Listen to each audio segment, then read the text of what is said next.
Little brother, do you think I am beautiful? Under the dim streetlight, in the narrow alley, a slender long-haired woman spoke with a mournful voice. Her eyes were very big, her eyelashes very long, carrying a seductive beauty. Although a mask covered most of her face, just those eyes, paired with her fair skin, made it obvious she was a natural beauty. If placed today, she could easily start a livestream wearing a mask on some short video platform, calling out brother in a coquettish voice, and make a lot of money. According to Qin Lan, she could wear a mask and hold a masquerade concert and earn money fiercely. 1-star physical anomaly, slit-mouthed woman. Rule 1, must respond to the slit-mouthed woman's question within 5 seconds, or trigger an attack. Rule 2, forbidden to discuss anything related to ugly with the slit-mouthed woman, or trigger an attack. Rule 3, forbidden to stare at the slit-mouthed woman's face for more than 3 seconds, or trigger an attack. The slit-mouthed woman's rules were not complicated, even simple, fully solvable without triggering an attack. All one needed to do was constantly praise her beauty. So, after briefly recalling knowledge from class, Qin Lan cleared his throat. Ahem. Then, his gaze suddenly sharpened. Ugly bee. Purely ugly, undisputedly ugly. Like a 500-year-old Qing dynasty corpse buried in the sewer violently charging into my eyeballs, roaring with a stench, while its 500-year uncut exquisite gray nails fiercely attack my retina. The slit-mouthed woman on the other side clearly froze. She had been ready to hear "you are beautiful," then remove her mask, reveal her flawless face, and snarl to question if he still found her beautiful. Unexpectedly, she was slammed with insults right away. Looking for death. She was furious, ripped off her mask, revealing a blood-red mouth slit to her ears. Inside, sharp and chaotic fangs like a hyena, mixed with a strong stench, screamed toward Qin Lan's neck to bite. But Qin Lan had no thought of dodging, instead stood there with full anticipation. As if he was waiting to die? Your neck broke like Wang crushed ice, killer, slit-mouthed woman. Save reset. Physique permanently increased plus 0.5. In the next instant, Qin Lan stood again in the alley, still facing the masked slit-mouthed woman. Little brother, do you think I am beautiful? Same dialogue, same process, only difference, Qin Lan retained the memory of just before death. Hiss, that bite was a bit fierce. They say a woman with a big mouth eats everywhere, you must be enjoying 16 sides at once? Qin Lan nervously touched his neck, as if the pain still lingered. This world was a strange and rampant world. These evil spirits from hell suddenly descended one day, slaughtering humanity on Blue Star indiscriminately. Over countless years, a united government formed. Surviving humans retreated to safe zones, separated by high walls from the fallen zones occupied by the strange, rebuilding a new society. From the day the strange appeared, newly born humans gradually awakened different gifted abilities. Qin Lan was a senior student in Safe Zone 088. Under the new education system, the college entrance exam was replaced by a dungeon assessment. Except children from wealthy families could pay to skip the test. Other students without backgrounds had to go to the fallen zone, risk their lives to clear a random dungeon, to gain permanent residency in the safe zone. And Qin Lan was one of them. His parents died early, leaving him nothing but a simple shack in the slum. Logically, Qin Lan's life path should have been to live until 18, then die like a wild dog in the fallen zone ravaged by the strange. But everything changed. After the disaster, every human would awaken their talent abilities after turning 18. However, each person's physique is different, and so are their talents, some strong, some weak. Qin Lan recalled the content mentioned in the previous lesson. Weak talents, like F grade, sensitive smell, are only useful for detecting strange scents in advance, but otherwise, they serve no purpose. Strong talents, however, can repel the strange and even kill them. Thinking about this, Qin Lan glanced at the grayish mark on his school uniform. F grade. Yes, his talent was the bottom-tier F grade. I bet no one would have guessed that talent could have a secondary awakening. He touched the mark on his chest and grinned. One day ago, he was still the lowest-ranked student in his school, with the weakest talent. And now, he possessed the ability to face any abnormality without fear.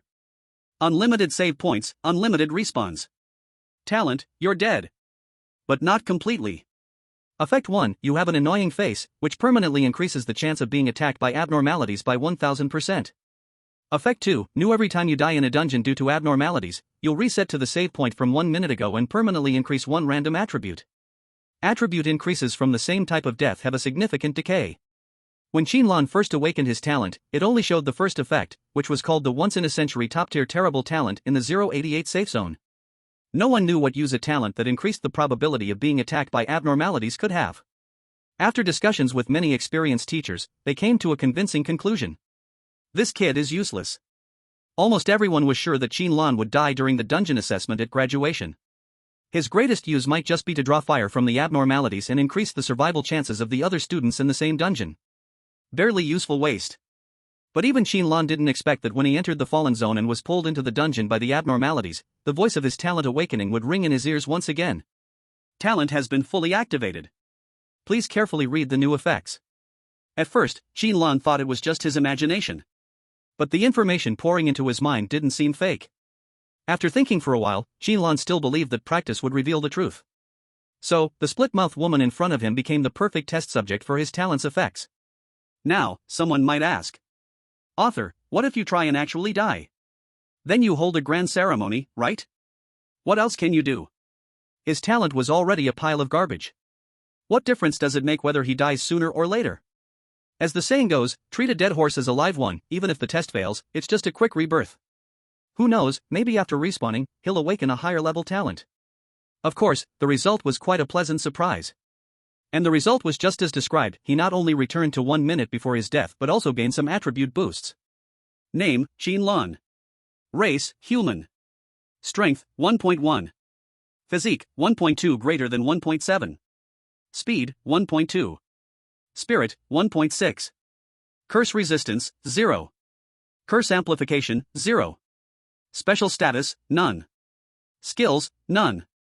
With the secondary awakening of his talent, Qin Lan could now call up his attribute panel at any time. After just respawning, Qin Lan clearly felt his body becoming a little stronger, and he guessed that this was the result of his physique improvement. Physique, is it related to how much I can take a beating? Qin Lan had an inkling. This attribute panel didn't have any other descriptions, so he could only figure it out through trial and error. Why aren't you talking?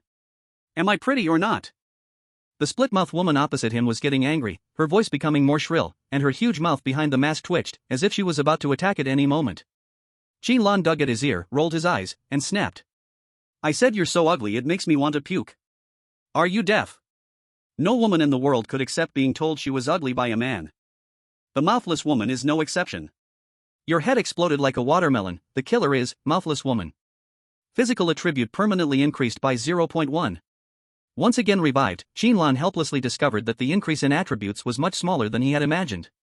It seems that the idea of repeatedly dying to grind attributes will have to be put on hold for now. The attributes given by the same bazaar will decrease. The attributes given by the same type of death will also decrease. In other words, I need to find as many bizarre things as possible and die in different ways? Isn't this playing with me? Qin Lan felt somewhat frustrated. Little brother, I. The mouthless woman spoke for the third time. Before the mouthless woman could finish speaking, Qin Lan impatiently cut in. You're the most beautiful girl I've ever seen, is that enough? The mouthless woman froze for a moment, then suddenly ripped off her mask, revealing a grotesque, gaping mouth, letting out a chilling, eerie laugh. How about this? Does this still look beautiful?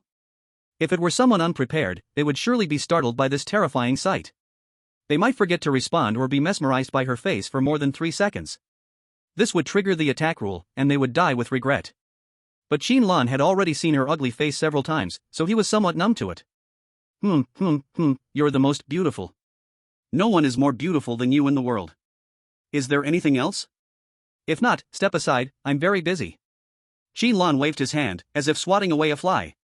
The mouthless woman stood frozen, her foul-smelling giant mouth stiffly open, looking somewhat ridiculous. She suddenly had an illusion. She felt like a woman who had just gotten her hair done, asked her boyfriend about it, only to get a perfunctory answer and then be scolded with, I'm busy, stop causing trouble. No, at least look at me. I'm so scary like this. How could it be beautiful? The mouthless woman panicked, trying to get Qin Lan's attention back on her. But Qin Lan just gave her a casual glance and then said many things that women are familiar with hearing. Sigh, if you're going to think like that, I can't help it. I already told you you're beautiful, what's the point of making a fuss about it? In the end, Qin Lan added, I really hate girls who don't know their place. Silence was the scene at the bridge tonight. Woo-woo, why is it like this? In the cold alley, a very sorrowful cry was heard.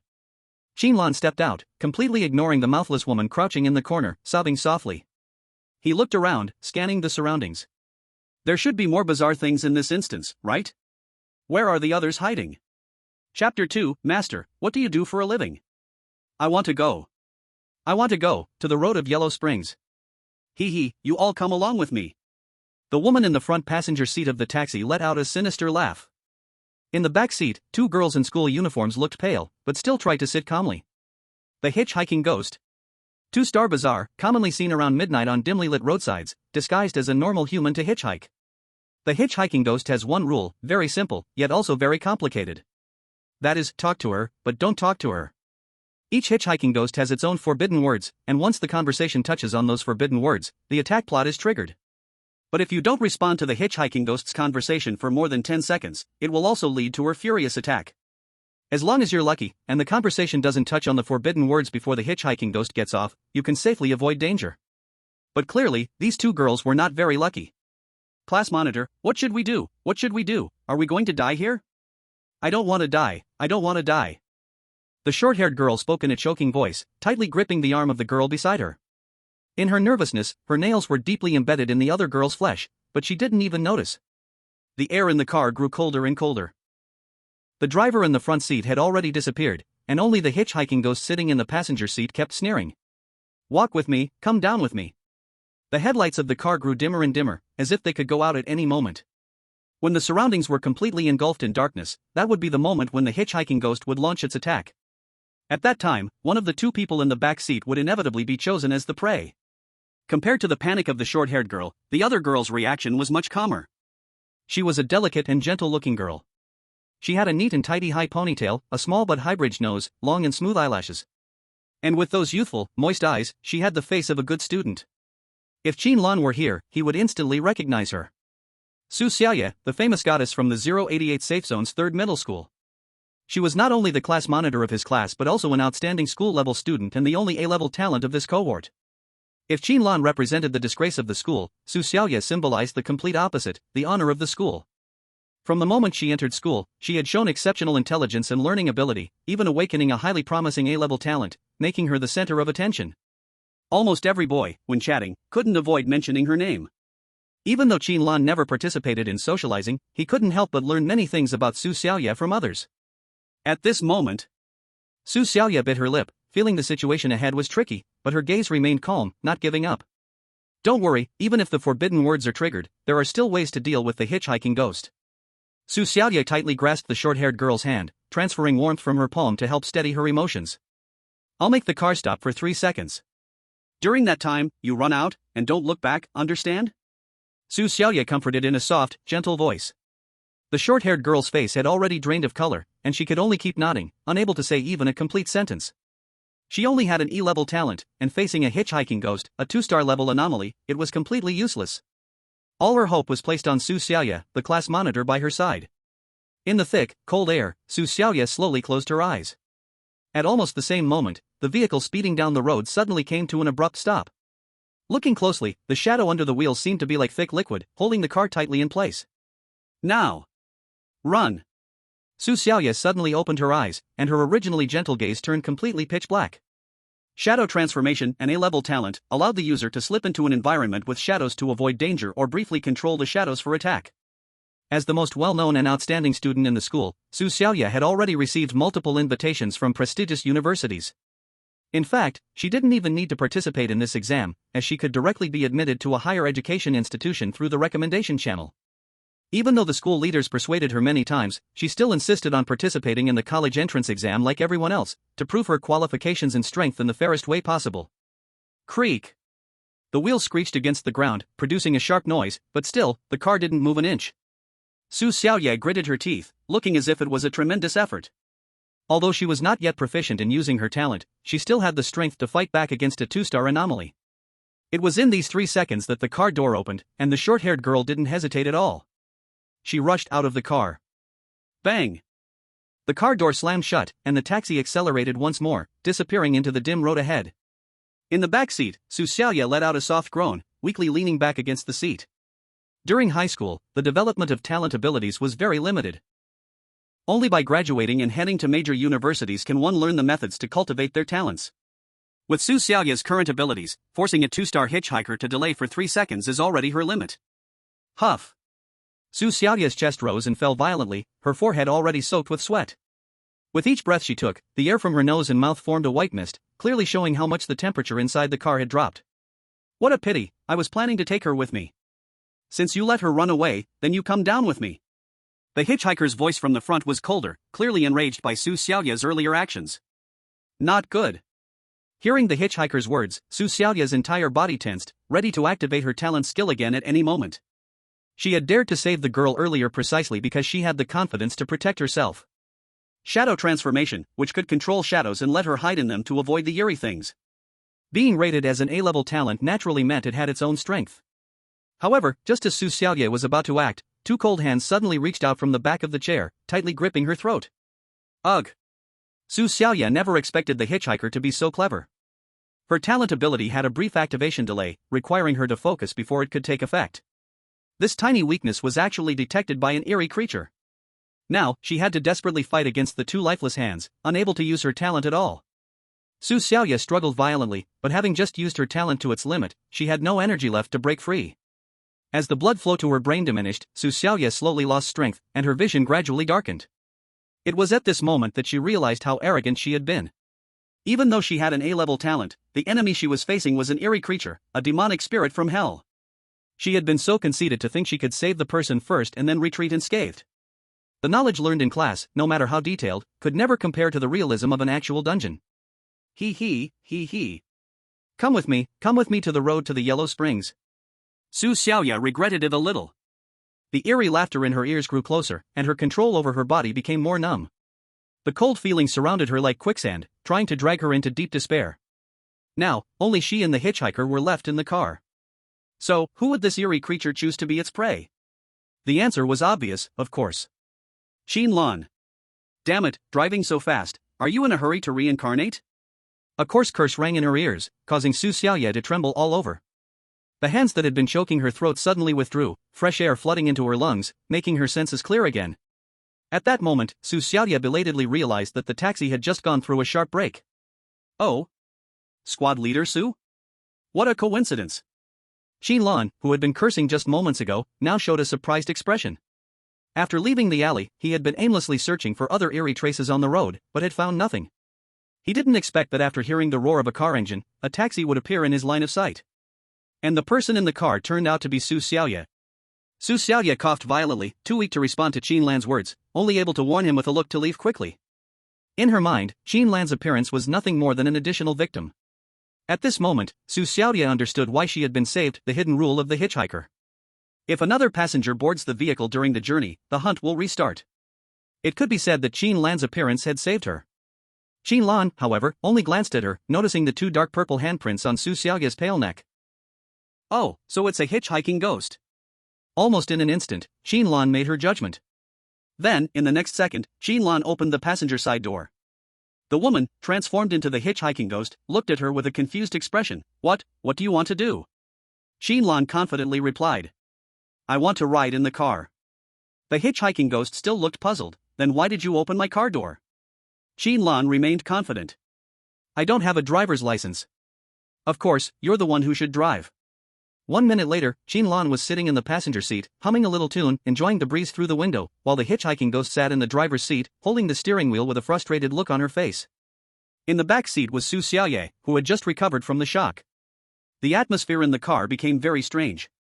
Ahem, Qin Lan cleared her throat and glanced at the hitchhiking ghost out of the corner of her eye. Driver, it's a bit stuffy, let's have a chat. Su Xiaoyue instinctively wanted to speak up to remind her, hoping to prevent Qin Lan from saying something forbidden, but she was suddenly bound by an unknown force and couldn't make a sound. Though she had survived the recent hunt, she was still restricted by the hitchhiking ghost's rules, unable to offer Qin Lan any help, nor could she use her own abilities. This meant that, at that moment, their fates were entirely in the hands of Qin Lan, an F-grade talent student. Qin Lan thought for a moment and then asked a profoundly philosophical question. Driver. What kind of work do you do? What kind of work do I do? The hitchhiking ghost showed an extremely frustrated expression. It's hard to imagine such an expression on such a strange creature. I'm a hitchhiker. Qin Lan nodded and then asked, Oh, what made you decide to change careers and become a taxi driver? The car fell silent. The hitchhiking ghost turned her head, stunned, as if looking at an alien. Didn't you ask me to drive? Qin Lan scoffed upon hearing this. You're just driving because I told you to? Don't you have any plans for your career? Do you even know how tough the job market is right now? Don't you have any thoughts about your future? AI is developing so fast, soon self-driving cars will be everywhere, and taxis will be eliminated. Do you just want to spend your whole life driving a taxi? Not only the hitchhiking ghost, but even Su Xiaoyue in the back seat was stunned. What the hell is he talking about? Qin Lan sighed and asked again. Have you been in a relationship? When are you planning to get married? The hitchhiking ghost was still stunned from the career planning talk and was now frozen, unable to respond. Huh? Not yet. Qin Lan shook his head, deeply disappointed. Not yet? How can you be like this? At your age, at this stage in life, how can you sleep at night without thinking about getting married? Don't you feel any social responsibility? If you don't have kids, and I don't have kids, then how will society progress? How will the economy develop? The hitchhiking ghost opened her mouth, speechless for a long while, before finally forcing out 3 words. I'm sorry. Su Xiaoyue widened her eyes in the back, her watery eyes filled with confusion and shock. It apologized. It really apologized. Qin Lan clicked his tongue in frustration. It wasn't because the hitchhiking ghost was late to get married or have children, but because he still hadn't figured out what the forbidden word was. It's not about work, and it's not about emotions, so what could it be? Qin Lan glanced at the rearview mirror and made eye contact with Su Xiaoyue, noticing she had a lot of things she wanted to say but was unable to speak due to the rules. Who would have thought that, while Su Xiaoyue in the back seat was praying desperately not to talk about the forbidden words, Qin Lan in the front seat was scratching his head, trying to figure out what the forbidden word was. Human sadness and joy are not connected. So, where do you plan to get off? The hitchhiking ghost finally couldn't take it anymore.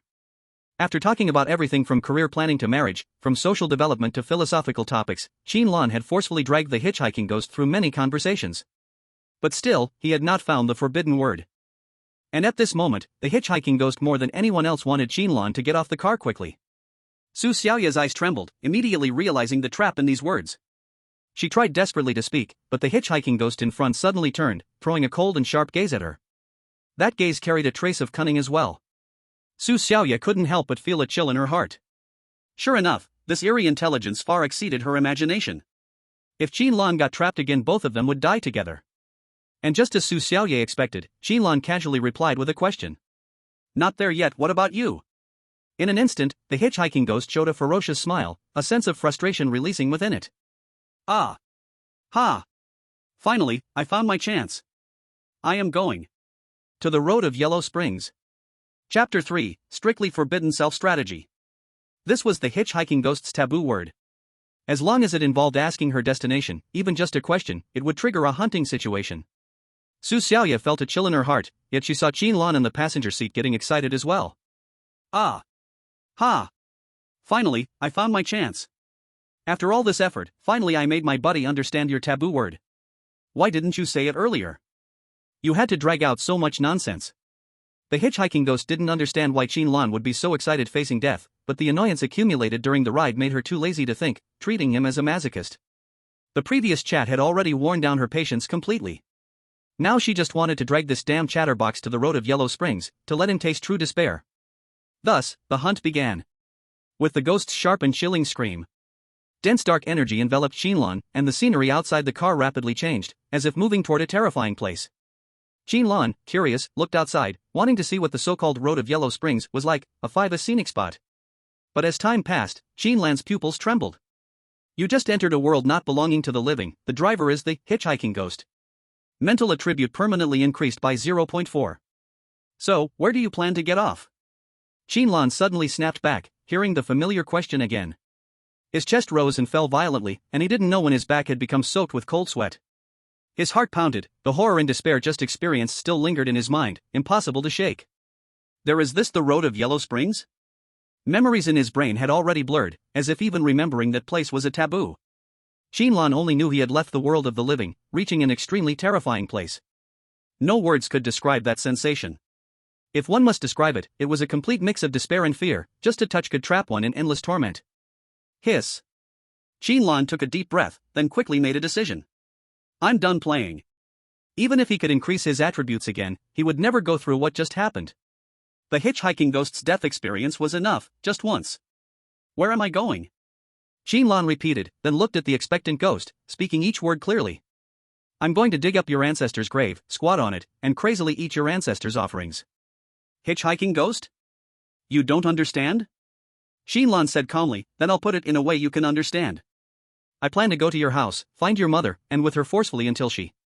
During the process, I might invite your father to, maybe also find a few more to with your father while your mother watches for fun. The hitchhiking ghost's face changed drastically, unable to speak. You. Qin Lan narrowed his eyes. You know, I grew up in the slums, with dirty words like this, revolving around your parents and 3 generations. I can curse you all day without repeating. And it won't involve your taboo words, Qin Lan added. As long as it doesn't involve the taboo words. No matter what the hitchhiking ghost and I talk about, it will never trigger the attack plot. So, either keep listening to my sweet talk or move to the passenger seat, sit for a while, and get off. How do you choose? Qin Lan spoke coldly. 5 minutes later, Qin Lan skillfully shifted gears, sped away, leaving a hitchhiking ghost standing dumbfounded on the side of the road. She extended her pale hand and, somewhat confused, scratched her head. Is this still a human? On the other side. The hitchhiking ghost had already gotten out of the car, and Su Xiaoyue was no longer restricted by the rules. She immediately asked. Qin, how did you know what its forbidden words were? She really couldn't understand Qin Lan's actions just now. Not to mention the heart attack-inducing conversation or the fact that the hitchhiking ghost had transformed into a taxi driver. Simply put, after Qin Lan's flowery insults, she still guessed the hitchhiking ghost's forbidden words, which left Su Xiaoyue's mind blank. I tricked it, Qin Lan casually replied. Just kidding, do you think I'd have to tell you if I came back to life? Su Xiaoyue was stunned. It can be like that? What seemed to be just an ordinary instance test had unexpectedly refreshed her worldview twice today. Once, when she discovered that the strange entities also possessed intelligence, even surpassing that of humans. And once, when she realized that these strange entities could actually be deceived. Su Xiaoyue couldn't help but stare at Qin Lan, as if discovering a monster. Are you really F-class talent? Su Xiaoyue suddenly blurted out this sentence, causing Qin Lan's hand on the steering wheel to tremble. Ha ha. Why do you ask? My talent was personally tested by the staff of the United Government, how could it be fake? Qin Lan chuckled dryly, secretly feeling uneasy. They say a woman's sixth sense is accurate. Could it really be this accurate? Su Xiaoyue tilted her head, as if thinking about something, but then shook her head. Nothing, just a feeling. It seems like you have no fear when facing the strange entities. Even I would feel some fear. As she said this, Su Xiaoyue kept staring at Qin Lan's profile, as if trying to read something from his expression. Why aren't you afraid? Qin Lan's lie came out naturally. I'm just brave. Su Xiaoyue blinked, understanding the meaning behind Qin Lan's words, I don't want to talk. For this boy, who usually had no presence at school and was occasionally brought up as a joke, Su Xiaoyue suddenly felt something strange. It was as if he had turned into a different person. You must have been able to leave the instance a long time ago, right? Su Xiaoyue hesitated for a moment before changing the subject. Why are you still staying in this instance? Su Xiaoyue and Qin Lan's group of examinees had entered a 2-star instance called the Road of Return. To leave this instance, they needed to meet any of the following conditions. 1. Find the exit in the alley and survive, crackmouth woman. 2. Ride the taxi by the roadside and survive, hitchhiking ghost. 3. Finish the beef noodles at the noodle shop and survive, unknown. 4. Send the child home after school and survive, unknown. Each of these conditions corresponds to a different strange entity. Once the condition was met and survival was ensured, they could choose to leave the instance. According to the rules, it was easy to deduce that all those entering the instance would be randomly assigned to an area where a strange entity existed. Therefore, Su Xiaoyue could deduce that Qin Lan had escaped from one strange entity before meeting her. This instance is so dangerous. With your F-class talent, there's no need for you to stay longer. Why did you still get in the car? Su Xiaoyue waited for Qin Lan's answer. Although her condition had been bad at the time, Su Xiaoyue was very sure that Qin Lan must have noticed the scars on her neck and sensed the eerie aura in the car. After Qin Lan's reaction, it became clear that he had recognized the hitchhiking ghost. He had no reason to take the risk, yet he still got into the car. Why? Qin Lan swallowed and his brain raced, trying to come up with an answer more acceptable than nonsense, because I'm ready to die. But his mind was nearly overheating, and facing Su Xiaoyue's burning gaze, he couldn't come up with a better answer. What should he say? That he liked driving a taxi? Or that his mind had gone blank, thinking he was playing GTA and just pressed F to hijack the car? So, Qin Lan fell silent for a moment, then forced himself to speak. Because, at that time, I had a reason I had to get into the car. As soon as he said it, Qin Lan wanted to slap himself. What the hell was this reason I had to get into the car? Isn't this just a dead giveaway? But when Su Xiaoyue heard it, it sounded completely different. A reason you had to get into the car? She tilted her head, recalling the situation at that moment, and realized that, apart from herself, there was nothing particularly special about the car. Could it be me? Su Xiaoyue's delicate body suddenly trembled, and a blush spread from her neck to her ears. In an instant, her mind was a mess, and she didn't even know how to respond. Was it because he saw her in danger inside the car, and despite the risks, he wanted to save her?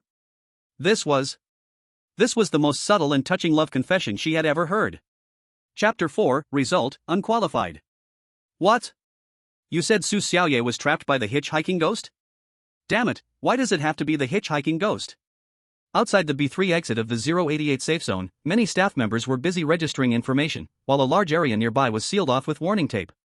This time, the dungeon test chose an area closest to the safe zone exit, with a maximum difficulty of only 2 stars. A short, chubby man with a beer belly that was about to rip his shirt was pacing back and forth anxiously. Beside him stood the short-haired girl who had been saved by Su Xiaoyue. She lowered her head, not daring to speak. The hitchhiking ghost, that thing is one of the few special anomalies in the 2-star difficulty. Why did we have to encounter that one? Wu Fatty ground his teeth, wishing he could rush into the dungeon himself to rescue Su Xiaoyue. But this was the graduation exam. It was a national-level test supervised by the United Government. Even though he was the principal, he couldn't break the rules of the United Government. I told her earlier, if she could get a direct admission, she should just go for it. Why did she have to take part in this damn test? Damn it, an A-level talent that comes up once every dozens of generations. If she could grow up. Wu Fatty wanted to shout to the sky in frustration. The director of education, Li Shan, couldn't bear to watch anymore and whispered to comfort him. It's okay, old Wu, she has an A-level talent, so her survival rate against the 2-star difficulty anomaly is very high. Although he said that, Li Shan was also anxious inside. The hitchhiking ghost, though only a 2-star difficulty, was one of the rare anomalies that couldn't be escaped after its rules were triggered. Anomalies like the slit-mouthed woman could still be escaped as long as you were strong enough or fast enough. But the hitchhiking ghost, it could potentially take someone straight to the underworld. The underworld, a thing feared by those with A-level or higher talents. Any anomaly related to it almost always appeared in 5-star difficulty dungeons or even higher. The only reason the hitchhiking ghost was rated 2 stars was because its rules were relatively simple. Wu Fatty stomped his foot in anger. No! I have to go in and rescue her. Old Li, cover me. You attract the attention of the inspectors, and I'll take the chance. The director of education was so frightened that his face turned pale and hurriedly grabbed him. I swear. If you want to get demoted, don't drag me into it. I only have 1 more year until retirement, I'm waiting for my pension. Who the hell is going to cover for you? While the two of them were tugging at each other, a broadcast sounded nearby. 2-star dungeon, Ingue Road, 2 new survivors added. Staff, please confirm the survivors' information in time. Hearing the broadcast, Wu Fatty's eyes lit up, his fat belly pushing Li Shan away with a loud "Aya," rushing quickly toward the registration desk. With just a glance, Wu Fatty's eyes locked onto Su Xiaoyue. Alive. Still alive. Heaven has eyes.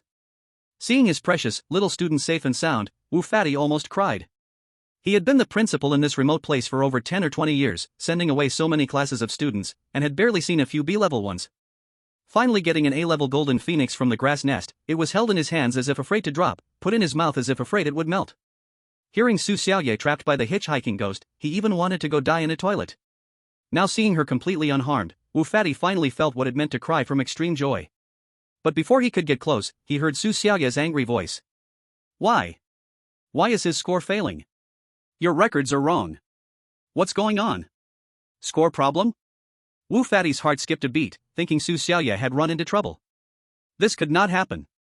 The A-level genius he had waited 20 years for, he could not let them bully.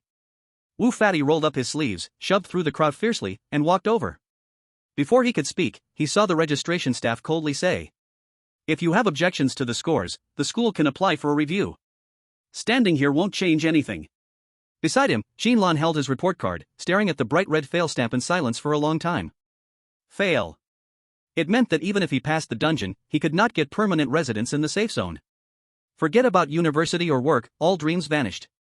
What's going on? Damn, why is it you? Seeing Qin Lan, Wu Fatty was also shocked.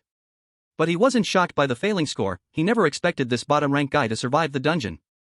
This once-in-a-century top-failing talent owner, shouldn't he have already turned to mud in the dungeon? Did he come back from the dead? Boo-hoo! Wu Fatty's eyes widened, immediately shielding Su Xiaoyue behind him, staring at Qin Lan warily. Get away. This must be a strange one who escaped from the dungeon. Qin Lan glanced sideways at this messy fat man, too lazy to care. The title once-in-a-century top-failing talent had first come from this dead fat man's mouth. Even though he was the principal, Qin Lan didn't give him a good face. Next to him, Su Xiaoyue quickly explained. Did he save you from the hitchhiking ghost? No way, right?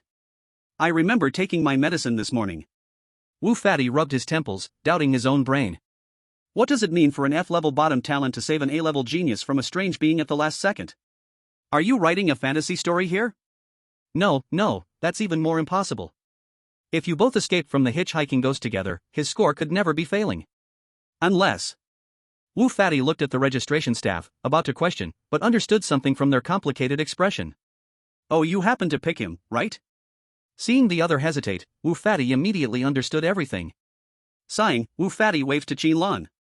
Come with me. Qin Lan was not stupid. From the exchange of glances between Principal Wu and the staff, he had already understood a lot. Obviously some secret deal.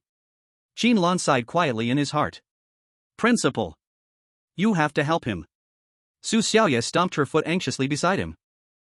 Qin Lan barely survived the dungeon, and I was with him when we encountered the strange creatures. How could he possibly fail? His family is so poor. If his college entrance exam results have problems, what will happen after that? Wu Fatty's mouth twitched. It was the first time he had seen this outstanding student, who had so many halos, so anxious. In his impression, Su Xiaoyue had never shown any interest in boys of her age. No matter what kind of suitor, none could shake her heart. Some even came from powerful families in the 088 safe zone, yet none could catch her eye. Therefore, Wu Fatty's eyes were full of interrogation, as if asking Qin Lan, did you drug her? Qin Lan just rolled his eyes, meaning clearly. Not my business, don't ask me. Tisk. Wu Fatty was a little annoyed, but still suppressed his irritation. And spoke instead, Qin Lan, right? You have two choices now. 1. Take the failing transcript, don't ask anything, act like nothing happened. I will find you a minor job in school, give you a residence permit, a place to stay, and food to eat. 2. I help you request a review, but you will get no compensation, your grades will not return, and then you will be kicked out of the safe zone. Wu Fatty's voice was cold, with some helplessness. Su Xiaoyue was stunned listening, not understanding why Principal Wu would say such things. Qin Lan smiled. Let me guess, my grades were exchanged for some young masters, right? Principal Wu nodded. You are smart. Every year this happens. Some ordinary students unexpectedly get excellent grades, and then those who need this premium record take them away. But you are luckier than them, at least I can guarantee you a way to live. Principal Wu hesitated, then said. Students like you with no background, even if you try to appeal, probably won't even get into the office. My advice: accept your fate. Qin Lan looked down at his transcript, grinned. I have F-level talent, how can I have excellent grades? Facing Qin Lan's cold sarcasm, Principal Wu just shook his head. If what Xiao Su said is true, you escaped unharmed from two strange creatures, and saved a companion, your grades must be much higher than others. In other words, if you had performed normally, maybe you wouldn't have met this problem. How can this be? Su Xiaoyue panicked, her normally gentle voice rising. These grades were bought with Qin Lan's life, why can they just? Her clear eyes were full of anger and disbelief at the injustice. Principal Wu coldly interrupted. They can. Su Xiaoyue was stunned. Principal Wu said in a deep voice, those people are almost all important figures in the 088 safe zone, their children just need a prettier transcript, they don't care about the cost behind it. A student from a poor district? With just a few words, they can even make someone disappear from the safe zone. There has never been such a thing as fairness in the safe zone. Principal Wu looked at Qin Lan with complicated eyes. Anyway, you did save Xiao Su, which helped me a lot. I will help you once too, use my power to change your position, at least your future will have food and shelter. If you want to struggle, I can help you report to the higher-ups, but the result, you can guess. If it were the old Qin Lan. Facing such extreme injustice, having someone take the grades he risked his life for, no matter how much grievance, he could only swallow it helplessly. But now, everything is different. I can accept it, no need for work, I just want the principal to do me a small favor. Principal Wu's expression softened a little. Speak. Qin Lan grinned, showing a mouthful of white teeth, a radiant smile on his face. I just want to know, who is the person that swapped my exam results? What's their background? Chapter 5, Eradicating the Root Along with the Grass? In the end, Qin Lan didn't need the college entrance exam results. He had another path he could take. If one wanted to survive within the safety zone, besides following the normal college entrance exam process, there was another shortcut. A shortcut that came with death. The profession of a hunter of the weird. The hunter of the weird, a special profession recognized by the unified government, is not under the jurisdiction of any other department and is directly managed by the Hunter Bureau. As long as you pass the qualification review by the Hunter Bureau, you can receive a hunter license. Qin Lan carefully read the content on the screen while slurping some cheap, low-quality instant noodles. The environment of the black internet cafe was dirty and chaotic, occasionally with a rat scurrying across the corner, and the headphones and keyboard were covered in greasy dirt. But at least it was cheap. Someone from a family like Qin Lan's could afford to go online, and they knew how affordable it was. There were cockroaches on the table? Well, that was just part of the game. Age doesn't matter, educational background doesn't matter, as long as you complete the review objectives under the supervision of the Hunter Bureau, you can directly receive the license. Salary: 50 material coins per month? Qin Lan was astonished. 5 material coins were enough to cover Qin Lan's entire food expenses for a year. Even a low-level 1-star hunter of the weird could earn more than 50 material coins per month? And as the number of weird things killed increased, the bonuses also increased? This was a number that was too unimaginable. Of course, just the salary alone wasn't enough to move Qin Lan. What mattered more were the last 2 points. 1. Hunters of the weird have an exalted status. Ordinary law enforcement units have no jurisdiction, and even if a violent conflict breaks out, it will be handed over to the Hunter Bureau for internal processing. 2. Hunters of the weird can legally enter the fallen zones. You have to know, the young master who swapped Qin Lan's exam results had a family background so powerful that in the 088 safety zone, it wouldn't be an exaggeration to say it was as vast as the sky or a massive entity. If it was through other means, Qin Lan would probably never have a chance to make them suffer. But if he became a hunter of the weird, especially a high-level one, even the people behind that young master would have to bow down. Qin Lan licked the soup from his instant noodles and let out a cold, sinister laugh. The young master of the Qian family, Qian Yuquan. I hope you enjoy my exam results and experience a wonderful university life. Otherwise, you might not have the chance later. Even though Qin Lan didn't need the exam results, it didn't feel good to have them tampered with. This grudge, he would definitely get revenge for. However, it wasn't urgent right now. Even if he became a hunter of the weird, a 1-star hunter wasn't enough to make the Qian family bow down. To make those kinds of aristocrats bow down, at least a 3-star hunter of the weird is needed, someone whose status and personal strength are enough to make them tremble. Qin Lan silently calculated. He needed the identity of a hunter of the weird very much, only by obtaining the license could he continue to go into the fallen zones to look for weird things. Because his talent only worked when a weird thing killed him in a dungeon. In other words, if he never came into contact with a weird thing in his life, he'd be stuck in the same place forever. When is the next qualification exam for the Hunter Bureau? Tomorrow? So soon? Qin Lan was a little surprised. Ding ding. A message prompt popped up in the lower right corner. Xiaoyue invites you to chat. Seeing the default gray avatar, Qin Lan rubbed his temples in frustration. So she really came. After the college entrance exam, Qin Lan thought he would no longer have any interaction with Su Xiaoyue, but unexpectedly, she insisted on exchanging contact information with him. But Qin Lan didn't have a phone, nor was there a landline at his home. So, Su Xiaoyue came up with this method: an anonymous chat room. Even the lowest, most rundown internet cafe located in a poor neighborhood could access an anonymous chat room. This flashing ID Xiaoyue is Su Xiaoyue. According to her, whenever she needed to contact Qin Lan, she would log into a fixed private chat room using this ID. Speaking of which, I don't know why, but ever since that dungeon assessment, Su Xiaoyue's gaze towards me has been a bit off. After thinking hard, Qin Lan finally came to a reasonable conclusion. She wants me to teach her how to drive. Well, although I don't have a driver's license, my self-taught, superb driving skills must have been noticed by her, so she wants to learn from me and save some driving school fees? That must be it. Qin Lan thought for a moment and found it very reasonable. She opened the chat window and saw Su Xiaoyue had sent a message to confirm her identity. Lan? Without thinking much, Qin Lan typed 2 keys and replied with a simple Almost immediately, Su Xiaoyue sent 2 more messages in quick succession. Run. Don't go home. Upon seeing the message, Qin Lan was immediately stunned, not understanding what Su Xiaoyue meant. The next second, she heard a loud bang as the heavy door of the internet cafe was violently pushed open, and a few strong-looking thugs poured in one after another. These men had sinister eyes, each holding a half-meter-long hollow steel pipe. Not only that, their target was clear. After scanning the room, their eyes all fell on Qin Lan. In almost an instant, Qin Lan's hairs stood on end. Damn it! Without hesitation, he jumped up and ran. Having struggled through the slums for years, Qin Lan's sense of danger had become an instinct. In fact, ever since those men entered, Qin Lan had subconsciously observed his surroundings and chosen an escape route, the one he would prioritize in case of danger. After all, violent fights and bloody incidents were a daily occurrence in the slums. Staying alive this long was not just luck. As Qin Lan had expected, these thugs' target was him. Almost at the same time, they shouted loudly. Over there! Don't let him run! Chase him! Qin Lan leapt and half his body shot out through the narrow window, cursing behind him. You think I'm an idiot? Don't run!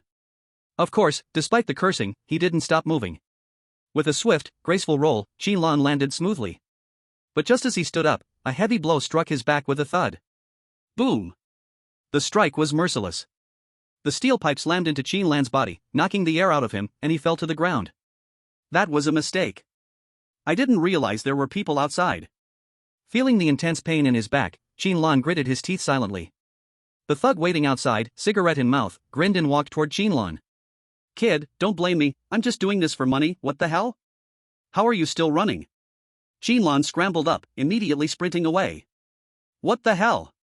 Is this kid even human? The thug's cigarette fell in shock, as he had just landed a real blow. Even a fitness enthusiast would have collapsed from that strike. But this was just a skinny, barely adult student, right? Qin Lan didn't care about any of that. Using his knowledge of the terrain, he quickly put some distance between him and the thug, disappearing from view. 1.8 physique value, truly extraordinary. Good thing he didn't hit my back of the head, or I'd be dead.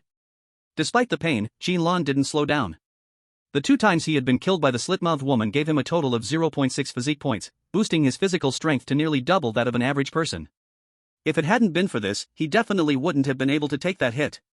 Seems like this talent effect isn't an illusion, it's a real stat boost. Qin Lan thought in his heart. Before, he had felt his body change, but since he never actually tested it, now it helped him skip the verification process. Where did these people come from? This strike was meant to kill, and just now they wanted to finish me off, meaning they never planned to leave me alive. Getting paid to do it, is it on behalf of the Qian group? Qin Lan's eyes turned cold, a flash of cruelty appearing. Right now, only the Qian group would make a move against him. After all, changing results is a shameful act, and it is safer to erase all traces completely. A student from a poor area, a few locals can be hired to deal with him, throw him into the garbage for wild dogs, even the security bureau wouldn't bother to investigate. So cruel, destroying my whole life isn't enough, they even want me to vanish from the world. Qin Lan's anger grew even stronger. His hatred for that Qian Yuquan also surged. Do poor people not deserve to live? Must poor people be judged by a few words, becoming stepping stones for your glorious resumes? Fine, very fine. Qin Lan hid in the corner, coughed twice, wiping blood foam from his lips. The hit he just received wasn't fatal, but it caused him no small trouble. If it weren't for adrenaline kicking in, he might have ended his story here. So principal already warned me before, it's me who didn't pay attention. Recalling earlier events, Qin Lan felt annoyed. At that time, Principal Wu had subtly mentioned that those people could make him disappear from the safe zone. And Principal Wu also said he could save his life. Back then, Qin Lan thought Wu was just talking about finding him a job to live, never realizing the real meaning was staying in school to stay alive. I don't know where Su Xiaoyue got the news, will she get into trouble too?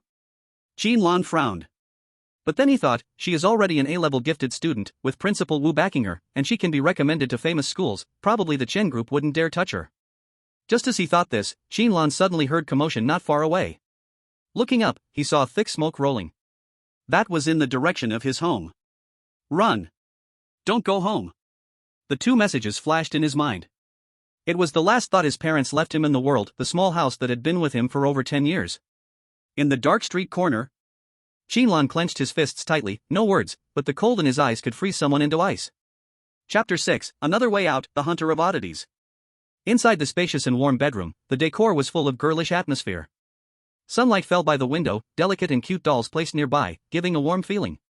Books on the desk were neatly arranged, showing the owner of this room is very tidy. As for the faint fragrance lingering, there's no need to explain further. Su Xiaoyue lay on the bed, in front of her a notebook showing a chat screen. For 10 minutes, the conversation had not changed, stuck at the last 2 messages she sent. He didn't reply.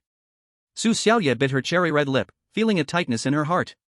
Since that day when Qin Lan suddenly confessed, at least she thought it was a confession, she had become strangely attentive to this boy. Many people had spoken love words to her, written love letters, all said things like I would protect you with my life. But only Qin Lan truly acted. How many people, in that situation, facing a 2-star oddity, could put life and death aside and resolutely intervene? Su Xiaoyue did not think others could do it. And Qin Lan didn't even try to take credit, he remained silent. If she hadn't asked, perhaps these feelings would have remained buried in his heart forever.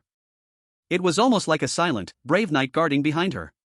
The above is just a young girl's daydream, not related to reality. Please pay attention to discernment. A warm reminder from the author. After the exam, the grades were exchanged, and she felt unfair for Qin Lan, but she couldn't help him. Principal Wu even issued a warning, forbidding her from getting involved in this matter again. Su Xiaoyue's family wasn't poor, but compared to the Qian group, it still wasn't enough. Principal Wu knew this well, which is why he warned her so seriously. But girls in their adolescence, having been obedient for so long, would inevitably have moments of rebellion. Especially towards the boy they had feelings for. How is he now? I wonder if it's too late. Su Xiaoyue instinctively curled her toes, her body tensing involuntarily. The shadows in the room also trembled, signaling that her innate ability had activated unconsciously. Relying on her family's connections, Su Xiaoyue managed to learn that someone was going to harm Qin Lan, and she rushed to warn him as soon as possible. I hope he's safe. Su Xiaoyue closed her eyes, her eyelashes gently fluttering, unable to stop herself from praying. Ring ring ring. The sudden sound of the phone ringing interrupted her thoughts, and Su Xiaoyue almost threw the notebook in her hand. Hello? Su Xiaoyue quickly grabbed her phone and answered, anxiously waiting for a response from the other end. This private number, besides her family, only one person knew. A familiar, low voice came from the other side of the phone. I'm fine. Thank you. Su Xiaoyue relaxed, recognizing Qin Lan's voice, and once she knew he was safe, she finally felt at ease. But as a suppressed cough came from the phone, and other chaotic shouts could be heard, Su Xiaoyue sensed something was wrong. Are you really okay? No injuries? Don't lie to me. Su Xiaoyue's tone became urgent. Qin Lan was silent for a moment before speaking again. Just a small injury. Also, my house was burned down, looks like there's nothing left. This should be your first time talking to a homeless person, huh? It must be quite a new experience? Hearing Qin Lan's tone, which was trying to sound relaxed, Su Xiaoyue felt even more uneasy. But before she could say anything, Qin Lan decisively ended the call. Thanks for this time, I remember your kindness. I'll repay you in the future. After hanging up, Qin Lan lowered his hat even more. His gaze was so cold it sent a chill down one's spine. He looked up at the sky, the sun was still bright, but to Qin Lan, it was somewhat blinding. In the safe zone, there has never been any so-called fairness. Muttering the words of Principal Wu, Qin Lan let out a cold smile and turned to walk towards the direction of the hunting strange bureau. Probably the safest place there is. Hello, we don't accept beggars here. Squatting on the ground, Qin Lan was tapped on the shoulder. When he looked up, he met the concerned gaze of the receptionist at the front desk of the hunting strange bureau. Qin Lan froze for a moment, then realized the receptionist mistook him for a beggar. I'm not begging. I'm here to take the hunting strange master license exam. The receptionist gasped in surprise, covering her mouth. Oh, you're here to take the exam? Sorry, I just thought. Qin Lan helplessly waved his hand. With his current disheveled appearance, his clothes still dirty from running away, it wasn't surprising to be mistaken for a beggar. Sorry, please come in. The receptionist bowed apologetically and led Qin Lan inside the hunting strange bureau. As soon as he entered, Qin Lan saw what extravagance really meant. That screen, is it the latest display screen on the market? I remember a rich person from the 088 safety zone used this screen to build a computer, and it was worth more than a few apartments in the city. Qin Lan gaped, staring at the giant screen above, which was big enough to watch a movie on. Such an expensive screen. It turns out it's only used to scroll the safety rules? Qin Lan looked elsewhere numbly, only to realize that every corner of the ghost hunting bureau was filled with a sense of too expensive to buy. No wonder they say ghost hunters are rich to the point of dripping oil, even this ghost hunting bureau itself is a mansion. Qin Lan twitched the corner of his mouth. Frankly, even tearing a corner off a table here would equal several years of Qin Lan's living expenses. Name? Age? Talent level? The receptionist patiently registered Qin Lan's information. Snapped out of his awe, Qin Lan scratched his nose. Qin Lan, 19 years old, talent F level. The receptionist looked up at him slightly surprised, but her eyes were not contemptuous, instead she smiled slightly. Mr. Qin, you were so young, just graduated, right? Every year after the college entrance exam, some students with disappointing results want to get the license, very normal. Even F-level talent is okay, talent is just a standard, the strength of a ghost hunter cannot be judged only by talent level. Qin Lan was very surprised at the staff's words. This was the first time he wasn't discriminated against because of his talent level. Actually, even if the exam results are not good, it's not necessary to choose the path of a ghost hunter. The receptionist comforted him very gently. Being a ghost hunter is a very dangerous job with a high death rate, even just for the license exam, the death rate exceeds 95%. If it's only for making a living, the joint government also provides some other basic positions, which can also give residency rights. Do you want to consider that? Qin Lan just shook his head. The receptionist sighed, knowing the boy's mind was made up, and stopped persuading. Then first enter your personal information, later collect your recorder and ID card, just wait in the hall for the broadcast notice. You are the earliest today, you should be able to catch the first batch of exams soon. Just as she finished speaking, people were already coming in one after another outside the door. Qin Lan glanced and found that besides other applicants, there were also many official ghost hunters. They wore black uniforms issued by the Ghost Hunting Bureau, finely made, with badges on their chests representing their hunter level. These ghost hunters laughed and chatted, sharing their daily lives. Black iron badge, 1-star ghost hunter? That is a brass badge, 2-star ghost hunter that won 2-star. Qin Lan had already understood the information, so he didn't look like a country bumpkin full of question marks. No wonder they are ghost hunters, able to kill the strange, their aura is so strong. Watching those figures, Qin Lan couldn't help but sigh. These people had walked the edge of death countless times, long training, unmatched composure, and a terrifying aura. Clack clack. A footstep came from outside the door. Almost at the same moment, Qin Lan instinctively held his breath. Not only him, but everyone else in the hall also stopped moving. All because of the person walking forward. Seeing that badge shining with golden light, a word flashed in Qin Lan's mind. Golden badge, 4-star ghost hunter. 4 stars. A 4-star ghost hunter is not simply equivalent to a 4-star strange entity. Even students like Su Xiaoyue, just graduated, could escape from 2-star strange entities. But the hunter rating standard is based on killing the strange. That means behind a 4-star ghost hunter badge, there must be a terrifying record of killing a 4-star strange entity alone. Don't think Qin Lan could escape the split-mouthed woman unharmed due to information advantage. If he had to kill her, it would be a completely different matter. That big mouth, even giving Qin Lan several more lives wouldn't be enough to survive. This kind of person has already surpassed the scope of human. Looking at the tall figure approaching, Qin Lan felt a terrifying pressure that made her too afraid to look up, unable to even meet his gaze. In front of this person, she seemed like nothing more than a lamb waiting to be slaughtered.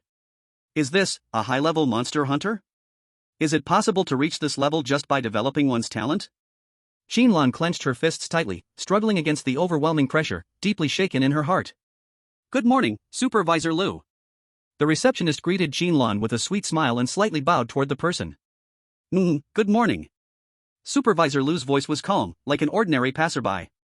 As soon as he spoke, the pressure around them instantly disappeared, and those holding their breath could finally exhale in relief. At that moment, Qin Lan was finally able to lift her head and look at Supervisor Liu's face. A square face, a high nose, upright and peaceful, radiating a sense of friendliness. Ha! Qin Lan then realized that Supervisor Liu was actually slightly shorter than her.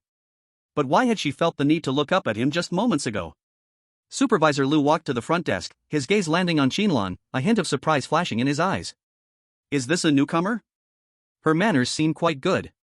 As soon as these words were spoken, all the eyes around them focused on Qin Lan. Damn! Being stared at by so many monster hunters, Qin Lan felt an immense increase in pressure. How could her manners be good? After dying a few times in the dungeon, Qin Lan's physique reached 1.8, and her spirit reached 2.0, far exceeding the standard value for a normal 18-year-old human. With Supervisor Liu's level of insight, it was clear he could immediately notice the difference. After a moment, Supervisor Liu shifted his gaze back to the receptionist and smiled as he spoke. How about this? I happen to be free. I'll personally supervise the licensing exam today. Chapter 7, Personally Supervising the Exam, Lu Xingshan's Curiosity. Personally supervise? Supervisor Liu, this. Lu Xingshan nodded, still wearing that approachable demeanor. 2 interesting little ones showed up, I want to see how they perform. These words left even Qin Lan, who had been turned into a target by all the gazes, stunned. 2. If there were no surprises, she was one of them. Who, then, was the other interesting one? Qin Lan, like everyone else, looked around curiously, but found nothing. The other people hoping to take the exam whispered among themselves. Could it be talking about me? Has my excellent talent been noticed? Stop talking nonsense, it must be about me. My B-level talent is unmatched. What's so great about a B-level? I also have a B-level talent. Maybe it's me? I felt incredibly refreshed when I woke up this morning, maybe I'm about to have an epiphany. Just because of a few words from a 4-star monster hunter, these people became restless. Hey, bro. Qin Lan felt a poke on her shoulder. Turning around, she saw a young man with long hair. The young man had his black hair tied in a short braid at the back, and if you didn't look carefully, you might have mistaken him for a rather handsome woman. He looked to be about 20 years old, handsome enough, though for some reason, his well-formed features carried a slight sleazy vibe. Bro, are you someone with connections? I see Supervisor Lu making eyes at you. Are you his illegitimate child? The long-haired young man leaned in a little closer and asked a question that could almost explode. Qin Lan was speechless. If I were his illegitimate child, would I still need to take the exam? Shouldn't the license have been delivered to my bedroom before I even woke up? I should say, the license that had been prepared for years finally found its owner today. The long-haired young man fell into thought upon hearing this. Makes sense. So, what level is your talent? B? Or A? Someone like you being noticed by Supervisor Lu, it must be at least A level, right? Qin Lan narrowed her eyes, nonchalantly shifting her steps. F. Having just gone through a life-or-death chase, Qin Lan was cautious about everyone around her now. Although the Monster Hunters Bureau was hard to infiltrate. The young man was taken aback, then sneered, "TCH, fine, if you don't want to say it, then forget it. I really do have F-level talent." Qin Lan smiled. The young man nodded dismissively, yeah, I have F-level talent too. I really do have F. I do too.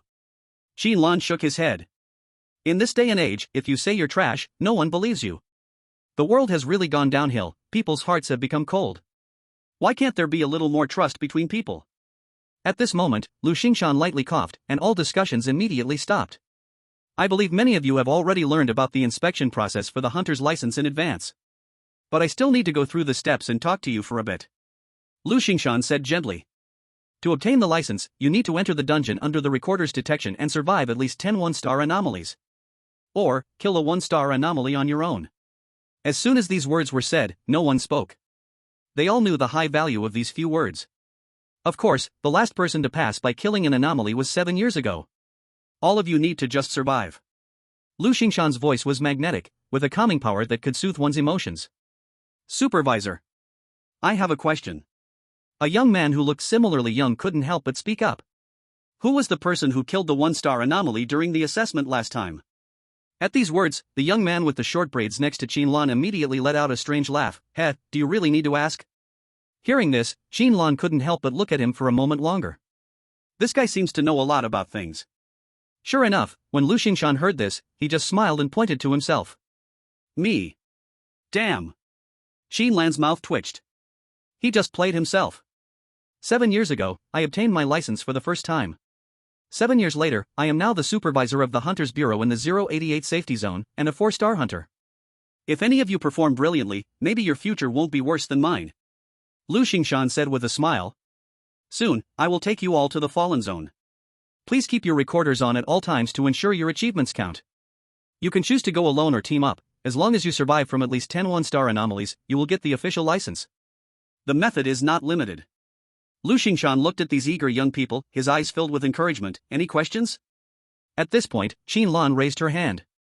Supervisor Lu, Qin Lan looked into Lu Xingshan's eyes. Is it possible for the results of the Hunters Bureau's assessment to be tampered with? Or, could someone mess with it? Everyone quieted down and looked at Qin Lan, who had asked the question. Many also looked at Lu Xingshan, waiting for his response. Lu Xingshan's gaze flickered. Through Qin Lan's eyes, he seemed to see a lot of things. After a moment, he smiled slightly. Everyone can rest assured.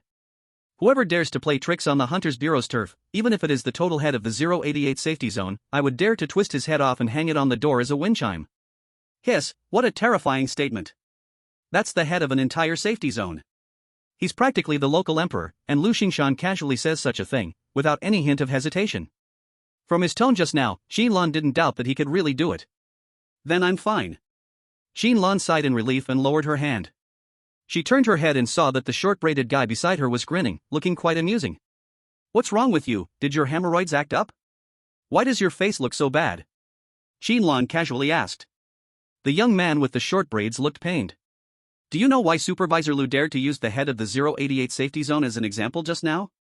Why isn't he afraid of offending people? Qin Lan's heart suddenly felt a bad premonition. Don't tell me? The short-braided young man nodded and pointed towards the Hunters Bureau's door. Last time, a certain relative of the total head had their head turned into a wind chime. I was still in school back then. When I passed by, I thought it was some new kind of hanging ornament, but when I looked closer, I nearly peed 2 drops out of fear. A cold wind blew. Lu Xingshan had somehow walked up behind the two of them and gently patted Qin Lan's shoulders. 2 examinees, it's time to collect your recorders. At this moment, Qin Lan's face twisted into a grimace. On the bus heading to the fallen area, Qin Lan happened to sit next to the short-braid youth, or rather, he actively stuck close to her. Although Qin Lan spoke little, he seemed very happy to talk to himself. So Qin Lan was forced to learn a bit about this chatterbox's life story. The youth's name was Shuechuan, barely half a rich second generation.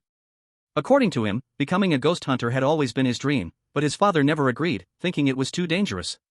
So your old man agrees now? Qin Lan asked casually. Shuechuan shook his head, eyes full of excitement. No, I finally waited until he died. Qin Lan was a bit stunned. Wait, you're so happy your dad died? You really are a filial son. Qin Lan could not understand. Shuechuan shook his fingers and explained, you misunderstand, I never had much relationship with my dad. He was a rich man with many children. I was just a child born from a concubine in a house he didn't favor. He never cared for me when I was young, but when I awakened my A-level talent, he became interested and wanted me to join the United Government to clear obstacles in politics for him. But do I look like an idiot? Politics is so boring. Being a ghost hunter is the real glory. Qin Lan was speechless, unable to understand the thought process of these rich people. A 95% death rate is glorious? Must be too full of themselves. Too bad, the old man had too many women. A few days ago, some intense double activity probably exhausted him, snap, and he was gone. Shuechuan clicked his tongue, I couldn't even squeeze into the funeral doors, just saw some brothers and sisters tearing and fighting over the inheritance. Anyway, I don't care about his money. No one manages me, I'm quite free. Another A-level talent. As if afraid Qin Lan wouldn't believe, he even took out his registration form to show it, the A on it glaringly clear. In all her life, Qin Lan had only seen 3 people with A-level talent in reality. One was Su Xiaoyue, one was the 4-star ghost hunter Lu Xingshan, and the other was Shuechuan in front of her. This is not just simple letters ABCD. It's a prodigy who might not appear even among tens of thousands. But why does this genius look so unreliable? So, want to team up with me? My A-level talent will carry you. Shuechuan proudly raised his eyebrows. Qin Lan was speechless, finding it hard to believe someone looking like a street thug could be a genius like Su Xiaoyue. She originally wanted to refuse teaming up. But then thought, if she passed the test with F-level talent, it would be hard to explain. If she teamed up with Shuechuan, it could be explained as A-level boss carrying me, which would save a lot of trouble. For now, Shuechuan, apart from talking too much, seemed harmless. She could trust him for the moment. In fact, the main reason Qin Lan let go of doubts was Shuechuan's A-level talent. Even if Qian Group were arrogant, they wouldn't sacrifice a promising A-level talent to assassinate a poor kid from the slums like her. Not a profitable deal in any way. Thinking of talent, Qin Lan glanced at the recorder on her wrist. This thing is an upgraded version of the college exam recorder, developed internally by the Ghost Hunter Bureau, monitoring and transmitting all events inside the copy in real time. Will my talent be detected? The bus suddenly stopped, and Qin Lan's heart skipped a beat. We're here. Outside was the exit to the safe zone. Tall walls separated the safe zone from the fallen area. Inside was a bustling city, while outside were ruins and broken walls. These walls were not just simple reinforced concrete, but were crafted from a secret process approved by the United Government, capable of resisting strange impacts. Without these high walls, the area of the fallen zone would continue to expand, slowly devouring the remaining space where humans could still move. Personnel are in position, activate your recorders and upload the footage to the intelligence brain. Once we enter the fallen zone, participants are strictly forbidden from killing each other. Violators will be executed on the spot. Lu Xingshan's voice was steady, carrying a murderous aura. Everyone shuddered, not daring to defy him in the slightest. Some people who had been harboring malicious thoughts broke out in a cold sweat, quickly abandoning their plans. TSK, this is a different kind of momentum.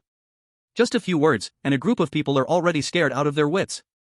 Shuechuan clicked his tongue in admiration. When do you think we can reach this level? Qin Lan didn't respond, instead gazing at the distant fallen zone. There, the remnants of a ruined city could be faintly seen, once a prosperous world full of life, now reduced to ruins under the ravages of the strange forces.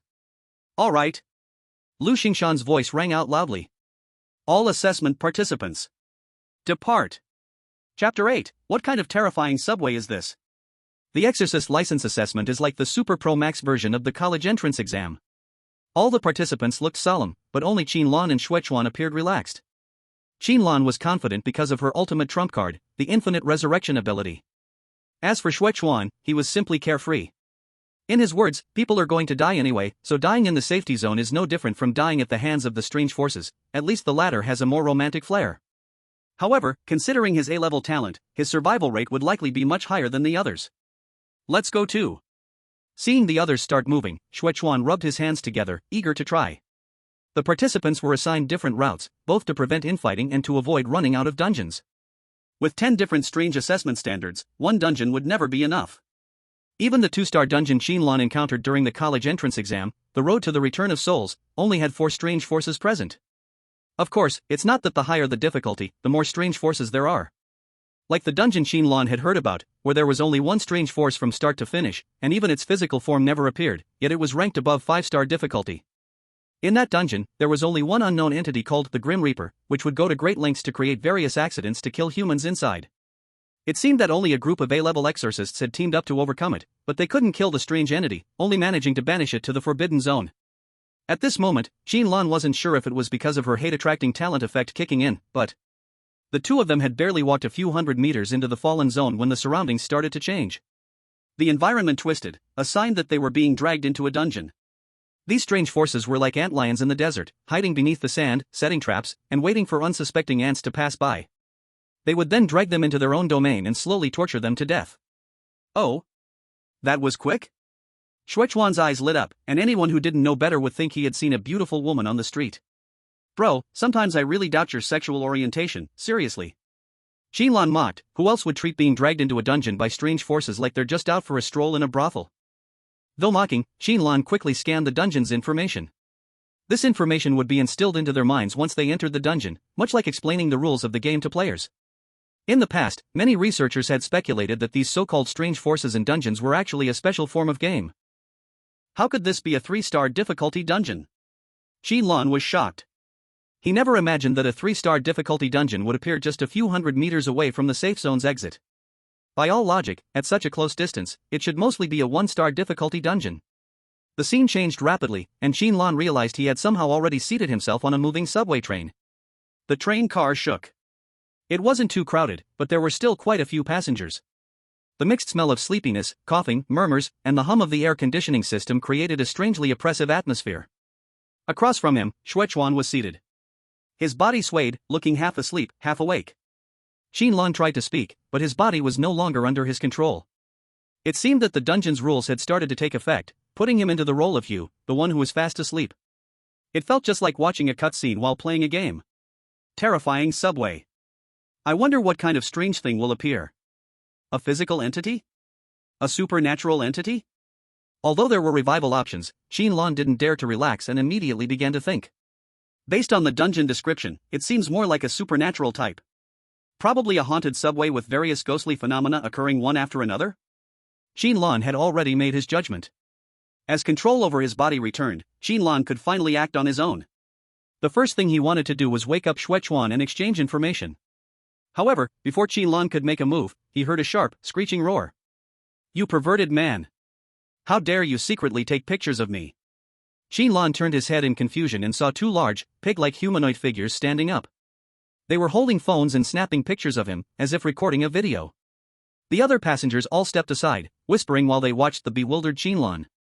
Meanwhile, the 2 fat pig-like creatures continued to scream at high volume. Disgusting! Shameless! Perverted man taking pictures. I've already called the police. You'd better prepare for the consequences. At this moment, Qin Lan finally realized what was happening. A wave of intense fear surged from his feet all the way up to his head, making his hair stand on end. Damn it! Which terrifying subway is this? He had been sleeping here, but how did it turn into a situation where he was secretly taking pictures of a woman? Hadn't he just woken up? He hadn't done anything. Shuechuan, sitting across from him, was also stunned. He glanced at the 2 pig-like people, then at Qin Lan, and gave him a thumbs up with a face full of admiration. Nice job, brother. Didn't know you had a thing for piggies. You sure have a strong taste. What the hell are you talking about? Qin Lan nearly went crazy. At this moment, 2 tall, muscular figures appeared in the distance, walking quickly towards them. These 2 imposing figures moved with such speed that each step caused the entire car to shake. Although it was hard to make out their uniforms, it was clear that they were wearing security uniforms. Is this subway security? Just as Qin Lan felt a little relieved, his heart immediately skipped a beat. Because the 2 muscular figures didn't have faces. Their faces were just a blur of darkness, and there was no concept of a head at all.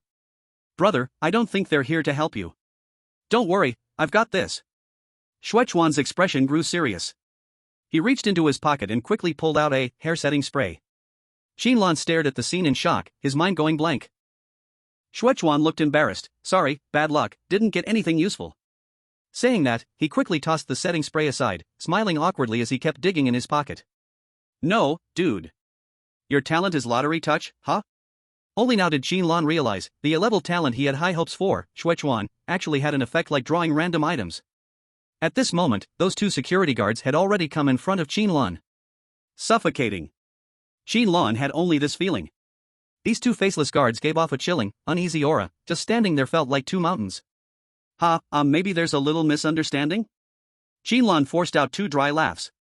Secret skill, 3 strikes, 3 defenses with a baton. First strike to the legs, prevent escape. Second strike to the mouth, prevent begging. Third strike to the head, prevent thinking. After several heavy hits, Qin Lan collapsed on the ground, lifeless. You have turned into chaos on hand-beaten beefball, killer is, subway security. Strength permanently increased by 0.7. Skill copy completion, 25%. Coming back to his senses from the intense pain, Qin Lan was still sitting on the subway seat. Across from him, Shuechuan lay back with his mouth open, looking like he couldn't wake up. The recent baton hit still made Qin Lan feel phantom pain, and he subconsciously rubbed his head. Wow, even thugs don't hit this black as you two. However, the value boost from the 3-star dungeon's weirdness was indeed terrifying. Just one death gave Qin Lan a full 0.7 strength bonus. Clenching his fist, a surge of power flowed through his muscles and bones. Qin Lan clearly saw his muscle lines becoming sharper. If before, Qin Lan's body only had slight traces from occasional training, now every part of his body was moving toward perfection. Like a precise machine. Every part, every gear, was being optimized. Once moving, it would roar deafeningly. The strength boost is real, not wasted on this beating, but what does skill copy completion mean? A spark appeared in Qin Lan's mind. Does it refer to their baton moves just now? Could it be that dying repeatedly not only strengthens attributes but also gives a chance to learn skills from the weird ones? If so, the potential of his second awakening talent was far scarier than he imagined. But before Qin Lan could get too excited, he realized another problem. One brutal beating only gave 25% completion. Even if it didn't decrease later, he would still need at least 3 more beatings. Thinking that he had to endure the legendary baton moves a few more times, Qin Lan's face darkened. At this moment, the familiar sharp shriek sounded again. You pervert! How dare you secretly film me? Qin Lan twitched his mouth, again. To avoid the effect reduction from the same death, Qin Lan chose to resist in time this time. Hey! You can eat shit, but you can't talk nonsense, yo! You two pig-headed idiots, just standing here gives me nightmares. Who has the mood to secretly film you? Qin Lan argued forcefully. His goal was not just to survive, but to defend his aesthetic judgment. The two pig spirits froze for a moment, then roared even more violently. What do you mean? I'm fat, so not beautiful? I tell you, in ancient times fat was beautiful. Besides, I call this full-bodied. And who are you to define me? We cannot be defined.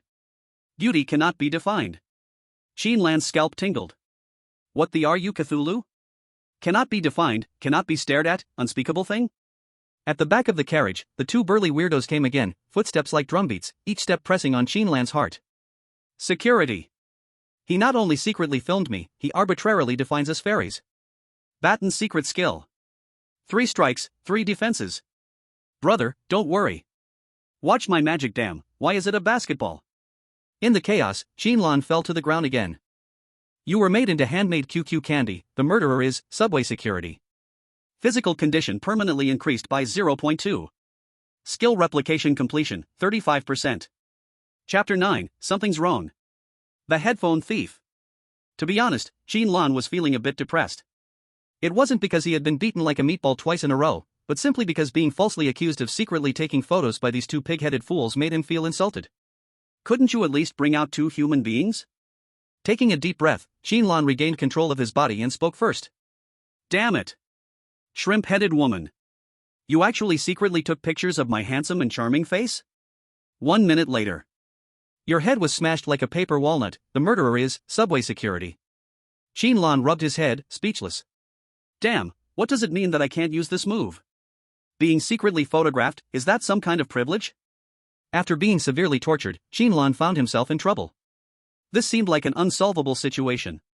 If he tried to explain, the pig-headed fools would start spitting out words he couldn't understand, and make comments that could flatten human brain folds with their absurd statements. Then security would appear and beat him mercilessly. And if he tried to turn the situation around and take the initiative, he would just get beaten even more severely. Qin Lan even tried to launch an attack, but couldn't even match the speed of those two ghostly-like batons. It felt like no matter what he did, he would end up being beaten. Meanwhile, Shuichuan, aside from taking out some random things from his pocket to entertain the atmosphere, he hadn't shown any sign of usefulness. To be honest, Qin Lan had serious doubts that this so-called A-grade talent was rated through connections. When others are fighting, you take out a basketball, isn't that just nonsense? Are you planning to perform some rap and dance show? From what he could see right now, his unreliable teammates' abilities were highly unstable, so he couldn't count on him for now. He could only rely on himself. This minute, which was supposed to be the reset time for revival, had turned into the cage that trapped Qin Lan. Death, revival. Death, revival again. Repeating this cycle, he could no longer gain any attribute boosts, and his skill replication progress had also stalled. If he couldn't find a breakthrough, he might get trapped in this damn time loop forever. Qin Lan realized something, and his expression turned extremely serious. I thought infinite revival would make me safe, but I didn't expect that even a simple 3-star difficulty dungeon would put me in a dilemma. Qin Lan took a deep breath but didn't panic. Even though he kept dying, this endlessly repeating minute still held hope. The only known rule of the dungeon right now is that you must ride to the final stop to complete the level. The trigger conditions for security's appearance are unclear, but it seems like as long as there's chaos, they'll appear. Are they just thugs, or are they maintaining some sort of order? Qin Lan forced himself to calm down. Even though the two pig people with their phones were still shouting loudly, it didn't shake his thinking. If the security appeared to act as thugs for the pig-headed fools, then this dungeon would be a deadlock. This was impossible. There are no unsolvable dungeons. That's a strict rule.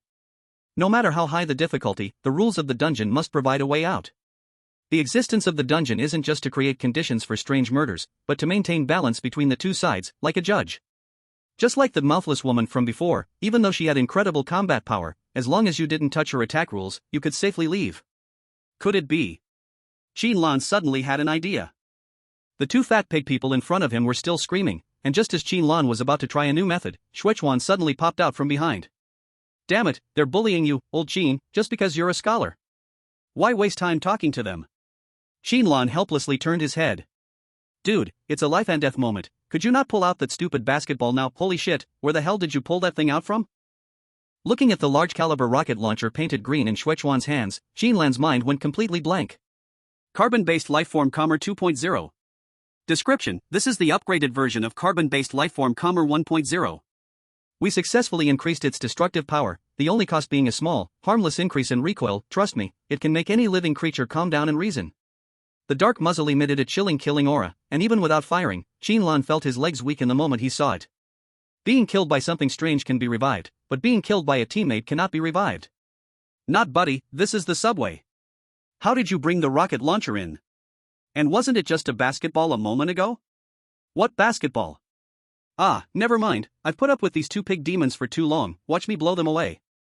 Shuichuan proudly yelled Yahoo, aiming the carbon-based lifeform Commer 2.0 at the two pig demons ahead. The next second, two batons struck first, hitting Shuichuan's face before Qin Lan could even react. Ouch, aye. He only had time to scream in pain, then after a few more hits, he instantly went quiet, falling to the ground in a sweet sleep. No, it seemed like he was dead. So fast. Qin Lan's pupils shrank sharply. The combat power of these two security guards was even stronger than he expected. The next second, the shadow of the batons entered his vision. I understand. Qin Lan woke again, more firmly convinced of his thought. This dungeon had a way out, and it was right in front of him. However, he still had to calm Shuichuan down first. Brother, don't rush to grab the prize. Qin Lan quickly held Shuichuan down. There are hidden rules in this subway, probably something like subway safety regulations. If you really pull out some large-scale weapon of mass destruction, we would be killed instantly. Shuichuan's hand just reached into his pocket, and he froze at Qin Lan's words. Ah? How did you know I? He didn't remember ever telling Qin Lan the specific effect of his talent. But facing Qin Lan's firm eyes, Shuichuan hesitated, then withdrew his hand. Step lightly. Then Qin Lan stood up, facing the two screaming pig demons, and started searching his pocket by himself. A few seconds later, Qin Lan pulled out a phone and some bills from unknown countries. Sister, I was wrong, please spare me. Qin Lan looked sincere, handing the phone and bills to the pig demon that screamed the loudest. Consider these compensation for your mental suffering. You are generous, please give me a way to live. Seeing the phone and money Qin Lan offered, the pig demon's eyelids twitched and a flash of pride and greed appeared in her cloudy eyes. Hee hee, shrimp-head man, scared now? Let me tell you, I am the independent hero of the new era. Before she could finish, Qin Lan suddenly fell to the ground, screaming. Ah! Oh my god! Robbery! And hitting people! Heavens! Stealing in broad daylight! The fat pig demon, seeing Qin Lan's sudden acting change, froze for a moment. But by the time she realized what was happening, it was too late. Two burly figures appeared behind her, their arms strong as calf legs, almost bursting the sleeves of their uniforms. Veins bulged on the hands holding the batons, full of violent beauty. No! Not like this. He started it. After two pig grunts, the ground had two fat pigs with crushed skulls. Bang! Bang bang! Even so, the baton strikes did not stop. Flesh flying, fat splattering, grease mixed with blood spraying everywhere with the baton swing, the scene was unbearable. For the first time not watching baton's secret technique, 3 strike, 3 defense from a victim's view, Qin Lan couldn't help but marvel. No wonder it's a secret technique, this stick technique is simply the pinnacle of perfection. Yes, this was the possibility Qin Lan had thought of. To fight against rules with rules. Just in the last loop, Xuechuan, who clearly wasn't the target of the pig demon's slander, was instantly killed because he had taken out a band weapon, and this made Qin Lan understand everything. The presence of security was to maintain order. Qin Lan, who was slandered, was the disruptor of order, so he was attacked by security. But on the flip side, if Qin Lan was the obvious victim, and those two pig demons were the disruptors of order, who would security attack? Qin Lan had tried before, to reverse the slander and accuse the pig demons of secretly taking pictures, but it had no effect, which made him think this path wouldn't work. Now, it seemed he just hadn't chosen the right method. It wasn't until he confirmed the 2 dead pigs on the ground had no breath left that the 2 burly security guards slowly turned and left. Lying on the ground, Qin Lan didn't dare to move for a long time, only daring to raise his head after the 2 walked far away. Wow, this pig head meat can be used to make dumplings. Xuechuan also came over, staring wide-eyed and saying, I swear, if the town's defense master knew this technique, Lu Zhishan would probably have to drag 20 pounds of pig guts home. Looking at the arrogant pig demons now lying in their miserable state, Qin Lan felt a sense of satisfaction in his heart. Damn it, let you insult my aesthetics, no, let you slander me. Actually, Qin Lan had thought about it. If he had simply taken the blame, reached a compromise with the pig demons before security arrived, putting aside his dignity and surrendering, maybe that would have been a solution. But he didn't want to choose that. Qin, brother, how did you know about the information of this instance? Xuechuan, with a look of fear, walked up and looked at Qin Lan with admiration in his eyes. He had also figured it out, if he had recklessly activated his talent for the lucky draw, maybe there would have been one more body on the ground. Those 2 security guards' strange combat power was far beyond what they could handle. Ha! In response to Xuechuan's question, Qin Lan simply replied in a profound tone. Experience judgment. The rest, let him guess. Upon hearing this, Xuechuan's eyes began to sparkle, awesome. No wonder you're a master recognized by Manager Lu, truly extraordinary. With this judgment ability, I dare say, many 2-star demon hunters would kneel and call you dad. Flattered by such praise, Qin Lan felt a little embarrassed. After all, he had only reached this point through repeated revivals and the advantage of gathered information. If he had only one life, he would have probably died in this instance. Ah, Loki, by the way, isn't this stop already passed? Qin Lan's face turned slightly red, quickly changing the subject. While the 2 were chatting, the subway stopped for a while, with many passengers getting on and off, but they ignored the corpses and bloodstains on the ground. They stepped through the blood on the ground with expressionless faces, as if nothing had happened. This calmness only made the atmosphere seem even more eerie. Xuechuan pointed to the station map above. That's right, we're still 3 stops away from the final station. 3 stops?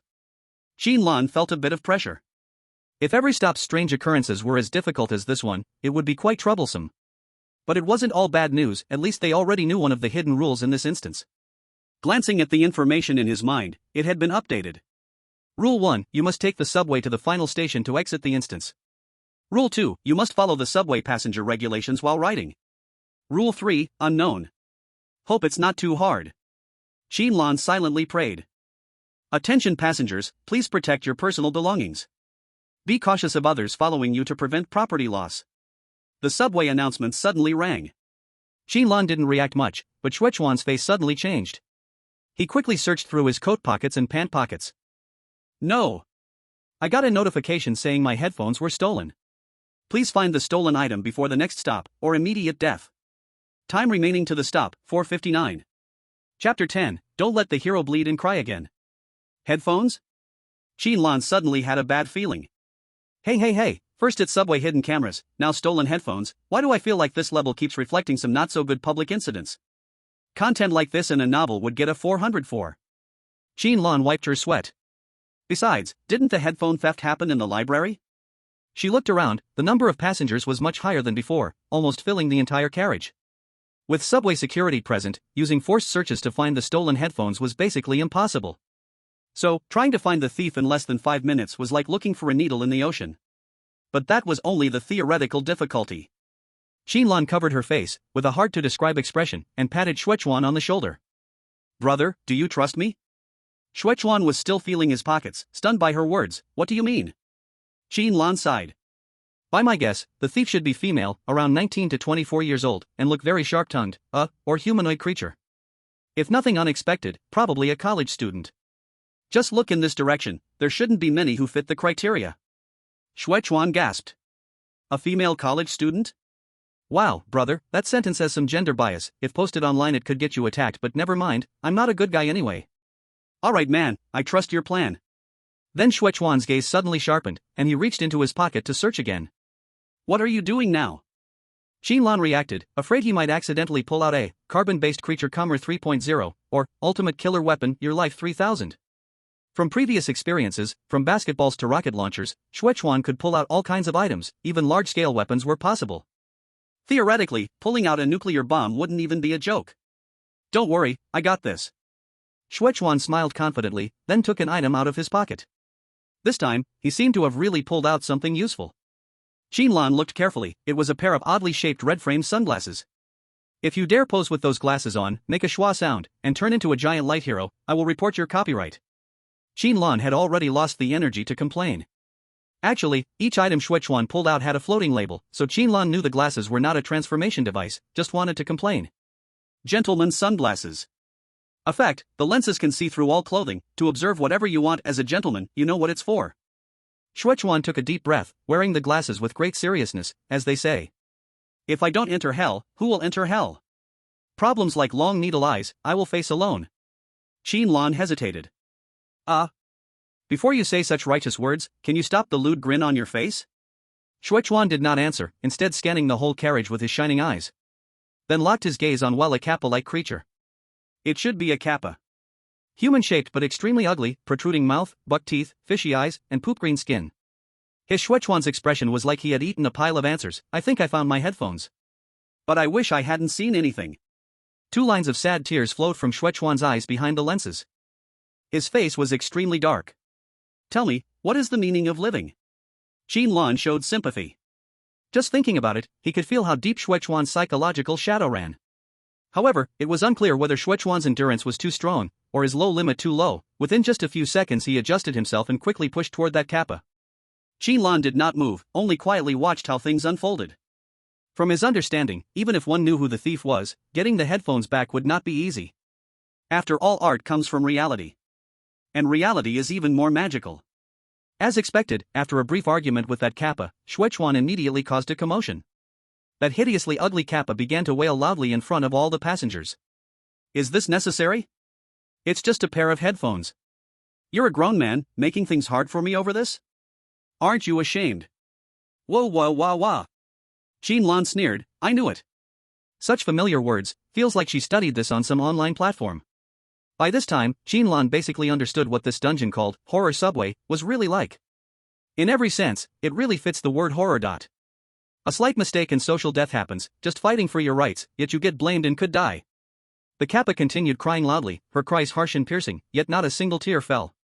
Looking closely, a sly color flickered in her eyes. Whoa, I've had depression all along. You call me a thief in front of so many people, what face do I have to live? I might as well die. Not far away, Qin Lan nodded quietly. Appeared, classic depression. Cry first, make a scene second, attempt suicide third, next should be guiding surrounding passengers to apply public pressure, right? As expected. The passengers who had been bystanders, after seeing the kappa cry, seemed possessed and surrounded Shuechuan, angrily accusing him. Young man, how come you have no heart at all? Little girl, why can't you give her some space? Are you even a man? Can't bear this small grievance? Look how pitiful she is, apologize quickly. One by one, the onlookers joined the attack, reaching out to push Xuechuan away, shouting and roaring, stopping him from approaching the Kappa.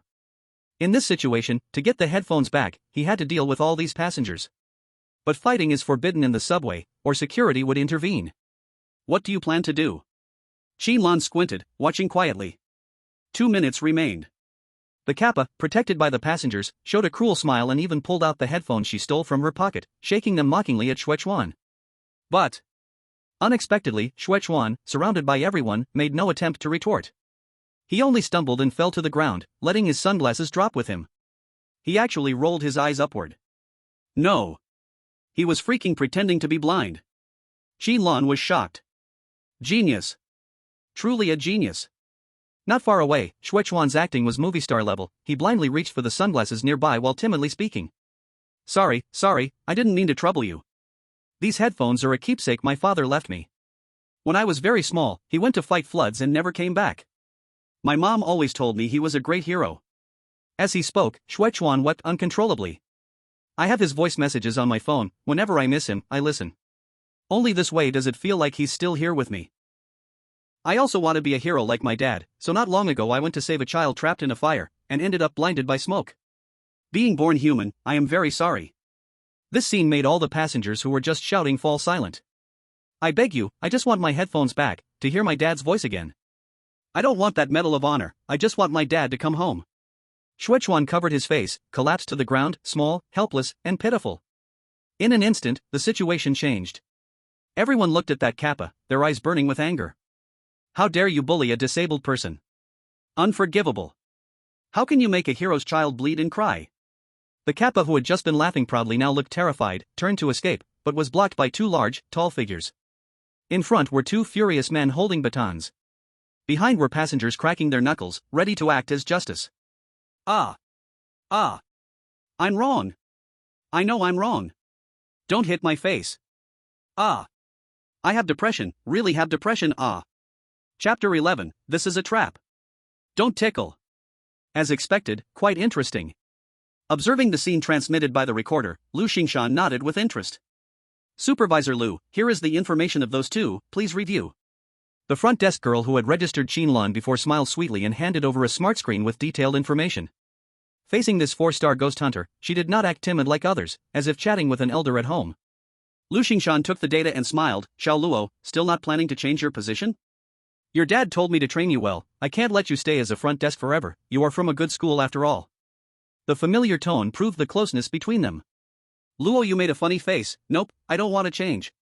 Other places are super busy and boring. Front desk work is light, and I can see lots of interesting things, very fun. She leaned in, curiously looking at the information on the screen. Uncle Lu, is that person really an A-level talent? Among the dense information was a photo of Xuechuan. A handsome face, for some reason always with a little cheeky look. I said many times, use titles at work. Got it, Mr. Plant. You girl. Lu Xingshan helplessly swiped the screen. A-level talent, dimensional pocket, can randomly take out items from another unknown space. Though unstable now, potential is huge. Lu Xingshan's eyes were sharp. With systematic learning and reinforcement, he can take out items as needed to solve crises. Luo, you blinked, items? But even if he can take out some weapons, at most they can handle 3-star or lower ghosts, right? Hot weapons have some effect on low-star entities, but strong ones can ignore them completely. Lu Xingshan glanced at her. True, but you know, during the college exam, he once took out a cursed item in a dungeon. A cursed item that reached 4 stars. Hearing this, Luo Yu's pretty face changed immediately. Cursed item? Aren't those only produced inside dungeons? It's a special object containing curses, even can summon real ghosts. How could it appear from a talent skill? Cursed items are knowledge usually not covered in high school. In dungeons, there is a tiny chance of producing special items, conditions vary, but most are very harsh. Simply finishing the dungeon, or killing the dungeon's ghosts. They may not even be able to obtain the cursed object. On the cursed object, a strange curse is condensed, and even if taken out of the instance, it can unleash terrifying power. It can even be used to fight against the bizarre in other instances. Yes, he did it before. Lu Xingshan nodded. After the college entrance exams, he received invitations from major universities with outstanding grades, but he rejected them all. He disappeared for 3 years, and when he reappeared, he came to us to take the hunter's license for exorcism. Luoyu was shocked as she listened to these details. But then, she sharply realized some issues. Disappeared, but this information was downloaded from the internal network of the Exorcism Bureau. Could it be that his experiences over those 3 years are something we can't even track? Lu Xingshan lovingly patted her head. Otherwise, why would I be so focused on this exam? But Lu Xingshan's gaze turned towards another direction, where the scene transmitted from the recorder was displayed in a holographic projection. In the projection, Qin Lan's figure was clearly visible. This F-level little guy, he makes me even more puzzled. Lu Xingshan's gaze was deep. He hasn't shown any talent skills, but I can tell his strength is growing in a strange way. Just in this instance, his strength has already undergone a leap in improvement. This doesn't match the talent abilities shown in his file at all. The train reached the 3rd station. Qin Lan looked at Shuechuan with a strange expression. Let's not talk about your acting just now. How did you think of this move? Shuechuan chuckled and casually flipped his hair. Because I'm a genius, bro. Didn't you already demonstrate it to me at the last stop? He counted on his fingers. First, we can't violate the subway passenger regulations, meaning it's basically impossible to pass by fighting unless we have the strength to defeat those 2 bizarre security guards. Second, use the rules to fight against the rules. Those 2 pigmen falsely accused you of filming, so we reverse and accuse them of robbery. This Kappa looks pitiful, so I'll just act even more pitiful than her. Simply put, whatever trick the opponent uses to set up, we'll use the same trick to break it. At this point, Shuechuan smiled brightly. Turns out, I was right. Qin Lan's gaze changed. This guy, he was indeed pretending to be stupid. Before, she thought he was just lucky with an A-level talent, a bit talkative, and maybe careless. But looking at it now, his logical reasoning and observational skills have reached a very high level. Qin Lan asked herself, if it were her in that situation, she probably wouldn't have come up with a solution so quickly. Moreover, Shuechuan didn't have the information gap that comes with revival. This guy wasn't acting like a fool, was he? Qin Lan's face darkened as she stared at Shuechuan, inspecting him from top to bottom. He seemed completely useless, taking out setting spray and a basketball to act like part of the atmosphere. But when he got into trouble, his X-ray glasses were perfectly reasonable, and he quickly analyzed the situation and thought of a solution. Tisk. Qin Lan kept feeling something was off. Facing Qin Lan's unfriendly gaze, Shuechuan looked completely confused. Forget it. There are only 2 more stops left. I hope your performance can remain as steady as just now. Qin Lan sighed in annoyance. Taking advantage of the free time, Qin Lan checked her attribute panel again. Name, Qin Lan. Race, human. Strength, 1.9. Constitution, 2.0. Speed, 1.3. Spirit, 2.0. Curse resistance, 0. Curse amplification, 0. Special status, none. Skill, Baton Secret Technique, 3 strikes 3 defenses, 50%. After repeatedly dying, her attributes had been greatly improved. It seemed that the higher the difficulty of the instance, the greater the attribute boost after each death. Her strength and constitution had reached nearly twice the level of an average person. Even speed-wise, there were small improvements. Unfortunately, the diminishing returns in the later stages were so severe that the skill completion of the Baton Secret Technique stopped at 50% and did not improve further. I'll have to figure out a way to die a few more times in the next 2 stations. If I miss this dungeon, I might not get another chance to replicate a skill like this for a while. Qin Lan thought to himself. At the same time, he felt even more relieved about his decision. Joining the Hunter Bureau was definitely the right path. With his talent, as long as he kept experiencing various dungeons, he could raise his stats to an extremely terrifying level. Not only that, but he could also learn all kinds of skills. As long as he kept his head down and kept growing, he would eventually reach a level comparable to a powerhouse like Lu Xingshan. No, he might even surpass him. Attention all passengers. At the same time, the subway announcement rang out. The train will experience some bumps during the ride, please sit down promptly. Qin Lan glanced around.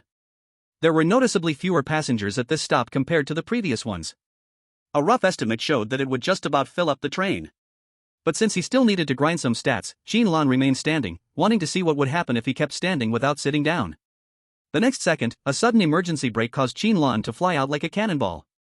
You tried to practice wrestling with your spine on the floor, the culprit is, train conductor. Endurance permanently increased by 0.2. Current endurance, 2.0 greater than 2.2. Qin Lan became obedient. When he flew into the air just now, a strange force bound his body, preventing him from breaking free. Logically speaking, with his current physical condition, he should have been able to adjust his landing posture in time, and even if he fell, he wouldn't have been injured. But Qin Lan could only watch as his head hit the ground and his body folded into a strange angle. The train conductor, so that means there's a second anomaly in this dungeon? Qin Lan rubbed his neck. He looked toward the next carriage, which was shrouded in thick darkness, making it impossible to see anything. Please sit down promptly. This time, Qin Lan obediently chose a seat. Then, when he looked up, he saw a yaksha sitting across from him. With a green face, sharp fangs, wide glaring eyes, an ugly and hideous face, just a glance would give you nightmares. But after training with the pig demon and Kappa University student, Qin Lan had become numb. It was just a yaksha. Public transport, even yakshas ride the subway, it's perfectly reasonable. Qin Lan stared at the yaksha, and the yaksha stared back at him. Beside him, Xuechuan looked at the opposite side, then looked at Qin Lan and couldn't help but whisper, "What's up? Do you two know each other? Is this your ex-girlfriend?" This sudden idiotic comment nearly made Qin Lan curse. But before the words came out, Qin Lan's expression suddenly changed. First, he showed confusion, then shock, and finally a look of realization. Qin Lan finally understood how messed up the event at this third stop was. Xuechuan also gradually showed a strange look. Is it just me, or do you feel the same way? Qin Lan gritted his teeth. I feel the same. If you don't want to die, you better control your hands. Just 3 seconds ago, an sudden itch appeared near Qin Lan's thigh. To describe it, it was about 10 centimeters inside, above the knee. The itch wasn't just on the surface of his skin, it felt like it had reached his bones. It was as though hundreds of ants were walking through the gaps in his veins, occasionally biting the surrounding skin and flesh. And the ugly yaksha opposite him slowly took out a phone from its bag. The camera tilted slightly, indicating that it had started recording. The target of the recording was Qin Lan and Xuechuan sitting opposite. Why is it so itchy? Xuechuan exclaimed in shock. Both hands clutched tightly on the thighs, struggling hard against the impulse to scratch. Qin Lan was drenched in sweat, similarly fighting against the maddening itch. This unbearable itch, even scratching through clothes could not ease it, the hand had to go inside the pants, touching the skin directly. Hold on, you must hold on. If you dare scratch, those 2 security batons will fly to your face, sending you into a deep sleep. Qin Lan gritted her teeth, her temples throbbing. No, she really couldn't endure it. Since she had resurrection in hand, Qin Lan stopped restraining herself, putting her hand into her pants and scratching hard. Ha! The yaksha across almost screamed at the same time, the sound like a rusty saw cutting wood, piercing the eardrums. How dare you do this to me in public? This is remote molestation. She seemed to finally hold some evidence, raising her phone high, her voice even louder. I recorded everything. Everyone look. This stinking man. He is harassing me in public. Heavy footsteps came again. Qin Lan turned her head, scratching while casually greeting. Oh, you're here? Take it easy this time, okay? Your ribs are broken into 32 pieces, the culprit is subway security. Strength permanently increased 0.5. Skill copying completion, 70%. Chapter 12, Truly Strange, the train conductor appears. I say. In that magical pocket of yours, can you pull out something like anti-itch spray? Even $9.99 skin relief would work. After resurrecting again, Qin Lan restrained the urge to scratch while looking at Xuechuan. He showed a smile worse than crying. Do you think I don't want to? But now, even a small move makes my hands want to scratch, I can't reach any tools. They were in a deadlock. Qin Lan's expression was equally ugly, her mind racing for a solution. The itch on her legs grew stronger, at first the pain from squeezing could restrain it, but over time, it would surpass the power of will. And if she couldn't hold it, the yaksha across would record it, then summon subway security for a double beating. How to break the deadlock? Her thoughts were messy, the urge to scratch growing, seriously affecting Qin Lan's mind.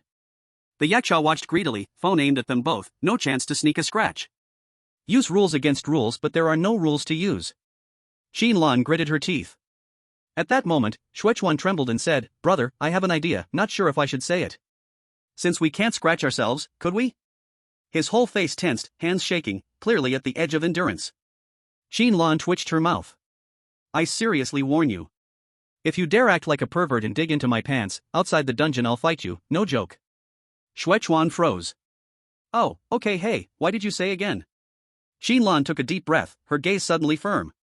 She decided to try the last method. Then, with lightning speed, Qin Lan quickly slid her hand into the waistband. Stinking man. Got you now. The yaksha across was overjoyed, raising the phone and shouting impatiently. Someone help. This person in public. Squelch. After a sound that made the scalp tingle, Qin Lan pulled out her hand, pale. Brother, Yu Shuechuan looked stunned. In Qin Lan's hand was a large piece of bloody flesh. Her pants were soaked with the flowing blood.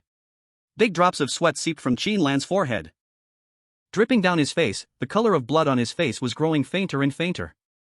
At this moment, the two diligent subway security guards arrived as expected, but they didn't launch an attack. Qin Lan fell from his seat, unable to rise due to blood loss and excruciating pain, but still raised the piece of flesh he had torn from his body high, his voice weak. Did you see clearly? I didn't do anything inappropriate. I was just self-harming. Qin Lan's lips trembled, his vision somewhat blurry, but he still forced a smile, raising his mouth to give the Yasha holding the phone across from him a provocative grin. How about it? There should be no law saying I can't self-harm on the subway, right? The two faceless security guards stood in place, quietly watching Qin Lan, then slowly turned and walked away. He had bet right. Qin Lan let out a long breath, but then his vision went black and he collapsed. You crazy bastard. The Yasha across from him was frantic, pointing at Qin Lan, seemingly unwilling because his goal had not been achieved. The train has arrived at the station. Then, the subway arrived at the station, and the Yasha hastily shoved his phone back into his bag and ran off the train as if escaping. The sound of the broadcast vaguely reached Qin Lan's ears, and he couldn't help but sneer in his heart. As expected, the time of arrival at the station is not fixed, but artificially controlled. If I chose to endure, the time of arrival would be endlessly delayed, always waiting for the moment I couldn't bear it anymore. Damn conductor. At this point, Qin Lan was completely certain that from the very beginning, the progress of this instance was under the control of that conductor. Compared to those two security guards with overwhelming strength, that mysterious conductor was the most dangerous bizarre one. Damn. Bro, don't die. Shuechuan suddenly stood up with a jerk, frantically rummaging through his pockets. Medicine, medicine, medicine, I need medicine, get me something out. Damn. Kidney pills? Damn you, not this kind of medicine. Watching Shuechuan continue pulling out all sorts of bizarre medicines from his pockets, Qin Lan narrowed his eyes, his left hand clutching his belt, ready to take off his pants at any moment. This was his last insurance measure. If his good teammate wasn't reliable, he would directly become an exhibitionist and violate passenger rules, thereby attracting subway security to beat him to death with sticks, then respawn in full health. No choice, the respawn trigger condition must be killed by the bizarre. Self-harming and losing too much blood like him didn't qualify for respawn. Fortunately, Shuechuan still came through in the end. Yunnan Black Medicine, pirated. Description: this is a civilian healing miracle medicine from a special world. No matter what kind of injuries you have, just spray it to heal. By the way, I heard it has a brother version with a similar name. With the press of the medical spray in Shuechuan's hand, a layer of unknown substance quickly covered Qin Lan's wound. Although the pain was still intense, Qin Lan could clearly feel that his blood loss state had been erased. Phew, that was really close. Qin Lan's face remained pale, but he still pulled the corner of his mouth, showing a smile. Shuechuan quickly took off his coat and wrapped it around Qin Lan's wound, his face full of admiration. I'm not flattering you, bro, you're really the toughest person I've ever seen. Tearing off your own flesh. Even if I were you, I might not have the guts. Qin Lan remained non-committal. Better than dying. Attention all passengers, the next stop is the final station for this train. Passengers who need to get off should take their belongings and prepare to get off the train. The broadcast sound rang at the right time, and the subway began to slow down. Is the final stop here? Qin Lan looked up at the door of the train, but could only see a pitch-black view through the glass. Until the subway finally came to a stop, the lights of the platform outside finally appeared. The passengers around them walked out of the carriage one by one, leaving only Qin Lan and Shuechuan behind. Please, passengers who are about to get off. The broadcast had not finished before being interrupted by Qin Lan's voice. Aren't you going to show yourself? Train conductor. The mechanical broadcast sound abruptly stopped. Qin Lan's voice was not loud, but in the quiet carriage, it was clearly heard. Beside her, Shuechuan looked around and weakly spoke. Bro, don't scare me, who are you talking to? They say dogs can see things that humans can't, but you too. Before his rambling could continue, the broadcast sounded again. But this time, the broadcast was not the previous mechanical synthesized voice, but a deep male voice. You are a very interesting passenger. Very weak, but unexpectedly you've survived until now, and it seems you know my work very well. Why? Work? Qin Lan raised her voice a bit. You throw this pile of garbage in the toilet, can't even tell which is shit, and you call that a work? You seem not very satisfied? The train conductor's voice faintly carried some anger. Qin Lan sneered, of course. Shitty ideas, shitty rules, shitty modeling. Let me guess, you must be very pissed off, right? Because we didn't follow the script you envisioned at all. At this point, Qin Lan laughed, a mocking smile in her voice. For the first stop, you probably wanted to see us groveling and begging, taking the blame for the black pot and just letting it go. For the second stop, you probably wanted to see the victim being crushed by public opinion, abandoning their dignity to obey the guilty. For the third stop, you must have started to lose patience, so you intervened yourself, manipulating our senses and the time of arrival, hoping we'd cave. Although the train conductor did not respond, Qin Lan could still feel the atmosphere in the carriage growing more and more oppressive. I know you're in a hurry, but don't rush. Because I haven't finished scolding you yet. Enough. The carriage suddenly fell into darkness, all the lights went out in an instant. When the lights turned back on, a gaunt middle-aged man suddenly appeared. He was wearing a uniform identical to that of subway security, but with epaulets symbolizing power. You've said so much, do you not want to live anymore? The train conductor slowly walked up to Qin Lan, followed by the two subway security guards who had appeared many times before. His features were sharp, his whole body exuding an uncomfortable, evil aura. We've already reached the final station. If you just obediently get off the train, you could leave here alive, so why are you trying to provoke me into showing up? The train conductor bent down, staring straight into Qin Lan's eyes. A chilling sensation spread throughout Qin Lan's body, making it hard for him to breathe. But Qin Lan was still smiling. Actually, I've had a guess for a long time, not sure if I'm right. Upon hearing this, the train conductor's expression suddenly changed. Qin Lan continued. This subway, though many things are under your control, is not entirely driven by your will, am I right? As soon as the words left his mouth, a hint of surprise appeared in the conductor's evil eyes. What are you talking about? I've always been curious, Qin Lan coughed, why do the other passengers all look like normal humans, but the key characters in the story are two pig-like creatures, a kappa and a yaksha? It doesn't seem to match your idea at all. Then I figured it out. Qin Lan licked his dry lips. Because to the real victims who went through these despairing events, that's how those characters appeared. Two fat, greedy, ugly scumbags who secretly took pictures and then falsely accused them, unable to defend themselves. A sneaky, deceitful kappa who stole their belongings, yet they had to compromise in order to prevent the situation from getting worse. Just scratched an itch, but then the vicious and cruel yaksha schemed against them, ruining their reputation and life. These were the curses that the victims couldn't shake off, their silent screams. At this moment, Qin Lan's gaze gradually grew cold. Including the two bodyguards behind you, they seem to just maintain subway order, but in reality, they suppress the victims' voices under the banner of order. You, the train conductor, and your train, you are the representatives of power, and also the real targets of the victims' hatred. You are right. But you also really make me angry. The train conductor stood in front of Qin Lan, head lowered, looking down on him from above. I decide the time the train stops, and now, I am ready to depart. Since you did not get off, then. Qin Lan waved his hand, showing a dazzling smile. Train conductor, you told me so much, did you ever think why I've been talking to you for so long? The train conductor froze, suddenly sensing something. Behind him, Shuichuan, who had been silent all along, exhaled deeply, then took out an embroidered shoe. A blood-stained embroidered shoe. Not long ago, I quietly asked my friend if it was possible to pull out anything. Then he gave me a very delightful answer. Qin Lan grinned, adding in a voice only he could hear. Although it took the 25th try to pull it out, it's enough if it can kill you. This was not Qin Lan's first time seeing the train conductor. To be precise, this was the 25th resurrection. Every time, Qin Lan would have Shuichuan frantically draw prizes nearby, trying to pull out something capable of countering this 3-star dungeon. And now, the guaranteed item had appeared. Dog day. Dog day. In the carriage, a light set of footsteps rang, like they came from a graceful woman.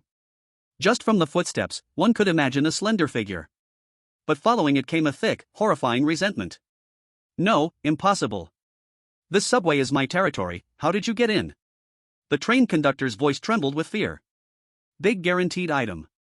Qin Lan looked at the woman who appeared from nowhere in the carriage, took a deep breath, smelling only the cold, blood-filled air.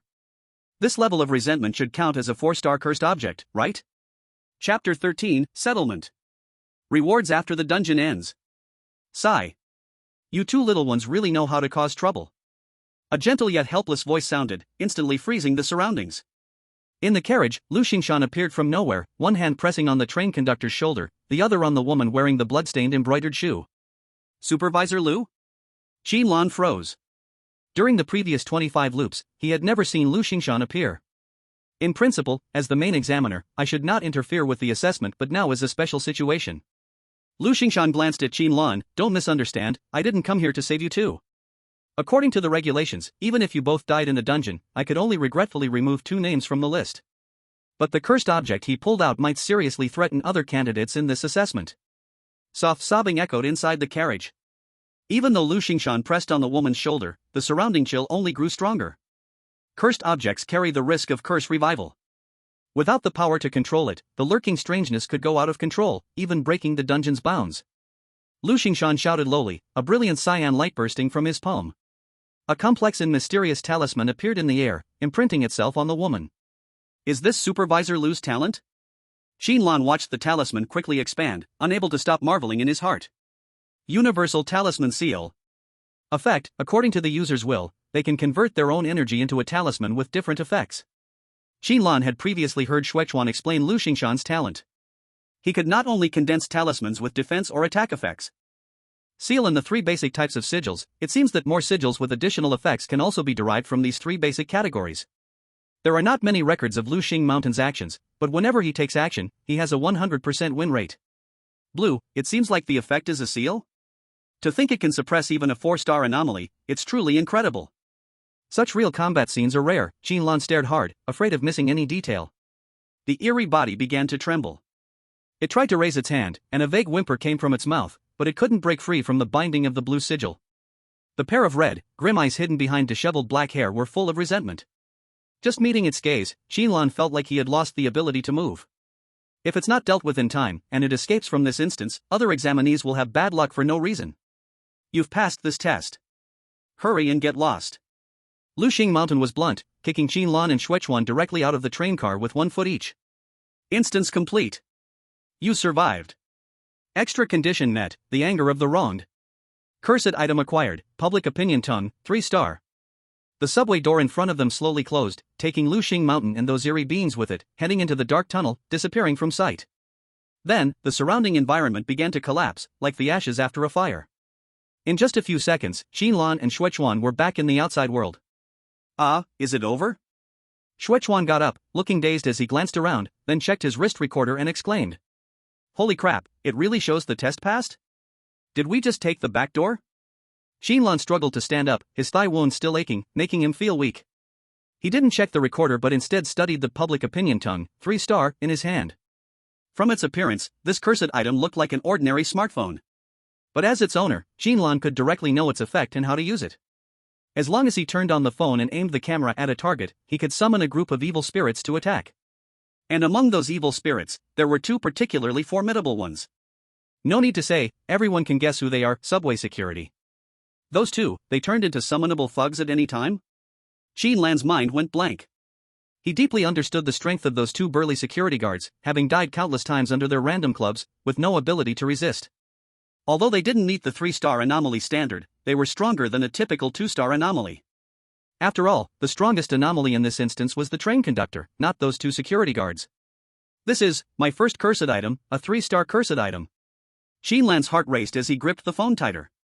Compared to Qin Lan's excitement, Shuechuan was still dazed, slowly realizing and saying, Wait, did Director Lu sacrifice himself to save us? He didn't get off the train just now. Saying this, Shuechuan began to wail like a ghost. Director Lu. Poor Director Lu, I never thought we'd meet like this, now we have to bury him. Under Qin Lan's shocked gaze, Shuechuan howled while digging into the dirt on the ground. What are you doing? Qin Lan stared wide-eyed. Shuechuan, while digging the pit, patiently explained. I'm making a grave for Director Lu. His self-sacrificial deeds, I'll definitely publicize them when I get back to the safe zone, let everyone know his shining moment. Saying this, Shuechuan patted the small mound of dirt he just built, writing the character Lu on it. With a sincere face, he bowed towards the little mound. Director Lu, you can rest easy. Leave your sister-in-law to me. If you ever have a daughter, even if I have to walk through fire and water, I will make sure to take good care of her.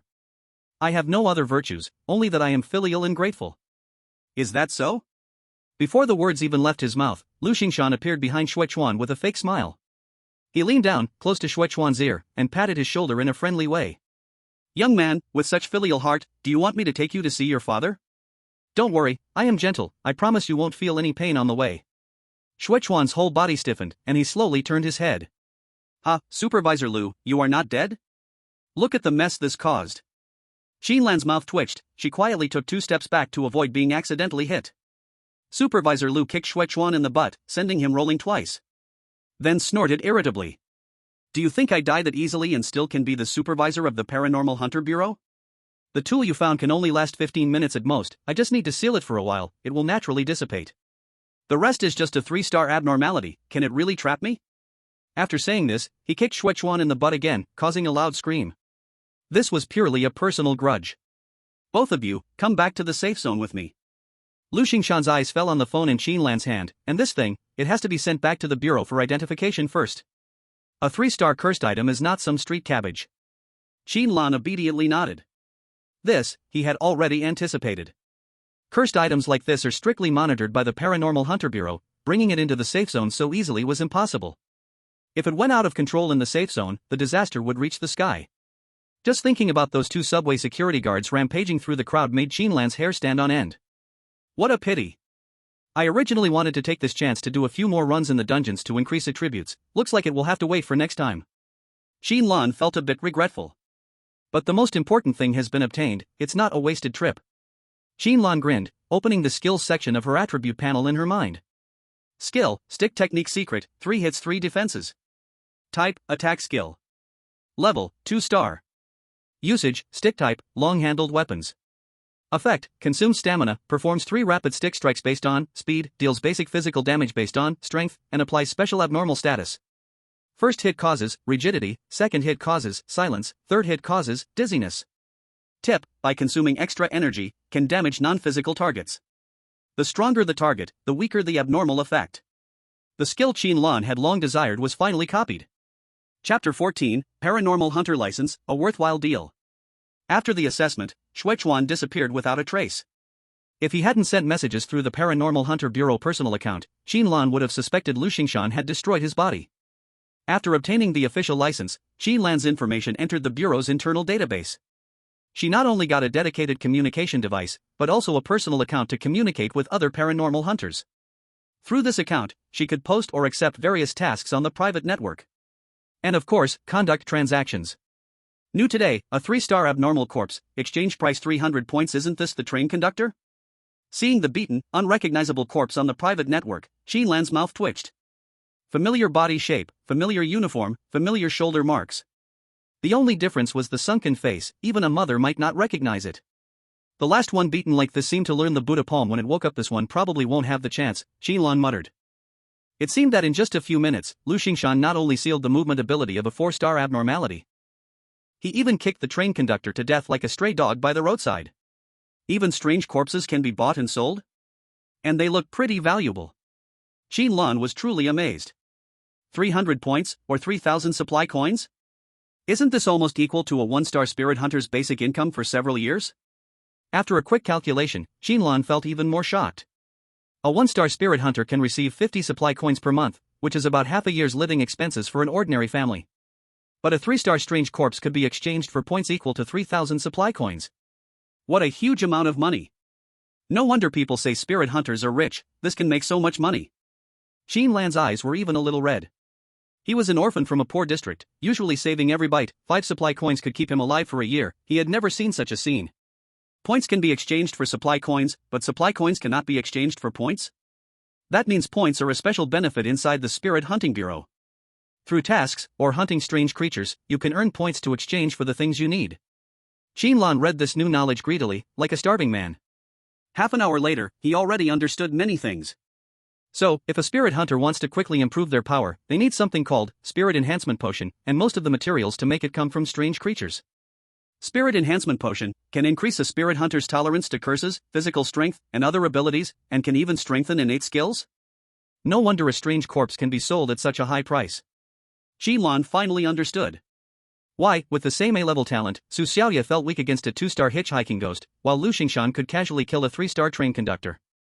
Spirit Enhancement Potion, good stuff. I wonder if it works for my talent too? Qin Lan itched with curiosity. Besides Spirit Enhancement Potion, you can also keep using your innate skills on strange creatures, honing your talent in real combat.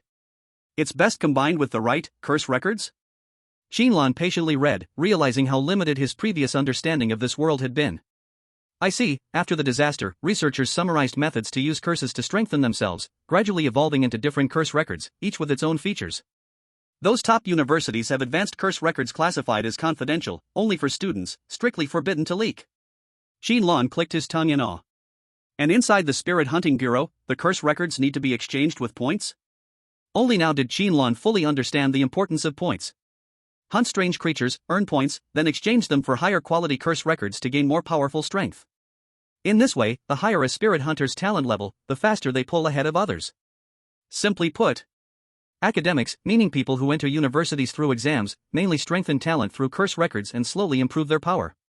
Combat practitioners, meaning spirit hunters, prefer training in dungeons and growing through battle.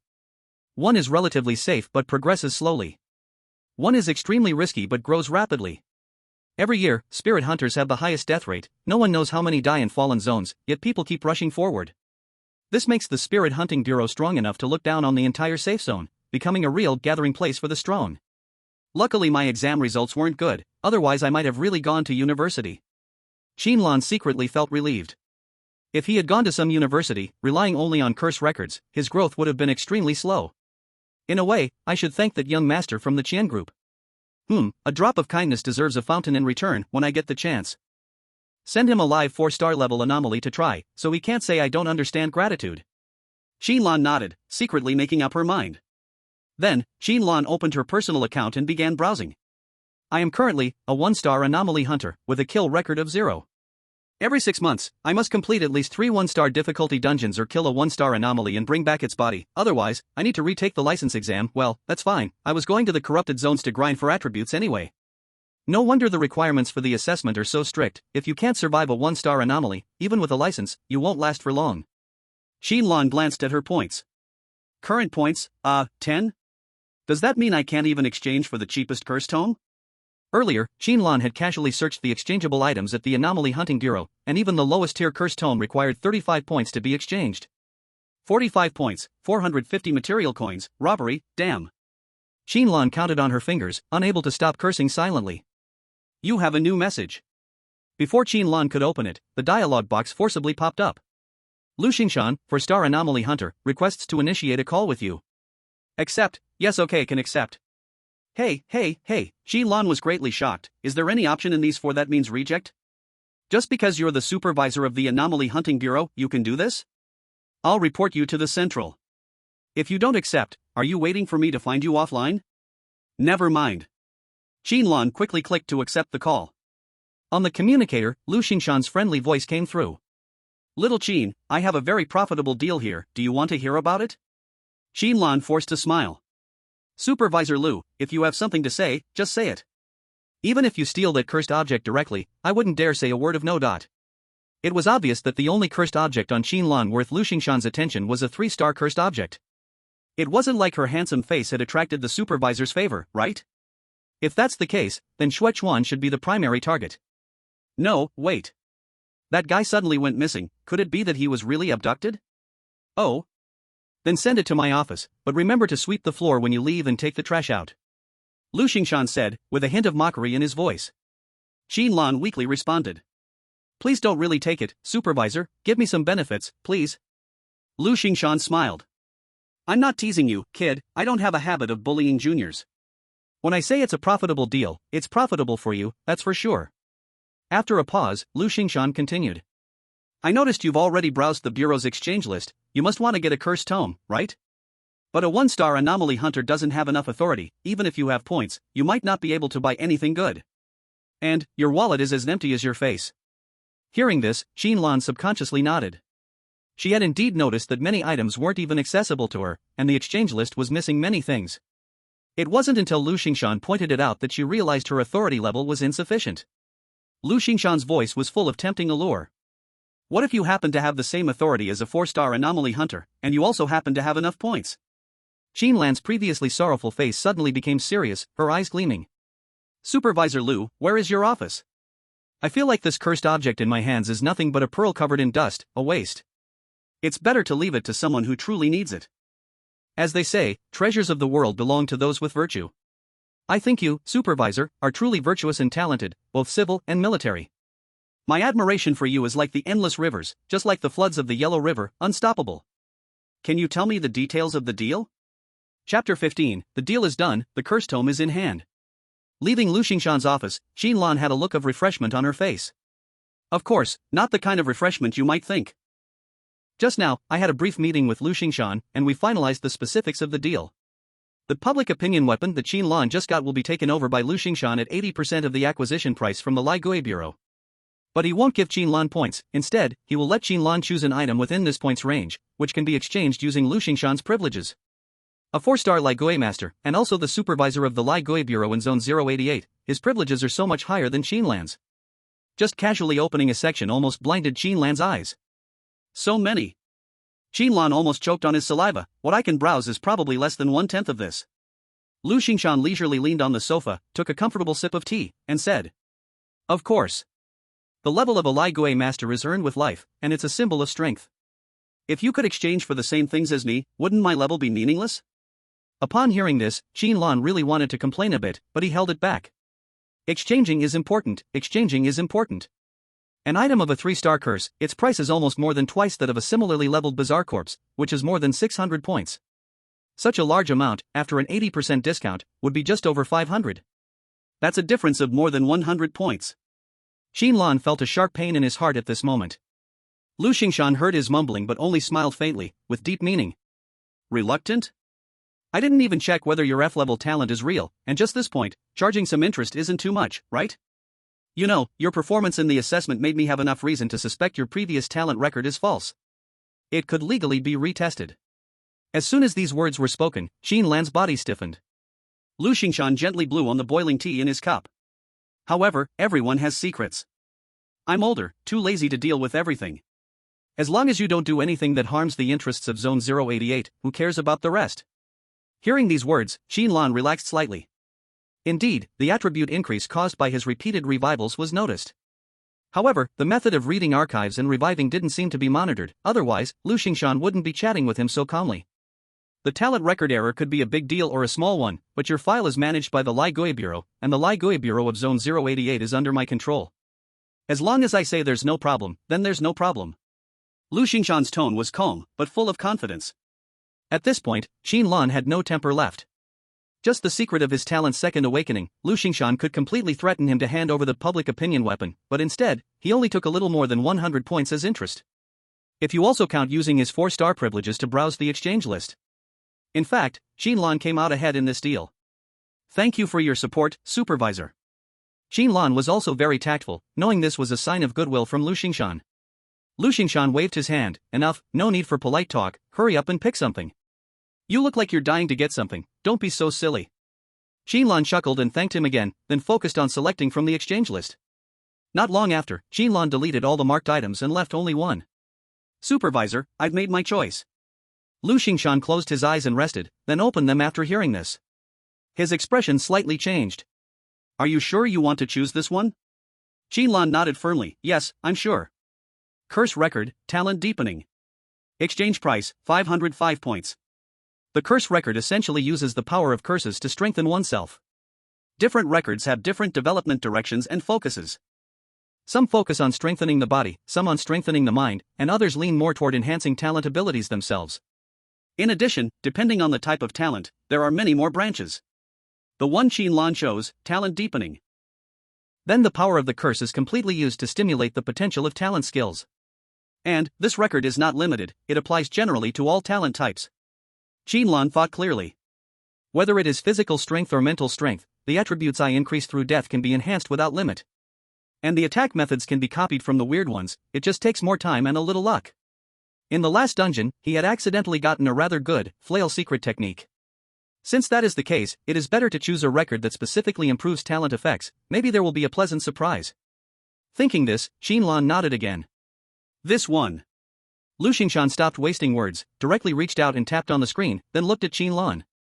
Alright, the specific contents of the record will be sent to your account in document form, just check it later. Also, as your supervisor, I need to remind you a few things. Lu Xingshan stood up, his tone becoming a bit more serious. Next time you go to the Fallen Zone, be aware the enemies are not just the weird ones. Sometimes, people are more dangerous than ghosts. Qin Lan felt a shock in his heart, lowered his head and replied. Leaving the office, Qin Lan looked at the communicator. Besides the message Xue Chuan sent earlier saying he would leave to handle some matters, there was indeed an encrypted document. Hunter Bureau top secret data, anyone is strictly forbidden to leak in any form, or face endless pursuit by all hunters. Whoa, that's really scary. Qin Lan licked his lips, ready to carefully read this, talent deep excavation, worth more than 500 points. But he suddenly thought of something. After hesitating for a moment, he still edited a message and sent it out. Happy birthday. Su Xiaoyue's birthday was no secret at school. Even someone like Qin Lan, okay, in some sense, his fame was actually quite loud, but that's not the point. Even he remembered this day very clearly. Because the Su Xiaoyue Admirers Alliance would hold a small celebration on this day to celebrate their goddess. The celebration included, but was not limited to, sharing and showing Su Xiaoyue's beautiful photos, reading newly written love letters, and other strange activities. Most of the time, Qin Lan preferred to call them pervert meetings or clown alliance. It is worth mentioning that this so-called Admirers Alliance was very harmonious inside, because everyone had been rejected after confessing, so strictly speaking, they were all on the same side. Anyway, I cannot get her, you cannot get her, we are all brothers. Beep beep. Almost just 3 seconds later, Qin Lan received a reply. Do you have time? Want to go eat together?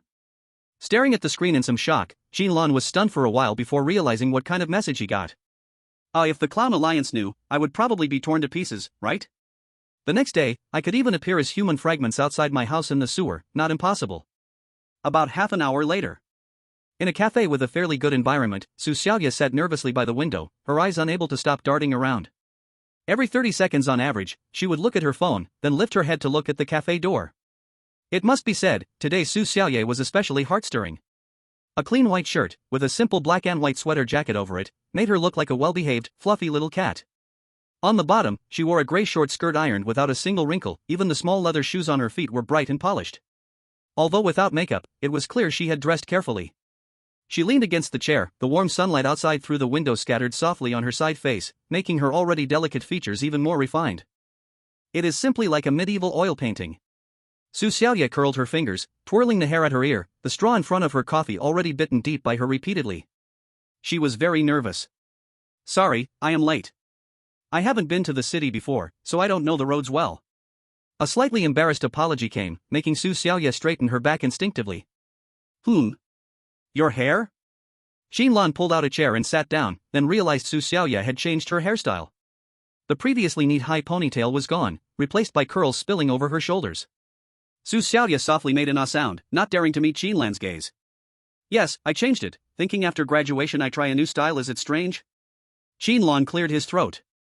Not strange, it's very pretty. It's just, when I came here I passed a hairstyling shop and saw the poster at their door. Your style is very much like the one on the poster, the curls that make your crush fall in love at first sight and go crazy. Su Xiaoyue lowered her head, saying nothing, only gripping the edge of her skirt. In the sunlight, her ears turned red as if about to drip. After a while, she spoke with a slight grievance. Has anyone ever told you that your emotional intelligence is low? Qin Lan was stunned, realizing slowly, is it the same style? Even redder. Qin Lan was not good at talking with girls, especially face-to-face, and especially with a very pretty girl. So he could only scratch his head, straining to squeeze out a super high EQ response. So now should I go crazy or? Su Xiaoyue buried her head even lower. If the world had a contest for the hardest thing, it should be making a boy who is terrible at talking to girls talk to a girl who has rejected countless boys. Just saying this super long and hard sentence already exhausts me. Let alone being Qin Lan, the person involved. Feels even more stressful than facing the slit-mouthed girl. What is this? Qin Lan couldn't help thinking. Across from him, Su Xiaoyue hesitated, and after a long time gathered the courage to speak. Actually I wanted to ask you. What a coincidence, Su classmate, didn't expect to meet you here. Su Xiaoyue's words were interrupted by a clear, bright laugh. Qin Lan turned to look at the suddenly appearing person, his pupils shrinking sharply. Su Xiaoyue frowned but still nodded politely. Hello.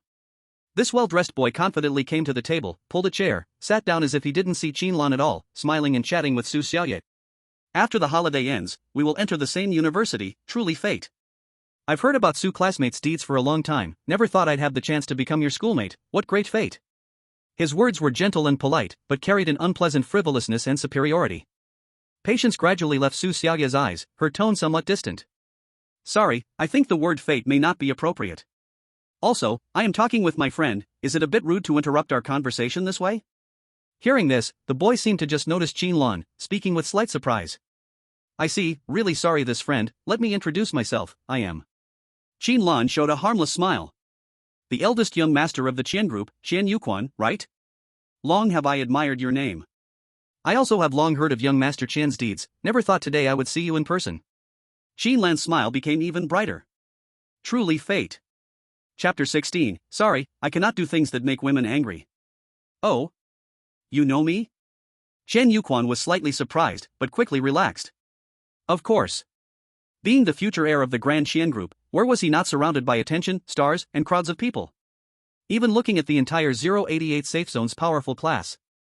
To exaggerate a little, anyone who could take a photo with Qian Yuquan could use it to directly get a loan at any 088 Safe Zone bank.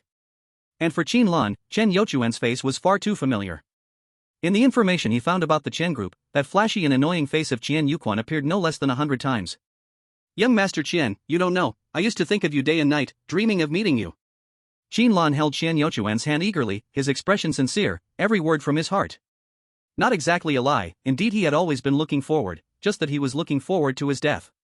In Qin Lan's mind, Chen Youquan's creative ways to die had already reached double digits. He actually didn't recognize me, seems he never took me, a kid from the slums, seriously from the start. Maybe to him, an insignificant ant can be crushed with one step, no need to bother. Looking at Chen Youquan's expression, Qin Lan remained enthusiastic, but his eyes hid a chill. Yes, in the eyes of these powerful people, sacrificing trash who would die sooner or later is nothing, why bother knowing the appearance of trash? Su Xiaoyue was also a little confused, not knowing why Qin Lan had this attitude toward Qian Yuquan. In fact, Su Xiaoyue didn't know the mastermind behind the previous events was the Qian group. Although she learned through her family that someone wanted to target Qin Lan, she couldn't trace it to the Qian group level, and Principal Wu never told her. In Su Xiaoyue's eyes, Qian Yuquan, aside from some family power, was no different from the people in the Pursuers Alliance. Since you are Su classmate's friend, and know who I am, I'll speak frankly. Qian Yuquan crossed his legs, eyes full of contempt. You know me, but I don't know you, which shows your background is just ordinary stuff. People like Su classmate will rise smoothly in the future, ranking at the top of society. Those who can stay with her can only be of my level. Such arrogant words, said openly in front of Qin Lan, with an air of entitlement. If I were you, I would recognize my position and stay away from her quietly. I know it makes you uncomfortable, but there's nothing to do, this world is like that. People like me make the rules, people like you follow them. Hearing this, Su Xiaoyue could barely control her anger. Just as she was about to speak, Qin Lan smiled and said, Oh? Young Master Qian means I am not worthy to stay by Su Xiaoyue's side? But you are? Chen Yuquan proudly raised his chin, of course. Only someone excellent like me can. Qin Lan didn't give him the chance to finish. Excellent? You mean someone uneducated, needing family connections to fake grades, using such vile methods to barely get into a good university? Qualified? If I remember correctly, your talent level in the test was only D, and the Qian group bribed government staff to forcibly change it to B for face. In 2 sentences, Chen Youquan's face turned pale and blue alternately. These facts, after Qin Lan officially became a hunter of mysteries, could be found easily in the internal network. Su Xiaoyue shivered, looking at Qin Lan in disbelief. What do you mean? Could he be the one? Qin Lan nodded, confirming Su Xiaoyue's guess. Then looked at Chen Yuquan with interest. Frankly, your so-called excellence has always been a fake lie, breaking with one poke. And the family background you boast of, in my eyes is worthless. Saying that, Qin Lan took out a jet black badge and placed it on the table. You lowly wretch, how dare you? When he saw the badge, Chen Youquan's anger that was about to explode instantly died down. 1-star paranormal hunter. Oh, so you know what this is. Qin Lan spread her hands, smiling brightly. If you want to cause me trouble, I am always ready, but if you attack a paranormal hunter, do you have enough lives to pay? Paranormal hunter? How could someone so young be a paranormal hunter? Chen Yuquan ground his teeth but still had no way to argue. The identity of a paranormal hunter is an absolute shield within the safe zone. No matter what force it is, if someone dares to act against a paranormal hunter, there is only one ending. Fighting crime needs evidence, anti-terror needs lists, but rebellion suppression only needs coordinates. Just a 1-star paranormal hunter, there are several paranormal hunters closely tied to our Qian group. Do you think this can scare me? Qian Youquan's gentle and refined face now looked fierce. Even if I dare not touch you, how long do you think you can live? Paranormal hunters have a death rate over 90% each year. A 1-star hunter like you, how many years can you last? Qin Lan yawned, that is not your concern and I believe I will live longer than you. You better pray I do not survive, let alone rise to 2-star or 3-star hunter. Qin Lan grinned, by then, even if you don't look for me, I will pay a visit. Qian Youquan's temples throbbed violently, yet he could only suppress his anger. Seeing Qian Yuquan frozen in place, Qin Lan was a bit surprised. Still not leaving? Drank too much coffee? If you drank too much, then leave. Still waiting for a meal? Qian Yuquan slammed the table fiercely, said nothing, and walked away. Ah, so refreshing. Watching the furious Qian Yuquan leave, Qin Lan felt a wave of pleasure. No wonder the death rate is so high, and yet many still want to become paranormal hunters. The feeling of leaning against a big tree and enjoying the shade is really very nice. Who would have thought a poor bee from the slum could curse the heir of the Qian group, and the other side didn't dare reply? Tsk tisk. But when Qin Lan turned back, he saw Su Xiaoyue staring hard at the badge on the table, and her smile instantly disappeared. It was replaced by unease. Su Xiaoyue slowly lifted her head, emotions in her eyes complicated. You joined the Paranormal Bureau? Qin Lan stammered, this indeed. I originally wanted to tell you the good news, but couldn't find the chance. Su Xiaoyue's voice was very soft, yet it made Qin Lan even more nervous. Death rate is extremely high, you must regularly go into fallen zones to explore dungeons, and fight the paranormal. You went for the assessment a few days ago, right? Is this what you called nothing serious? Qin Lan smiled awkwardly, not knowing how to explain. So, during the time I couldn't contact you, you could have died at any moment in the fallen zone, and I knew nothing. Su Xiaoyue stood up, lowering her lashes, avoiding Qin Lan's gaze. Qin Lan, have you seriously thought about yourself? Do you really care about your life? Well. Or do you think no one cares about you, so you can be so irresponsible with yourself? No, I mean. After saying that, Su Xiaoyue left without looking back, leaving Qin Lan sitting there dazed. This is bad. Even dull-witted Qin Lan realized how bad things had become. Chapter 17, a few days gone, things so messy? Many times, Qin Lan felt that understanding a girl's thoughts was very difficult. And now he thought it even harder than facing the paranormal. If Qin Lan had a choice, he would rather be beaten again by 2 security guards than face this tricky problem. So troublesome, Qin Lan sighed. He was annoyed now, more than ever. Technically, he didn't need to bear the consequences of Su Xiaoyue's sudden emotions. It's not like I didn't tell her earlier, but she's still throwing a tantrum. Can't win either way, can't only bring good news. Joining the Monster Hunter Bureau was unavoidable, I had no other options. Qin Lan scratched his head in frustration. And why should I care if she's angry or not? I didn't do anything wrong. Okay, she did help me before, but I'll return the favor later. Yes, she was the class monitor and took care of me at school, and she's quite pretty. Wait, what am I thinking? For Qin Lan, who had been struggling alone in the slums since a young age, love was a completely unfamiliar word. His views on the opposite sex were always just a simple distinction between known and unknown. While his peers were fantasizing, could it be that Su Xiaoyue, the school beauty, might have a little bit of affection for me? He was still thinking about how to get a meal after graduation. Therefore, Qin Lan didn't realize that a foolish boy had just briefly touched the forbidden zone called liking. Of course, the foolish boy also couldn't understand why the girl he cared about was truly angry. When his grades were changed, Su Xiaoyue hurriedly wanted to seek justice for him, and he briefly felt warmth in his heart. Later, after exchanging contact information, when Su Xiaoyue saved his life, he was even more grateful. And when he met the suddenly appearing Qian Yuquan, aside from the hatred for his enemy, there was also a bit of displeasure. It was the discomfort of seeing something he cherished being coveted by someone else. That's why Qin Lan appeared a bit irrational just now, even reckless. Normally, he should have been cautious like before, keeping his wings folded, biding his time until he had enough strength to face Qian Yuquan in an explosive 1v1 battle at the Imperial City. But with Su Xiaoyue sitting beside him, he seemed to have a short circuit in his brain. Sigh. After thinking it through, Qin Lan finally typed a message he thought was suitable, which, in reality, would only make things worse. Thank you for the help you provided me before. I will return this favor someday. My life is my responsibility, you don't need to worry about it too much. After checking it several times, Qin Lan clicked send. This should be fine. Half a minute later, Su Xiaoyue replied. Why should I care about your life or death? Qin Lan stared at the screen, reading the message over and over again, then came to a surprising conclusion. It seems I misunderstood her, she wasn't angry at all. This thought process would be considered top-notch even among internet straight guys across history. So, Qin Lan, satisfied, closed the chat window and began planning his next move. Well, since I have time, and I just got the talent excavation, I might as well go wander the dungeon in the Fallen Zone while researching it. Dim streetlights, eerie alleys, and a light drizzle. A subtle sense of unease lingered in the narrow alley, the towering walls on both sides seemed like giants watching their prey, creating continuous psychological pressure. A tall, graceful figure holding an umbrella stood at the end of the alley. Though most of her face was covered by a mask, her captivating, seductive eyes still peeked through. Little brother, do you think I'm beautiful? Oh wait, how is it you again? The gentle voice of the slit-mouthed woman instantly broke his defenses. Qin Lan froze for a moment. Wait, what are the odds? He had just picked a safe zone exit he liked, wandered a few hundred meters outside the exit, and unexpectedly ended up in this Ingui Road dungeon again. In dungeons, the strange occurrences stay in place unless killed, waiting for the next participant to enter. You could say that fate was truly mysterious. Do you think I'm beautiful? Though Qin Lan had already been through this dungeon once, the necessary procedures still had to be followed. The slit-mouthed woman originally thought Qin Lan would again brush her off with a few perfunctory words and skip her level, but who would have thought Qin Lan narrowed his eyes and actually pulled out a crowbar? Ugly woman, come fight me to the death.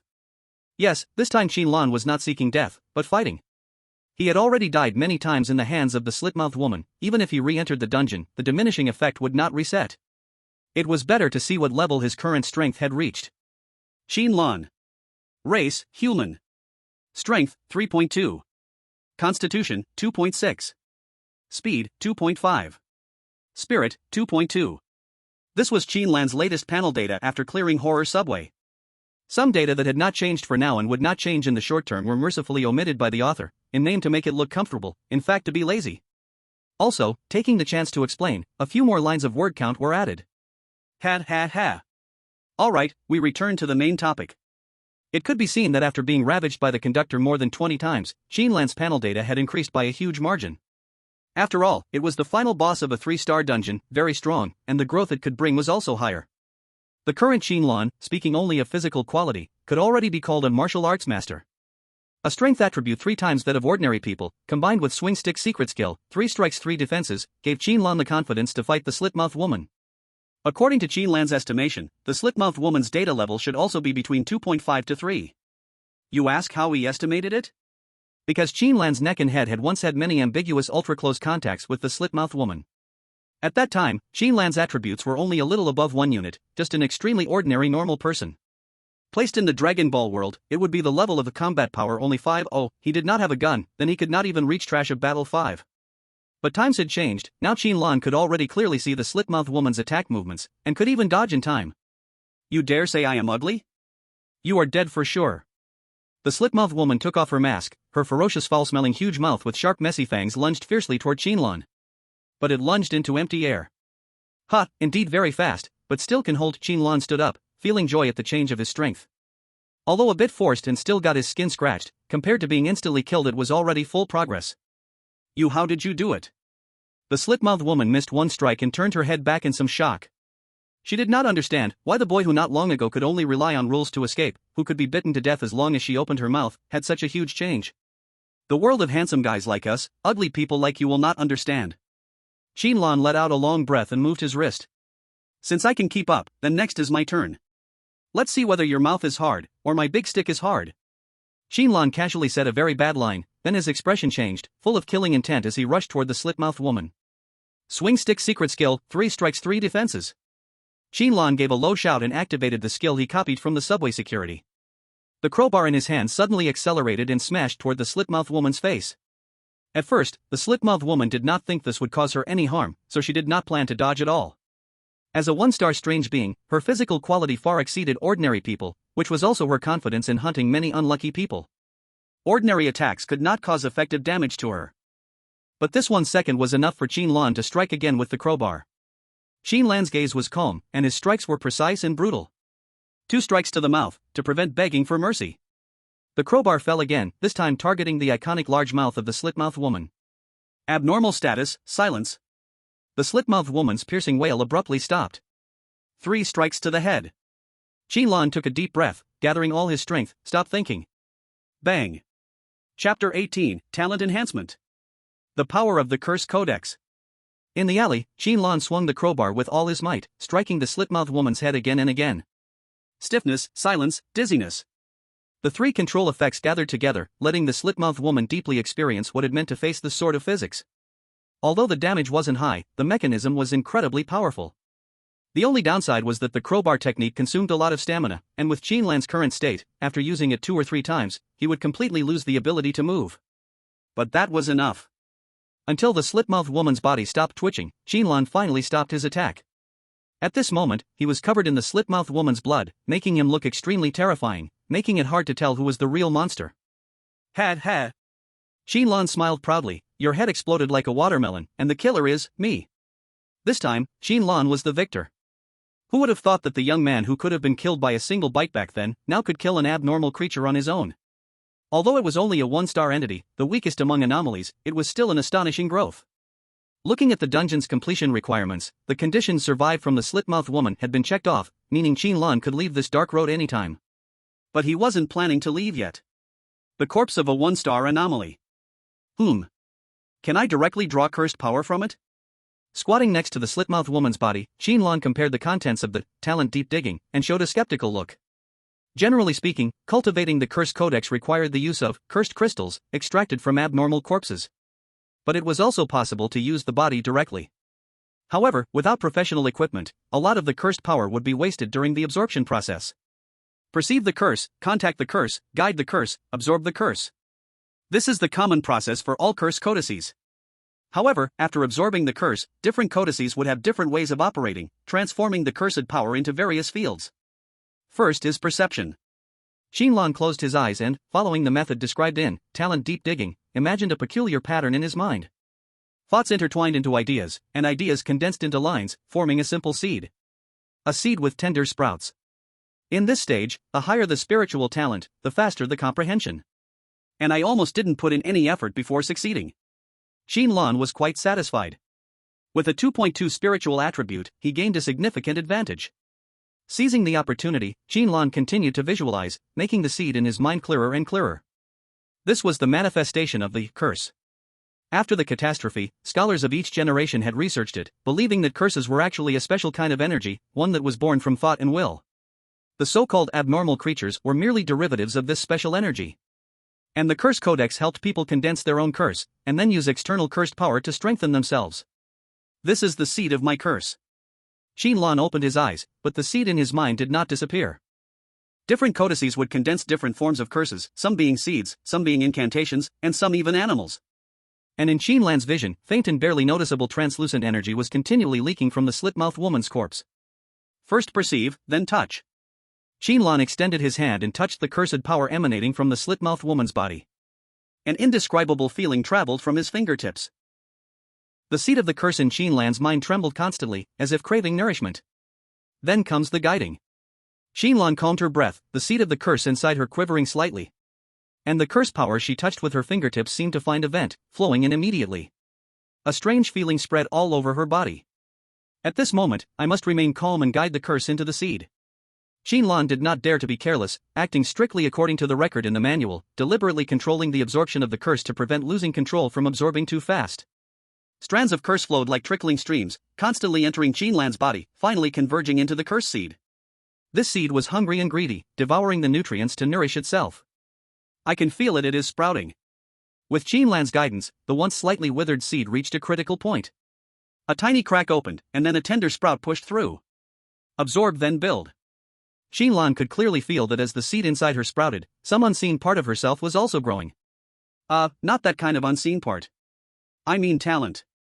Talent was originally a product that appeared after disasters, sharing the same origin as strangeness and curses. Thus, as the curse seed grew, Qin Lan's talent slowly changed, growing stronger and more mature. Talent effect has improved. Effect 2, each time killed by a strange entity in the dungeon, revive and reset to the save point 1 minute 2 seconds earlier, and randomly permanently increase one attribute. Back to 1 minute 5 seconds. 1 minute 9 seconds 1 minute 11 seconds. Until the curse power in the cracked female corpse completely dissipated, Qin Lan's talent effect finally fixed at 1 minute 30 seconds. It can really grow. Qin Lan was overjoyed in her heart. The revival reset point moved forward. Though it seemed only a 30-second change, its meaning was huge. An earlier reset point meant more opportunities and choices in the dungeon. And this growth is just the beginning. With more curse absorbed in the future, could it reach several minutes, or even 10 minutes? Qin Lan thought for a moment, her breathing quickening. It was amazing. No wonder Lu Xingshan's strength is so powerful. He must have killed countless strange beings in these 7 years, raising his talent to unimaginable levels. And the higher the talent level, the faster it grows. Only then did Qin Lan understand why people like Su Xiaoyue and Shuechuan, with A-level talents, were so sought after by top schools. But compared to them, my advantage is clearer. Qin Lan smiled, feeling more confident. Randomly stacking attributes made Qin Lan's growth very complete, whether in physical strength or mental power, almost no weaknesses. And copying skills from strange beings made her methods unpredictable. Qin Lan clenched her fist, feeling something was missing. Then, she opened the attribute panel and carefully examined it, indeed discovering a change. Curse energy, 15. This was a brand new data point, never shown before. Only after forming the curse seed did this appear in the panel. Curse energy. Qin Lan muttered, then suddenly remembered an unremarkable description in Swing Stick's secret skill. By consuming extra energy, can it damage non-physical strange beings? Could the energy consumed be curse energy? Qin Lan suddenly understood. Now, she could truly even beat ghosts. At night on the street, a small noodle shop still had its lights on. Steam rose from the kitchen boiler, a strange aroma wafting out, not knowing what was simmering in the soup. The owner's figure was hidden behind the curtain. The face could not be seen, only the sound of chopping again and again, and the sizzling sound of flesh and bone separating. Tonight, this noodle shop, which had waited for a customer for so long, finally welcomed its first guest. "Boss, please bring me a French foie gras, but no goose and no liver." Qin Lan casually found a seat at the entrance of the shop and loudly ordered. The boss in the kitchen froze for a moment, and a hoarse voice came out. "This is a noodle shop, not a French foie gras restaurant." After hesitating for a moment, the boss asked again. "And what do you mean by French foie gras without foie gras?" Hearing this, Qin Lan smiled slyly and took out a crowbar. "It's simple, without foie gras, it's just French. And I'm about to French you." Chapter 19, I don't eat. I eat beef. Your internal organs have turned into external ones, the culprit is the noodle shop boss. Strength permanently increased by 1.2. You tasted the most delicious meat soup in the world, too bad it's your own meat, the culprit is the noodle shop boss. Constitution permanently increased by 0.7. Your kidneys were made into stir-fried kidney slices, the culprit is the noodle shop boss. Constitution permanently increased by 0.3. Outside the shop, Qin Lan gloomily released the crowbar in his hand. Damn, how is this guy also a 2-star? After just tasting the sweetness of his attribute upgrades, Qin Lan was ready to happily slay another strange entity, but then came his Waterloo. The so-called former emperor's business was unfinished and his empire collapsed halfway. Fortunately, the former emperor could collapse repeatedly. The boss was a thin man with a dry face. His skin pale and his arms withered. Though he looked frail, Qin Lan tried 3 times in a row, only to be chopped to death by the noodle shop boss. From Qin Lan's judgment, this noodle shop boss's combat power might not reach the level of the metro security guard from back then, but it wouldn't be far off. Strength and speed had probably surpassed level 7. As for the exact number, Qin Lan couldn't figure it out because he hadn't been able to force the noodle shop boss to show all of his strength. Sighing, Qin Lan could only give up on the fight. Better follow the process and look for the rules. But, even if he's a 2-star entity, these attribute boosts are way too many. When the metro security guard killed me once, I didn't get such a big boost. Could it be because my talent has grown? Qin Lan pondered. If that's the case, then choosing the talent deep dive, talent back then was indeed the right choice. This meant that, as the curse seed within him grew stronger, each death would lead to greater attribute boosts. The stronger the entity, the faster Qin Lan would die. The faster Qin Lan dies, the more his attributes increase. The more his attributes increase, the weaker the entity becomes. The weaker the entity, the slower Qin Lan dies. So, the stronger the entity, the weaker the entity, the faster the death, the slower the death. It makes sense. Customer, what kind of noodles would you like to order? The noodle shop boss continued chopping the meat and asked Qin Lan. This strange rule was never taught in the classroom before, so Qin Lan was unaware. In fact, when he first entered the Path of Een Return instance, Qin Lan actually dragged his classmates down. Generally speaking, the locations for the college entrance examination instances were near the exit of the safe zone, and most were 1-star instances. Only a few unlucky ones would be dragged into a 2-star instance. But the Path of Een Return was not only a 2-star instance, but there were also more than 1 2-star entities, including the special hitchhiking ghost. All of this was because of Qin Lan's talent effect. Effect 1, you have a punchable face, and the probability of being attacked by an entity is permanently increased by 1000%. This effect seems vague, but it's actually simple. Qin Lan has a much higher chance of encountering high-difficulty instances and dangerous entities. For example, our brother Xuan, who would have normally entered a 1-star instance during the test. But because he teamed up with Qin Lan, he inexplicably encountered the 3-star, horrible subway near the exit of the safe zone. Now, back to the present. Qin Lan sat at the table, tentatively speaking. I would like to have egg drop soup noodles. No. Then 3-flavor noodles? Also no. Lamb noodles? I don't know how to make that. Then what can you make? I only have beef noodles here. Qin Lan's face ached. You damn only know how to make beef noodles, then why the hell did you ask? The noodle shop owner didn't answer, just spoke to himself. I will make 3 bowls of noodles for you, but one of them is human meat noodles. You must choose a bowl to eat, otherwise I will make you into noodles, literally into noodles. The owner's voice became eerie. If you eat the beef noodles, you can leave alive. If you are unlucky and eat the human meat noodles, you will also be made into noodles. Qin Lan frowned at the words. Pick 1 out of 3, purely a luck gamble rule? This kind of rule is a tricky one. For most people, luck-based rules have no other way, only pray their fate is strong enough. But for Qin Lan, it was very simple. Ah ha ha ha, chicken soup coming, no, beef noodles coming. The noodle shop owner carried a tray out, on it were 3 steaming hot bowls of noodles, full of fragrant aroma. From appearance or smell, these 3 bowls could not be distinguished. The meat on top was chopped into minced pieces, unless eaten, you could not tell which was human meat. Qin Lan squinted, staring at the 3 bowls again and again. Then suddenly grabbed a crowbar, and hit the owner's face with a swing. I won't eat noodles. You have become 2 symmetrical halves, the killer is, the noodle shop owner. Speed permanently increased by 0.1. Okay, sneak attack doesn't work either. Qin Lan completely lost his temper. Timing at 1 minute 30 seconds, Qin Lan picked a bowl randomly and slurped it down. Under the deep-set eyes, the owner's cold eyes stared at Qin Lan, then a cruel smile appeared. You chose wrong. This death gave no attribute improvement hint. Qin Lan was not discouraged, just unlucky, 33% chance hit himself, accept it. So he casually chose another bowl, slurping it again. You chose wrong. In Qin Lan's stunned gaze, the knife with cold light fell again. Revived Qin Lan showed an unbelievable expression. What the hell? Didn't I pick the other bowl? At the table, the owner raised the knife, eyes threatening. Pick, why are you frozen? Qin Lan looked up at him doubtfully, thinking maybe 2 bowls were human meat, then chose the last remaining bowl. You chose wrong. I'm tricking you, monkey. This time Qin Lan really blew up. He finally knew, this beast of an owner was just toying with him. All 3 bowls of noodles were damn human meat. I understand it's a word game. Qin Lan's mouth twitched.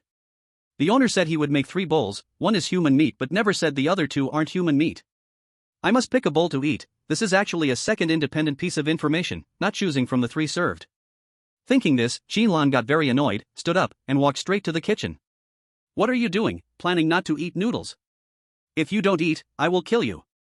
The owner's expression instantly went cold, the knife ready, but didn't move. Qin Lan rolled his eyes, completely ignoring the threat. He went forward, lifted the kitchen curtain, and saw a bowl of noodles on the stove.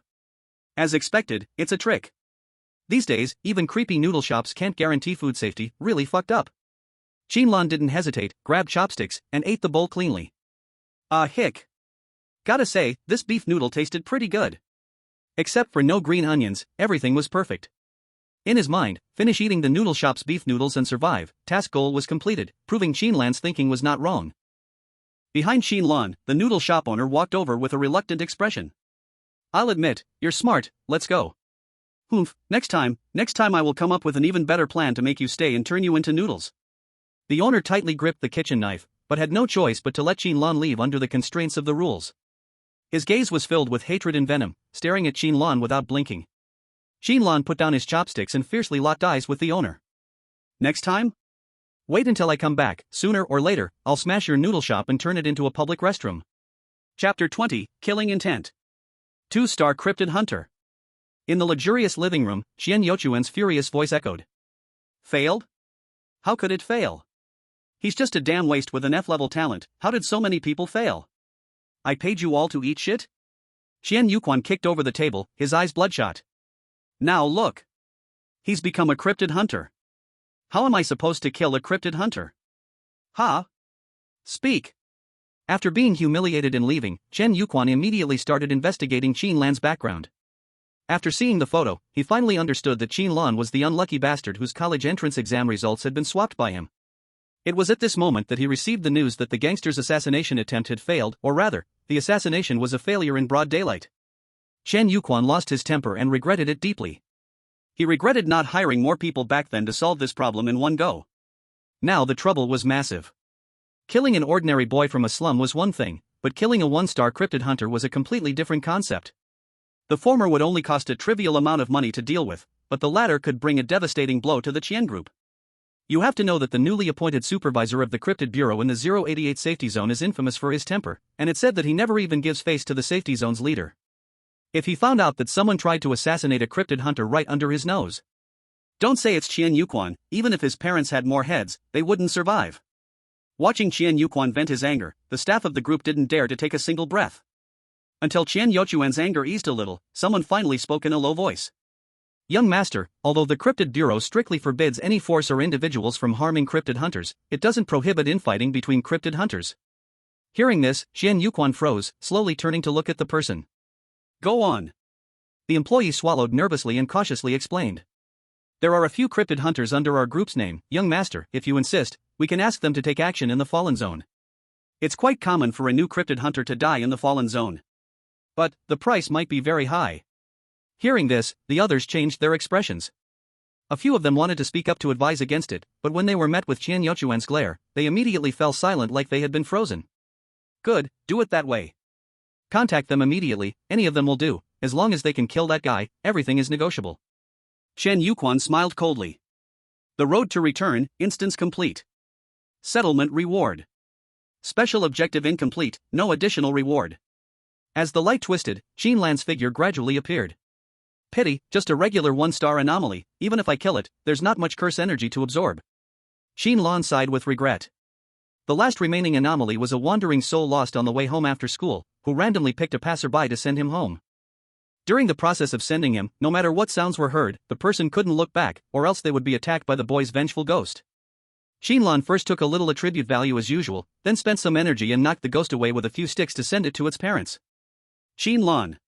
Race, human. Strength, 4.4. Constitution, 3.6. Speed, 2.5. Mentality, 2.4. Curse energy, 20. Since Qin Lan's attributes had already improved significantly, after being killed by the one-star anomaly. The growth achieved could be said to be minuscule, so after dying once, the idea of continuing to grind attributes was abandoned. And this strange curse on the body successfully helped Qin Lan's talent effect evolve from 1 minute and 30 seconds to 1 minute and 40 seconds. Fortunately, with the control effect of the Baton secret technique, otherwise, that little bastard would have escaped. Recalling the battle just now, Qin Lan felt more and more satisfied with his skills. Although the damage was not high, the mechanics were extremely strong. Even the recently encountered formless vengeful spirit was forced into a state of stun, unable to escape, only to let the next 2 strikes land. The only pity was that after the curse was absorbed, both corpses directly vanished, and could not be brought back to the safe zone. Otherwise, it would have been a bonus to complete the task indicator of the Hunt the Oddities mission. However, Qin Lan was not in a hurry. After all, he still planned to wander around the Fallen Zone for a while, and when the time came, he could casually bring back a one-star Oddities corpse to complete the task. Beep beep. Just as Qin Lan was planning where to wander next, the communicator on his wrist suddenly rang. Qin Lan glanced at it and found that it was a message from another Hunt the Oddities master nearby. 3 kilometers nearby? A 2-star Hunt the Oddities master, why are they contacting me? Qin Lan frowned, alarm bells ringing in his mind. After being reminded by Lu Xingshan earlier, he had deliberately avoided the activity range of other Hunt the Oddities masters when he entered the Fallen Zone, going alone. But now, someone had taken the initiative to approach him? Almost in an instant, Qin Lan recalled the harsh words of Qian Yuquan from before. The Chen family also knows a few Hunt the Oddities masters with deep connections. So that's how it is. I just joined the Hunt the Oddities Bureau, with no achievements, no record, no friends. That unreliable idiot doesn't count as a friend, even my talent level is the lowest, F, so they're definitely not contacting me for help. Qin Lan certainly knew that conflicts between Hunt the Oddities masters were to be expected. While open fighting was prohibited, many underhanded methods were used in private. A simple example would be deliberately luring a teammate to trigger a deadly rule in the same dungeon. Or, causing a cursed object to go out of control. With this thought, Qin Lan flipped through his communicator and opened the conversation window. Supervisor Lu, please help me check the information on the 2-star Hunt the Oddities master named Peng Haiyang in our bureau. Lu Xingshan, supervisor? Lu Xingshan, supervisor, am I a search engine? Also, this information is other Hunt the Oddities master's privacy, how could I just disclose it to you? Qin Lan pouted in displeasure, this old guy. Next time I get a 3-star cursed object, I'll prioritize you. A 30% discount is fine. The message on the other side showed that they were typing, but no message was sent. Qin Lan's face grew dark, no way, are they so greedy? 40% off. Still no response. Supervisor, 50% off is my bottom line. If I die in the fallen zone, just wait for me to turn into an oddity and haunt you every day. This time, Lu Xingshan didn't say anything more and quickly sent a document. Qin Lan quickly opened it, scanned it briefly, and smiled with relief. Name, Peng Haiyang. Level, 2-star Hunt the Oddities, Master. Kill record, 4 1-star oddities, 1 2-star oddity. Talent level, B. Talent effect, prison field, the user can briefly create a field with a prison effect. Before the ability fails or is actively cancelled, the imprisoned target cannot leave the restricted area. Cursed objects, severed finger, 1 star, filthy pipe, 1 star, stinking funeral clothes, 1 star. Meanwhile, the communicator showed that the 2-star Hunt the Oddities master, Peng Haiyang, had already arrived near Qin Lan. You really made it easy for me to find. A laugh came from behind. Qin Lan turned around and saw a man in a Hunt the Oddities bureau uniform smiling at him. On his chest, a bronze badge gleamed faintly with metallic luster, marking his rank. You must be Qin Lan? Peng Haiyang greeted warmly, no trace of malice on his face. You are a newbie, just became a ghost hunter. It's very dangerous to explore the fallen area alone. Why not think about teaming up with others? Peng Haiyang's words seemed like a kind reminder, but actually were confirming whether Qin Lan had hidden companions. Seeing his hypocritical look, Qin Lan just smiled. No need to test, I am alone nearby. What conditions did the Qian group promise you that made you think it was worth going after me? This sentence made the smile on Peng Haiyang's face gradually disappear. His expression turned cold, no longer pretending. Looks like you are not stupid. Since you know I am here for you, why not run? Do you think that because the communicator records the screen, I dare not act against you for rules? Qin Lan asked back with interest. Isn't that so? Seeing Qin Lan so naive, Peng Haiyang laughed loudly. Ah, thought you could be smart, turns out you were still a fool. His smile carried sinister malice. Just a communicator, there are many ways to cut off its signal. When I came here, I already turned on the shielding device, now all the screens have stopped transmitting. After I kill you, I will clean the scene, make it look like killed by the strange, even the Ghost Hunter Bureau has no evidence to catch me. Qin Lan suddenly understood, then politely said thanks. Is that so? Thank you very much. Seeing Qin Lan's reaction, Peng Haiyang felt a little puzzled. Thank? Thank for what? Qin Lan drew a crowbar from her waist, grinning.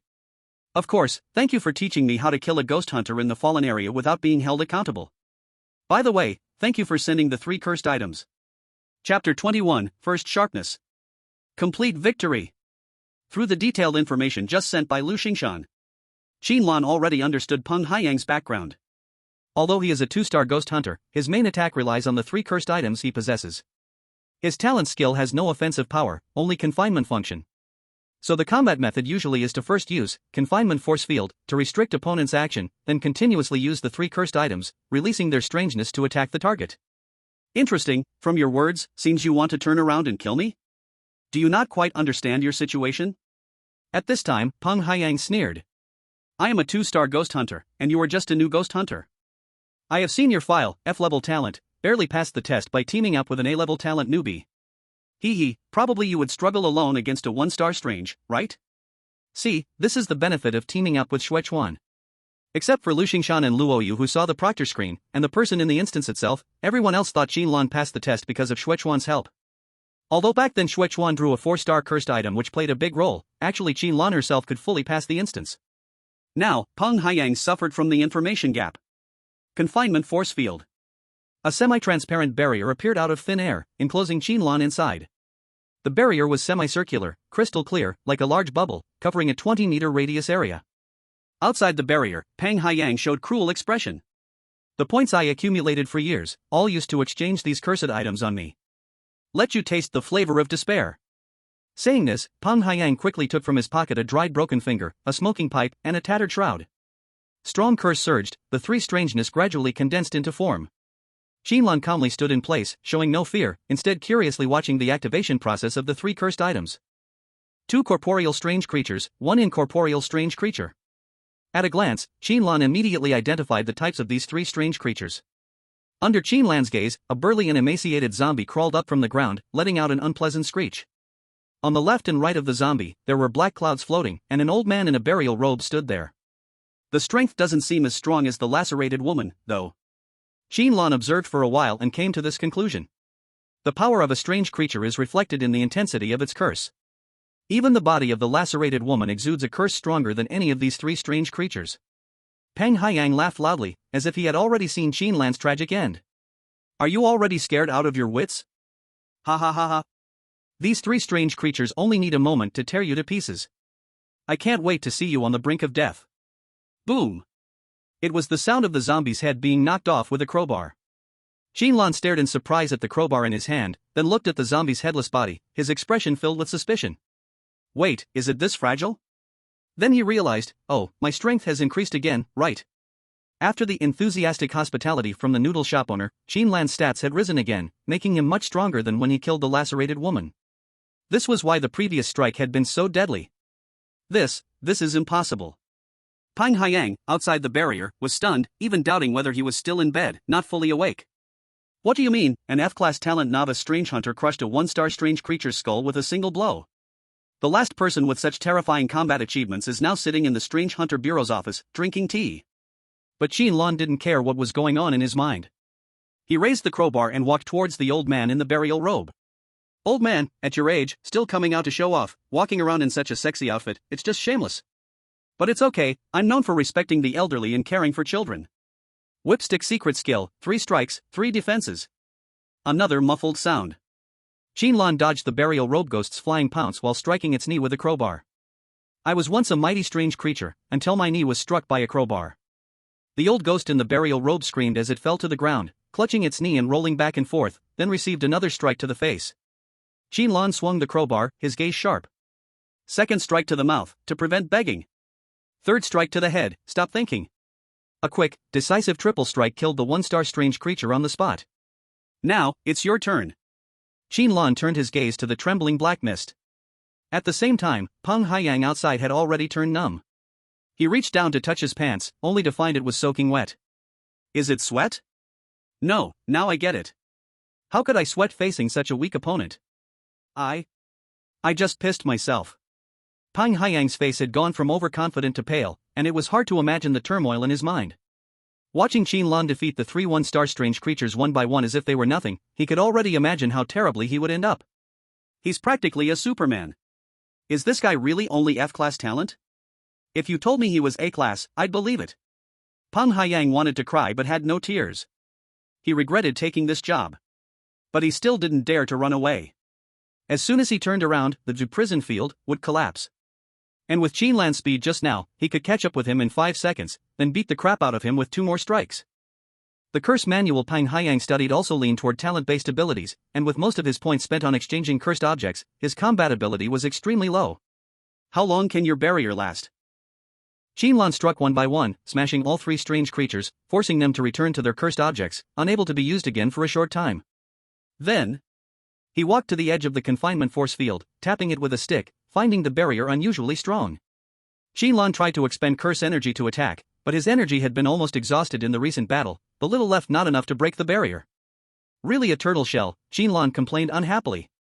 Peng Haiyang, though pale, still forced calm and said, Humph, my innate skill can last a long time, don't waste your strength.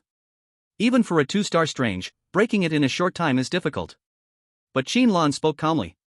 But you can't leave either, right? I just wait a while, your strength will gradually drain, the barrier will naturally fail. Peng Haiyang was struck at the heart, his body staggering. Unlucky.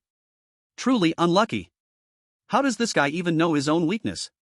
Who leaked the information? Far away in the safe zone, in an office, Lu Xingshan touched his chin, hesitating, muttering to himself. Am I being a little improper? After all, the information is confidential. But he immediately shook his head. Who cares, anyway I am the biggest here, no one can trace back to me. Finally, after a few minutes, Peng Haiyang completely could not hold on, his body went soft, collapsing to the ground. The confinement force field then dissipated. He scrambled up in shame, begging repeatedly. I was wrong. Please, I beg you, spare me. I was momentarily foolish and believed Qian Group's words. Peng Haiyang wept bitterly, kneeling, pounding his head hard. This normally high-standing 2-star hunter of strange, now utterly without dignity, wagged his tail like a dog, begging for life. Qin Lan slowly walked up to him, smiling, saying, Is that so? Do you think if I, trapped in the barrier just now, knelt and begged, you would have spared me? Peng Haiyang looked up, eyes full of fear. Bang. See, even you don't believe it yourself. Qin Lan shook his head with a sigh. Then his gaze fell on the few cursed objects scattered on the ground. Next, it's time to count the loot. No, the spoils of war. Chapter 22, Questioning, Answering. You mean, at that time, Peng Haiyang, a 2-star hunter of strange, was in danger, so he asked you for help? In the hall of the Hunter Bureau, Luo Yu at the front desk recorded while repeating suspiciously. Qin Lan remained expressionless. Yes. Luo Yu looked at the notebook, then at Qin Lan. Then, you just met, and were both pulled into a copy, which blocked communicator signals, and you couldn't record what happened? At this point, Luo Yu almost wanted to complain. But Qin Lan still nodded, yes. Luo Yu took a deep breath. Then, Peng Haiyang used all his skills, still could not beat the strange in the copy, so he sacrificed himself to save you? And you barely escaped, only taking Peng Haiyang's relics, the 3 cursed objects? Qin Lan wiped non-existent tears. Exactly. Senior Peng was truly brave and righteous, admirable. I suggest publishing in the paper, spreading his heroic act widely in the safe zone. Luo Yu no longer wanted to record, glancing at Lu Xingshan squinting beside her. Supervisor, this. Lu Xingshan twitched at his mouth, reached out, and lifted Qin Lan like a small chicken straight to his office. Then, Lu Xingshan slammed the door, staring fixedly into Qin Lan's eyes. Come, tell the whole story again. You should know which version I want to hear. Facing the 4-star hunter of strange, Qin Lan helplessly said. Peng Haiyang was hired by Qian Group, planning to attack me in the Fallen Zone. First, the signal jammer was activated, then a rapid use of the imprisonment field trapped me, and then 3 1-star aberrations were released to attack simultaneously. Lu Xingshan's expression remained unchanged. Then what? Qin Lan remained calm, then they died.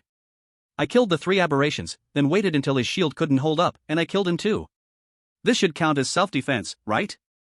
Lu Xingshan took a deep breath, wanting to say something but hesitating. You? No, this is too much information. Let me process it for a moment. Although Lu Xingshan immediately thought of Qin Lan when he heard of Peng Haiyang's death, he couldn't accept this fact deep down. Though Peng Haiyang was the weakest among the 2-star aberration hunters. When it came to combat strength, he was just a bit stronger than a typical 1-star aberration hunter, but he had indeed killed 2-star aberrations before. Even though there were other auxiliary factors in the dungeon at the time, he was still a real 2-star aberration hunter. How could he be killed by a 1-star rookie aberration hunter? According to Qin Lan, he now had the strength to face several 1-star aberrations at the same time. This was even more outrageous. This is completely absurd. The last time I saw him just a few days ago, he was only slightly stronger than an ordinary person. Lu Xingshan looked at Qin Lan like he was a monster. He had been in the Aberration Hunting Bureau for 7 years and had never seen a hunter grow so fast. What exactly is your talent? Don't try to attribute it to the curse records. No matter how powerful the curse records are, they can't make someone improve so quickly. Lu Xingshan spoke in a deep voice. His gaze was sharp, as if he wanted to see through Qin Lan. This time, the one who died was a 2-star aberration hunter, a backbone force of the safe zone. If you don't explain clearly, I can't let you leave easily. As Lu Xingshan spoke, a spell immediately appeared, enveloping the entire office. Qin Lan was silent for a moment. Director Lu, I can't say. Seeing that Qin Lan remained tight-lipped even in such a situation, Lu Xingshan's expression changed slightly, and a terrifying aura was released in an instant. Boom! Qin Lan only felt his shoulders sink, as if a small mountain pressed down on him, almost forcing him to kneel on the ground. Fortunately, his current strength and physique were high enough to barely withstand the pressure. Oh. Not bad. You can actually withstand my pressure at such a close distance now. You sure have a lot of surprises about you. Lu Xingshan's voice turned cold. Qin Lan's breathing grew rapid as he struggled to resist the pressure, his voice barely escaping. Director Lu, my talent really can't be revealed. Otherwise, it would surely lead to death. But I have no ill intentions toward the safe zone. I just want to survive, just want to get stronger step by step. Lu Xingshan's expression remained unchanged, and the pressure he released intensified slightly. Qin Lan gritted his teeth, holding on tightly. A 2-star aberration hunter is not my limit. Just give me a little time, and I'm confident I can become stronger, even reach the level you're at. As long as Director Lu is willing to trust me. A future 4-star aberration hunter, or even a 5-star aberration hunter. Which one would be more valuable to the safe zone? I don't need to say more. At that moment, the pressure around him suddenly disappeared. Qin Lan staggered a step, barely managing to steady himself. You're smart, knowing exactly what to say to your advantage. Lu Xingshan snorted. Indeed, your potential is astonishing, I've never seen such fast growth. You are indeed acting in self-defense. If I can train the next 4-star aberration hunter, or even a 5-star aberration hunter, then today's events can be considered as if nothing happened. But At this point, Lu Xingshan's voice carried a strong killing intent, causing Qin Lan's breath to catch. My duty is to protect the safe zone, to protect those ordinary people, so they can live peacefully and enjoy a calm life. If I find any tendencies in you that are harmful to the safe zone, or any signs of betraying the human faction, I will personally end your life. These words felt like a sharp blade pressed against Qin Lan's throat, making it hard for him to even swallow his saliva. Then, Lu Xingshan gathered his aura, becoming as gentle as usual. He patted Qin Lan's shoulder, like a kind elder. Do you need me to handle the Qian family group for you? Inciting infighting among the hunters, this crime is enough for me to uproot them from the safe zone. But if their heads end up hanging as wind chimes at the door, that might not be very suitable, the impact could be too severe. Qin Lan wiped his cold sweat. No. No need, supervisor. The grudge between me and them, I want to solve it myself. I have that confidence. Lu Xingshan nodded slightly, his eyes showing faint admiration. From any perspective, this young man was definitely worth cultivating. Calm, decisive, acting without hesitation. Though sometimes a little sly, he carried a habit of coming from the bottom, a ruthless streak. All right, the conversation just now won't be made public. All records will follow what you said before. Peng Haiyang died in the fallen zone, killed by the bazaar, and you recovered the cursed item. If there's nothing else, go rest. Qin Lan let out a sigh of relief. Finally, it was settled. When he had decided to kill Peng Haiyang, Qin Lan knew he would face this moment. But based on his understanding of Supervisor Lu, he figured the other party wouldn't make things too hard for him, so he remained calm. As he walked out of Lu Xingshan's office, Qin Lan's communicator buzzed again. Ding ding. You have a new message from Luoyu. Qin Lan froze for a moment, then opened the message. Mr. Qin, someone is waiting for you at the front desk. It's a very young, cute girl. And she seems a bit upset. Qin Lan didn't understand why Luoyu added that parenthesis, but he immediately figured out who was waiting for him.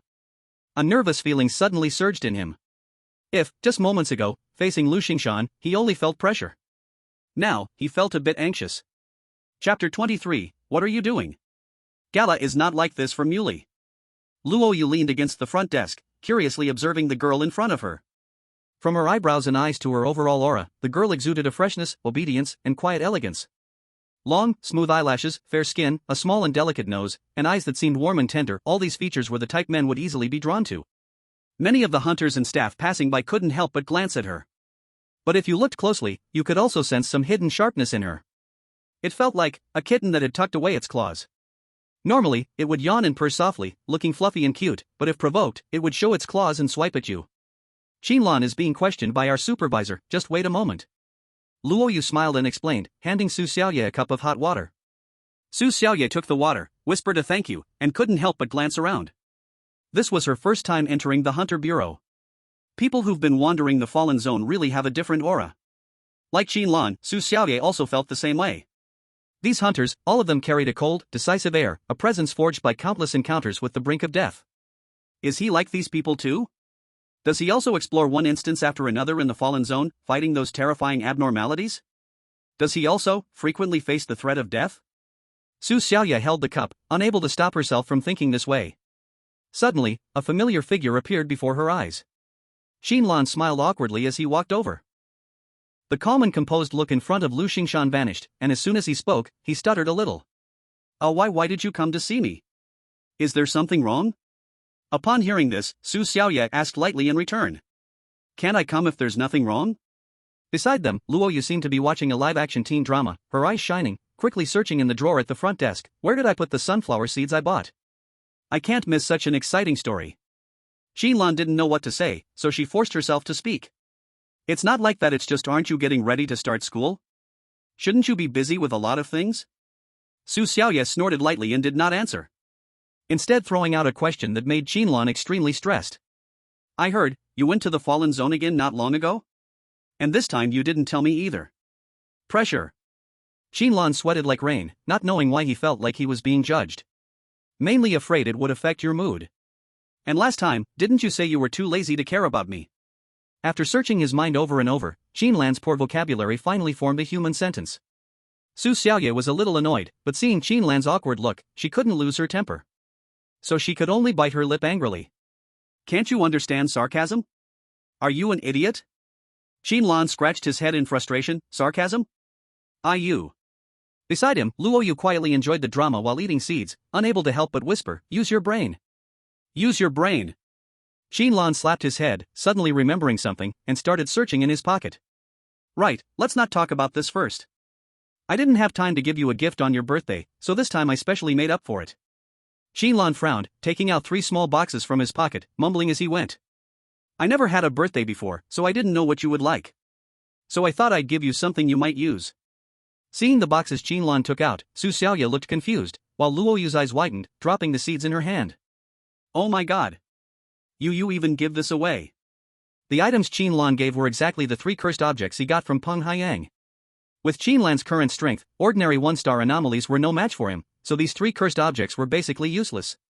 If it were for exchanging points, maybe, but Qin Lan didn't really need anything. 1-star cursed objects usually cost about 60 to 80 points each. 3 of them together were just a little over 100 points. Cursed catalog? He used Lu Xingshan's privileges to exchange for a high-level catalog worth over 500 points, and he wouldn't need a replacement anytime soon. Spirit upgrade potion? He could quickly increase his attributes and power with his talent, so no rush to exchange. Cursed crystal? Even less necessary. He could just explore high-intensity dungeons in the Fallen Zone and kill low-level anomalies to absorb curses. Qin Lan's idea was simple. Birthday gifts should be practical and cursed objects are very practical. For home, travel, and self-defense.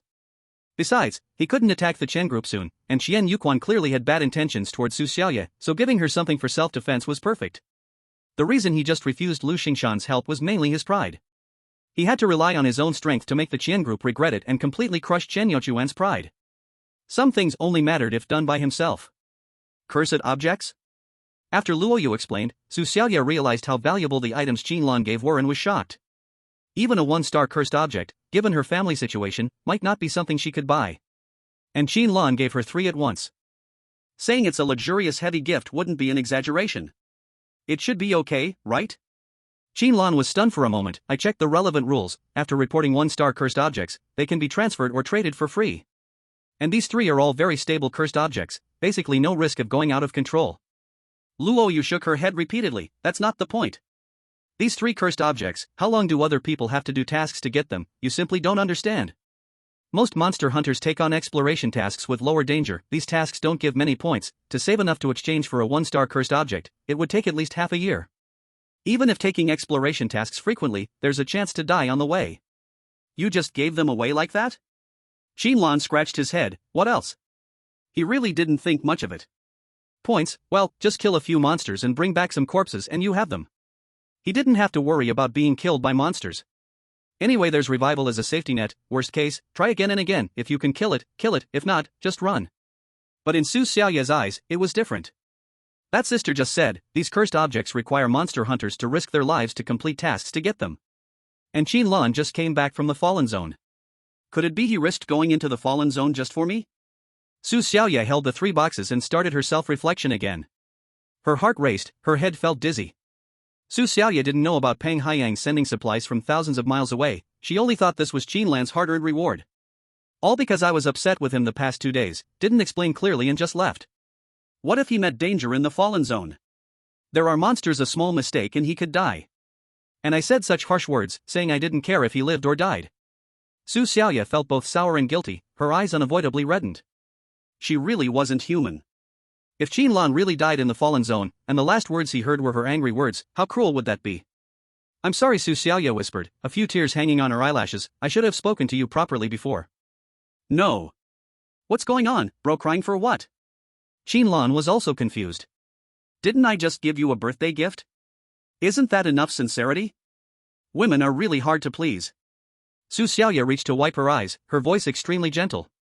I didn't dare explain clearly before. Actually, I'm not against you joining the Monster Hunter Bureau, it's just. She tried hard for a long time, squeezing out the second half of the sentence. I just hope, before you do something so dangerous, you can let me know. I don't want to be kept in the dark, I. Her ears turned red. I want properly to care about you. Qin Lan felt puzzled, but still patiently replied, you can properly care about me anytime. Yes, you're my classmate, and also the former class monitor. Isn't it normal to care about me? Qin Lan didn't understand why this had to be so shy and awkward. Su Xiaoyue froze at his words, then her neck also blushed pink. I originally was already properly allowed? Is he confessing? Chapter 24, The Reaper Comes. 088 Safe Zone, somewhere in the slum. A well-equipped construction team was skillfully building a house. Or rather, a small room. The room was not big, only just over 20 square meters. Besides a basic washing area, there was only a tiny bedroom. Outside the construction site, a crowd of onlookers gathered. Did you see? The workers' uniforms? It's the Monster Hunter Bureau's mark. Why is the Monster Hunter Bureau coming to build here? Haven't you heard?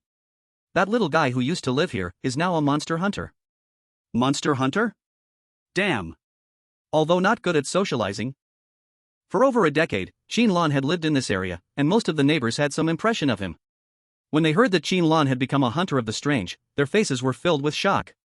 Spending a few one-star strange corpses, Qin Lan used the points he exchanged to purchase renovation services from the Bureau of Hunting the Strange, and rebuilt the small house his parents had left behind. Although most of the belongings had been burned in the fire back then, Qin Lan had an unbreakable emotional attachment to this place. So he didn't take the advice to move to the city, and instead chose to rebuild on the original site. In theory, with Qin Lan's current income, he could easily buy a spacious house in the city just by spending a few days in the Fallen Zone. He just didn't want to. Huh? You're saying I missed something in the plot? Come on, we're talking about a city/spiritual revival/strange/battle story here. If you want romance, you should head over to the harem or romance genre. But since you sincerely scolded me, I'll meekly tell you Su Xiaoyue left. Not that kind of leaving. Since the university she attended is in a different safety zone, and she needed to return to school early, she left not long ago. In fact, the 088 safety zone, to be specific, should be called the Eastern 088 safety zone. 01-100 are the numbers for all the safety zones in the entire eastern region. And Su Xiaoyue is heading to the central region. Smart people have already figured it out. The central region is obviously the core area, where talented individuals gather, filled with passion for battle and classic events. Yes, but that's for the plot later on. For now, Qin Lan still has to stay in the 088 safety zone for a while. How long exactly? That depends on my mood. Hey, no face slapping, no face slapping. After receiving the gift, Su Xiaoyue tearfully poured her heart out to Qin Lan. Well, I should say it was a one-sided conversation, because Qin Lan didn't understand a word and didn't respond. There wasn't even much to pour out. Su Xiaoyue was also a clueless fool with no romantic experience, and compared to Qin Lan, she was just a little more dramatic in her inner world. As for rejecting boys, Su Xiaoyue could be considered a master. If you ask about dating experience? Well, sorry, also zero. When she said things like, let's keep in touch, I'll miss you, you must remember to come find me, Qin Lan simply took them as polite words between friends. What more is there to say? We're just brothers.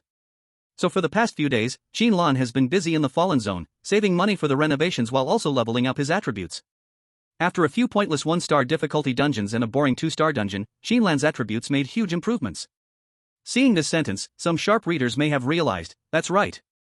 Next comes Qin Lan. Race, human. Strength, 6.2. Constitution, 5.6. Speed, 5.5. Spirit, 4.4. Curse energy, 65. Now, aside from the increase in basic attributes, Qin Lan's resurrection rewind time has reached 2 minutes. Compared to the beginning, it has doubled, and he's much more comfortable when facing the strange. With this strength, although he still lacks a bit to kill 2-star strange beings, he is absolutely invincible when facing 1-star strange beings. Strangely enough, over the course of a week, Qin Lan's encounters with dungeons in the Fallen Zone became less frequent, and he never faced high-star difficulty dungeons again. At first, he thought his talent had expired. Until a warning message came through, Qin Lan finally realized the reason for this abnormality. All hunters of the strange below 3 stars, quickly return to the safety zone. Repeat. All hunters of the strange below 3 stars, quickly return to the safety zone. In a ruined residential building, Qin Lan, who was resting, saw the warning and froze. What's going on? All 3-star and below hunters of the strange have to return? Before he could react, a message from Lu Xingshan came through. Lu Xingshan, supervisor, where are you? Lu Xingshan, supervisor, if you are in the Fallen Zone, get your ass back now. I'm not joking. Qin Lan's expression turned serious. This was the first time he had seen Lu Xingshan speak with such urgency. Even when facing an out-of-control 4-star cursed entity, he had always looked calm, as if everything was under control. Could it really be Qin Lan had a bad feeling? Lu Xingshan, supervisor, a high-risk dungeon has gone out of control. Lu Xingshan, supervisor, the dungeon has started randomly releasing entrances throughout the Fallen Zone. Several hunters have been caught inside and officially declared dead, including a 3-star hunter. Lu Xingshan, supervisor, it's not just our 088 safe zone. Nearby 085-090 safe zones all have dungeon entrances appearing. Full lockdown in effect. Qin Lan felt his scalp tingle. Sure enough, the dungeon was out of control. Normally, dungeon entrances in the Fallen Zone only appear within a limited area. Their positions may shift slightly, but not too far. For example, the Engue Road dungeon, the second time Qin Lan was pulled in, it was only about a kilometer from where he entered during the college entrance exam. Thus, extremely dangerous high-risk dungeons always have their potential entrance areas locked down to prevent hunters from dying if they are not strong enough. But if a dungeon goes out of control, entrances can appear randomly over a huge area. Multiple entrances could even appear at the same time. If someone is unlucky enough to get pulled in, all they can do is pray to their ancestors. As Lu Xingshan said, the out-of-control range reaches multiple safe zones, requiring all of them to be on lockdown. The danger level of this dungeon probably far exceeded imagination. His a 3-star hunter is already dead. That dungeon must be 4 stars or higher, maybe with several 4-star cursed entities. Or 5 stars? Better to save your life first. Qin Lan gasped, realizing the danger of the dungeon, and immediately planned to return to the safe zone. A single 3-star conductor had already given him a hard time. If a 4-star cursed entity appeared, Qin Lan didn't dare imagine it. Although he could respawn infinitely inside dungeons, it didn't mean he could ignore the risks. No dungeon is unsolvable. This was a strict rule every high school student learned about dungeons. It meant every dungeon has a hidden way to survive. Even without power to fight curses, one could use the rules to escape. However, high school teachers would not tell them that dungeons rated above 5 stars had another name: unsolvable dungeons. All 5-star dungeons shared one trait: no hidden escape hope existed. Even if one understood all the rules inside, survival against curses was not guaranteed. Unsolvable dungeons were a synonym for despair. Even Qin Lan could encounter misfortune inside.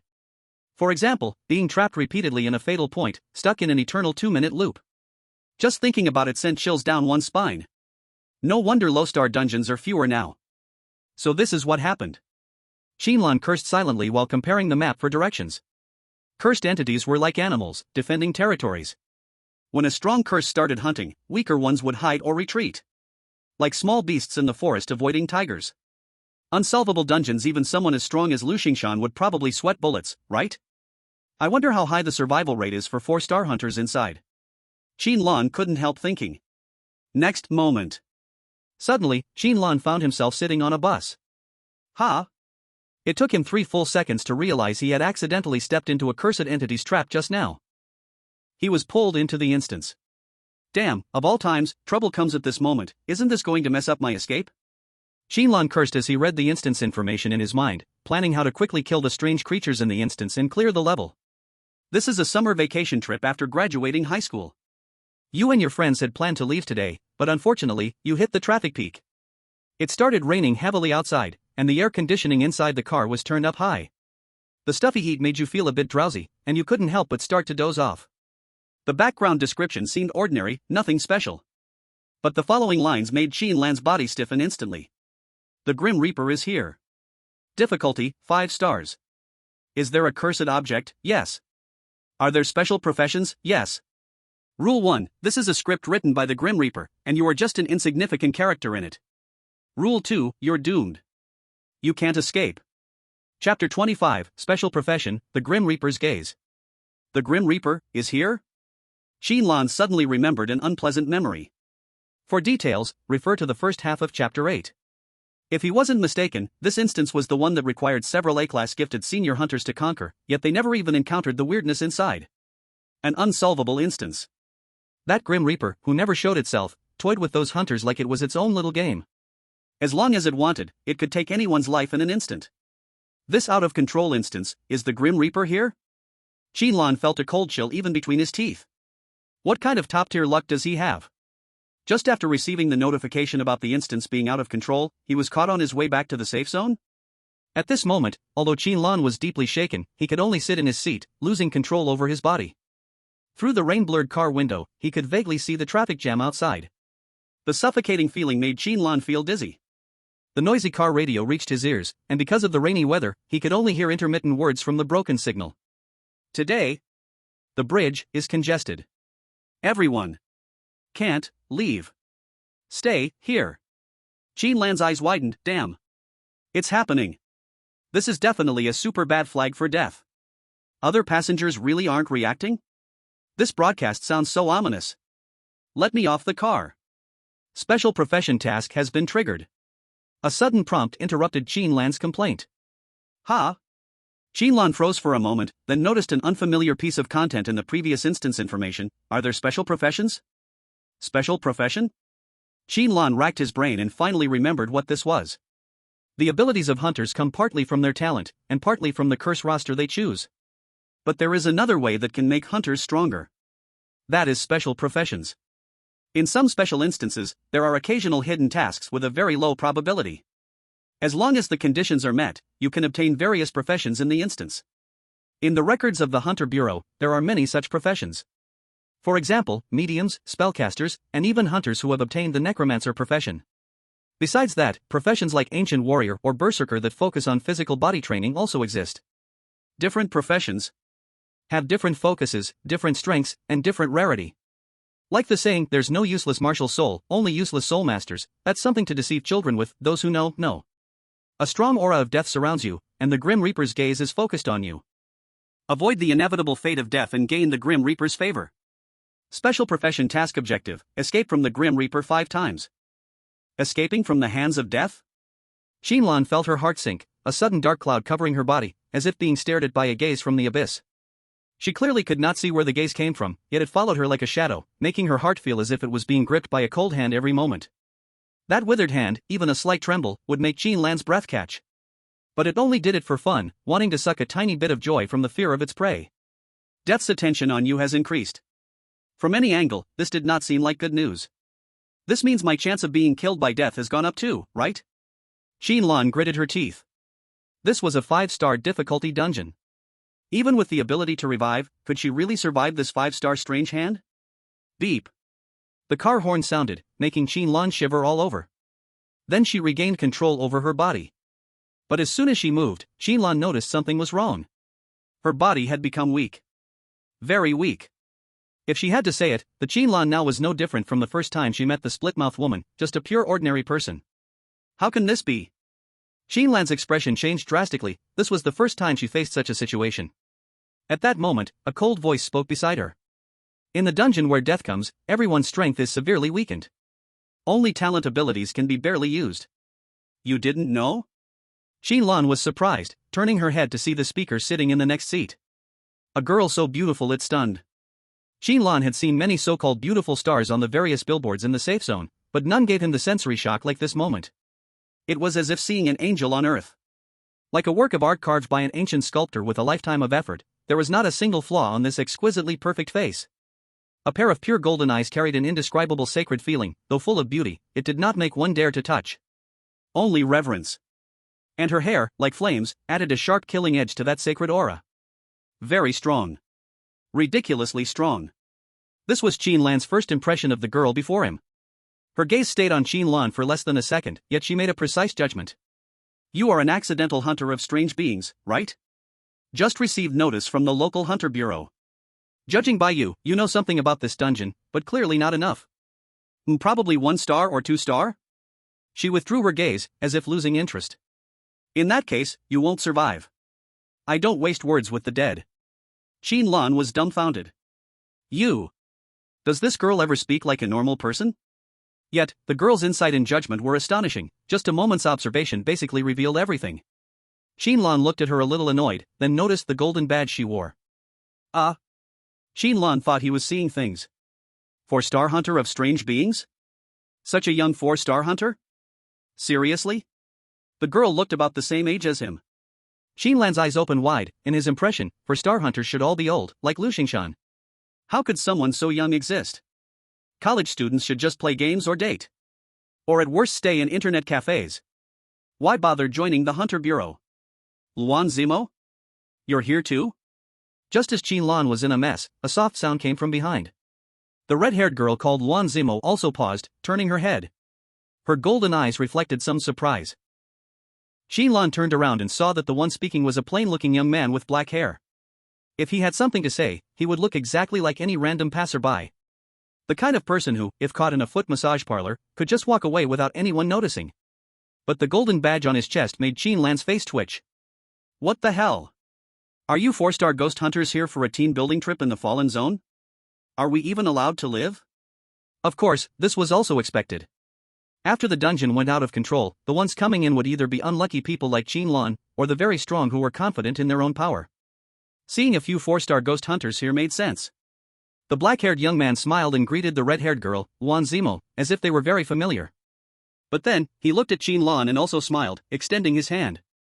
You must be Xiao Qin, right? First time meeting, I've heard a lot about you. Qin Lan was stunned, instinctively shook his hand, and only then realized. Wait, who are you, dude? Do I know you? No, this wasn't right. She couldn't remember this person at all. Qin Lan thought hard but could not recall any face matching the black-haired young man in front of her. My little junior brother has mentioned you many times, he speaks very highly of you, the black-haired young man said cheerfully, acting very friendly. I've always wanted to meet you, and didn't expect such fate to run into you here. Little junior brother? Qin Lan's mind short-circuited a little. But soon, she thought of a possibility.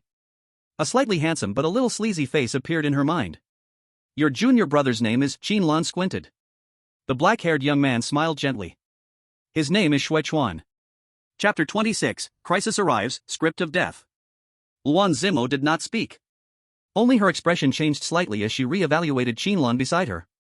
At first glance, she thought the other was just an ordinary rookie ghost hunter. Even without a badge, she could somewhat tell from the aura. But someone who could be connected with the famous Han Chan in the central region could never be ordinary.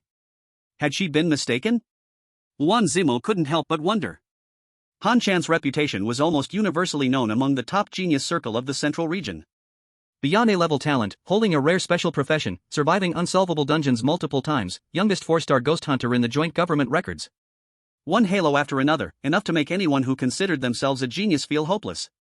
Even someone with A-level talent like Lu Xingshan had to study and grow for years before officially joining the Ghost Hunter Bureau in his 30s. Although reaching 4-star level in just 7 years was still amazing. Compared to Han Chan, who reached the same height at 22, it was like heaven and earth apart. Some even guessed that Han Chan might have reached the legendary 5-star Ghost Hunter level but had not revealed any real battle records. When Xiao Shui returned, he told us he met a very interesting person in Safe Zone 088. He also exaggerated the events of the 3-star dungeon for us. Han Chan's gaze was like a calm lake. Looking into it, Qin Lan could feel only gentleness and peace. So, I am very curious about you too. Unexpected, you are even more special than I imagined. Holding Qin Lan's hand, a faint ripple seemed in Han Chan's eyes, though it was unclear what he saw. Then, he withdrew his hand and politely nodded to Qin Lan. I am Han Chan, from Shanghai Pavilion, Shuechuan's senior brother. If you are interested, our Shanghai Pavilion welcomes your joining. Qin Lan had no reaction, but Luan Zimo beside her was already shocked. Coming from the central region herself, how could she not know the weight of the 3 words, Shanghai Pavilion? Upper 3 houses, middle 5 halls, lower 9 courts, this was a well-known academy structure in the central region. There is a huge gap between top universities and regular universities. And even among top universities, there is a gap, as mentioned earlier, the top 3, the middle 5, and the bottom 9. The 3 universities with the strongest foundation are all named after Fu. The 5 in the middle are named after Dian. Finally, the last 9 use the conventional name Academy. Luan Zimo comes from the Tianming Fu among the top 3, which means from the very start, he was already stepping on the heads of countless geniuses, someone revered by many as a prodigy. As for Su Xiaoyue, due to her A-level talent, she received an invitation to join one of the bottom 9 academies. However, the middle 5 and the top 3 never extended an olive branch. An A-level talent is not a big deal for those kinds of academies.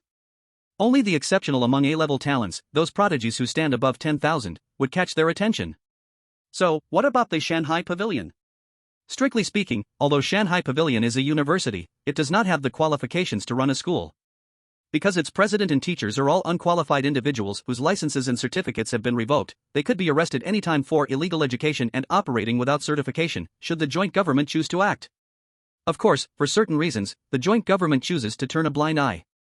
And the number of students within the school is pitifully small.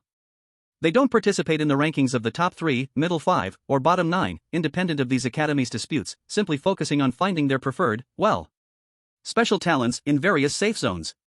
What is a special talent? A-level talent? That's great, you should consider applying to one of the middle 5. Strong combat ability and agility that surpasses ordinary people? You could try the top 3. Able to independently kill a 1-star anomaly upon entry and even exchange blows with a 2-star anomaly? The Anomaly Hunting Bureau welcomes you, maybe one day you'll become a department head. What? You say you might pull a basketball out of your pocket during a fight, or maybe pull out an uncontrollable 4-star cursed object that leads to the annihilation of your teammates? Shanghai Pavilion eagerly looks forward to your joining. Reliable sources say, the more bizarre the ability, the more Shanghai Pavilion loves to collect it. It's almost like they have some kind of obsession. Shanghai Pavilion hopes he will join, and Han Chan also treats him warmly. Could it be that he's another kind of genius? Luan Zimo's mind became a little chaotic. One Han Chan is already overwhelming the geniuses in the central region. What should they do if another one emerges? So, Luan Zimo quickly memorized Qin Lan's face and voice in his mind, deciding to thoroughly investigate after leaving the instance. Oh, so it's Brother Han, I've heard so much about you. Qin Lan quickly changed his demeanor. Just a minute ago, he had never heard of Han Chan or Shanghai Pavilion, but now he acted as though he frequently saw them on the news. Brother Han, this 5-star instance is too much pressure, we need experts like you to hold it up. Back in that instance, I took good care of Shuechuan, as they say, a drop of kindness deserves a spring of repayment. Ahem. Do you think you could help me out this time? Qin Lan shamelessly clung to his benefactor. There was no choice, this was a 5-star instance. He was being heavily targeted by the god of death, and one wrong move could lead to his sudden death, so he could only hope that these two, both 4-star anomaly hunters, could share some of the pressure. Han Chan gave Qin Lan a meaningful glance and smiled, nodding. If you need help, I will assist. But when it comes to fighting, I'm afraid Luan Zimo is more reliable. Han Chan pointed to Qin Lan's side and winked at him. Don't be fooled by her beauty, she's actually a beast in battle. Qin Lan glanced at Luan Zimo beside him. The latter's golden eyes only gave him a faint glance, and it made Qin Lan feel a chill in his spine. Forget it, Brother Han. You're the more reliable one. Qin Lan spoke weakly. Han Chan smiled and said nothing. At this moment, the rain outside intensified, and even the view in front of the car was completely blurred. Only the red taillights ahead could be seen. The driver impatiently lit a cigarette and slightly opened the window of the driver's seat. The damp and icy air rushed in instantly, waking many passengers who had been drowsily falling asleep. Almost at the same time, a passenger in the front suddenly stood up in terror, screaming. Dead. All dead. No, I'm dead too, why am I still alive now? The clothes behind this passenger were soaked with cold sweat, the face full of fear, with a trace of confusion. Then, without any hesitation, this person rushed to the car door like a madman and started pounding on it forcefully. Open the door. Open the door. Let me out. Must escape. Otherwise, we will all die here. Open the door. Everyone in the car was frightened by this person's insane shouting, not knowing what illness he had. But Qin Lan and the other two instantly realized the arrival of danger. If the coming of death is always accompanied by subtle signs, then now the signs were almost slapping the three in the face. The driver did not open the door, but cursed in a hard-to-understand dialect. Qin Lan could only understand some classic nouns and verbs, the rest she could not comprehend at all. But no matter how much he cursed, that passenger only focused on getting off the car. Even using his shoulder to ram the door. Bang. Bang. How much chance do you think arguing with the driver and winning, making him agree to open the door, has of success? I feel it's not that hard, Qin Lan thought to herself. You try it yourself, I don't even want to think about such a stupid method. Luan Zimo said coldly, turning to pick up the safety hammer by the window. Then, the safety hammer in her hand suddenly changed. Its shape transformed into a small black hammer burning with flames, heavy with metal, with fire dancing and giving off a ghostly blue light. I super. Skeleton hits gold clothes. Qin Lan expressed shock. With additional effects, this hammer looked like the kind of weapon that only appears in bad web games where one hit 999 and if you are a brother, come hit me exists. Luan Zimo froze, looking at Qin Lan with a slightly angry gaze. What kind of dog's hit description is that? If you don't understand, shut up. A-class talent, all-transforming divine craftsman. Effect, the user can attach curses to any item they own, greatly enhancing its effect and gaining extra powers. The strength of this talent lies in its ability to also enhance cursed objects. An originally 2-star cursed item, in Luan Zimo's hands, could be empowered by talent to match 3-star or even 4-star cursed items in power. What if she already owned a 4-star cursed item? This is also why Hansan said, she is more reliable in fighting. With a decisive strike from Luan Zimo, the sturdy car window shattered instantly, like being bombed, producing a deafening explosion. This hammer strike, at least, is equivalent to the 6 yuan first recharge level. Qin Lan gave a very high evaluation of the power of this blow. Then, a scatter of glass shards shot out, rapidly enlarging in Qin Lan's vision. After the attributes were weakened, Qin Lan's reaction speed and movement speed dropped sharply, and even realizing the danger, she couldn't dodge in time. Sputter. Her neck turned cold, then a stream of boiling blood sprayed from the wound. Luan Zimo turned back in shock, completely not expecting this accident. When she smashed the glass just now, she clearly felt a momentary confusion in her movement, causing a deviation in force control. "Why is there friendly fire?" These were Qin Lan's last words. He looked at Luan Zimo with grief, forming a NM with his lips, covering his neck, but could not stop the large flow of blood, collapsing to the ground, twitching twice, and then he was gone. Chapter 27, please insert coin to revive. Although the display attributes had improved, Qin Lan did not feel any change in his body. Not only that, but Qin Lan also discovered something terrifying: his resurrection time had been compressed to 30 seconds. As soon as he regained consciousness, he saw Luan Zimo swinging a hammer towards the glass. Damn! There's a cheat!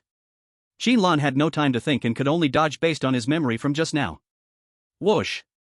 Glass shards once again rushed toward him, following the same trajectory as before. Qin Lan tilted his head in an exaggerated fashion, narrowly avoiding the glass shards. The gust of wind from the passing shards left a cool sensation on Qin Lan's neck. He instinctively touched it and then met Luan Zimo's shocked gaze. "How did you?" Luan Zimo wanted to say something but stopped herself. Under the suppression effect of this unsolvable dungeon, even someone as strong as her only had the physique of an ordinary person. To be fair, if it had been her facing those sudden shards just now, without using her innate ability or any other methods, she definitely wouldn't have been able to dodge. But Qin Lan did it. And he did it purely by relying on his reaction speed, dodging with extreme precision. It was as if he already knew where the attack was coming from and had prepared for it. "It's normal, I practiced breakdancing." Qin Lan calmly spoke, giving an excuse so ridiculous that even pigs wouldn't believe it. Special profession task: escape Death's grasp 5 times, January 5th. Death's attention toward you has increased. Oh. This just so happens to be a coincidence. Escape from Death not only caught Luan Zimo's attention but also attracted the big boss's notice. Practiced breakdancing? Luan Zimo's golden pupils were filled with disbelief. Her eyes seemed to say, "Do you think I'm an idiot?" Qin Lan didn't care whether she believed it or not, and directly changed the subject. "Let's go quickly, stop wasting time." After speaking, Qin Lan didn't wait for Luan Zimo to respond, and with a cool one-handed hurdle, leaped out. Then his foot caught the window frame, and he fell flat on his face. "You were thrown over your shoulder by the car window. The killer is death. Your constitution has permanently increased by 2.4. Qin Lan did not expect that he would be killed by the car window frame. At the moment he jumped out, he had judged that he should be able to leap out of the window and land smoothly. But suddenly, his body slowed down as if he had cramped while half asleep, and he completely lost control, making a mistake. Then, Qin Lan revived again. And a shard of glass came rushing at him at high speed. "You open champagne with your neck. The killer is death. No attribute increase." After refreshing the save point twice in a row, Qin Lan was completely dumbfounded. What's going on? Was he being camped at the respawn point? Once again, with a precise tilt of his head, he dodged the shard, and Qin Lan's expression was extremely grim. Is this the pressure of an unsolvable dungeon? With the save point compressed to 30 seconds, not only had his margin for error dropped drastically when facing danger, but it also set up a continuous death trap. Any slight mistake would trigger a chain reaction, and he would be killed back to the very first save point. Alright, so that's how we're playing. Qin Lan's face darkened. If this were a 90s arcade, I might be a bit afraid of you, because little old me really has no money to buy coins. But now, I have plenty of revival coins. Let's see how many times you can kill me? Then, Qin Lan cautiously crawled out of the window with a terribly awkward posture. And he even checked if the window frame could potentially scratch him with any glass shards. Until he landed, looking like a piece of smoked sausage hanging from a rope, did he finally show a proud smile. Haha, I'm so careful, let's see how you... Bang! A motorcycle that had jumped out from behind a bus collided head-on with Qin Lan.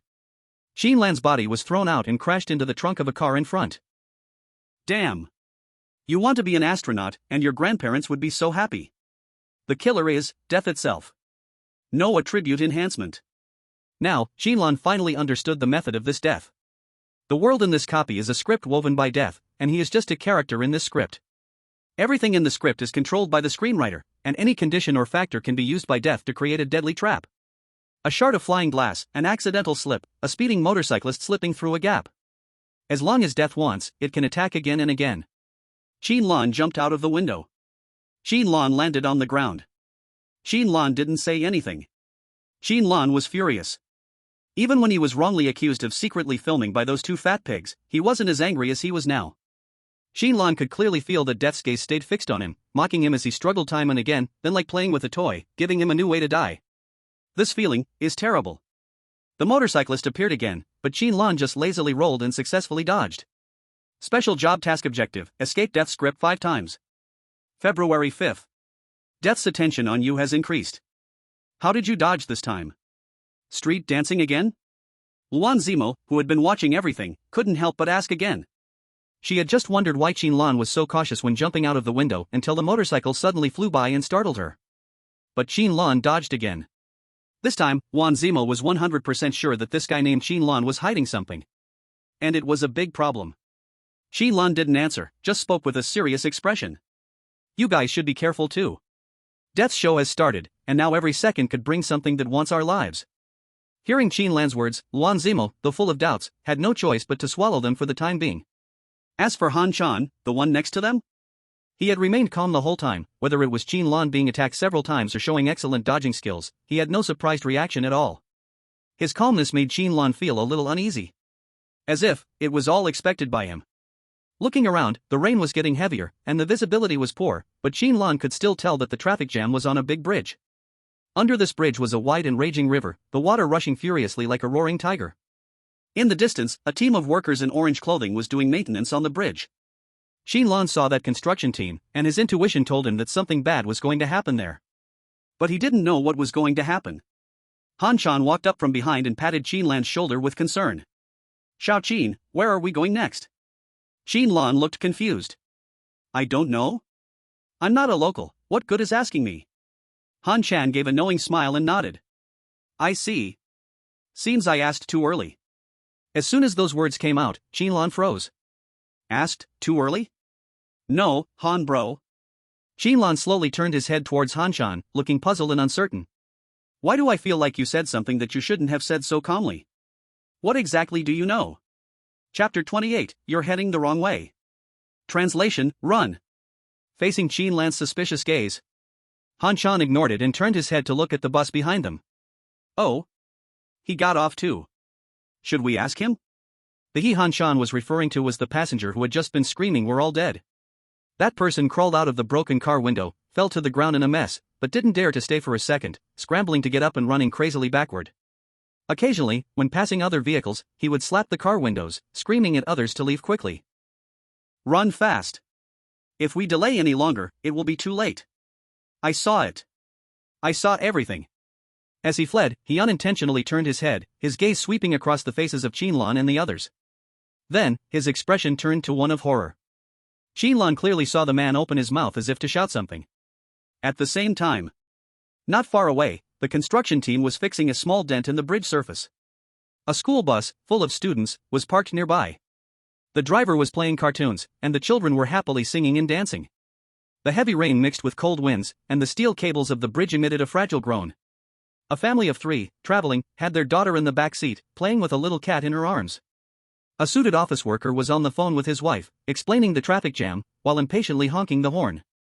The honking sound was sharp, startling the timid cat. The cat's paws scratched wildly, and the girl screamed. Forgetting to activate the child lock, the car door was accidentally opened. The startled cat darted out, running into the rain. The office worker, who had been complaining on the phone, suddenly saw a drenched cat slam against the windshield. His irritated mood flared into panic. He tried to slam the brakes, but mistakenly stepped on the wrong pedal. The vehicle surged forward, knocking the school bus, which was parked in neutral, off balance. It then crashed into the construction workers. A series of seemingly coincidental events, but in reality, a chain reaction with a traceable cause, led to the suspension cable, which had already been compromised, finally snapping. Snap. Under the stress of the metal, the broken cable released a sonic boom, arriving before the sound wave itself. In front of Qin Lan, it struck the fleeing passenger, turning him into a mist of blood. A true blood mist. Qin Lan witnessed everything, and suddenly felt a suffocating sensation as if her blood had frozen. Everything happened so perfectly, like finely crafted gears turning, piecing together a deadly scene. The one who wrote the script for death, the Grim Reaper, was like a true god, able to decide life and death with a mere thought. This was Qin Lan's first time confronting such a terrifying anomaly. Or rather, was it really an anomaly that she was facing? Such a pity, looking at him, he probably won't be able to answer any questions now. The nearby Han Chan muttered a hellish remark. Qin Lan's face turned serious, and just as she was about to say something, she heard a commotion from behind. Turning around, she saw that the school bus had crashed through the bridge's guardrail, with most of its front end hanging over the river. The gap that was supposed to be repaired had now split into a terrifying crack. Many drivers leaned out to take a look. The sky grew darker, and the rain became even heavier. A chill ran down Qin Lan's back, and an ominous premonition, like a dark cloud, hovered over her heart. She felt like she knew what was going to happen next. Snap. The second rope snapped with a loud crack. This time, the target was Qin Lan. Whoosh! Clang! The explosive sound of metal clashing struck Qin Lan's eardrums painfully. Luan Zimo appeared out of nowhere, standing in front of Qin Lan, and blocked the deadly strike with her hand. Her pupils burned with golden flames, and her hand was covered in a white bone-like armor. The whip strike, powerful enough to shatter someone into a blood mist, was stopped dead in its tracks by her. I told you, when it comes to fighting, Miss Luan is pretty reliable. Han Chan helped Qin Lan up from the ground and smiled slightly. How about it? Isn't she impressive? She has cursed objects parasitizing her all over her body, so she can use the power of those cursed objects without any delay. The purpose of those eyes is... Luan Zimo turned her head, giving a cold warning with golden flames dancing in her eyes. Are you trying to reveal all my trump cards by telling him so much? I didn't expect people from the Shanghai Pavilion to be so fond of gossip. Han Chan looked embarrassed. Sorry, I just thought everyone should get to know each other a little better. Then he lowered his voice and continued, leaning close to Qin Lan's ear. Her eyes can see through all the changes in the environment around her, and can even predict the opponent's actions, so she's nearly invincible in close combat, unless there's a higher level curse to suppress the effect of her eyes. Qin Lan's lips twitched. Hangu, you're so close, and you're lowering your voice, but she can still hear you. Is this really appropriate? In Qin Lan's view, Luan Zimo's right hand, covered in bone armor, had already clenched into a fist, seemingly struggling to control the desire to punch someone. Han Chan then grinned, revealing a lewd demeanor similar to Shuechuan's. It's fine, I'm from the Mountain and Sea Pavilion, she wouldn't dare to make a move on me, so she'll just beat you up. Later, you can go up to her and shamelessly get familiar with her, let her save you a few more times, that way I can save some energy. Girls, you know, their ears are soft. Compliment her on her pretty face, big chest, slim waist, and round butt, things like that, she'll be happy. Qin Lan didn't know whether Luan Zimo would be happy. But seeing the fist she was about to raise, Qin Lan knew her head definitely wasn't made of steel cables. She can hear these words too, right? Stop talking, Hangu, I feel like if I keep listening, my life won't be safe. If the Grim Reaper doesn't kill me, she will. Boom! At that moment, the bridge beneath everyone's feet suddenly shook. Qin Lan's expression changed. Run! If I'm not wrong, the bridge is about to. Luan Zimo interrupted. The bridge will collapse, I know, I can see it. Her pupils flared with golden flames, and within them, many obscure lights surged, as if everything around her was drawn into it. I can escape, you two are on your own. As she spoke, a pair of crystal-clear butterfly wings actually unfolded behind her. Under Qin Lan's stunned gaze, she soared into the air and disappeared into the rain curtain. She can fly? Is she unlocked? Han Chan, however, remained calm. Of course.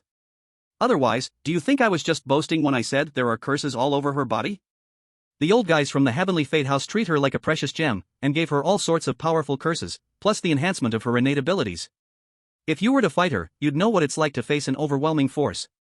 After the brief shock, Qin Lan rubbed her hands together, looking at Han Chan with anticipation. Then, Hangu, you're so amazing, don't you also have a bunch of cursed objects? Can you casually throw me a few 4-star, 5-star ones? I'm not picky. Han Chan grinned, showing a confident smile. Ha ha. I don't have cursed objects.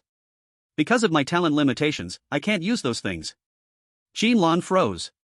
So what about us right now? Before she could finish, Han Chan had already turned and sprinted away without looking back. What else is there to say? Run. Chapter 29, Special Profession, Follower of the Grim Reaper. Unexpectedly, when Han Chan said run, it was literally running. There were no fancy effects, no powerful skills, just running for life. Following behind Han Chan, Qin Lan suddenly felt absurd. Compared to the combat ability Luan Zimo just displayed, Han Chan now seemed like a caveman fighting a special forces soldier. One side had a flame-colored hammer plus golden pupils plus bone armor plus butterfly wings soaring elegantly. The other side was just running through the rain like a madman. Looking at Han Chan's embarrassed figure, Qin Lan couldn't help but feel that the Mountain and Sea Pavilion didn't seem like a proper place. Could it be some kind of pyramid scheme? Little Qin, do you have any ideas for our escape route? Han Shan wiped his face hard, brushing off the rainwater that had stuck to his face, and turned his head to ask. Qin Lan expressed dissatisfaction. I've already said I don't know. This kind of thing. A huge steel-reinforced concrete slab came crashing down, crushing Qin Lan into a meat paste. You went from a delicate 3D model to a 2D flat surface. The culprit is the Grim Reaper. Constitution permanently increased by 2.0. Little Qin, do you have any ideas for our escape route? The cicada turned its head and looked back. Qin Lan was silent for a moment, then pointed to the other side. Run that way, I think it's safer there. The cicada had a face of ice, for some reason seeming to trust Qin Lan's judgment completely, and without any hesitation, it plunged forward with full speed. Along the way, Qin Lan felt like she was being set up. A few hundred meters of escape route, yet for some reason, it felt like all the dangers in the world were closing in. First, the ground collapsed, then huge stones fell from the sky, then a speeding semi-truck came out of nowhere and slammed hard. Dead and dying, Qin Lan felt a bit numb. The strangest thing was, none of these dangers hit the cicada. It was like it had eyes, all focused on Qin Lan. Is this never ending? Ah. I'm asking you. Why are you only targeting me? Isn't the one in front of me human? Ha? Is he human or not? After dodging several attacks in a row, Qin Lan successfully completed the first stage of Special Profession task. The Grim Reaper is very interested in you. You will have the chance to become the Grim Reaper's follower. After clearing the dungeon, you gain a special profession, Grim Reaper Follower. Continue completing extra objectives, and you will have the chance to gain other special professions. The prompt sounded, meaning that as long as Qin Lan could leave the dungeon, she could obtain the special professions that every ghost hunter dreams of. Grim Reaper's follower sounded very prestigious. Qin Lan wanted to settle for the good outcome, but she couldn't leave. Until now, she didn't even know the condition to clear the dungeon, let alone leave. However, the other special professions mentioned in the prompt did spark many guesses in Qin Lan.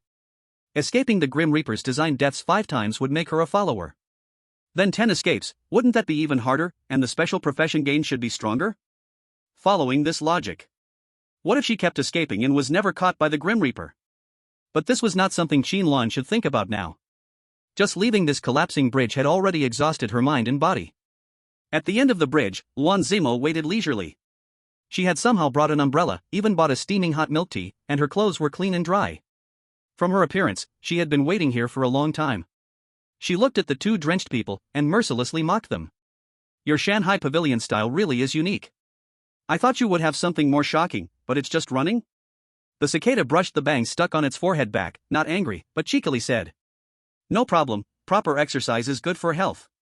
Luan Zimo stared into his eyes for a long time, finally snorted in dissatisfaction, so cautious, boring. Her plan had failed. In the central region, all the young geniuses wanted to know the cicada's trump card, but no one ever knew. He was like a mystery, a secret symbol, no one could explore its meaning.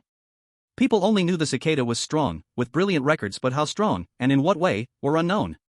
Many had experienced dungeons with the cicada, but the pieced-together information was chaotic, and opinions conflicted. They couldn't even guess his talent. Speaking of talent, the cicada's talent was one of the top-secret files of the Ghost Hunting Bureau. Even some high-level government officials had no right to see it. Those who knew his talent were either big shots from the Bureau's headquarters or the principal of Shanghai Pavilion. So, Luan Zimo had just been trying to test, to see if she could see some of the cicada's skills. The flames in her eyes never extinguished. Meaning she had been using her energy to operate cursed items, all to not miss a single bit of information. Who would have thought this guy would manage to run out with just his legs, plain and simple? Thinking about how the other side knows my every move, while I know nothing about him, really gets on my nerves. But her gaze fell back on Qin Lan. This guy is no easy target either. Just now, she used the cursed object to constantly watch the movements of both of them, and of course, she also noticed the repeated accidents. But every time, Qin Lan either narrowly avoided it, or dodged at the most crucial moment. It all seemed so unnatural. Just like that person named Han, keeping their talent hidden. Not quick to react, but always at the right moment. Luan Zimo's eyes were full of aggression as they shifted over Qin Lan. Not particularly striking in appearance, but with a good figure, and there. Wait, what am I even looking at? After running through the rain, Qin Lan's clothes were completely soaked, clinging to her skin, outlining her sculpted lines. And Luan Zimo's eyes, empowered by the cursed object, could easily see through even the plainest fabric. So she unintentionally caught sight of some rather inappropriate areas. She quickly averted her gaze, her eyes slightly uneasy, trying her best to shake off the image she had just seen from her mind. Ugh, nothing worth looking at, stupid brain, stop thinking. Luckily, the umbrella blocked her view, otherwise, Qin Lan would have definitely noticed the change in her expression. But Qin Lan wasn't focused on her. Qin Lan was looking at the bridge behind her, still collapsing. In the past, when the teacher taught us, she said that the worlds created by the strange forces were all fake. The people inside are all fabricated by them, NPCs created for hunting, they have no life, they are non-existent people. Qin Lan fell silent. Looking at the NPCs around her, some fleeing in panic, some crying uncontrollably, some filming the scene in shock, some calling their family to assure them they were okay, she didn't believe this was a fake world. Mom, the bridge collapsed. No, I'm fine, I'm fine. Honey. Honey, pick up the phone. Please, pick up my call. Has anyone seen my brother? Anyone seen him? The loud, chaotic shouts filled the air, mixed with the blaring of ambulance sirens. She could clearly feel that those were real people, with flesh and blood, with real emotions. What if the strange world isn't something they created? What if this place was once a real world? Qin Lan fell into deep thought. Chapter 30, The Death List, First Position? I said. Why do you always look so paranoid? I feel like this unsolvable instance isn't as scary as they made it out to be. After sitting down at a restaurant, Luan Zimo looked at Qin Lan, who was constantly looking around warily, and couldn't help but ask. From her perspective, this instance really wasn't dangerous. Other than the large-scale AoE bridge collapse event at the beginning, there hadn't been any attacks so far. For Luan Zimo, the earlier crisis was about the difficulty of a 2 to 3 star level instance. After all, suppressing physical strength still had some challenge. But to Qin Lan, it was completely different. It felt like a damn Starry Night instance. Since waking up on the bus, for some unknown reason, it felt like the Grim Reaper's gaze had never left him. Every 10 to 20 seconds, some disaster would strike. Qin Lan even suspected that if the accident needed to seem slightly more reasonable, it might be possible that a meteor could come down from the sky and blast him to pieces. Not that scary? I feel like even the dogs on the side of the road are trying to assassinate me. Qin Lan forced a smile, pointing at the dish the waiter had just brought. Maybe this plate of meat has some kind of one-day death powder or smiling madness or some other bizarre poison in it. Do you believe it? Luan Zimo squinted his eyes, and the flames once again flickered in his pupils. He stared at the dishes on the table for a moment before shaking his head in denial. Impossible. This dish contains normal food, and there isn't even a trace of a curse's aura. I think you're just being overly sensitive.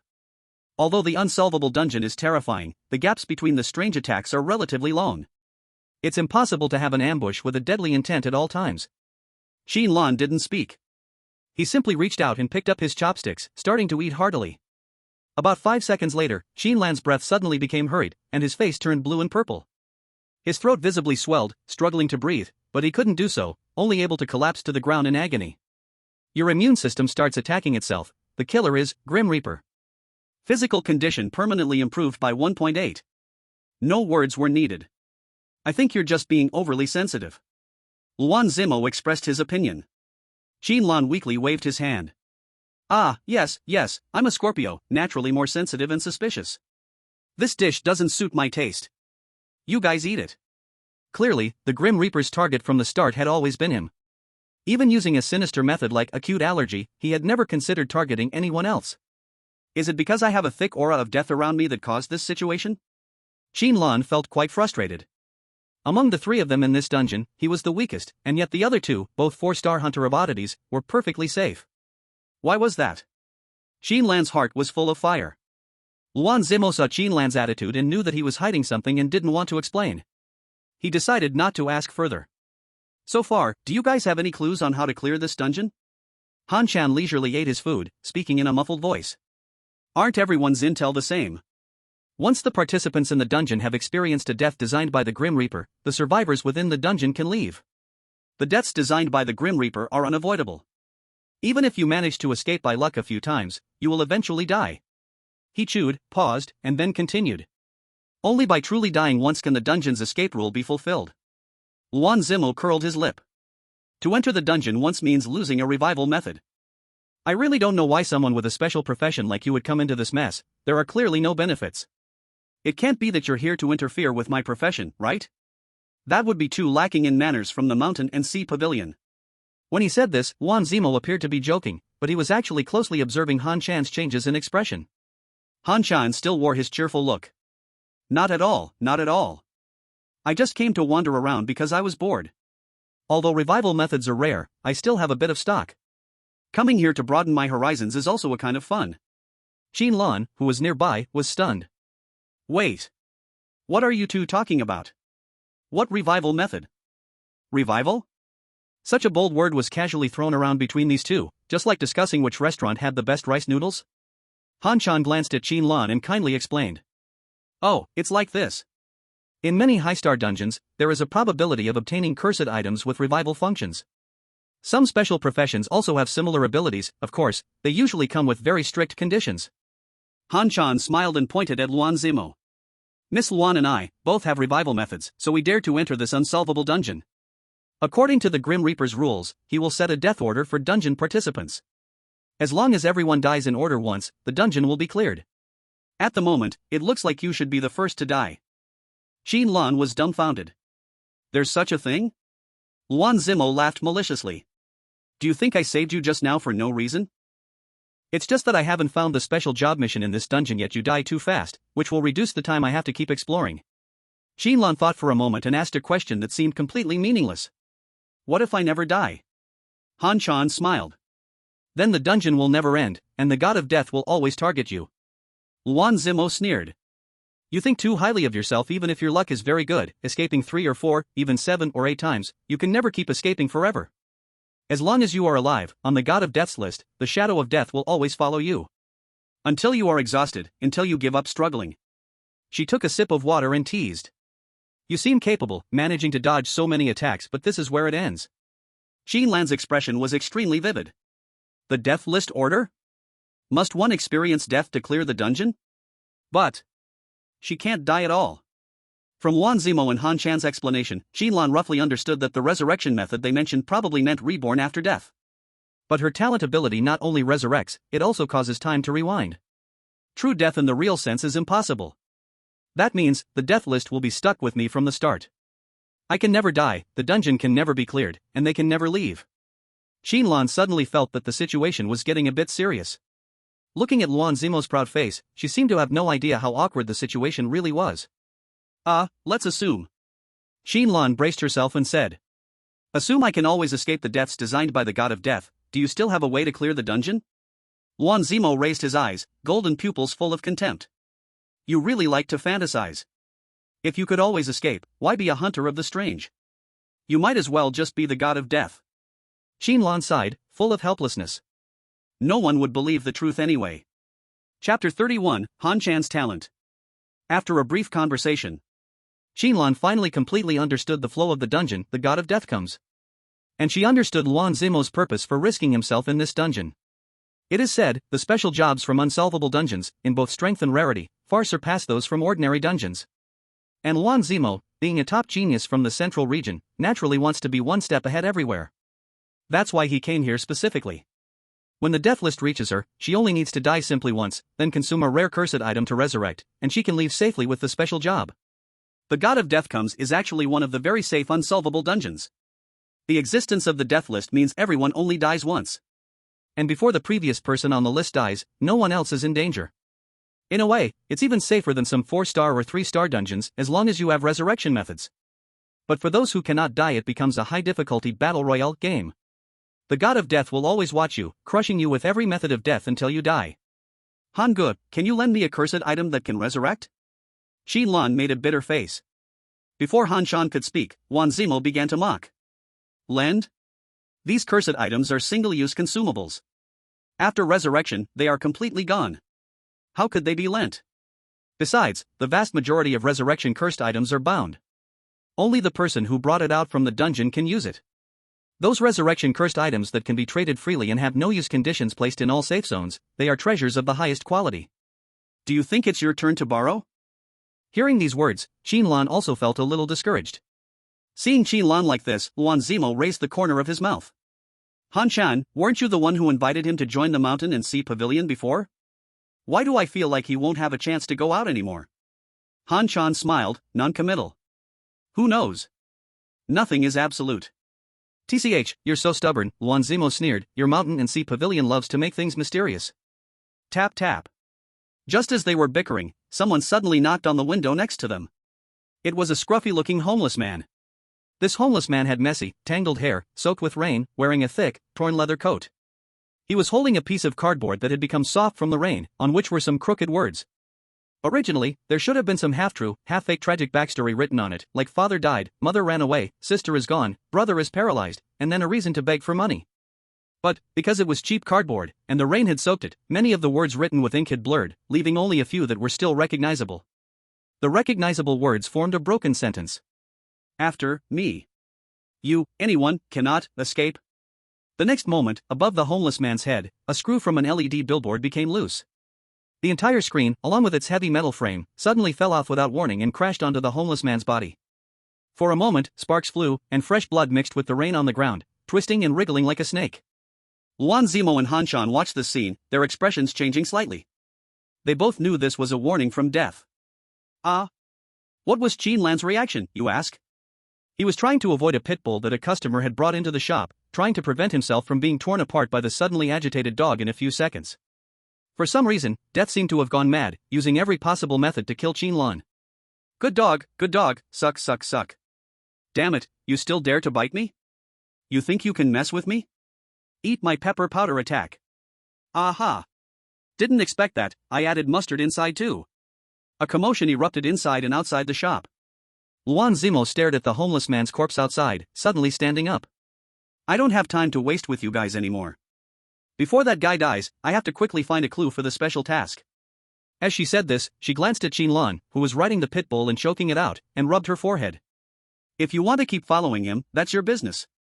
Anyway, I'm leaving. Staying here just makes me feel like I'm getting dumber. Han Shan smiled and waved, bidding her farewell. After Luan Zimo left the shop, disappearing into the rain, Han Shan kindly reminded Qin Lan. Xiao Qin, it's already passed out. Do you want to go out for a walk? Qin Lan stood up, panting heavily, and wiped his sweat. Sure, it doesn't matter where. I just want to see what new way of dying awaits me. Then, disgusted, he kicked the unconscious dog and casually flipped the bird at the dog's owner, walking out of the restaurant with Han Shan. Just as Qin Lan had expected, every 20 seconds or so, some misfortune would hit his face. Including but not limited to a speeding car gang robbing and accidentally hitting him. A couple arguing in an apartment building, tossing a flower pot out the window. A heartbroken girl leaping to relieve her sadness, just to have a flower pot land on Qin Lan's head. A broken high-voltage power line swaying in the wind. Under the repeated attacks, Qin Lan had become completely numb. From the initial shock, to the later anger, and now to a calmness. He even secretly looked forward to it, wanting to see what creative design Death would come up with next. You, always managing to come up with new tricks for me. Facing the sudden appearance of a gun-wielding black man, Qin Lan smiled, feeling relieved. Left, right, up, down, down. No Alibaba. Qin Lan skillfully twisted off all the bullets, then punched the bewildered black guy in the face. The additional target of avoiding death had already been completed. But there was no prompt telling Qin Lan what new profession he could acquire. Instead, there was only one strange sentence. You have exceeded the Grim Reaper's expectations, please do your best to please the Grim Reaper. So strong. I'm sorry, I didn't make the Grim Reaper use his full strength. After being sliced in half by a forklift that flew from somewhere, Qin Lan was forced to cosplay as Gojo Satoru. Oh, it should be 2.5 Gojo Satoru's. Note, a character from the manga Jujutsu Kaisen.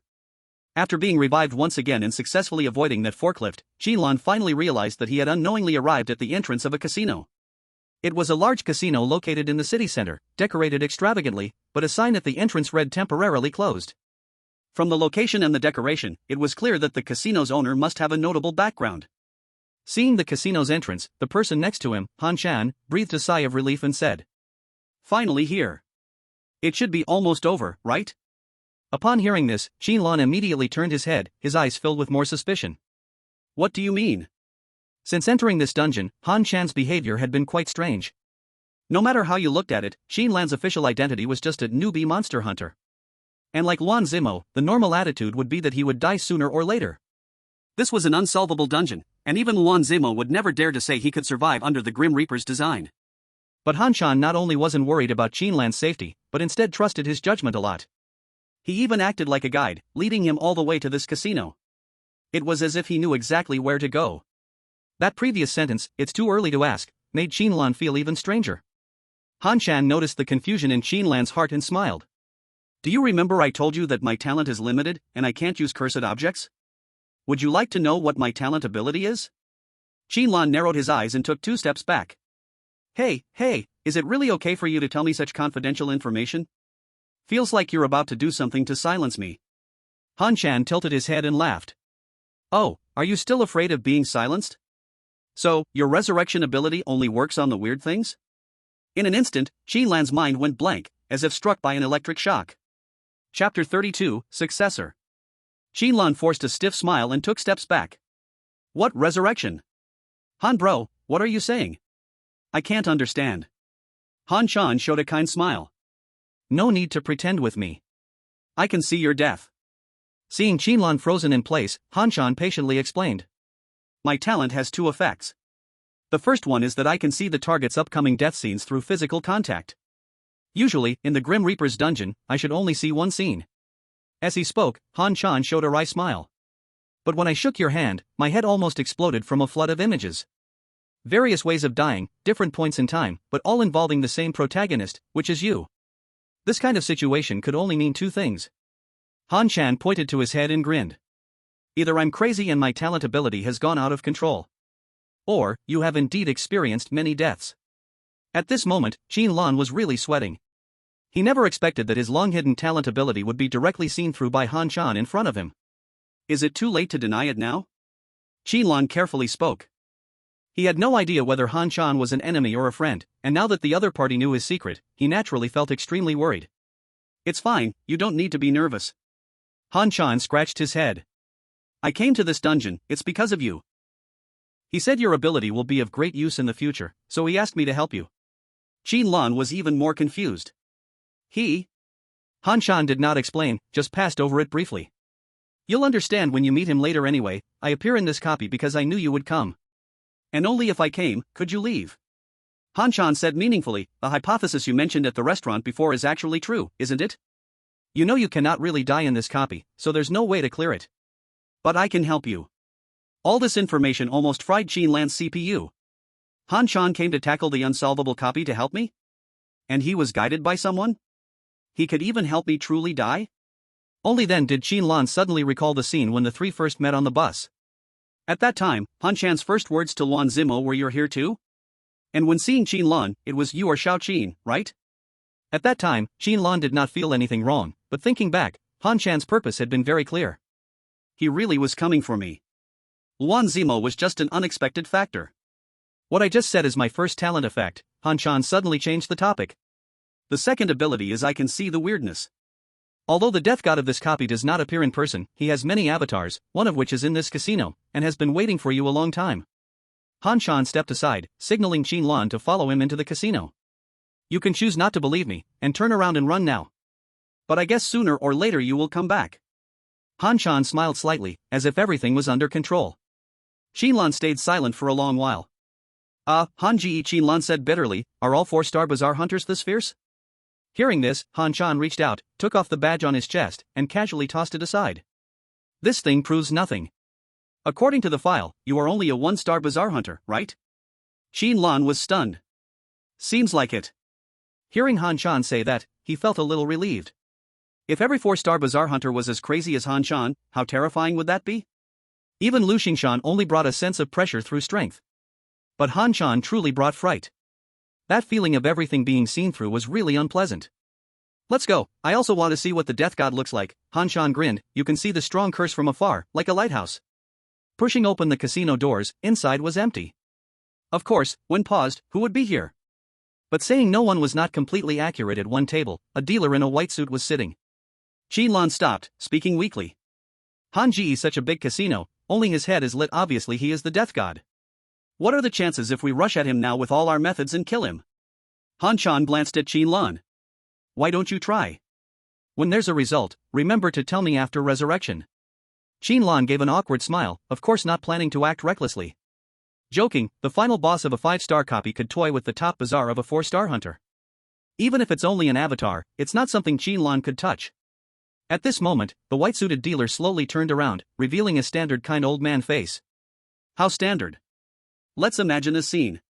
When you watch a youth pain love movie, the protagonist cries on the street for love problems, suddenly a kind old man appears to answer his questions. When you watch an inspirational struggle movie, the protagonist is poor and desperate, about to give up hope. Suddenly, a kind-hearted old man appeared again, offering him spiritual encouragement. Every face you could imagine could be perfectly applied to the dealer in white before him. Although he knew he was the Grim Reaper, Qin Lan felt no fear, but instead a growing sense of trust. "You've finally come," the dealer nodded at Qin Lan. "Ugh, such a cliché line." Qin Lan shivered upon hearing it. "The next line won't be something like 'You must have many questions, my child,' will it?" "If it is, I'll be asking for a refund." The dealer in white looked at Qin Lan, admiration evident in his eyes. "You've avoided every trap I set, and I must say, it's truly surprising. I've been waiting for someone like you to appear. In my eyes, your understanding of death is unmatched, and I could even say it's second only to mine." Qin Lan couldn't resist another sarcastic remark. "You've got the nerve to say that, after killing me so many times." "Of course, my understanding of death is high. I'd be surprised if it wasn't. And dying by being bitten by a dog is such a humiliating way to go. Why not let me be bitten by a beautiful, tall, crazed, leggy woman in black stockings instead? At least that'd be somewhat stylish." The dealer in white paused for a moment before slowly speaking. "If you manage to beat me in the upcoming game, I'll make you my successor." Qin Lan nodded. "Successor, huh? That sounds..." "Wait, what?" Qin Lan's eyes widened, looking like two copper bells. "What kind of successor? Say that again?" Chapter 33, The Gambling Game, Winning. "Successor? The last time someone tricked me into being their successor, I was in elementary school, the first time I wore a red scarf." Qin Lan's face turned serious. "Since then, my future has been a dark path. And now, I feel even darker." Beside him, Han Shan couldn't hold back any longer after listening for a while. "Wait, why do I feel like you've just made some very dangerous comments? The core values thing needs to be more positive, Xiao Qin." Qin Lan gave him a sideways glance. "Back then, the teacher told me I was the future pillar of the country, a flower of the united government. Later, I realized that even if we're all flowers, some grow from wildflowers in cow dung on the side of the road, while others are carefully cultivated ornamental flowers in a greenhouse. Wildflowers exist just to be crushed underfoot by people walking by, and to highlight the beauty of those greenhouse flowers. Oh, by the way, that lump of cow dung I relied on for survival was burned to ashes by someone not long ago. If it weren't for my luck, I'd probably have turned into spring mud, nurturing more flowers." Han Shan was shocked. "Damn, Xiao Qin, think before you speak. Such negative speech could get you sent to the united government for re-education." Qin Lan sneered and didn't respond, then walked up to the gambling table, staring at the kindly old dealer in white. "So, what are we betting on?" The old dealer extended his right hand, wearing a shiny black leather glove, and placed a dusty shaker on the gambling table. "The Grim Reaper has challenged you to a bet. Your soul is the stake." The next moment, a stack of black and white chips appeared in front of Qin Lan, with his face printed on them. The chips were not made of metal, but felt slightly rough to the touch, very light, and exceptionally well made. As he touched them, Qin Lan could even sense a certain connection with these chips. How strange. It felt like, if he lost these chips, he would fall into an endless abyss. "You've managed to escape my traps every time, so I believe simple death alone won't make you take this seriously." The old dealer spoke in the gentlest tone, but the coldest words. "If you lose, you will remain in this world, experiencing endless deaths, all as a show for my entertainment." Qin Lan stared at the old man with dead fish eyes. "So scary. Do you think the life I lived before wasn't like this? Do you really think I've died so few times?" The old dealer ignored Qin Lan's complaint and continued slowly. "If you win, you will become my successor, a substitute death god. You will have the ability to weave fate and draw power from death. You will become the creator of the world, the rule maker. No living being will be able to defy your thoughts, and the world will treat your name as a taboo, as something that must never be spoken of, a terror." At the end, the dealer raised his hands high, with an expression of madness. He looked at Qin Lan with expectation, as though waiting for Qin Lan's reaction, eager to see a shocked or excited expression. But Qin Lan listened for a long time, and couldn't help but look at Han Shan. "Brother Han, are you sure we're not in the wrong place? I feel like this isn't a death god, it's a pyramid scheme leader. This can't be northern Myanmar, right?" Han Shan glanced at the disappointed dealer, rubbed his eyes, and said, I'm quite sure. Because his curse almost blinded my eyes." Qin Lan sighed. "All right. Old man, no, Lord Death God, what are we betting on? How do we bet?" The old dealer pointed to the shaker on the table, a sly glint flashing in his eyes. "Guess the number. There are 3 dice in this shaker. As long as you guess the number on the upper side of the dice correctly, you win. If you guess wrong, you lose." Upon hearing this, Qin Lan's first reaction wasn't to guess, but to sneer. Still playing this game? Qin Lan had a look on his face that seemed to say, do you think I'm an idiot? Logically speaking, with 3 dice and 6 faces, there are only a few possible combinations of numbers. With luck, even a sausage dog could probably win. But you would never design a game purely based on luck. Qin Lan's face showed displeasure. There was a scoundrel who made me find a bowl of beef noodles from 3 bowls of human flesh noodles. I won't fall for it this time. It's possible, this dice is one of those very bastard 72-sided dice, or maybe one side even has 108 dots. Even worse, you might carve a few words on the dice and claim that this is the point count. Anyone who guesses would be a fool. Hearing Qin Lan's words, the dealer was stunned for a moment, then threw his head back and laughed. Ha ha ha ha ha ha. You little brat. Ha ha ha ha ha. The old man laughed so much that tears came out of the corners of his wrinkled eyes. Interesting, so interesting. The next second, the dealer's expression suddenly changed. An extreme, terrifying, chilling feeling instantly swept across the surroundings. It felt as if he were trapped in a swamp, with something unknown grabbing his ankle, dragging him deeper. Qin Lan could only feel an overwhelming sense of despair, so intense that it was hard to breathe. At this moment, the death god truly felt like a death god. That's right, I've been cheating. Even if you know I've played tricks, you still have to play this game. Your soul is already on the table, this is a fate you cannot escape. The old man. No. The death god gazed at Qin Lan, his expression shifting from the previous kindness to one of condescension. From the beginning, Qin Lan had been nothing more than an interesting toy to him. Even if he had escaped death a few times, the death god was still the absolute superior. This guess is indeed unfair to you, so I've actually given you some help. The death god curled his lips, revealing a cruel smile. Remember the passenger on the bus? The panicked man? He actually saw everything, all the deaths, all the disasters, including the result of this game. Saying this, the death god seemed like a child about to pour water into an ant hole, both excited and expectant. You can try asking him for help, see if a dead person can help you? Asking a dead person. Ha ha ha ha ha. This joke is good, I'll make sure to remember it and tell those other guys next time. Ha ha ha ha ha ha. At this moment, Qin Lan finally realized why that man had shown such a look when he was running away. After seeing the faces of Qin Lan and Han Shan, he originally wanted to say something, but was turned into a blood mist by the steel cable. That was the so-called help from the Grim Reaper's mouth. Oh, so this is the trick you're playing, Qin Lan said, looking very disappointed. You act just like a childish little brat. Upon hearing this, the Grim Reaper's smile froze. What did you say? Qin Lan was a bit impatient. I said you're very childish. You think the death you've designed is a masterpiece, so once someone escapes, you act like a brat trying to kill them just to prove a point. But you're also quite proud, so you make a bet, as if you have a magnanimous heart. In reality, it's just a completely unfair death game.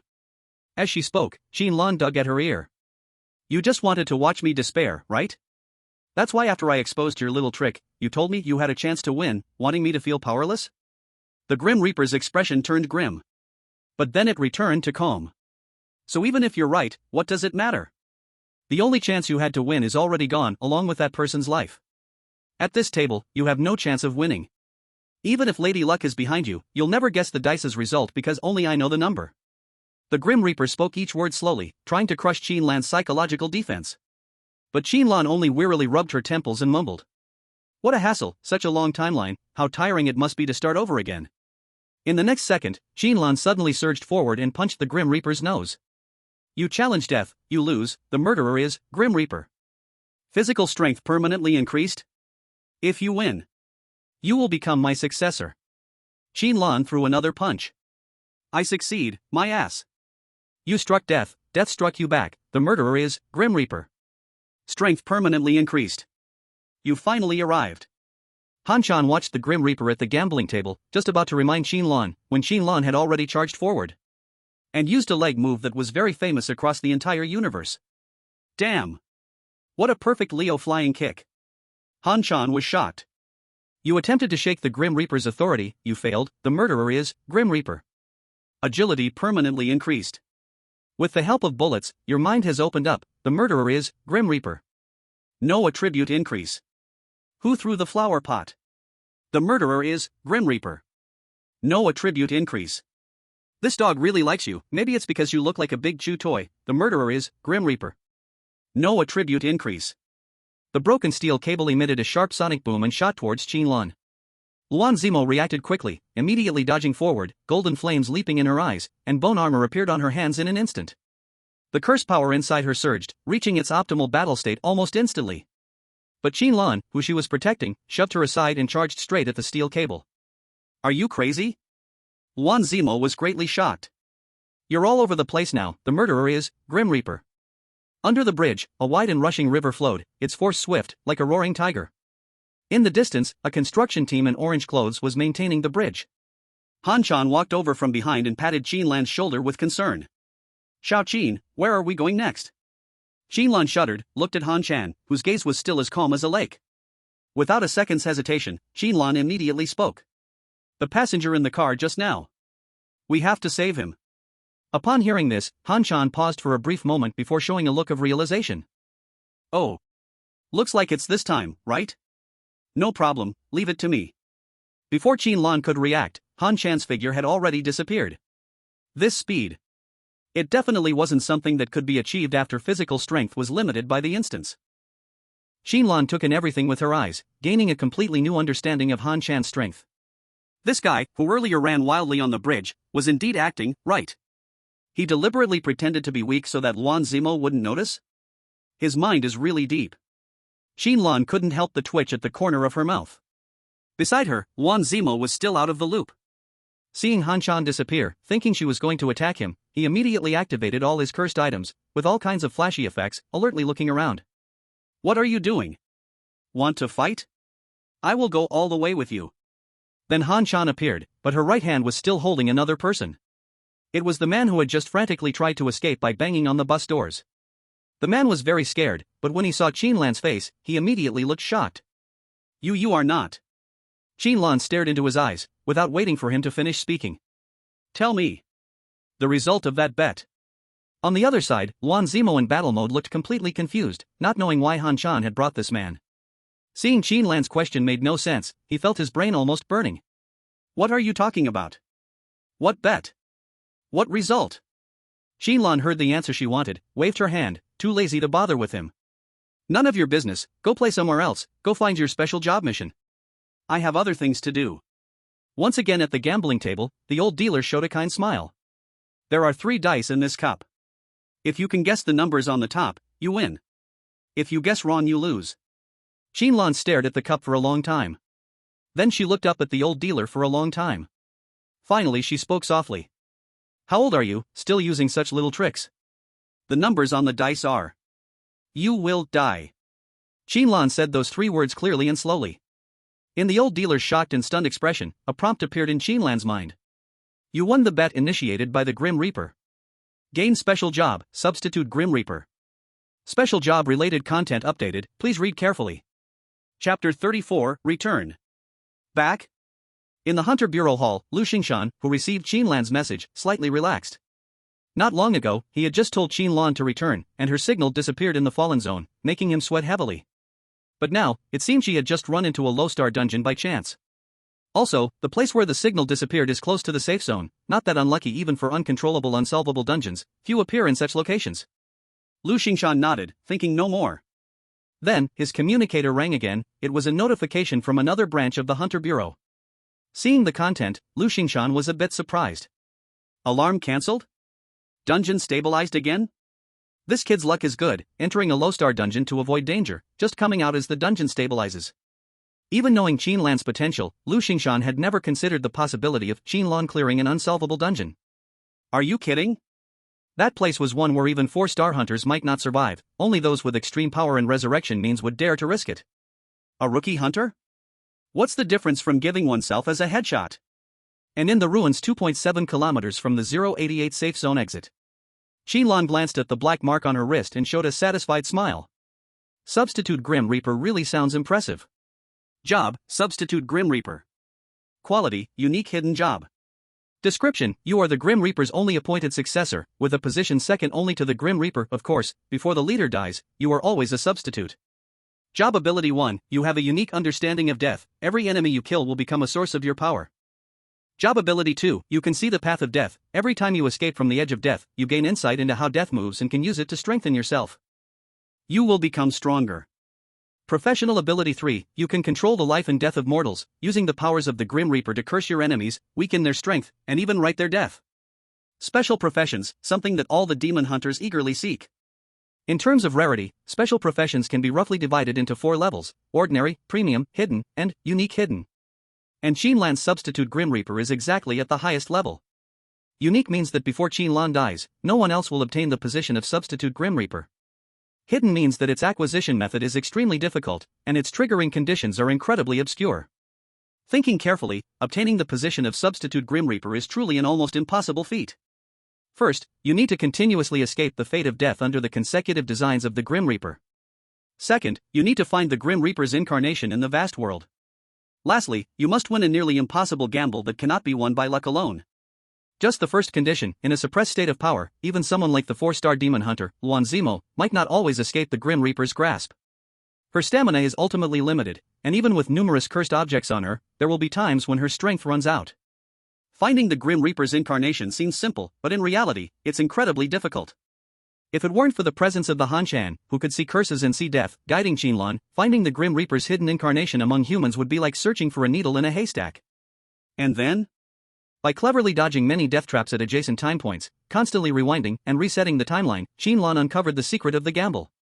Even compared to other unique hidden professions, the difficulty of obtaining substitute Grim Reaper is undoubtedly the highest. It's worth mentioning that a 5-star dungeon does not mean that the Grim Reaper's power is only 5-star. In this dungeon, the Grim Reaper has never personally taken action. The few times he fought back after being angered by Qin Lan don't count. Generally speaking, he only modifies the script, using the internal factors of that world to set up death traps. As long as you have enough strength and quick reflexes, you can dodge a few of them. If the goal of the dungeon isn't everyone experiencing a death, but rather killing that arrogant Grim Reaper, it's hard to imagine what kind of level the difficulty would rise to. Of course, the difficulty and rewards are still proportional. These 3 professional abilities of the substitute Grim Reaper are increasingly perverse. The description seems a bit vague, so let me briefly explain. The first ability, killing a person, increase a bit of attack power. No, this sounds a bit like some dumb mobile game that's crazy about ads on short video platforms. Well, it should be each time an enemy is killed, all attributes are fully improved. The improvement range will decay based on the current strength of substitute Grim Reaper, and increase based on the enemy's strength. In other words, the stronger the enemy Qin Lan faces, the more attributes she can gain, while bullying the weak doesn't result in any improvement. The second ability is to fully improve all attributes after escaping death. What counts as escaping death? According to Qin Lan's own perception, this judgment is very vague. If she just avoids danger from a distance or takes a detour, that obviously doesn't count. Only when you walk on the edge of life and death, brushing past death, can this ability be triggered. Additionally, Qin Lan realized she could now see death. It's truly seeing death. What a strange feeling. Qin Lan couldn't help but sigh. Unlike Han Chan's witnessing of death scenes, what Qin Lan sees are threads of gray. These threads run through all things, intricately interwoven together. Some threads are thick, some are thin, they look clear, but they can't be touched. They don't actually exist. It appeared in a special form before me, making it easier for me to observe. Qin Lan pondered, then looked into the distance. In some areas, the threads were dense, and the curse's aura was thick, clearly marking the entrance to a strange and eerie realm. Interesting. The more dangerous the eerie things, the more likely they bring death? So, the threads are denser there? Qin Lan was intrigued, vaguely guessing some of the clues. But the purpose of these threads clearly wasn't that simple, perhaps only time would reveal more. The third ability, Curse. Qin Lan read the job description, feeling a secret shock. Previously, Qin Lan could only use his curse energy in simple ways, like attaching it to weapons or enhancing the power of his whipstick secret skill. But now, he had mastered more delicate methods. Qin Lan could cast a true curse. Suppressing an enemy's ability, weakening a certain attribute, as long as he had enough curse energy, it could all be done. Even he could weave someone's fate like the Grim Reaper from the dungeon, guiding them toward death. Of course, this required an immense amount of curse energy, and Qin Lan definitely couldn't do it in the short term. Even so, it's still a terrifying power. It seems the reason I was so suppressed in the dungeon before was because of the curse the Grim Reaper released. Qin Lan understood. Then, he stretched lazily, feeling the surging power inside him. It really has gotten much stronger. Qin Lan grinned. After leaving the dungeon and escaping the Grim Reaper's suppression, the attributes accumulated from repeated deaths quickly stacked up. This had pulled Qin Lan's power to a terrifying level. Name, Qin Lan. Race, human. Class, substitute Grim Reaper, unique hidden. Strength, 16. Constitution, 15. Agility, 15. Mentality, 14. Curse energy, 75. Though he had died many times in the dungeon, severely reducing his stats, they were still shocking. Now, Qin Lan was more powerful than when he first entered the Grim Reaper's arrival dungeon, with each attribute more than doubled. A 2-star Eerie? Even without a weapon, without the whipstick secret skill, Qin Lan could probably knock him out with a few punches. After feeling the change in his strength, Qin Lan suddenly remembered something. Then, a malicious smile appeared on his face. Suddenly, I really feel like having beef noodles. Chapter 35, Wu Fatty's Plea for Help. In the dim street, the small noodle shop was filled with an enticing aroma. The owner of the noodle shop in the kitchen held a kitchen knife, sweating profusely. It wasn't because he was tired, but because a very familiar and outrageously strong guest had arrived at the door of his shop. Just sitting there made him feel like his throat was being strangled, and he dared not move. Qin Lan leisurely spoke. "Boss, make me a bowl of beef noodles." The owner of the noodle shop trembled, almost dropping the kitchen knife in his hand. He was a 2-star Eerie, having turned countless innocent bystanders into delicious noodles in this road of death. Yet now he was trembling in fear? A bowl of beef noodles, okay. The owner of the noodle shop's voice was shaking. Then Qin Lan's next words followed quickly. "But I have a weird habit. Sometimes I don't like onions, sometimes I like onions." Qin Lan smirked, his voice carrying a threat. "If you put onions when I don't want them, I'll roll you into a noodle pancake. If you don't put onions when I want them, I'll chop you into noodles. Hurry up, I'm hungry." These 3 words, "I'm hungry," were like the executioner's order from the king of hell, making the noodle shop owner wish he could just run away and abandon the shop right now. Should he put onions or not? That was the question. The noodle shop owner silently prayed. He wasn't sure which eerie god he was praying to, praying that he wouldn't make the wrong choice. Soon, a bowl of fragrant noodles was brought to the table. Qin Lan did not look at the noodles, but lifted her eyes to the pale, thin face of the noodle shop owner, smiling as she spoke. "To be fair, I will speak first. Today, I do not like eating green onions, but I bet you put a lot of green onions." Then, Qin Lan's gaze fell onto the bowl of noodles in front of her. Not a single green onion, only beef floating on the noodles. The noodle shop owner felt as if he had been pardoned. Great, you guessed it. He showed the joy of surviving a disaster, grateful to have saved his life from the hands of this unlucky woman before him. Qin Lan lifted her head calmly. Qin Lan smiled. "Ah, I forgot to say. I do not eat noodles." "Mr. Qin, congratulations, you have reached the level of 2-star Spirit Hunter. Only less than a month since joining the Spirit Hunting Bureau, and already promoted to 2-star, truly impressive." Luoyu admired him greatly, handing the brand new bronze badge to Qin Lan. This time, killing the noodle shop owner, Qin Lan recorded the whole process through the communicator and brought back his corpse. The eerie corpse used to assess rank does not give points. But Qin Lan did not care. With his current strength, he could even try challenging 3-star spirits, so these few points were meaningless to him. You say the instances do not appear randomly? Yes, but now our little Qin can see death. He only needs to judge roughly by the density of the threads to distinguish 1-star, 2-star, and 3-star instance entrances. Yes, that's right, this is like cheating.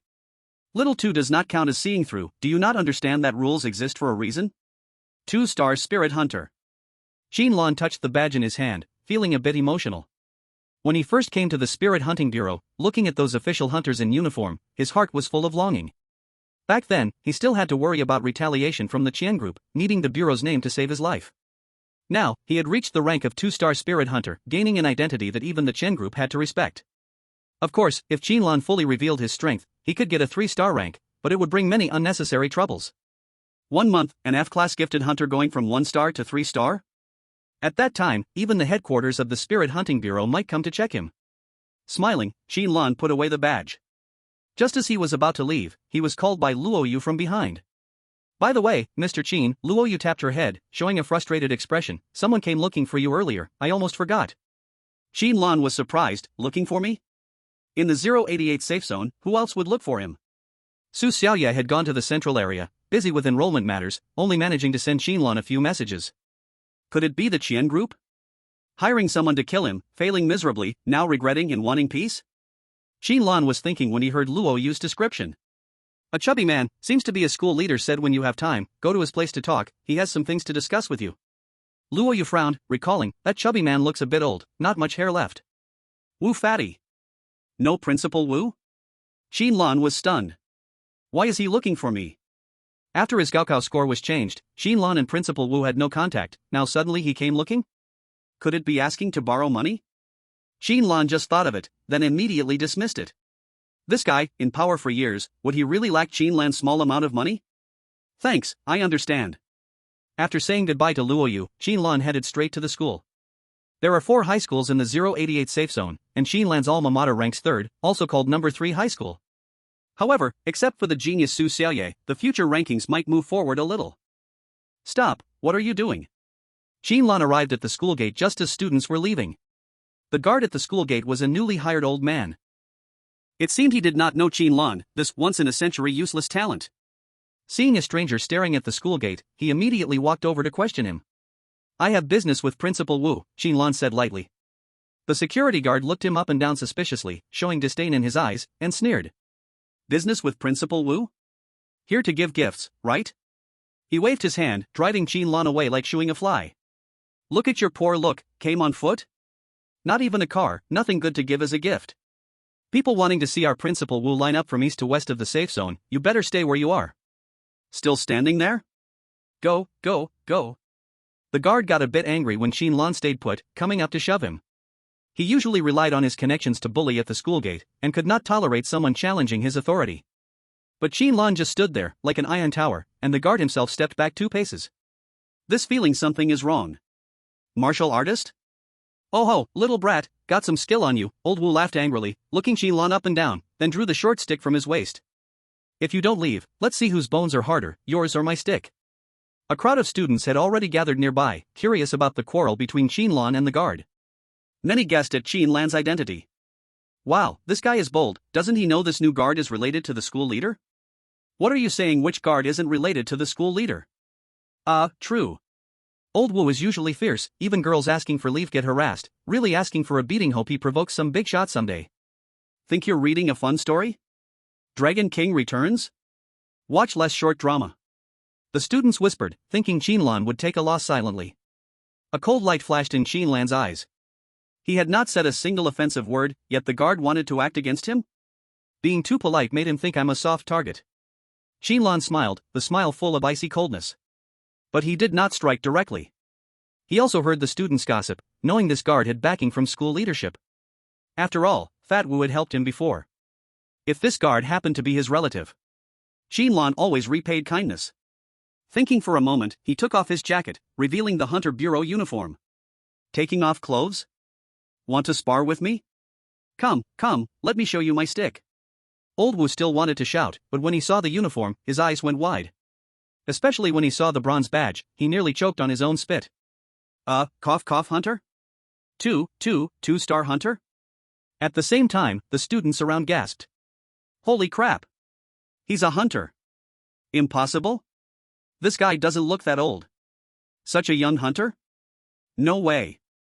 Many boys' eyes burned, wishing they were Qin Lan, enjoying all the attention. The hunter title is absolute prestige in the safe zone. Luxury cars? Mansions? Second-generation officials? Can you dare provoke the Hunter Bureau? The personal nephew of the safe zone's head, like royalty, with his head hung to dry outside the Hunter Bureau. Who dares touch the Hunter Bureau's luck? Old Wu turned pale, legs weak, regretting trying to strike a hunter just moments ago. Can I enter now? Qin Lan lowered his eyes, gaze cold. Old Wu forced a smile worse than crying, can. Hunter, please go in as you wish. Even facing a boy over 30 years younger, he still respectfully added Hunter. Once arrogant, now humble, it was laughable. Seeing the other person in such a submissive and pathetic state, Qin Lan showed a sneer. She didn't even bother to glance at him again, striding forward. Under the surprised, curious, and envious gazes of the students, she swaggered into the school gate. There were many students leaving school, but everyone instinctively scattered, clearing the path for Qin Lan. This is the aura of a monster hunter, the lingering pressure from countless battles with strange beasts. It wasn't until Qin Lan walked far away that these students dared to whisper among themselves. Who is that person? Have you seen them before? Why do they look so familiar? This handsome guy seems to be someone I've seen before. You think you've seen him before? Are you dreaming? A 2-star monster hunter as your ex-boyfriend? I think you've read too many romance novels and ruined your brain. No, I also think he looks familiar. Some students from lower grades recognized Qin Lan's face but didn't dare to associate him with the person in their memories. A student with F-level talent, a failure, and a 2-star monster hunter? The gap between these two things could be described as heaven and earth.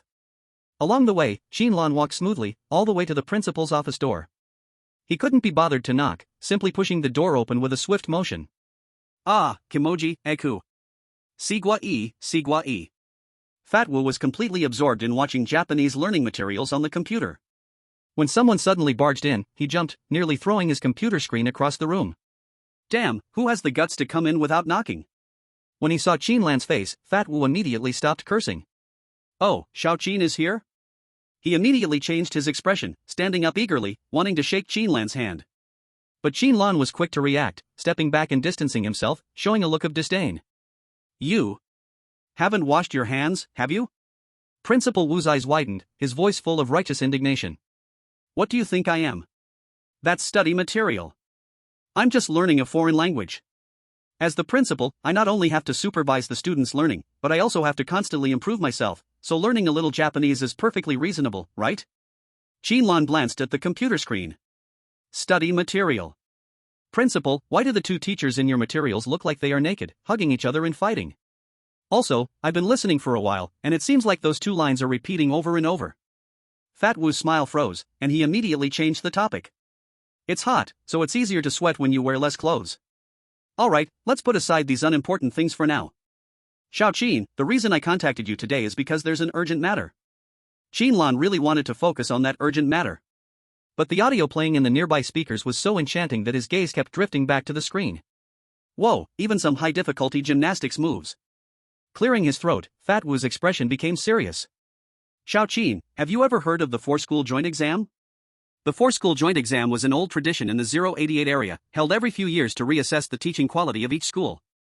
If the exam results were good, the school's ranking would have a chance to improve, and they would receive more resources from the Ministry of Education. Qin Lan came back to his senses and frowned. The four-school joint exam? The exam that determines school rankings? I've already graduated, what does it have to do with me? Fat Wu revealed a cunning expression, rubbing his hands together slyly. Hee, how could it not have anything to do with you? And who said you've graduated? Qin Lan was stunned. What does that mean? Fat Wu gloated. Didn't expect that, huh? After your grades were switched, I used some connections to get you a medical leave of absence and temporarily kept your student status. In other words, even though your grades are failing, you still have a chance to repeat the year and take the college entrance exam again. Fat Wu patted his thinning hair, speaking in a rather smug tone. Originally, I was thinking that if you weren't giving up and wanted to try another year, maybe you could still get into college, but now, it just so happens that it's useful. Your student status is still valid, you can definitely participate in the four-school joint exam as a repeat student. Hearing this, Qin Lan was truly a bit surprised. You see, at the time of the college entrance exam, Qin Lan was still just an F-grade talent student on paper, with no identity as a demon hunter and no other outstanding qualities. But Principal Wu had used his connections to keep his student status. In this era, with all sorts of resources being scarce, repeating required a very complex approval process. And with the pressure from the Qian family group, it's hard to imagine how much of his connections Principal Wu had to use to pull this off. And this was all just to give his student a barely fair chance. Thinking of this, Qin Lan's gaze shifted. Although this fat man looked completely unreliable, he was really good to the students under his care. When his grades were changed back then, Principal Wu had hinted to Qin Lan that he could leave him a position within the school to help him bear the pressure from the Qian family group. To do this for a student from a poor district with no background, Principal Wu could be called a model teacher. Well, the foreign language study materials don't count. With this thought, Qin Lan's wariness melted away. You want me to help you get a good result in the four-school joint exam? No problem. Principal Wu was stunned, a belly full of tempting offers caught in his throat, not yet having a chance to use them. Wait, you're just agreeing like this? Qin Lan teased, should we haggle a bit? Tell me what benefits you're offering me? I'm now a certified 2-star demon hunter by the Demon Hunter Bureau, whatever reward you pay me should match my status. Just a few hundred material coins as a deposit, which is about the annual income of a regular family, first, the rest we can negotiate. Principal Wu immediately put on a fawning smile. Ah, Xiaoqin, you're really a jokester, our relationship, talking about money is so tacky. The deep teacher-student bond we have, how could material coins measure that? As he said this, he secretly wiped the sweat from his palms. What a joke, hiring a 2-star demon hunter. That's the kind of consumption level only the Qian family group could afford. Even though he had made quite a bit of profit over the years, it still felt painful to think about. Of course, Principal Wu hadn't expected that in such a short time, Qin Lan would become a 2-star demon hunter.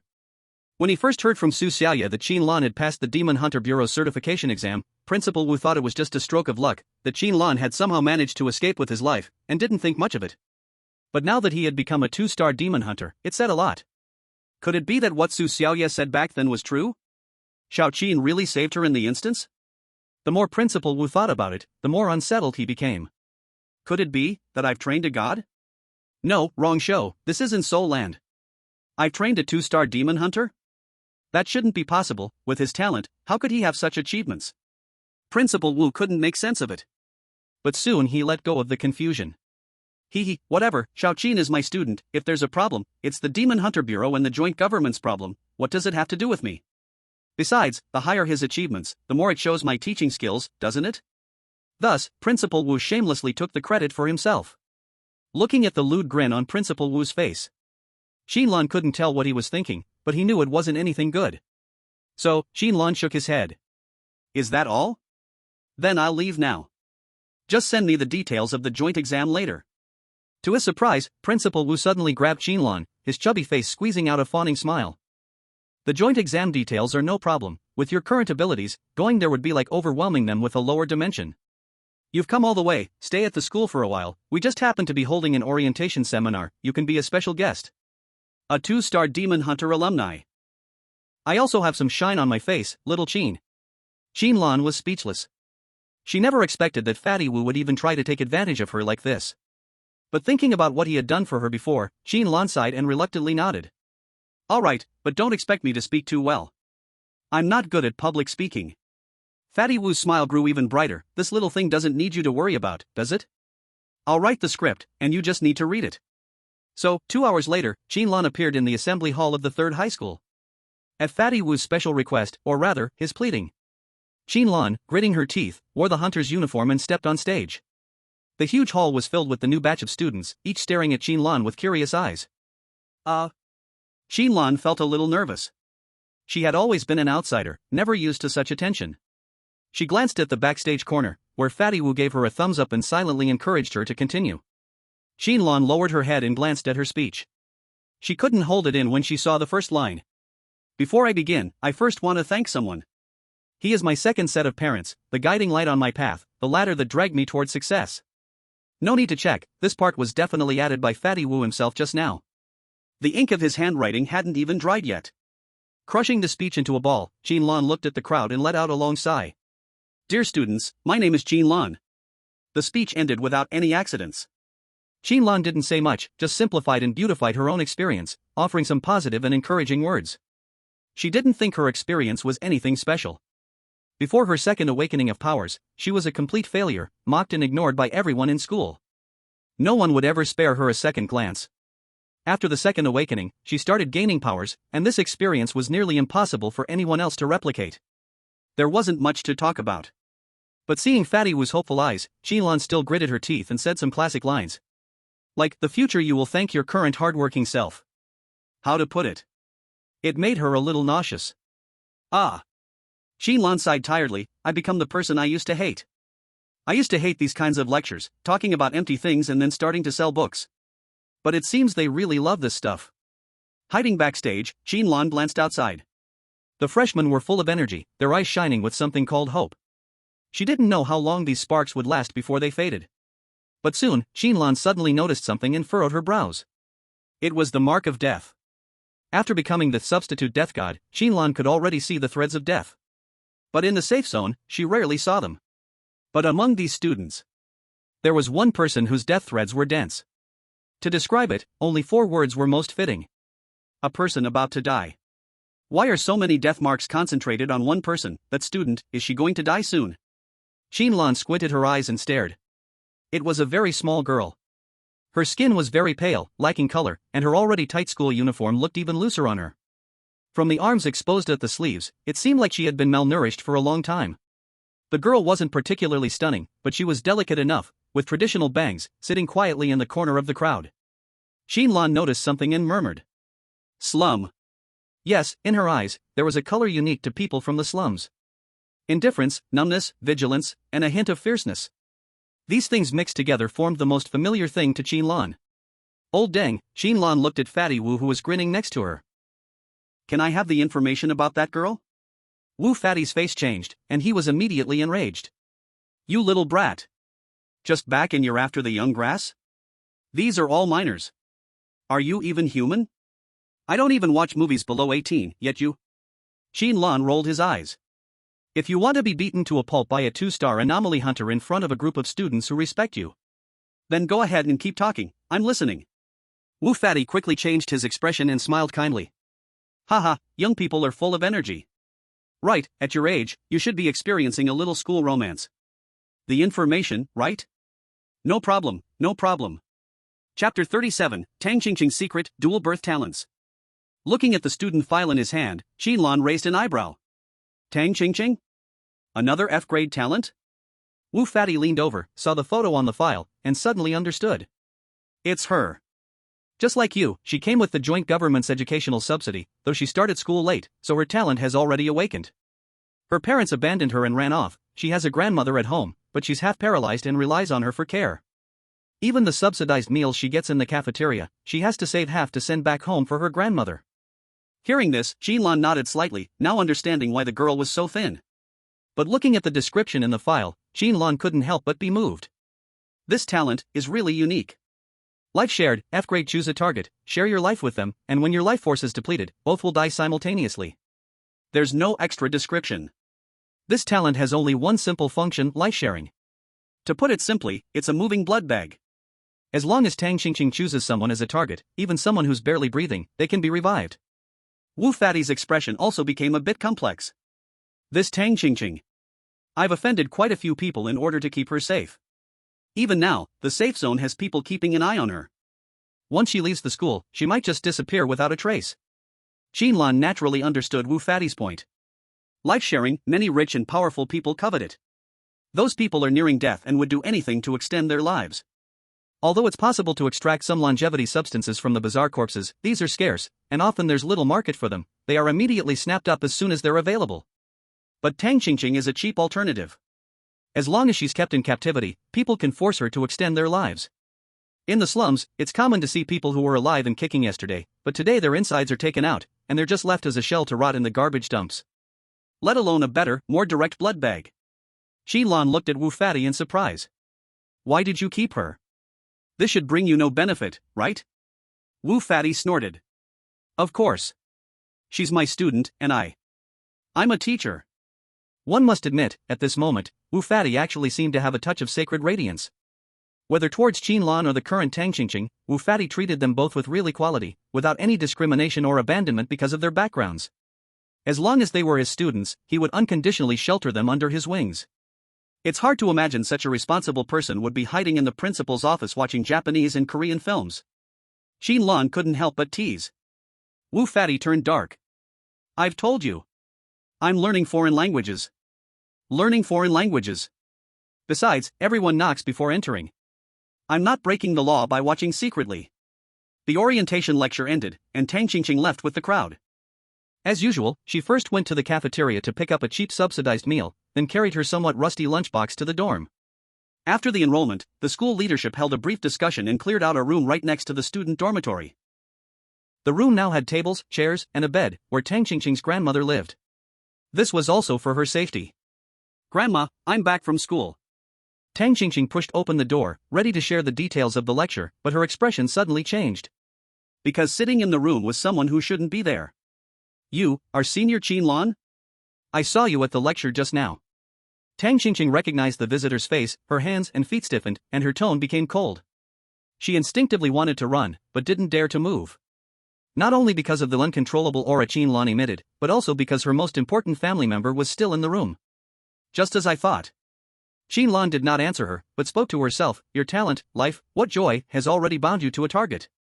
Qin Lan glanced at the elderly woman lying on the bed. She had her eyes closed, her face full of wrinkles, but her expression was gentle. Her hands were also calloused from years of hard work. The old woman lay peacefully on the bed, seemingly unresponsive to the commotion around her. From another perspective, the death threads on the old woman's body strangely intertwined with Tang Qingqing's threads, entangling and twisting together. Tang Qingqing felt a tightness in her throat but remained calm. Senior Qin Lan, aren't you a hunter of the strange? A hunter of the strange is supposed to fight the paranormal and protect the people. Are you going to harm me? Qin Lan was stunned at first, then laughed. "Don't be so nervous, I'm not interested in your talent." With these words, Qin Lan's gaze, full of meaning, fell on Tang Qingqing's face. "To be honest, I'm more interested in you as a person." Tang Qingqing froze, her delicate face showing a moment of shock, but it was quickly suppressed. She bit her lip, closed her eyes, as if making a decision, and reached to unzip her school uniform. "Then hurry up. Once you're done, don't disturb my life again." Seeing this, Qin Lan, who had been sitting calmly, nearly jumped up in shock. "What the hell? No. Hey. Don't take it off. Wait a minute." Qin Lan moved as fast as lightning, rushing over to grab Tang Qingqing's hand, stopping her from continuing. "Don't mess with me, sis. If you keep going, everything we've written will disappear from the internet. Do you understand? What the hell are you thinking? Why would you think I would, Qin Lan stopped mid-sentence. "Why would I have such a request?" Tang Qingqing was startled by Qin Lan's speed, feeling like the world flashed, and Qin Lan was already right in front of her. Hearing Qin Lan's awkward words, she became confused. "Huh? Didn't you say you were interested in me as a person?" She frowned slightly. "After the lecture, you appeared directly in my room, which means you've been paying attention to me for a while. And the thing you want to talk to me about must be something that can't be made public. Otherwise, you could have met me right there in the hall, no need to wait until now. Other than my talent, what else about me is worth your interest?" Tang Qingqing lowered her head, her voice barely audible. "To me, it can only be that you happen to fancy my body, so you want to coerce or bribe me to try it out. You're a hunter of the strange, I have no ability to resist you, so I have no choice but to obey. That way, I won't be harmed." Upon hearing this, Qin Lan realized how easily her words could be misunderstood. She could only laugh awkwardly. "Sis, I really didn't mean it like that. You sit down first. No, you put your clothes back on." Qin Lan wiped the sweat from her brow. "What I want to talk to you about isn't your talent, but actually, it is about your talent." Qin Lan took a deep breath, stared into Tang Qingqing's eyes, and spoke one word at a time. "The talent ability recorded in your file, it should be incomplete, right? Or, do you have other talent abilities?" When these words were spoken, Tang Qingqing was shocked. The secret she had hidden for so long was revealed in a single sentence from Qin Lan.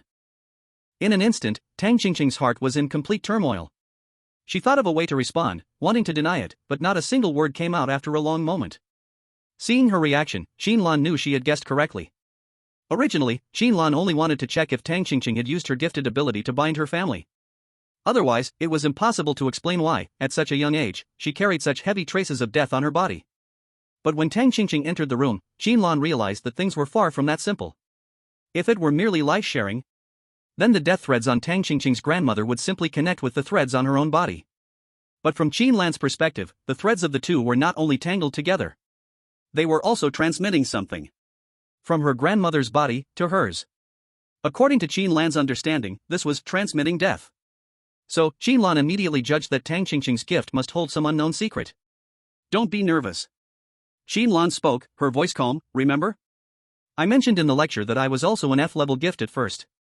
But I can also tell you, my actual gift is different from what is recorded in the archives." Seeing Tang Qingqing's shocked expression, Qin Lan slowed her words, and continued. "I reveal my secret to you so that you know we are communicating as equals, not that I am forcing you to answer anything." At this, Qin Lan's gaze was burning hot. "If you are willing to tell the truth about your gifted ability, perhaps, I will have a way to help you change your situation." Tang Qingqing paused. "Situation?"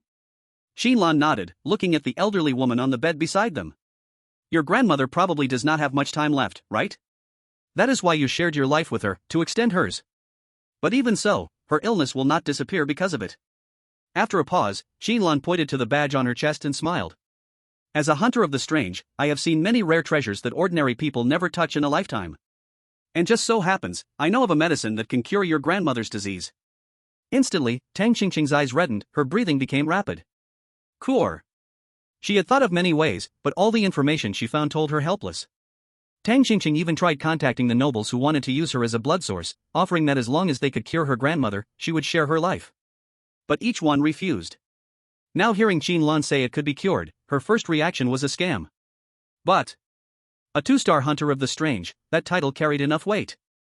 "Do you want to try to trust me?" Qin Lan asked with a smile, waiting for Tang Qingqing's answer. She was not lying. In the exchange lists provided only to hunters of the strange, such medicine indeed existed. Only, the materials came from fallen areas, various copies, or were extracted from certain strange beings, so the price was high. And the information was never made public to ordinary citizens. Tang Qingqing struggled. But after a dozen seconds, she calmed her breath and made up her mind. I trust you, Senior Qin. Tang Qingqing spoke slowly, her eyes bright. I have a twin gift. Life is no joy, and death is no suffering, but. Chapter 38, Life is no joy, death is no suffering. Twin gift. This was not the first time Qin Lan had heard this term.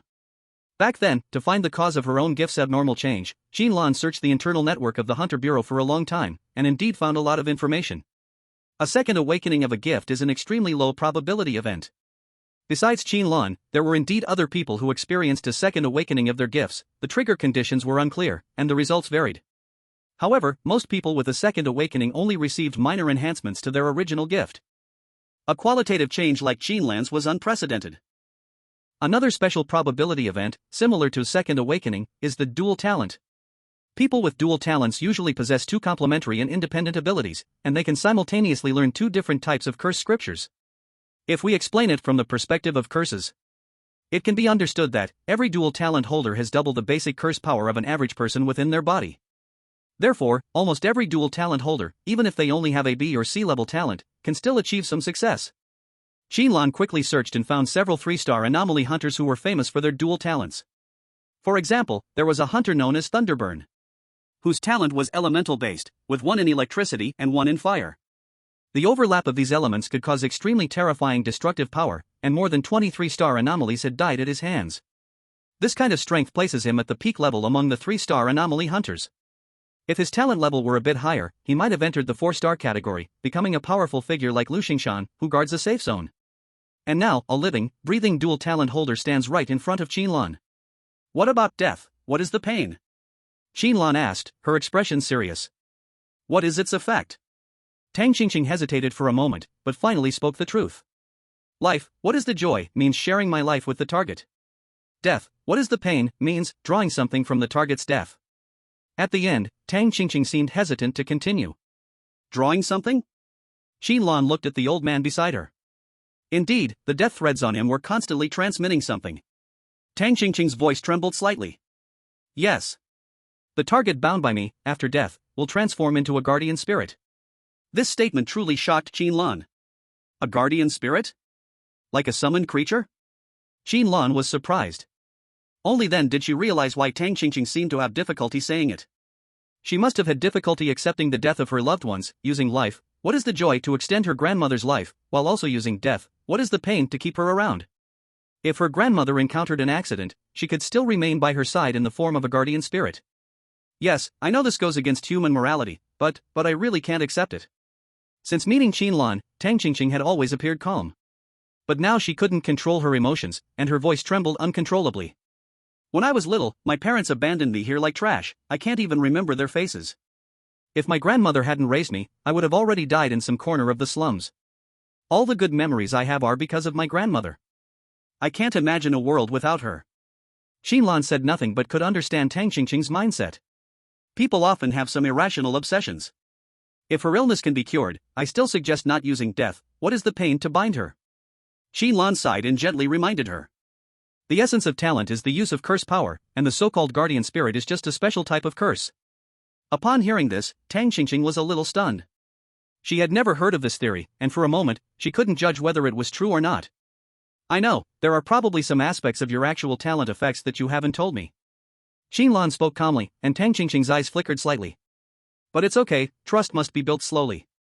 Since you've chosen to trust me, why don't we make a deal? Qin Lan said seriously.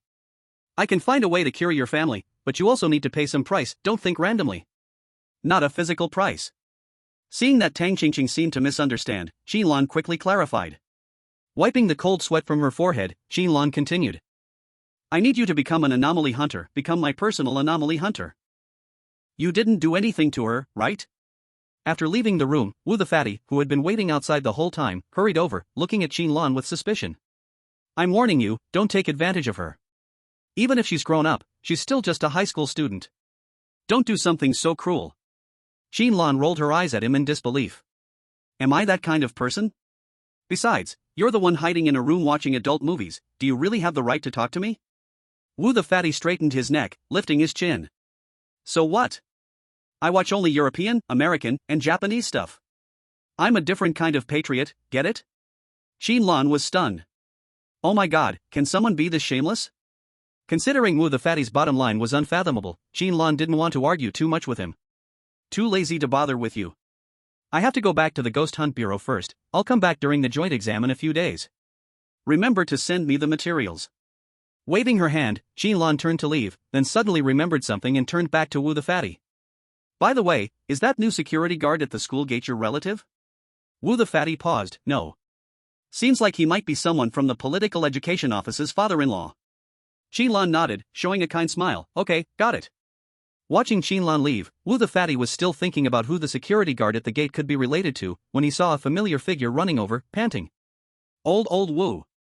Trouble, trouble. It was the Dean of Discipline, Li Shan. Li Shan, gasping for breath, looked very anxious, shouting from afar to Wu the fatty. Xiao Sun's father-in-law is in trouble. Right at the school gate. Wu the fatty was shocked at first, then suddenly realized, shouting.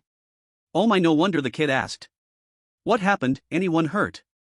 Wu the fatty started to worry too. Li Shan gasped heavily, well, no one died. But the last student, you remember Xiao Qin, right? At the gate he called himself the armored hero Flame Dragon Knight, insisting that security guard Wu was a superpowered beast, hanging him on the school gate pole and beating him for a long time. Wu the fatty suddenly went silent. Armored hero? Flame Dragon Knight? Superpowered beast? Forget it, he sighed, looking powerless. Xiao Qin already giving a reason for beating someone shows he's giving us face. Even if he acted directly, we wouldn't have much control, just pretend we didn't see it. Li Shan was shocked. So we just ignore it? With so many people watching, isn't that bad for influence? Wu the fatty glared, annoyed, how to control it? You want to be treated as a superpowered beast too? Go ask Xiao Qin if he can hang you up as well. Told you, bring fewer connections in, don't follow rules, always causing trouble. Fine, I'm busy. Just handle this however you want, Wu the fatty grumbled and turned to leave. Finally, he suddenly stopped his steps. Oh, next time remember to hang a sign outside my office, just write to knock if you need something. Chapter 39, Assistance Mission, Luo Yu's New Look. It actually costs 350 points? That's worth several 2-star strange corpses. Looking at the exchange list on the Ghost Hunt Bureau intranet, Qin Lan rubbed her temples in frustration. Purifying breath, medicine, can cure most diseases, and some special symptoms caused by curses. The raw materials come from 3-star or higher strange corpses, or certain items from specific missions. This is the item Qin Lan had mentioned to Tang Qingqing earlier. Its description says most diseases, some of which were once considered incurable in past times. A 1-star strange corpse is worth 20 to 40 points. A 2-star strange corpse is worth about 60 to 110 points. 3-star strange, for example, the train conductor who was beaten beyond recognition before, was worth about 200 points. The stronger the hunter, the easier to earn points. Like Lu Xingshan, he only needs to roam the fallen area, kill a few 3-star strange corpses, and bring them back to the Ghost Hunt Bureau. It's equivalent to the basic salary of an ordinary 1-star monster hunter over more than 10 years. However, at that level, improving strength becomes even harder, and the resources needed are unbelievably huge. If luck is average, at least 4 trips to 2-star dungeons are needed to gather enough points for Purification Aura. Qin Lan silently calculated. In a 3-star dungeon, there might be monsters stronger than me, the efficiency wouldn't be high. The reason for spending such a huge price to help Tang Qingqing is simply because Qin Lan saw her potential and wanted to train her to become a part of his faction. Yes, even within monster hunters, there are factions. For example, Qin Lan, which faction he belongs to goes without saying, if he gets something good in a dungeon, Qin Lan will definitely contact Lu Xingshan first. Indeed, he is only a 2-star monster hunter now, far from Lu Xingshan's level, unable to offer much help. But as long as Qin Lan has enough time, growing stronger is only a matter of time. And for Qin Lan now, Tang Qingqing is like his own former self. Twin-born talent, naturally possessing double the curse power of others. And Qin Lan can almost be sure her actual talent effect is far more than what's recorded in the files. F level? The rating by the United Government, just for a laugh, Qin Lan was F before too. If he could pull her into his camp. For Qin Lan, it's never a loss. Even if he misjudges, at most he loses a few hundred points. When he grows stronger later, killing 3-star monsters is like killing chickens, a few hundred points is nothing. 7 days until the 4 schools joint exam, a trip to the Fallen Zone should be enough. Qin Lan nodded secretly. Time flow inside dungeons is not fixed. Sometimes 2 days inside feels like a few hours outside, sometimes a few hours inside feels like several days outside. But in any case, over 90% of dungeons, the longest span never exceeds 3 days. So Qin Lan has plenty of time. Why not take a task while I'm at it? Qin Lan glanced at the task list and found a suitable one. Assistance task, 2-star. Description: cooperate with Monster Hunting Bureau staff to collect information from 3 2-star dungeons in the Fallen Zone. Reward, 70 points. Considering difficulty and reward, the cost performance of this task is actually pretty high. Just follow the process to complete 3 2-star dungeons, no need to kill monsters, 70 points can be earned, almost like free. After thinking, Qin Lan directly clicked to accept. Then, it's you? Qin Lan was a bit surprised to see Luoyu in new clothes, almost thinking he was seeing things. Usually, Luoyu stays at the front desk handling reception, wearing the standard white shirt plus fitted black pants, a classic office style. But today, she wore the Monster Hunter exclusive uniform. Designed tight against the skin for combat, showing curves normally invisible. Looking like this, one could see how amazing Luoyu's figure really is. What, just because I handle paperwork, you think I'm bad at fighting? Luoyu playfully blinked and teased. Qin Lan shook his head repeatedly. No, just a bit surprising. You're a 2-star monster hunter too? Only then did Qin Lan's gaze move away from the curves and see Luoyu's badge. Underestimated me, huh? Luoyu stepped forward with a smile, pretending to be serious, and extended her hand. Nice to meet you, first time, I am 2-star monster hunter Luoyu. Qin Lan was speechless, but still shook her hand. Alright, so how do you want me to help with this task? Luoyu's hand was soft, at least softer than Qin Lan imagined. But indeed, he really didn't have much say from childhood to now. The number of girls he had physical contact with was still in the single digits. Including the one used just to fill in, the slit-mouthed woman. Luoyue withdrew her hand, showing a familiar, friendly smile to Qin Lan. Don't worry, it's very simple. You just need to assist me in entering the 3 dungeons and record the information inside with the communicator. No requirements for combat, even if I need to fight weird creatures, I can handle it myself. Saying this, Luoyue twirled a strand of hair by her ear, smiling slyly, but I do quite want to see Mr. Qin's strength. Many ghost hunters are talking about you, just got your license for 1 month and promoted to 2-star ghost hunter, still F-rank talent. Everyone wants to know how strong your combat power really is. Qin Lan grinned. Probably a little stronger than you all imagine. Really? Luoyue raised her delicate eyebrows. Better not let me save you later, my fee for saving people is very high. Looking at Luoyue in front of her, Qin Lan felt a strange sensation for some reason. After leaving the front desk and changing into a uniform, she seemed to have unlocked some restraint, fully releasing herself. Completely different from her usual polite, strict self. Beep beep. You have a new message. Qin Lan saw the ID of the message. The 3 characters Lu Xingshan stood out sharply. Why is Supervisor Lu contacting me now? Qin Lan wondered, but her hand holding the communicator was pressed by Luoyue. She covered Qin Lan's communicator, showing an innocent look. It's probably nothing very important, right? Otherwise, he would have called directly. We should focus on the task at hand first. Beep beep. Lu Xingshan, supervisor, is requesting a call with you. Call connected. Before Qin Lan could react, Luoyue rushed forward, speaking very fast. Supervisor Lu, don't worry. Qin Lan has already joined me. We are about to depart, time is tight, we can talk about anything later. That's it, bye. Call ended. Qin Lan was confused. Somewhere in an office, looking at the disconnected communicator, Lu Xingshan's mouth twitched. Lawless, this girl. Chapter 40, Twist. Just hung up his call, is that really okay? Qin Lan vaguely felt something was off, but couldn't say what. Why did Luoyue dare to be so arrogant? That was the supervisor, her theoretical boss. Even Qin Lan wouldn't dare be too casual in front of Lu Xingshan. No problem, Supervisor Lu is sometimes just fussy, you'll get used to it if you stay long enough. Let's hurry and depart. Luoyue cheerfully brushed the topic aside. Qin Lan was slightly puzzled but didn't ask further. After getting ready, the two left the safe zone, heading toward the location marked on the map. Since the disaster years ago, satellites and other advanced tech failed one after another, and the map of the fallen area could only be explored bit by ghost hunters, then the data sent back. So, exploration tasks, and assistance tasks, were actually the mainstream of the Ghost Hunting Bureau. Combat tasks were not many. Luoyue's responsibility this time was to confirm the resources inside the 3 dungeons and information on any hidden weird creatures. After confirming, the data would be sent back to the Ghost Hunting Bureau for other hunters to clean up. The first dungeon was as expected. An ordinary 2-star dungeon, a simple process, a bus driving on a mountain road at night, with one disguised weird creature among the passengers. The completion condition was to find the fake passenger. If you chose wrong, you would be attacked by the weird creature. A very ordinary supernatural dungeon, like the short horror story hidden at the corner of a magazine shop in the back pages of Story Club, except when going to the bathroom. Other times are mostly not worth reading.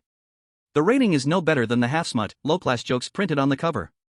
After Luoyu finished collecting information, Qin Lan went up and smashed that fake passenger's head with one stick. You ask how Qin Lan found the target? This has to mention our high-end, grand and classy, low-key luxurious and meaningful only hidden profession, substitute reaper. Seeing death, just this one ability, already saves Qin Lan a lot of trouble. Ordinary 2-star anomalies, dying brings almost no attribute increase, it's better to get more from professional abilities. Qin Lan sighed. At first, he also tried once, standing still and letting that anomaly disguised as a passenger attack him. Unexpectedly it only gave the consolation prize of permanent strength plus 0.1. But after killing this anomaly, he triggered the substitute reaper's professional ability 1, you have a unique understanding of death, every enemy you kill will become your source of power. Which directly gave Qin Lan a full 0.8 strength increase. Seeing Qin Lan act so decisively, Luoyu was very surprised.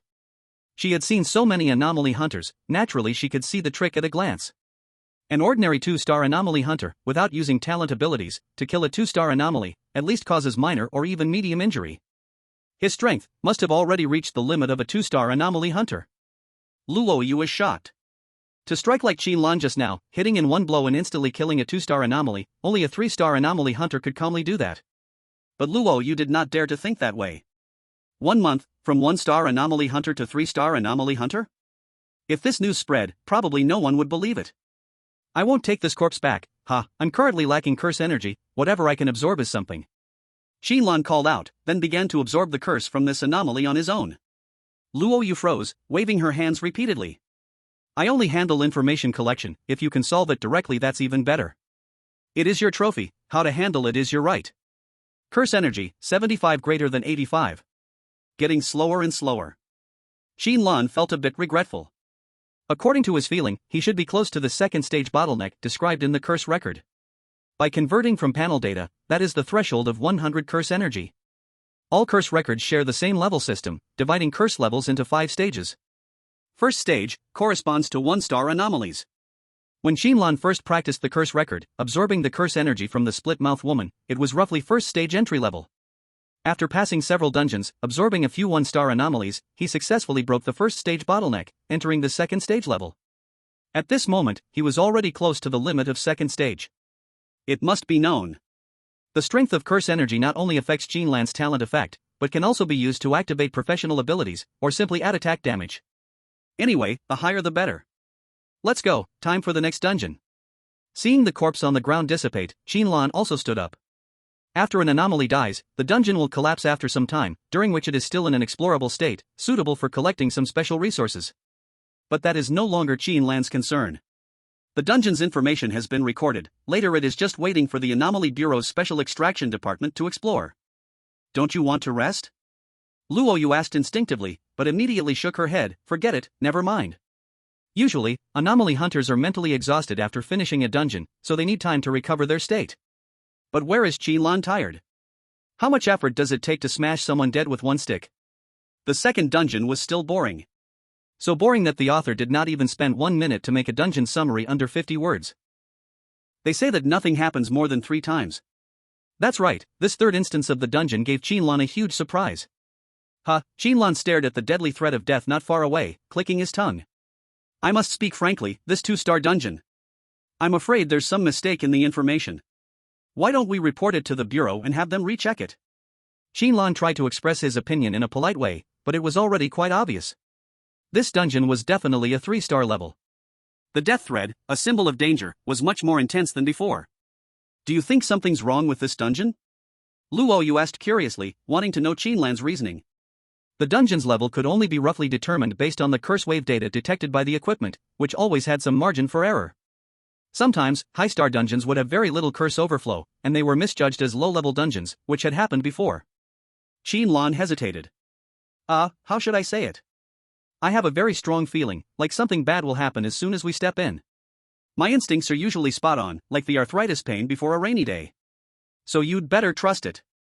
For a 3-star dungeon, Qin Lan didn't care, but he was worried about Luo Yu's safety. Although they weren't very close, they were still acquaintances. Qin Lan really didn't want to see her get hurt. It's fine, even if it's a 3-star dungeon, I have the ability to protect myself. Luo Yu hesitated for a moment, then showed a confident smile. Seeing her like this, Qin Lan silently opened his communicator. Glanced at the unread message, and his expression changed. Lu Xingshan, supervisor kid, if she gets even a single hair hurt in the fallen zone, just wait to come back and have me beat your bladder with a wolf's tooth club. Sigh. What is this? Qin Lan sighed deeply, quickly edited a message, and sent it. She's going into the 3-star dungeon, come quickly and protect her. Chapter 41, Fairy Tale Town. Although Qin Lan could directly see the location of the dungeon entrance, he still pretended to wander aimlessly around the area with Luo Yu for a while. And only then did he accidentally enter the dungeon. Before entering, Qin Lan saw the chat interface on his communicator, and the message he sent had turned red. That meant there were no more worries. With Lu Xingshan's strength, he could probably reach here in less than a minute from the safe zone. Back when they were in the horrifying subway, when Shuechuan pulled out that 4-star cursed item, it only took about 10 seconds from Lu Xingshan seeing the monitoring screen to arriving and suppressing the strange phenomenon. I've notified him, so if anything happens, it's not my fault. Qin Lan muttered to himself while glancing at the eager Luo Yu by his side. What exactly is her relationship with Lu Xingshan? Now that he thought about it, Lu Xingshan must have already received the message when they first accepted the mission. Which is probably why he contacted Qin Lan personally, worried that Luo Yu would have some accident. Lovers? Although it's not surprising for a high-star demon hunter to have a young wife. But with Lu Xingshan's ability, he could easily arrange a safer and better position for her, probably not. Illegitimate daughter? Feels off too. Qin Lan thought deeply but couldn't figure out what was going on. At this moment, the dungeon's information entered his mind. Fairy Tale Town. Difficulty, 3 stars. Does it have cursed objects? Yes. Description: a young couple of travelers were blocked by a sudden snowstorm and had to temporarily rest in a town at the foot of the mountain. Little did they know, they were about to embark on an unimaginable and terrifying journey. Rule 1, do not speak to anyone other than the town residents. Rule 2, on a cold winter night, you need to help a poor resident sell all the items that can help warm up. Fairy Tale Town? There is always a winding, colorful river in Fairy Tale Town, separating ideals from reality, yet merging at the mountain pass ahead. Qin Lan unconsciously hummed a strange melody in her off-key voice. Beside her, Luo Yu couldn't help but speak up. How odd. This melody sounds nice, but why does it sound so harsh when you hum it? Where did you learn this song? Qin Lan yawned, I forgot. It was a long, long time ago. I vaguely remember this song being popular on various short video platforms for a while. It's a pity that the most famous version of the singer had bad luck, made some inappropriate comments, and was banned. Luo Yu seemed to understand but not fully. The two of them were standing on a steep mountain path, with an unfathomable cliff beside them. Night was approaching, and the howling wind blew around them, snowflakes rushing toward them, making everything in front of them a white blur, indistinguishable in direction. But looking into the distance, they could see the end of the mountain path, faint lights in the distance, probably the town described in the instance. Entering the 3-star instance again, Qin Lan's feelings were completely different. The first time they went to the terrifying subway, any random security guard could knock him out cold, and he was completely helpless. To clear the instance, he had to die over and over again, looking for opportunities to break the situation. But now, Qin Lan walked leisurely, feeling at ease. Do you have any idea about these rules? Luo Yu, with less experience in instances, studied for a long time and eventually looked at Qin Lan with hopeful eyes. Qin Lan casually replied while strolling through the snow. The fairy tale-themed instance is actually pretty straightforward. First, it's just the unlucky little girl selling matches in the snow. Second, Cinderella's glass slipper, though it's also possible there's another unlucky prince who picked the girl at the ball and she ran away. Third, Aladdin's magic lamp. At this point, Qin Lan seemed a bit hesitant. But something feels off. Why are we asked to help the fairy fulfill 3 wishes? Shouldn't the fairy in the lamp be granting our wishes? Qin Lan shook his head, too lazy to think further. Well, yeah, they have to change something, otherwise it'd just be a direct copy of the book. Plagiarism is shameful. In this heavy snowstorm, if an ordinary person had wandered here, they'd probably be dead from hypothermia halfway through. The snow was thick underfoot, each step requiring great effort, but Qin Lan's physical condition was almost superhuman, so it didn't affect him at all. As for Luo Yu, although she could walk normally, after a while, it started to become a bit taxing for her. Her breath became hurried, delicate eyelashes covered in snow, and her cheeks slowly flushed with an unhealthy red hue. Qin Lan glanced at her condition and immediately knew that the curse record she practiced focused on enhancing her talents. What? You say that at this moment, Qin Lan should show some male charm, scoop Luoyu up into his arms or carry her on his back. Then Luoyu's heart would naturally race, feeling the heat pressing against her, starting a palace drama in her mind? Nice thought, but that's a different price. Since Luoyu didn't speak, Qin Lan certainly wouldn't bring it up either. Women can support half the sky, don't look down on them. Luckily, this stretch of the road wasn't too long, and after about 10 minutes, the two arrived at the entrance of the small town at the foot of the mountain. The town wasn't large, its architectural style leaning toward European medieval, giving the feeling of playing an open-world game like The Elder Scrolls. However, the town unexpectedly had a small palace built in the middle. It looks very out of place. Some people might not be able to imagine it. Let me describe it, and you'll understand. Next to a pile of shared bikes, there was a Maserati parked. What kind of person would build a palace in the remote countryside by the snow-capped mountains? Qin Lan couldn't make sense of it. Just as they arrived at the outskirts of the town, they saw a frail and skinny figure stumbling towards them. It was a little girl dressed in a trench coat. Her clothes were covered in worn-out patches, her feet were in thin, coarse cloth shoes, trembling from the cold, her exposed legs and arms covered in frostbite. Kind-hearted people, passing by, kind-hearted people, please, help me. Her voice trembled, interrupted by the biting wind and snow, forcing her to pause every few words to adjust to the cold wind rushing into her nose, so her voice came in fits and starts. The little match girl? Luoyu recognized the outfit, almost identical to the one in the fairy tale. We need to gain the recognition of the town's residents to proceed. That means we need to complete the tasks written in the rules? So, we need to help her sell all the matches. Luoyu thought for a moment. Then, she stepped forward, her voice soft. Little sister, is there anything we can do to help? The little girl looked up, revealing a tender and innocent face, with red-ringed eyes. Sister, please, save me. The next second, both Qin Lan and Luoyu's minds received a prompt. You have angered the town's resident, Matchman. You can no longer gain the Matchman's recognition. Qin Lan thought her eyes were deceiving her. Damn it! What the hell is a Matchman? I get it. Qin Lan said, his face scrunching up as if he had eaten something terrible. She's not the little match girl. Because the story here is? The little match girl who sells girls. The little girl in front of them wasn't the town resident they thought she was, but rather, the merchandise mentioned in the rules. So, talking to someone outside the town triggered the attack plot, causing the real town resident, Matchman, to be enraged. It's hard to imagine the author's state of mind. Qin Lan rubbed his forehead, feeling powerless. He could clearly see a house in the town light up with a blinding fire. Then, a huge matchstick person stepped out from the house, with the explosive powder on its head burning fiercely. He looked so angry. Is this what they call fiery anger? Qin Lan could only continue his complaints. The matchman's body was a classic matchstick wooden stick and a bundle of red solid fuel. But the bundle of fuel had facial features, making it look a little ugly. Even more bizarre was that the wooden stick body had human hands and feet, making it look even more bizarre. You two outsiders, want to steal my merchandise? The matchman's voice was rough, sounding like a shovel digging into coal. The flame atop his head burned even hotter, making it feel like your skin was burning even on a snowy day. The snow on the ground around him quickly melted, revealing the damp earth below. Luoyu quickly pulled the little girl behind her, staring gravely at the matchstick person, lowering her voice. I'm sorry, I didn't expect this kind of plot development. We're going to have to fight now. Qin Lan's expression tightened. Don't blame yourself, who could have expected this? The matchman saw they didn't respond and became even angrier. So rude, you disgusting outsiders. Let you experience the anger of a matchstick. The next second, the matchman inhaled deeply, opened his mouth, and forcefully blew out a blazing fireball, aiming directly at Qin Lan. Not cool, dude, why is she asking, but I'm the one being attacked? Qin Lan continued to grumble. But he understood what was going on. You have a face that looks like it deserves a beating, increasing the chance of strange attacks by 1000%. Is my face really that punchable? As the fireball rapidly enlarged in front of him, Qin Lan touched her face with some frustration. He didn't seem to have any intention of dodging. Boom! Qin Lan was hit head-on by the fireball, his body engulfed in flames, flying backward like a cannonball, crashing into the snow far away. Luoyu was greatly shocked. How could this happen? It shouldn't be.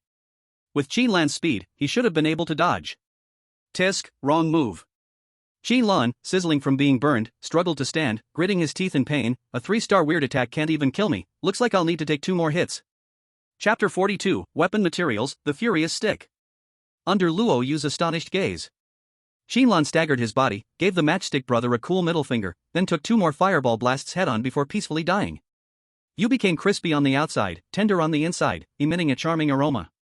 The killer is Matchstick Brother. Physical strength permanently increased by 2.5.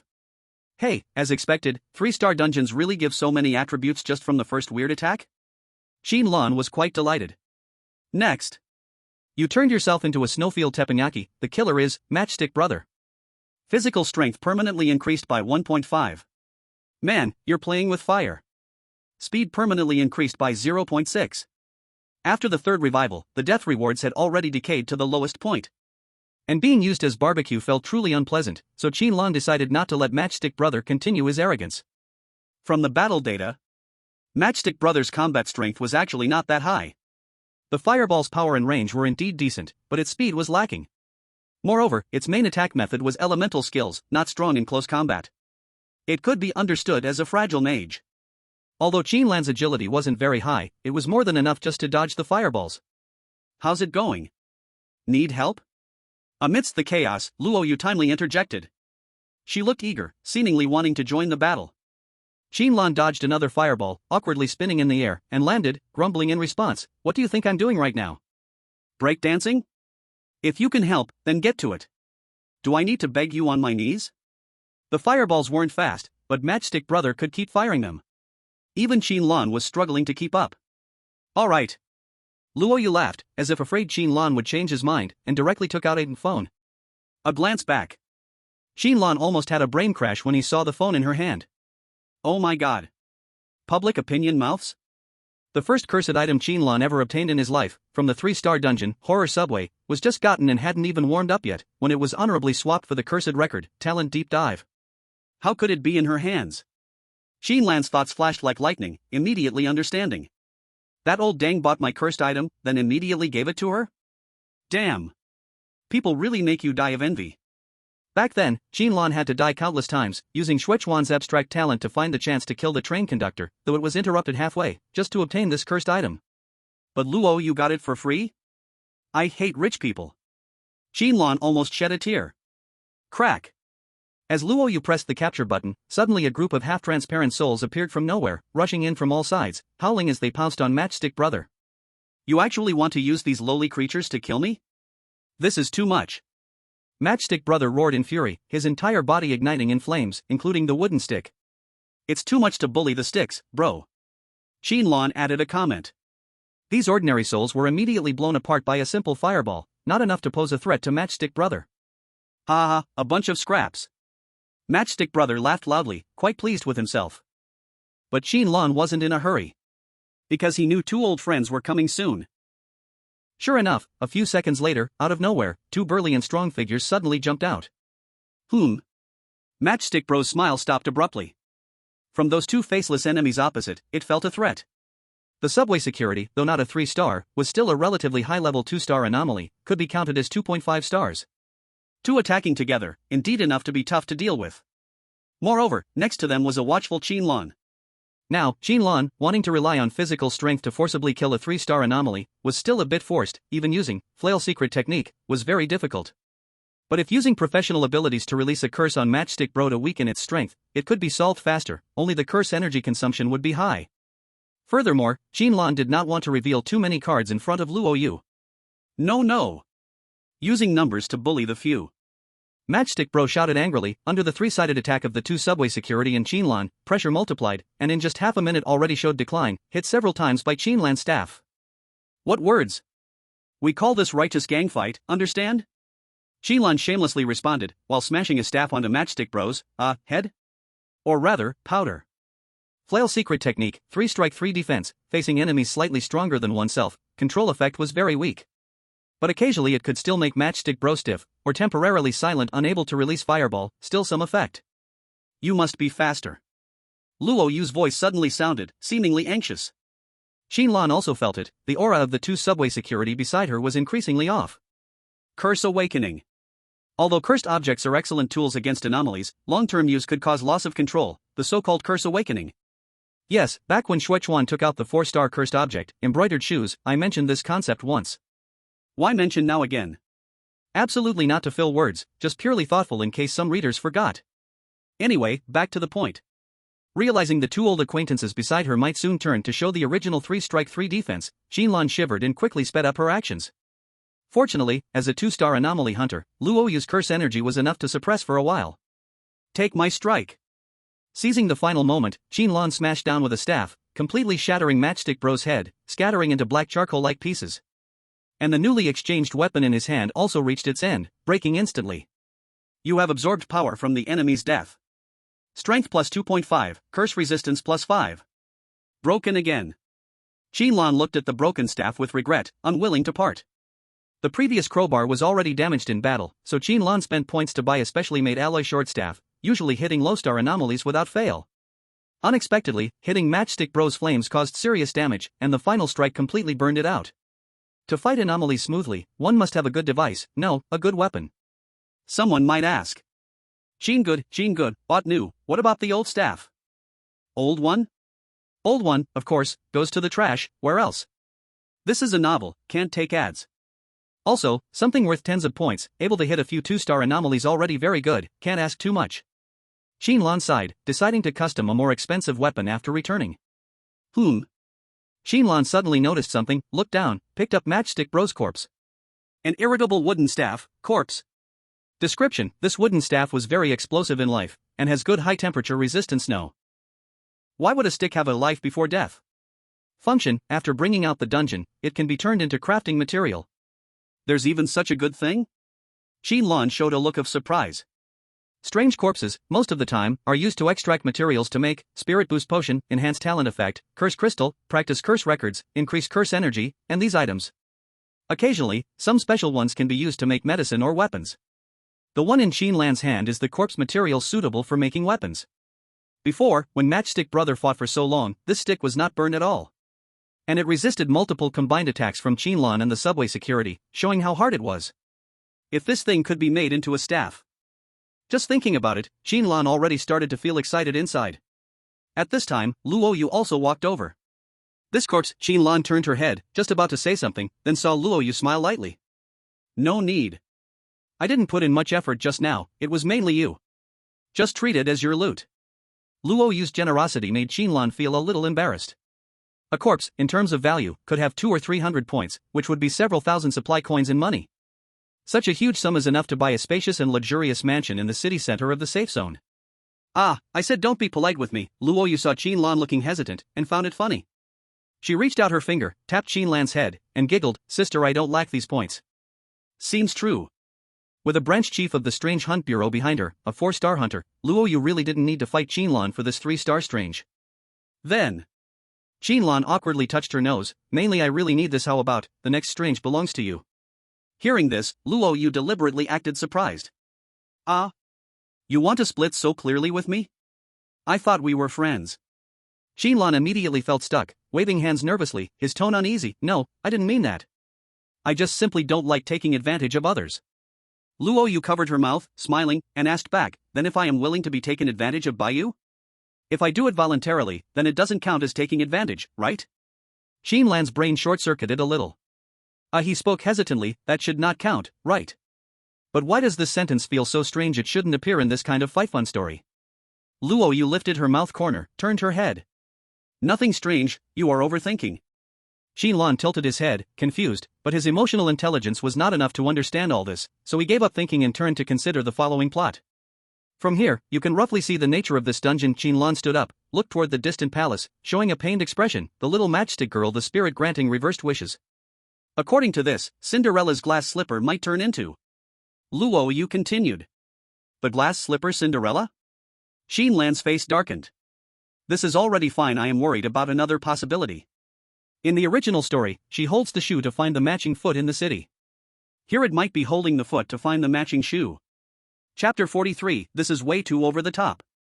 Speaking of which, Luo Yu pointed to the small house ahead. That was Matchstick Brothers' home.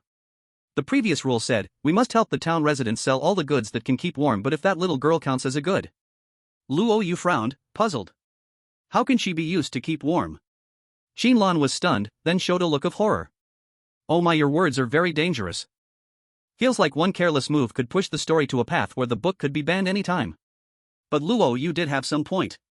And Qin Lan also noticed another detail: the rule said sell all. There was more than one product. As Qin Lan walked to the door of Matchstick Brothers' house and stepped inside, a wave of warmth immediately enveloped her. Compared to the cold outside, the inside of the house felt like being on a Hawaiian beach. It can set itself on fire, but it still needs a stove. Qin Lan walked inside, glanced around, and her gaze landed on a seemingly ordinary copper stove. As she got closer, Qin Lan casually glanced at the ashes inside the stove. And then her expression changed abruptly. Sister Luo Yu. Qin Lan's voice sounded very calm. How about you wait outside for me? Luo Yu, confused, asked, why should I wait for me outside? Qin Lan repeated, her tone firm and unquestionable. Seeing this, Luo Yu, though still unsure of the situation, stepped back and waited outside, trusting Qin Lan's decision. When Luo Yu left, Qin Lan slowly crouched down, using an irritable stick to stir the ashes. What she saw were pieces of human bones. Skull, ribs, scapula, palms. The details were clear and distinct. Most of the bones had been burned to white ash, with only a few that still showed some shape. And based on their size, the owners of these bones hadn't fully developed. All of them are children? Qin Lan's gaze showed no emotion, but the pressure in the air around her was dropping. A furious, uncontrollable anger brewed and swelled inside her heart. Huff. Qin Lan took a deep breath, suppressing the turbulent emotions, then turned her gaze toward the switch next to the copper stove. It was a mechanical structure. She wasn't sure what it was for, but the metal lever looked like something she wanted to pull. Qin Lan reached out and forcefully pulled the lever down. Click. A heavy mechanical sound came from behind the wall, and then a small hidden door opened. A damp, foul smell wafted out, making Qin Lan feel even more oppressed. She seemed to know what kind of place lay behind that door. Behind the hidden door was a winding corridor that led downwards. The further she walked, the stranger the smell became, mixed with a strong, fishy odor. When she reached the room at the bottom of the corridor, Qin Lan froze, even her breathing seemed to stop. Have you seen the matches in a matchbox? Neatly lined up, all packed in a small box, waiting to be used. What Qin Lan saw in front of her was a row after row of special matches arranged together. I think you should understand what I mean. That large matchbox was like a copper coffin, but inside there wasn't just one body, but dozens. These people had been roughly stuffed inside, packed together, like a bundle of matches. Their bodies were coated with a special grease, and with just a tiny spark, they could be lit, burning from the end, slowly catching fire. During the process, their own body fats would ignite, making a cracking sound. How did Qin Lan know this? Because there were several examples hanging on the walls of this secret room. Ugh. Qin Lan felt a bit nauseous. But more than that, there was a fire of rage, strong enough to burn everything down. This was the rule to pass? To help the matchstick with limbs sell these poor souls, who had been desecrated even in death. To let Qin Lan, as a human, watch her fellow humans being harmed and do nothing, even helping the perpetrator? This was how she could earn the residents' recognition and leave safely? After a long while, Qin Lan walked out of the house, her expression still as calm as before, as if nothing had happened. Luo Yu, shivering outside from the cold, couldn't help but complain. What took you so long? I'm almost frozen into an ice sculpture.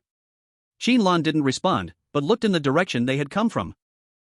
Where is that little girl? Did you see her? She was right beside us the whole time. Prompted by Qin Lan, Luo Yu suddenly remembered that the little girl just now seemed to have vanished without a trace. Even though they had fought Matchstick Brother to help her, somehow both of them had ignored the girl's existence. Qin Lan was silent for a moment, shaking her head. I understand. Let's go, this dungeon has made my hands itchy. Qin Lan knew that the little girl just now might not have been a living person, but more likely a tangible obsession. Her appearance also revealed to Qin Lan another path to clear this dungeon. If gaining the residents' approval was the path of peace, then the little girl represented the path of slaughter. Not only Matchstick Brother, but the other guests surely also had their own slaughter path stories. Before entering that room, Qin Lan might have considered whether to save energy and leave via the peace path. But now, Qin Lan would only kill from start to finish without hesitation. Luo Yu sharply noticed Qin Lan's change in mood. So she turned to look at the little house, as if understanding something. Her gaze much softer, reaching out to rub Qin Lan's head. You saw some bad scenes, didn't you? Her action left Qin Lan frozen in place. It's okay, every ghost hunter goes through this, many of these strange dungeons do leave shadows.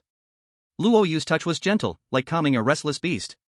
The things in the dungeon are simulated by the rules, they are not real. Don't let the weirdness affect you. Luo Yu spoke softly, and indeed Qin Lan's heart calmed considerably. However, she did not agree with Luo Yu's final words. Is the world in the dungeon really false? Qin Lan did not think so. Previously, in the Death Comes dungeon, ordinary people controlled by death had flesh and blood, true and delicate feelings, giving Qin Lan a completely different experience. I understand. Thank you, Sister Luo Yu. Qin Lan whispered, avoiding Luo Yu's gaze. Rumble, rumble. The sound of rolling wheels came, drawing their attention. It was a very luxurious carriage, the body entirely made of gold, with a roof and curtains of exquisite top-grade silk. The horses pulling it were glossy and strong, clearly well-bred and cared for. Then, a small figure climbed out of the carriage. Wait. Can this even be called a person? Even Luo Yu showed a strange expression of this is possible, let alone Qin Lan. Because in front of them was actually a foot.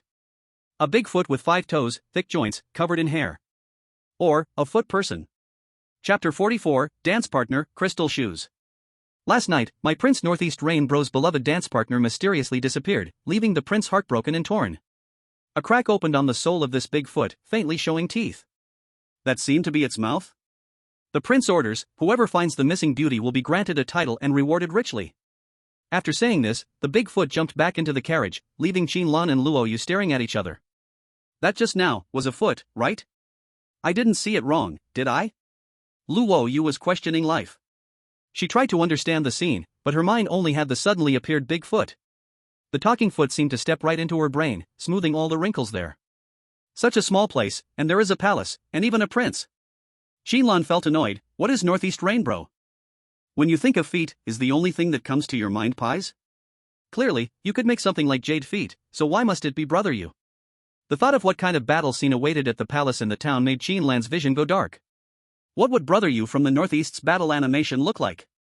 A pair of size 43 steaming, sweaty feet shoved brutally into his face? No, this kind of thing must not happen. Thank you for helping me just now. A timid voice sounded, making both Qin Lan and Luo Yu freeze for a moment.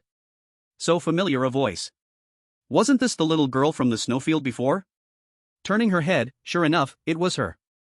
The little girl still wore that shabby, patched coat, her bright eyes curiously examining Qin Lan, wanting to come closer, yet too timid to step forward. Are you looking for the prince's dance partner? I might know where she is. The little girl blinked, mustering courage, and spoke this sentence. Qin Lan was a bit surprised, thinking that after defeating Brother Matchstick, the little girl's story would have ended, but unexpectedly, she appeared in the next story as a helper. Follow me.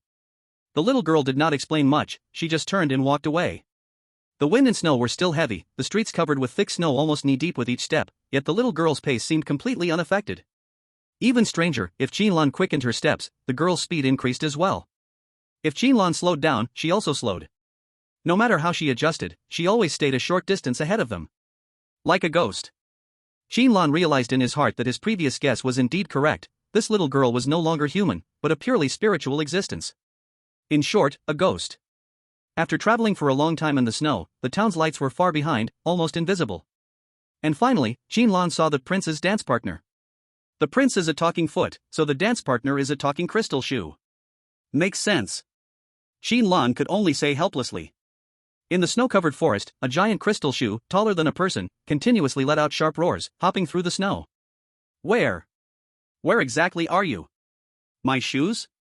Where are my shoes? It screamed angrily, smashing nearby trees in a fit of rage. Crash! With a powerful strike, a thick tree nearby was snapped in half. Qin Lan's heart jumped at the sight, immediately analyzing the opponent's strength. 3 stars. And it leans toward strength type 3-star strange. By raw data strength, this crystal shoe is even higher than me. But Qin Lan squinted, isn't it already a shoe? Why does it need to find shoes? Could it have self-identity disorder? Thinking it is actually a Walmart shopping bag? This thought lasted only a second before Qin Lan rejected it. Because he thought of another possibility. Qin Lan looked at the little girl beside him, who was also staring at the crystal shoe, her eyes filled with fear and hatred. That is the prince's dance partner. As long as you help her find her shoes, she will go back to the palace with you. The little girl suppressed her emotions, lowering her head and speaking softly. After that, with the pass given by the prince, you can leave here safely. Qin Lan nodded slightly, then spoke calmly. What if we just kill her? Even kill that prince together? Would that save the shoe? Hearing this, Luo Yu was still confused. But the little girl trembled all over, suddenly lifting her head to look at Qin Lan, her eyes shining again. You want to kill them? But why? This brings you outsiders no benefit at all, instead it will attract huge danger. The little girl was excited, but still felt confused. Qin Lan smiled, looking at the screaming crystal shoe not far away, a cold light rising in his eyes. I can roughly guess the shoe she talks about is actually like you, a real person, right? This world is broken, people are turned into goods sold by matches, the owner of the crystal shoe is in turn hunted as a shoe. Who knows how many things are like this? Qin Lan's voice was very low. Although I don't know whose hand this is, I am already very, very unhappy. I want to kill all the messed up things, then find the one who set all this up, and smash his ass with this angry stick. Saying this, Qin Lan's eyes were cold, gripping the stick tightly. Luoyu was not stupid, listening to Qin Lan's words just now, also understood his meaning. You don't plan to clear the dungeon by the rules, right? Besides getting the villagers' approval, killing all the villagers is also a way to clear it. Luoyu pondered, and also took out a cursed object. Although I'm not very good at fighting, since you have decided, I will fully assist you. Qin Lan had been waiting for this sentence. Don't worry, let me go meet it first. Qin Lan smiled confidently, then took a step, leaping high, directly pouncing toward the crystal shoe. You became a crude insole, the killer is, crystal shoe. Strength permanently increased too. You were crushed hard under the high heel, too bad you are not the killer is, crystal shoe. Speed permanently increased 1. Don't worry, let me go forget it, let's go together. After Qin Lan pushed his attributes to the limit, ready to show his skill. But considering the force felt when just being stepped on was too strong, he hesitated, choosing a safer approach. Luoyu agreed quietly, quickly taking out her cursed object. In an instant, 2 huge figures leaped from the forest. And Qin Lan followed, swinging his angry gaze, using a strike like splitting Mount Hua, charging at the crystal shoe again. Chapter 45, Kill. Huff. So hard, so big, I can't take it. Luoyu panted, sweat on her forehead sliding down her cheeks, finally dripping on her collarbone. In battle, Qin Lan stumbled, looking back with resentment. Sister, I know you are under pressure, but I'm fighting here, can you speak clearly? If you speak like this, readers will think the author is useless, only relying on occasional low-class tricks to keep attention. Luoyu replied angrily. It is just very hard. And so lasting, I am almost out of energy, it's still full of life, anyone would not survive. Qin Lan almost couldn't catch his breath, damn it. The huge, crystal shoe, charged again, no special effect, just pure brute force, knocking the 2 subway guards flying, plowing deep trenches in the ground. Yes, it really was too hard. Even after many strikes from Qin Lan's stick, only surface cracks appeared. To seriously injure it, there was still a long way to go. The crystal shoe's battle endurance was also impressive, facing the 3-sided attack from 2 guards in Qin Lan, it even had counterattack ability, truly surprising. Luoyu, controlling the cursed object, felt extreme pressure. Her curse energy was not much, after such a long time, she was almost unable to suppress the curse revival of public opinion tongue, at most she could last 10 more seconds before having to withdraw it. Otherwise, Qin Lan on the field would face 3 predatory strange beings. Is it really necessary to use professional skills? Qin Lan felt somewhat unwilling. He was actually quite confident in his own abilities, believing that even if he couldn't defeat a 3-star anomaly, he could still handle it calmly, but he never expected to be forced into such a situation by a single shoe. As long as he used the ability of the substitute death god, cursed the enemy to weaken them, he could quickly defeat them, but in doing so, his methods would be exposed to Luoyu. Although Qin Lan and Luoyu could be considered familiar with each other, it wasn't to the point of complete trust. The matter of special professions was something even Lu Xingshan didn't know about. How could Qin Lan be willing to let Luoyu know? Just as Qin Lan hesitated, Luoyu, who had been enduring for a long time, finally snapped. Damn it! If I don't show my power, do you really think I'm a soft persimmon? Stinky high heels, I've had enough of you. Luoyu spoke viciously, then with a low shout, a thick curse energy erupted in an instant. Oh? Is this her innate ability? Qin Lan immediately distanced himself, taking advantage of the brief moment to observe Luoyu's situation. He only knew that Luoyu had a B-level talent, but didn't know the specific effects of her ability, so this was a perfect opportunity. The next second, Qin Lan's eyes widened. What the hell, a shadow clone? Where the hell did this Naruto come from? The reason he was so shocked was because the 2 subway security guards who had just been knocked flying were now 6. A total of 6 strong, muscular men surrounded the high heels, beginning a merciless group beating. Batons slammed into the crystal shoes, making continuous ping-pong sounds. Anyone who didn't know would think they were playing some kind of new percussion music. What's going on? The curse is out of control? Qin Lan's first reaction was that the cursed object had revived and was out of control. But then he quickly realized, even if the curse had revived, it shouldn't have turned into 6 security guards. He immediately looked at Luo Yu and saw that her face was pale, as if she had exhausted a huge amount of energy. She swayed unsteadily, on the verge of collapsing at any moment. He. Luo Yu showed a proud expression. Although she was exhausted, she still forced herself to stand firm. I want to see if you're really that tough. Qin Lan flashed forward and caught Luo Yu, just as she lost the last bit of strength and collapsed into his arms. So, is sister impressive or not? Luo Yu's voice had weakened, but it still carried a playful smugness. Qin Lan glanced ahead. The crystal shoes that had been charging around recklessly were now covered in cracks. Even if they occasionally knocked one or two subway security guards flying, they would be furiously beaten by the remaining ones. Impressive, really impressive. Qin Lan gave a heartfelt compliment. Luo Yu snuggled closer to Qin Lan, enjoying the intense heat from his body, and softly explained. My talent can temporarily copy any summoned object, not just the anomalies summoned by cursed objects, but even things summoned by other people's abilities can be copied. And if I shorten the effect time, I can double the number of copies. Upon hearing this, Qin Lan's whole body shook. What an incredible talent effect! Copying the anomalies summoned by cursed objects? That was unheard of. No wonder Lu Xingshan wanted to buy public opinion for her. 2 turned into 4, and with a burst, 6. Anyone would have to kneel. Qin Lan was in awe. If it were him, without using his professional abilities, his situation would probably be even worse than the crystal shoes. After all, he wasn't tough enough. Well, at least not tough enough to take a beating. The reason it's rated as a B-level talent is probably because of the time limit, right? And it looks too draining. If used in battle without limiting the opponent, it would put oneself at a disadvantage. After a brief observation, Qin Lan understood the weakness of Luo Yu's talent.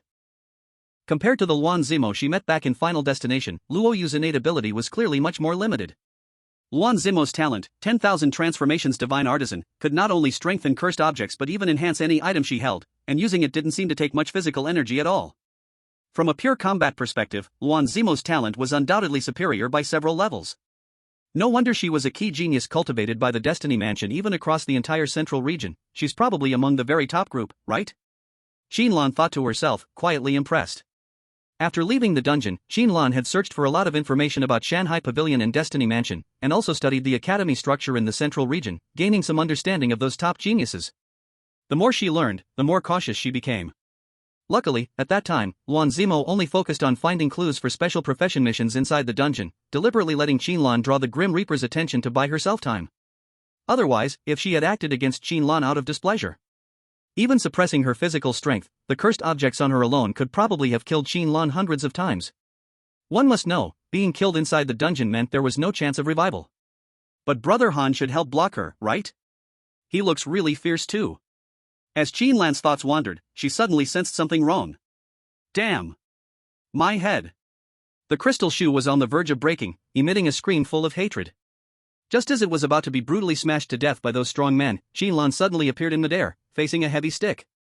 Boom! The enormous crystal shoe finally shattered, exploding into hundreds of tiny fragments that flew in all directions with a loud crash. Qin Lan landed smoothly, letting out a long breath. Thank goodness, the head is mine. Qin Lan secretly wiped her sweat. She had been daydreaming too happily just now, almost forgetting the real task. You have absorbed power from the enemy's death. Constitution plus 4.5, curse resistance plus 10.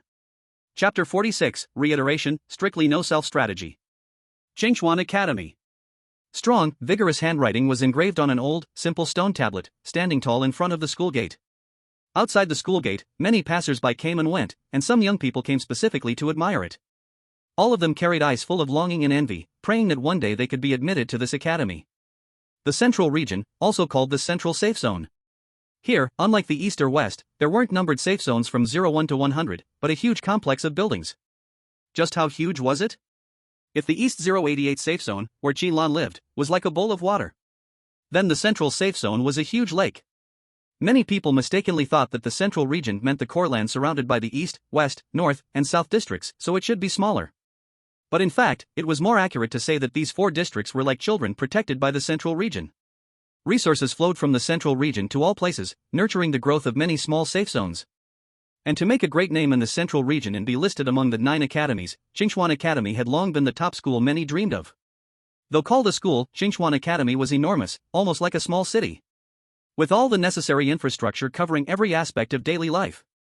In such a land where every inch in the central safe zone was precious, the United Government could still set aside such a huge area for Qingchuan Academy, showing how much they valued it. At this moment, inside Qingchuan Academy, at a very famous scenic spot, Su Xiaoyue was sitting on a chair, staring blankly at the waterfall ahead.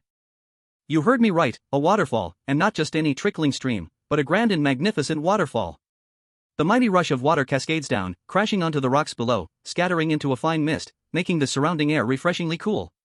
The Clear Spring Academy directly built a natural scenic area on campus, solely to provide students with a place to relax and unwind. It could be said that it was incredibly extravagant.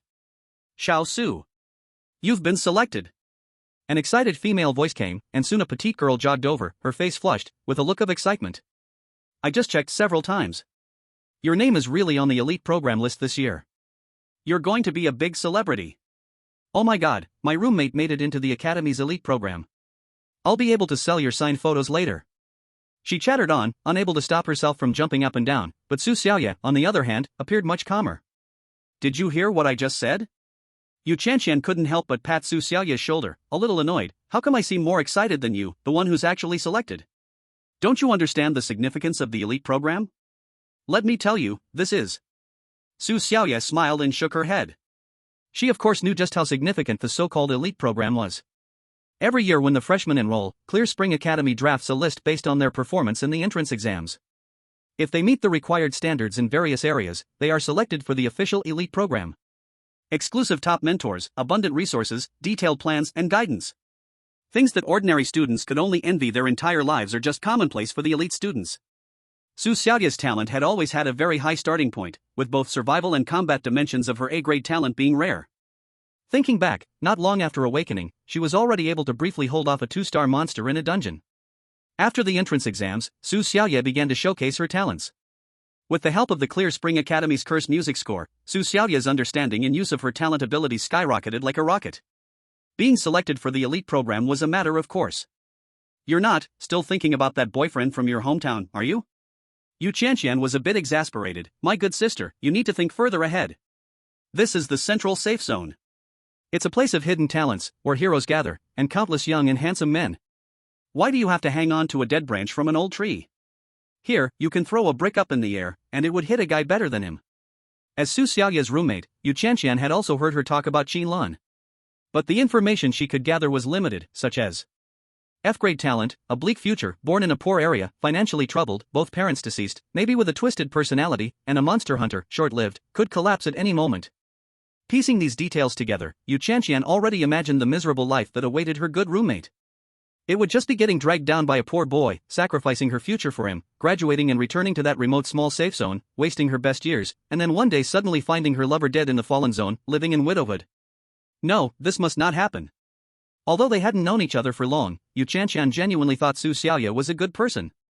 She had a good personality, was gentle, beautiful, had A-grade talent, yet didn't have the slightest sense of superiority. Yu Chanxian believed that Su Xiaoyue deserved a better life. This guy, really, can't he think for a second? What kind of future is there for staying in a small place as a monster hunter? He and Xiaoyue are clearly not meant to be, yet he insists on holding her back. Yu Chanxian's heart was full of complaints, and she had a strong resentment toward this Qin Lan whom she had never met.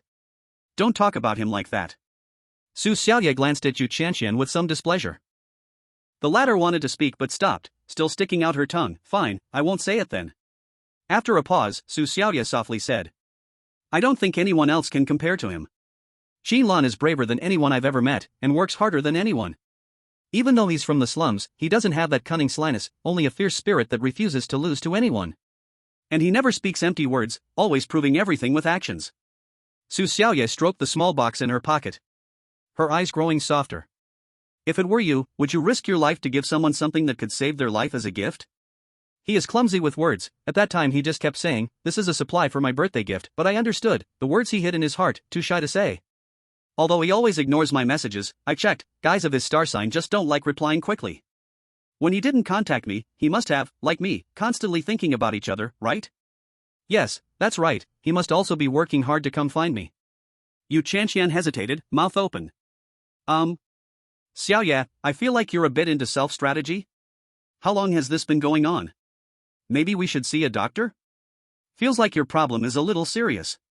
Chapter 47, Cinderella. killing the Yuri with one stick is indeed cool. But picking up corpses everywhere looks really awkward. Picking up the last fragment of the crystal shoe, Qin Lan rubbed her eyes and sighed. The wind and snow were heavy, many fragments fell into thick snow and couldn't be found for a long time.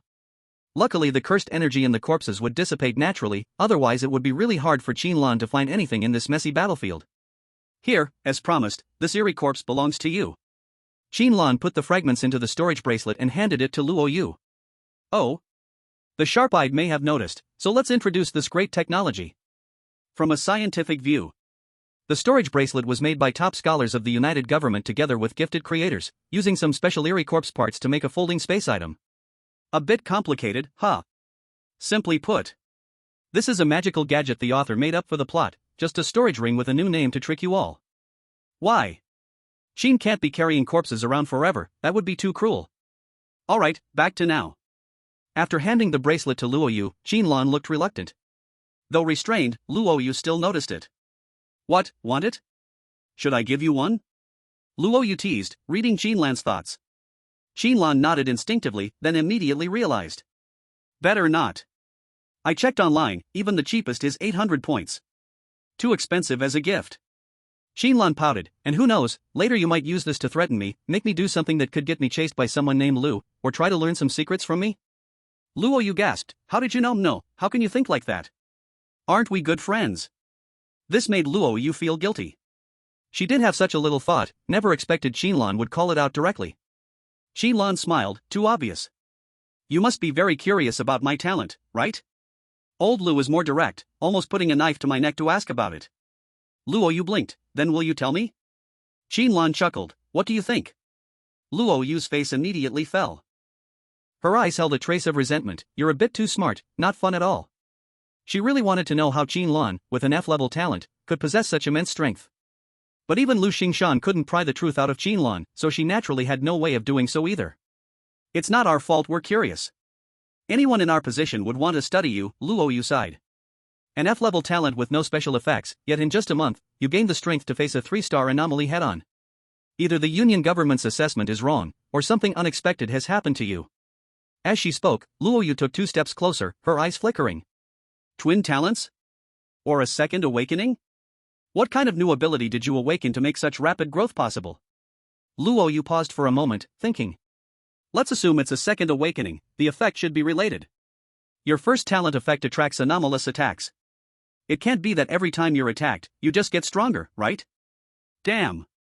Qin Lan's scalp tingled, and it felt like electricity shot through her feet, almost making her cry out loud. This guess was spot on. Just from the little information she had, she almost figured out Qin Lan's trump card. Getting stronger from being hit? No such heaven-defying ability exists. At that moment, Luo Yu shook her head, dismissing that thought. Besides, we haven't seen you get hurt much, so that's even more impossible. Upon hearing this, Qin Lan forced herself to calm down, trying to slow her racing heartbeat, hoping not to give herself away. She smiled casually, trying to act relaxed. I wish I had that ability. Just get hit and become stronger. What could be a more comfortable talent than that? There is, my friend, there is. And it's even more comfortable, even more twisted, and you can even revive after death. At that moment, a little girl walked up to them, quietly interrupting their conversation. Big brother, big sister, thank you for your help. Your kindness will save many innocent people. Her tone was a bit anxious. Qin Lan snapped back to reality, realizing that the most urgent task was to follow the plot, and quickly asked. Where is she? Can you take us to her? The little girl looked up, locking eyes with Qin Lan, as if trying to verify something deep in his eyes. After a few seconds, she seemed to have confirmed something. The wariness in her eyes melted away like snow, and for the first time, she smiled. Okay.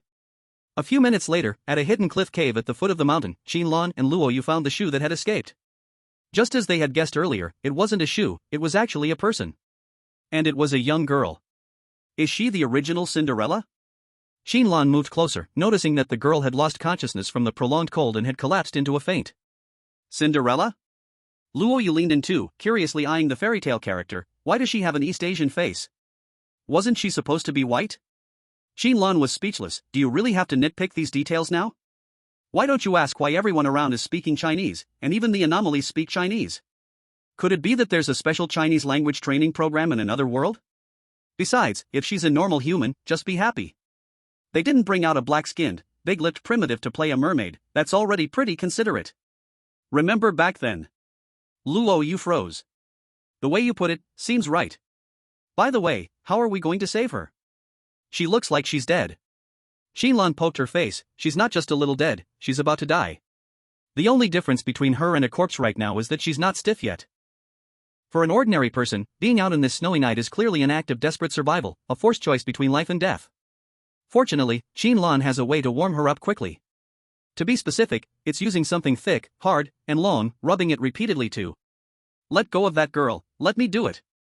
Qin Lan decisively took out the angry wooden stick and began the intense and exciting process of fire starting by friction. Chapter 48, Fairy Tale Town? Abyss Town. An angry wooden stick. In the description of this corpse, two keywords appeared. Heat-resistant, hot-tempered. The latter is actually a hidden attribute, fire element amplification. Items obtained from the dungeon all have similar panel information to help people understand the item's usage. No one knows where this information comes from or why it appears, but it certainly helps in combating the strange. At this moment, as Qin Lan rubbed with force, in just 1 second, sparks shot out from the bottom of the angry wooden stick, and together with the dry hay and twigs collected from the cave, a barely enough campfire was started. Kids, don't try this at home. Not everyone has Qin Lan's strength value, which is over 20 times higher than normal. Rubbing by hand would hardly create any sparks. The flames flickered, crackling and slightly dispersing the surrounding cold air. With this poor source of fire, the girl finally trembled her eyelashes and opened her eyes. Her gaze was a little unfocused, but as her awareness cleared up, the first thing that showed was fear. Go away, don't come near. The girl instinctively struggled with her hands and feet, trying to get up and run away, but she couldn't do so due to exhaustion. But when she saw the people around her, she slowly calmed down. Who are you? Though there was still some vigilance in her eyes, compared to the initial fear and collapse, she seemed much more at ease. Qin Lan didn't waste time. We are travelers from outside the town, here to help you. The crystal shoe has already been smashed by me, you don't have to worry. With that, Qin Lan signaled Luo Yu to step forward and took out 2 pieces of broken shards to show her. As soon as the girl saw the shards, she reacted immediately, almost struggling again, but managed to steady her emotions. It was smashed? How is this possible? How did you do it? The girl's face turned pale, and her eyes immediately turned red. My family, those neighbors, they were all killed by them. The town's residents were all made into shoes, and the children were put in boxes, made into. Qin Lan interrupted. Alright, I know. I've already seen those things. What I need you to tell me now is, what exactly happened before, what caused all of this to happen? Just as Qin Lan spoke these words, a prompt appeared in his mind. Hidden story triggered, Abyss Town. Warning, continuing to explore the hidden story will cause the difficulty of the dungeon to rise significantly. Warning repeated, continuing to explore the hidden story will cause. Are you sure you want to do this? The 4th prompt was, to be precise, not a prompt, but a whisper. Qin Lan's expression changed dramatically, he immediately stood up, like a startled bird, looking around anxiously to find the source of the voice. Luo Yu also took 2 steps back, shocked. You heard it too? Yes, that wasn't a prompt from the dungeon, but a warning from an unknown presence. The whisper felt as if it was right beside them, yet also seemed incredibly distant. My God. Qin Lan's expression grew solemn. This dungeon is interesting. So, if I save the characters from the townspeople, I can trigger a hidden questline? This was the first time Qin Lan encountered such a situation. Things were getting a bit tricky now. Worry spread across Luo Yu's brow. Hesitating, he said, the dungeon difficulty will rise sharply. Do we still want to continue? It's already a 3-star dungeon. If we go higher, there might appear a 3-star peak anomaly. After a pause, Luo Yue lowered her voice a little more. It could even be a 4-star anomaly. Before entering the dungeon, Luo Yue noticed that even at 3-star difficulty she wasn't too anxious, but now she truly felt a little panicked. Can we win? We will win. Qin Lan glanced at the silent little girl beside him, then at Cinderella lying on the ground, his tone calm but very firm. Whether they could win or not, he had to try. After seeing the crimes committed by the matchstick brother, Qin Lan's view of this, Fairy Tale Town, was no longer just seeing it as a dungeon. He wanted to seek justice for the innocent lost souls. It sounded a bit too righteous, like our little Qin suddenly became shining, but I hadn't planned to write such a positive character. What to do? Let's look at it another way. A rare 4-star anomaly, isn't it time to go up and quickly grind some stats? Besides, if it's really too hard, there's still an expert outside holding it down. Luo Yue might not know that Lu Xingshan had already arrived, but Qin Lan was well aware. Once the 4-star anomaly appears, He could quickly die to max out stats, then buy some time for Lao Deng to make a move. Wouldn't that be perfect? Moreover, it might not even be a 4-star anomaly. If it was only a high-end 3-star anomaly, Qin Lan felt he could rely on constant resurrection to cover mistakes, and still possibly win. No matter how he thought about it, it was worth a try. Speak. What exactly happened in this town? Why has it become like this? And what should I call you? Cinderella? Lady Grey? Little Grey? Qin Lan squatted and asked. Grey, no, I'm not Cinderella. The girl looked confused and shook her head. I forgot my own name, but I'm definitely not the person you mean. Hearing this, Qin Lan raised an eyebrow and exchanged a glance with Lu Yue, both seeing the surprise in each other's eyes. The girl frowned and fell into thought. I can't remember many things, it's like a fog covers them, but I remember, this town never had a palace before. This is just a very ordinary town. Those who farm, farm, those who raise animals, the road to the city isn't far, just a few miles to the bus stop. Hearing bus stop, Qin Lan's face became even stranger. Should this word really appear in this kind of story? It felt like on a medieval battlefield with horses and swords, suddenly someone pulls out a Gatling gun shooting blue fire. But, suddenly one day, everything changed. A palace appeared out of nowhere, sudden heavy snow fell, and those chaotic, terrifying things. The girl's body shivered involuntarily. Children were taken away, adults were made into shoes, worn by those real, huge shoes, heels going down the throat, piercing the whole body. I escaped, but I couldn't get out. The wind and snow blocked all paths outside, no matter how I turned, I always returned to the same place. That terrifying glass slipper also kept chasing me. At this, the girl shivered again. Qin Lan squinted, connecting all the information he just heard, drawing a chilling conclusion. As the girl said, this was originally just a very ordinary mountain town. Until something descended, transforming the town into Fairy Tale Town. Making it a real dungeon. And that thing had just given Qin Lan a warning. Chapter 49, Strike Your Weakness. Do you think that palace is the root of the problem? Qin Lan immediately asked. When he first arrived at Fairy Tale Town, he just had a very strange sense of wrongness, not understanding why Cinderella was chosen to be inserted here. Not all fairy tales have princes and princesses, it could be humans and beasts. No, that seems even stranger. The girl, or let's temporarily call her A. Grey. A. Grey hesitated for a moment, then gave her opinion. I feel it's not, although the things in that palace are also terrifying, they are no different from that giant talking matchstick. Including that elf, it's the same kind of thing. A. Grey sighed, many of my memories are gone, but from my feeling, what caused all this should be something even more twisted. Is that so? Heavy snow blocks the road, circling in place, commonly called ghost walls, but it could also be a form of spatial folding like the storage bracelet. Qin Lan thought. Perhaps, this town has already been peeled from its original space, like scooping a bowl of water from a lake. In other words, the raw material for the copy might be the real existing world, and the people inside are also truly alive, or were once alive. Turning the town into a copy, adding a few strange beings, and using the humans in the town as material for tasks. Qin Lan felt a faint chill behind him. A chill of extreme evil. Abyss Town, why would it be called that? Qin Lan always felt that the copy hint contained some very key information. But the existing intelligence was very limited, and Qin Lan couldn't think of more, only able to continue exploring the remaining plot. No matter what, let's leave the palace for last. The next target is the elf and the magic lamp. Qin Lan nodded slightly, then looked at Luoyu. Let's go, it's safer for them to stay here first. You should also know where that elf is? This second sentence was asked to the little girl wearing a coat. The little girl truthfully answered, it is in the towns. In front of a very ordinary house, Qin Lan looked around. Is this Aladdin's home? With such a good thing as a magic lamp, how come it's so simple? Oh, I forgot, this elf grants wishes, not fulfills them. Qin Lan patted his head, only then remembering. He stood at the door, while Luoyu stayed not far behind, in case the battle plot triggered and they couldn't escape. Her talent was not for close combat, and her physical quality was far worse than Qin Lan's, so supporting from a distance with cursed items was the best position. Open the door. Checking water meter. Qin Lan knocked on the door, shouting at the top of his lungs. No one responded. Open the door. Community warmth delivery.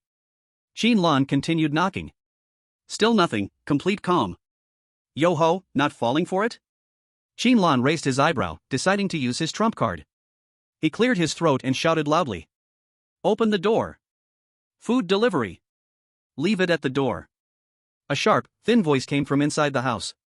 Qin Lan was furious, damn it. Someone pretending to be dead?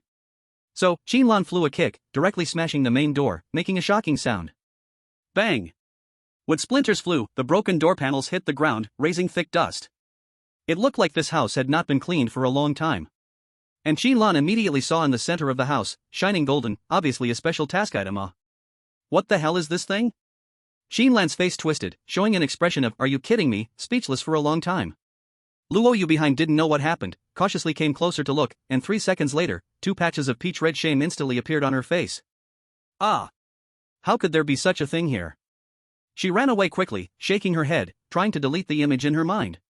Inside the house, the sharp voice appeared again, but this time from that golden shining thing in the room. "What a rude guy letting you out there, of course, is because I can't get out. I'm a genie, bound by an ancient spell, I can't appear without the help of outsiders." Qin Lan stared with dead fish eyes, staring at that thing for a long time. "You are Aladdin's lamp? Why do I feel like that's not quite right?" The genie snapped sharply. "Nonsense! What Aladdin's lamp? I am the Aladdin Genie Ding." "Genie Ding, understand?" Qin Lan studied carefully for a long time, finally squeezing out a few words through her teeth. "I can tell, it really is Genie Ding." Indeed, what appeared before Qin Lan was a golden shining ding. A huge ding. This is bullshit, why would the story go this way? Qin Lan couldn't bear to look directly. At this moment, the Genie Ding let out a low laugh. "Stranger, you want my approval, right? I'm telling you, making my wish come true is not a simple thing. But first, you have to release me, otherwise I can't grant your wish, and you can't leave this town." Qin Lan's face turned ashen. "You mean by releasing you?" He had a very bad premonition, almost guessing what the damn Genie Ding was about to say that would make him curse. "Of course, by rubbing. Don't understand this? Kid." The Genie Ding said proudly, "As long as you hold this Genie Ding with both hands, rub it a few times, I will naturally spray out from inside, then." Qin Lan scowled and hit it with a stick.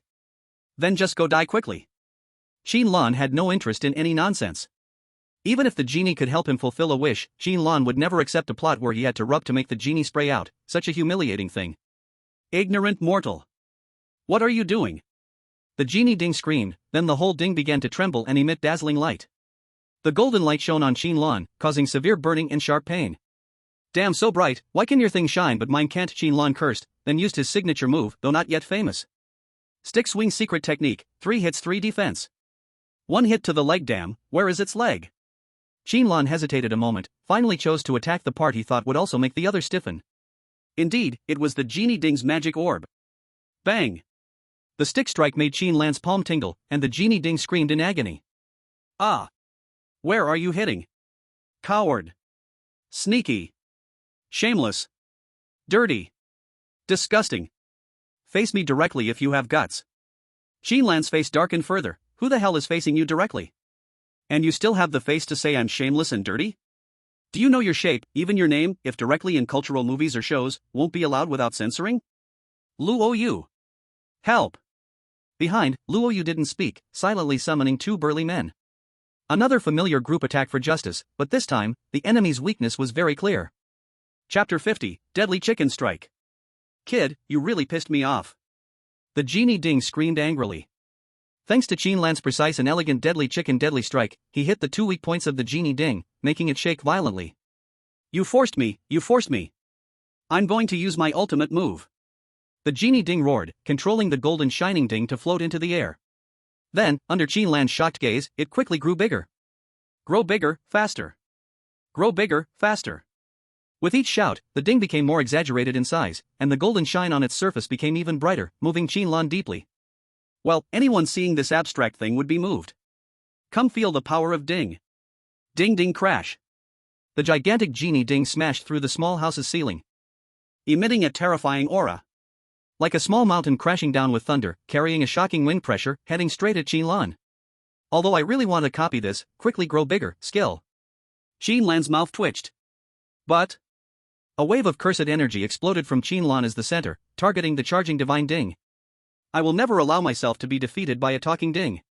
As soon as the words fell, dense cursed energy condensed in a very complex way, forming a special spell, instantly shooting out and imprinting on the flying divine ding. Qin Lan's face was serious. This was his first time using his active profession ability. Death God Curse, Wither. After being marked by the spell, the charging divine ding trembled. Its power drained like a flood breaking through a dam, and the golden glow on its surface dimmed at the same time. The divine ding spirit let out a terrified cry. No!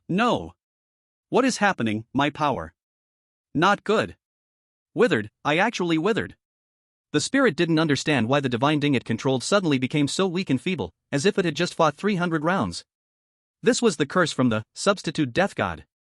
According to Qin Lan's will, it chooses one aspect to curse the enemy, weakening their ability. And at this moment, Qin Lan chose the dimension representing strength, death god curse, wither. Because the enemy was a real 3-star anomaly, Qin Lan dared not hold back, pouring all the cursed energy out, consuming it completely. And the result was pleasing. Normally, Qin Lan's nearly second-tier cursed energy would not be enough to fight a 3-star or higher anomaly. Even if it worked, the effect would weaken greatly. For example, stick technique, triple strike triple defense. Already seemed weak in the fight with crystal shoes, occasional stiffening would recover instantly unless Qin Lan added enough cursed energy to make control effective. But this substitute death god was the only hidden profession. Its source dungeon boss was a mysterious 5-star or higher death god, and its curses naturally suppressed lower-star anomalies. So, the divine ding spirit's power was instantly reduced by 50%. Only 10 seconds, but it's enough. Qin Lan's eyes were sharp, raising his stick and charging forward. Besides him, 2 other strong men also surged forward. This divine ding spirit was only tricky because of the continuous golden damage. In terms of strength, it was not impressive, especially after being weakened by 50%, it became extremely weak. Stop hitting, stop hitting. I give up. Ah. It hurts. Let me go, ah. No. Ah. With the death god curse, wither, the divine ding spirit had no strength to resist Qin Lan's attacks. But its health bar did not decrease, so it could only be stepped on and violently struck repeatedly by Qin Lan. After just 10 seconds, the divine ding spirit's voice gradually weakened, even its begging could not be spoken, only muffled moans and cries occasionally escaped from its mouth. Normally, Qin Lan should have died a few times first to fully utilize this anomaly's value. But would you do it? Be killed by the cough, a golden shining giant ding? The scene was too beautiful, I dared not look. It felt like a lifelong shame would be recorded in the archives. Hungry. With a whimper, the divine ding spirit finally ended its sinful life. You absorbed power from the enemy's death. Strength +2, Constitution +2, Curse Resistance +2. Curse Resistance, this is the 3rd time seeing this thing. What exactly is it used for? Qin Lan curiously opened his status panel. Name, Qin Lan. Race, human. Profession, substitute death god, only hidden. Strength, 24 greater than 26. Constitution, 24.5 greater than 26.5. Agility, 23. Spirit, 22.5. Cursed energy, 89. Curse amplification, 0. Curse resistance, 15 greater than 17. As Qin Lan's mind moved, the detailed information about curse resistance immediately appeared in her mind. Curse resistance, the minimum threshold for withstanding curses. Curse energy below this threshold is considered invalid. Minimum threshold?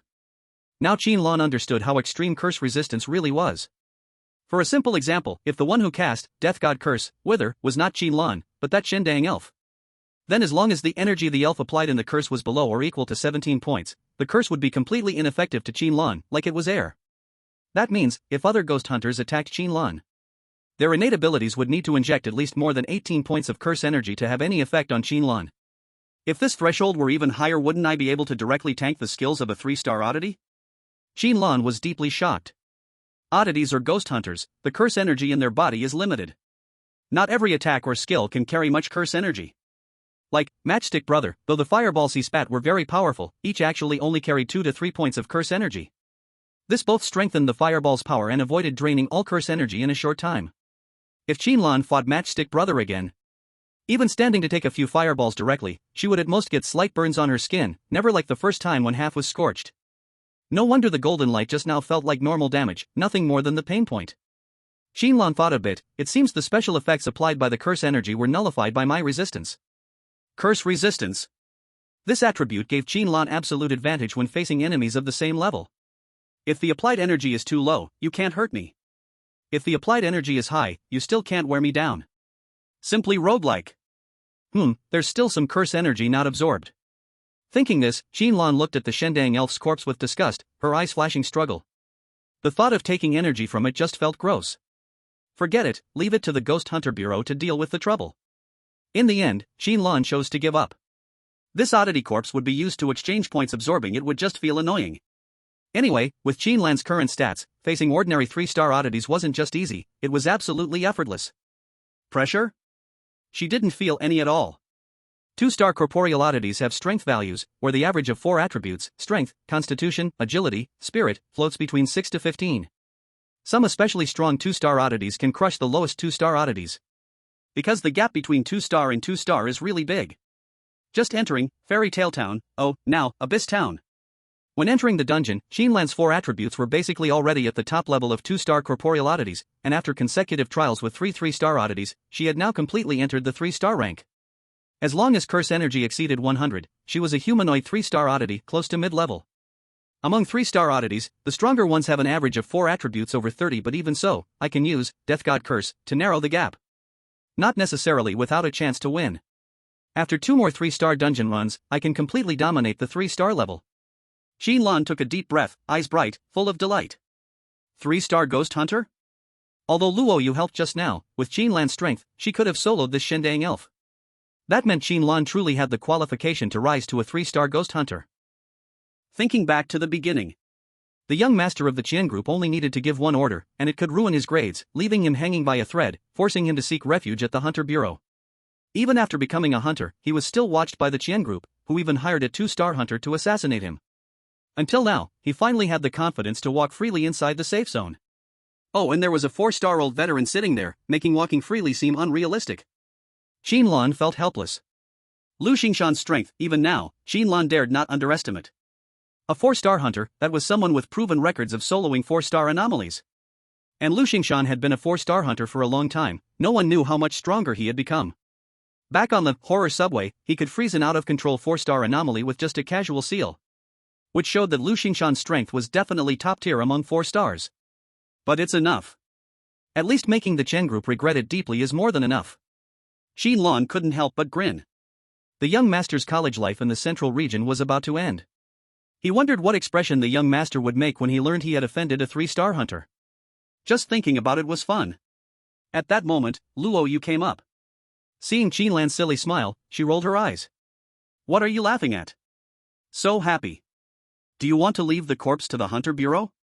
Gross, don't even think about putting it in my bracelet. Carry it yourself then. Hearing this, Qin Lan's smile vanished. Huh? Chapter 51, Lao Yu, do you want a wife or not?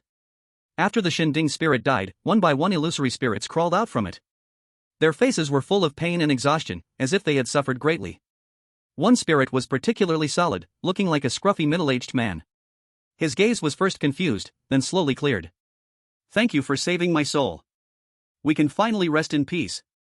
Qin Lan watched him, cautiously asking, about the disaster in this town, do you remember anything? According to deduction, every town resident saved after being killed would provide a piece of information. The little girl had told Qin Lan the location of the crystal shoes and helped him find Cinderella. And Cinderella, that was Ah Hui, who revealed to Qin Lan that the town had been sealed and altered by unknown forces. What clue would this man's soul leave behind? The town, the town. The man fell into thought, his face twisted, as if touching those memories even a little would bring immense pain. I remember, it was a crack bottomless a crack. Something came out of it. He held his head, letting out a low roar. Qin Lan silently watched everything, not interrupting, patiently waiting for him to finish. Sorry, the man's eyes became confused again, I can't remember many things. But that palace, under the palace, it was very evil, extremely evil. His body gradually faded, leaving only a faint voice. Don't go to the other side of the crack. Then, his soul, along with the other souls, vanished in front of Qin Lan. After a few seconds of silence, Qin Lan wiped his sweat. What a terrible statement, feels like running through a game map, suddenly finding a save point with a pile of blood bottles and ammo. Clearly, a tough fight is coming. Luo Yu frowned beside him. The crack he mentioned is the reason this town has problems? Saying don't go to the crack, is it a warning or a hidden plot hint? Qin Lan shrugged helplessly, who knows? Anyway, we'll have to go to the palace. Once we get there, everything will become clear. Luo Yu sighed lightly, yeah. But later, I might not be able to help much. Her face looked a little pale, showing a bitter smile. The word of mouth has been used too many times. If I use it again, it will surely cause the curse to revive in this instance. I still have other 3-star cursed items on me, but my remaining energy is not enough to support me using them for long. Although in the previous battle, Luo Yu had been very calm. Qin Lan could also see that her physical strength had indeed reached its limit. After all, Luo Yu was only a 2-star ghost hunter. In this instance, with many strange 3-star creatures, being able to fight was already very good, and lasting this long was even more unexpected. It's okay, Qin Lan smiled, if the sky falls, tall people will hold it up. Hearing this, Luo Yu gently pushed Qin Lan, jokingly saying, being tall is impressive? So young, yet quite confident in your own strength. Qin Lan just smiled without speaking. It wasn't confidence in himself, but confidence in the one guarding outside the instance. If Luo Yu really got into danger, Lu Xingshan would surely rush in immediately. Why didn't he help during those times Qin Lan died to gain attributes before? For our director Lu, the only person he cared about in this instance was Luo Yu.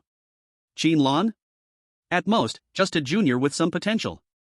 But many ghost hunters have potential, few actually grow. If Qin Lan was weak and died in the instance, it would just be fate. Lu Xingshan would not intervene. Judging by the matchstick, the glass slipper, and the just seen god, it seems the base difficulty of this instance is the lowest level of 3-star. Qin Lan analyzed the current situation. So as the prince who is the instance boss, his strength should be lower middle or medium 3-star. If it's just to clear the instance, the boss we face isn't really hard. The only trouble is whether we should fully explore the hidden story. Saying this, Qin Lan touched his chin with some distress. Obviously, if we choose to uncover all hidden stories, we might trigger a high-level 3-star, or even a 4-star strange creature. But. There's a but? Luo Yu showed an incredulous look. You're not really still thinking about the hidden story, are you? How could this be something the two of us can handle? Luo Yu, frustrated at his foolishness, hit Qin Lan's head hard. Is your head made of elmwood? Ha! This isn't a joke, it's really life-threatening. Seeing Qin Lan's careless attitude, Luo Yu looked a little angry. Even if you're confident in yourself, you shouldn't be so reckless. What we need to do is record the situation of the instance and report back after clearing it, leaving it for other teams to tackle. Qin Lan rubbed the place that was hit, not daring to speak. He really was thinking of trying to trigger the hidden story. What if? But after Luo Yu scolded him, he realized how scary his idea was. A 4-star strange creature, if triggered, he would absolutely have no chance to escape, only waiting for Lu Xingshan's support was the only path. But what if the 4-star strange creature that appeared could not be handled even by Lu Xingshan? What if? Thinking of this, cold sweat broke out on Qin Lan's back. Yes, his path had been too smooth. Even when weak and mistakenly entering 3-star or 5-star instances, he always found rules to break them, or someone helped him clear them successfully. Which caused his mindset to gradually have problems, ignoring possible dangers. Yes, even in a 3-star instance, we cannot be careless. I was a little reckless. Qin Lan sighed. Seeing this, Luo Yu calmed down a little and patiently advised, alright, I understand. You also want to help the people in this town, to completely solve these rampant strange creatures. But everything must be done within your ability. Qin Lan silently nodded. Yeah. When I first faced the death list written by the god of death, I was already trapped in despair. If it weren't for Hanshan's help, I would have been stuck in that dungeon forever, experiencing endless deaths, trapped in the eternal 30-second loop. There was no guarantee other dungeons wouldn't have the same problem. I understand. Let's go, deal with this last prince, and then we leave here. Qin Lan looked toward the palace not far away. Underneath it, was the so-called evil buried there? They moved forward along the path. When they reached the palace gates, a few guards jumped out to block the way. Why jumped out? Because these guards were also big feet, just like the one who announced the prince's orders at the start, with faces and the ability to speak. But they also had separate arms and legs looking a bit disgusting. Stop. Who goes there? Royal restricted area ahead, idlers stay back.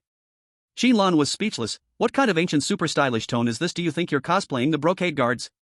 No need for words. She just knocked these 2-foot guards to sleep with 2 hits.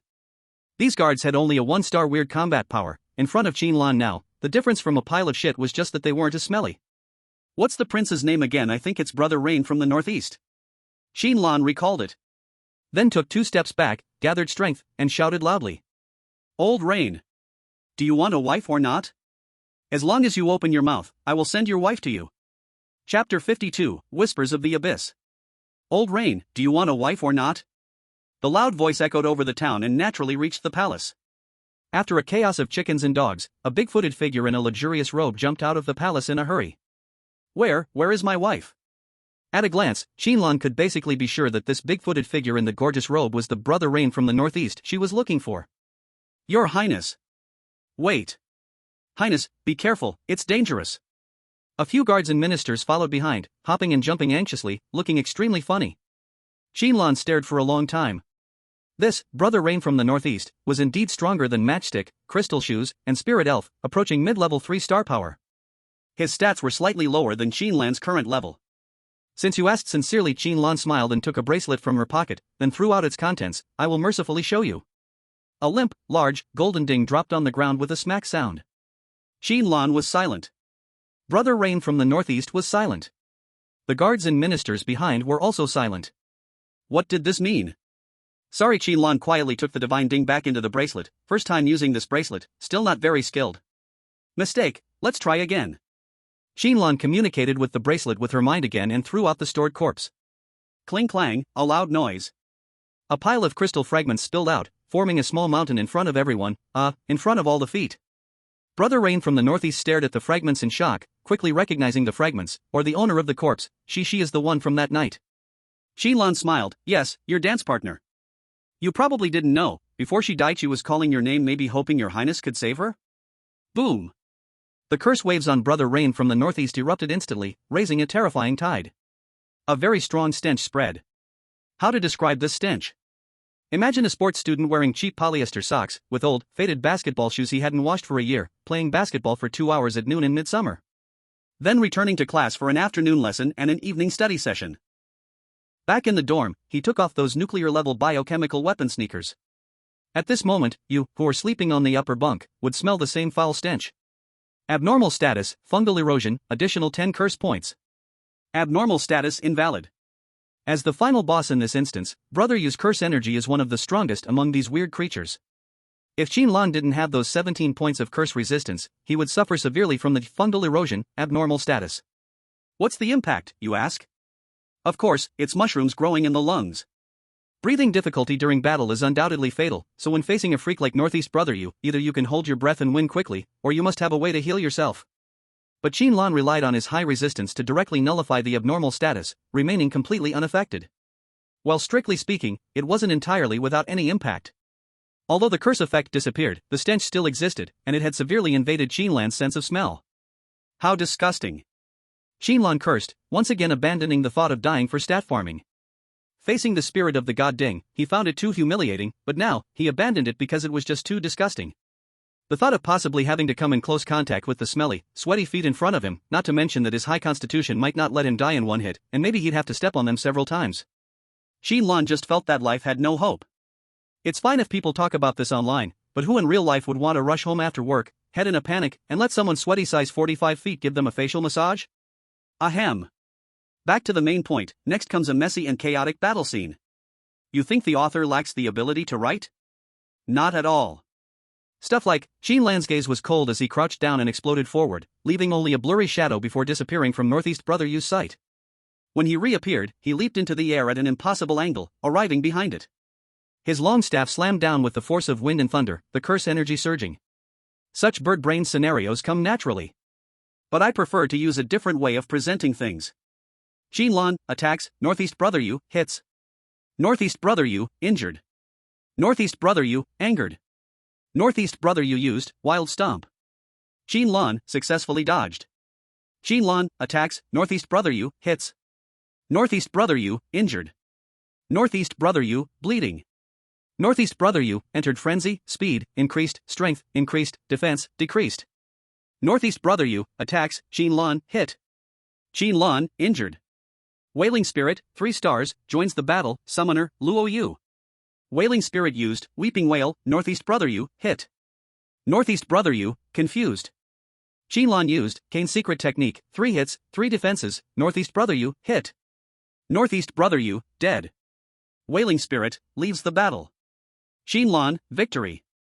Ah, what a satisfying and dazzling battle. What? You didn't see the thrilling and intense combat scenes or the flashy special effects attacks? Well, blame your imagination, not me. Northeast Brother Yu, now lying on the ground, had lost all breath, leaving only a corpse continuously releasing cursed energy. His body was bruised all over, several toe bones broken, his skin sunken, black blood oozing out. Qin Lan was panting, his expression hideous. Why was his expression hideous? Because when he was panting, he could still smell that foul stench. Though there was no tangible damage, the mental trauma was severe, and Qin Lan might carry a strong psychological shadow even after leaving this instance. Couldn't you just wash your feet? This stench is like the burial cloth of an old corpse in a mountain village. Qin Lan let out a desperate roar. But at least, he had one. With the help of the last 3-star cursed object used by Luo Yu, Qin Lan found the opportunity to severely wound the Northeast Rain brother, then she chipped away at the last bit of his health bar. With what little strength Luo Yu had left, she could only summon the Wailing Spirit for 5 more seconds. For Qin Lan now, 5 seconds was enough to determine the outcome. All the town residents are dead. The dungeon is completed. The 2 prompts arrived, making Luo Yu from a distance relax her expression, finally won. This job was way more exhausting than I imagined. With the strange happenings in the dungeon cleared, the previous rules no longer applied. Now, with just a thought, she could leave this uncomfortable dungeon. But looking at Qin Lan in front, who was still motionless, she had a bad premonition. Boom!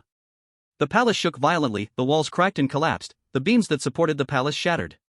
Amidst the huge rumble, the palace completely collapsed, burying the other twisted things beneath.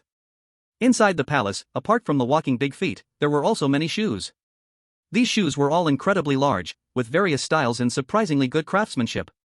However, the heels of these shoes pierced through a dried-up corpse. Qin Lan understood in her heart. In the palace, the symbol of masculinity was the foot, and the symbol of femininity was the shoe, which is why most of the shoes had sharp, slender heels. Just like what Hui had described before.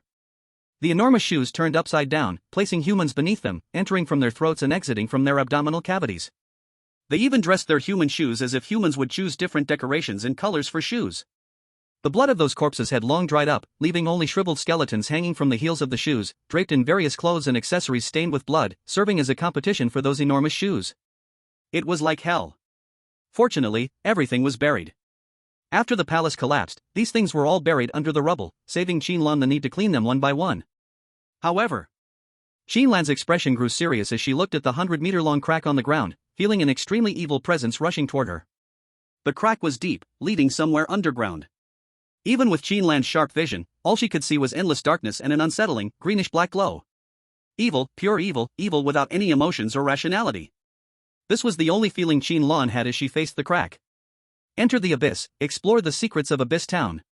A new prompt popped up. And a new whisper followed. Since you're here, won't you come in and have a seat? It was a faint, almost illusory laughter, echoing in Qin Lan's ear. Though it was so close, she could feel it coming from the abyss. Luo Yu's face changed drastically, and she immediately shouted a warning. Don't go.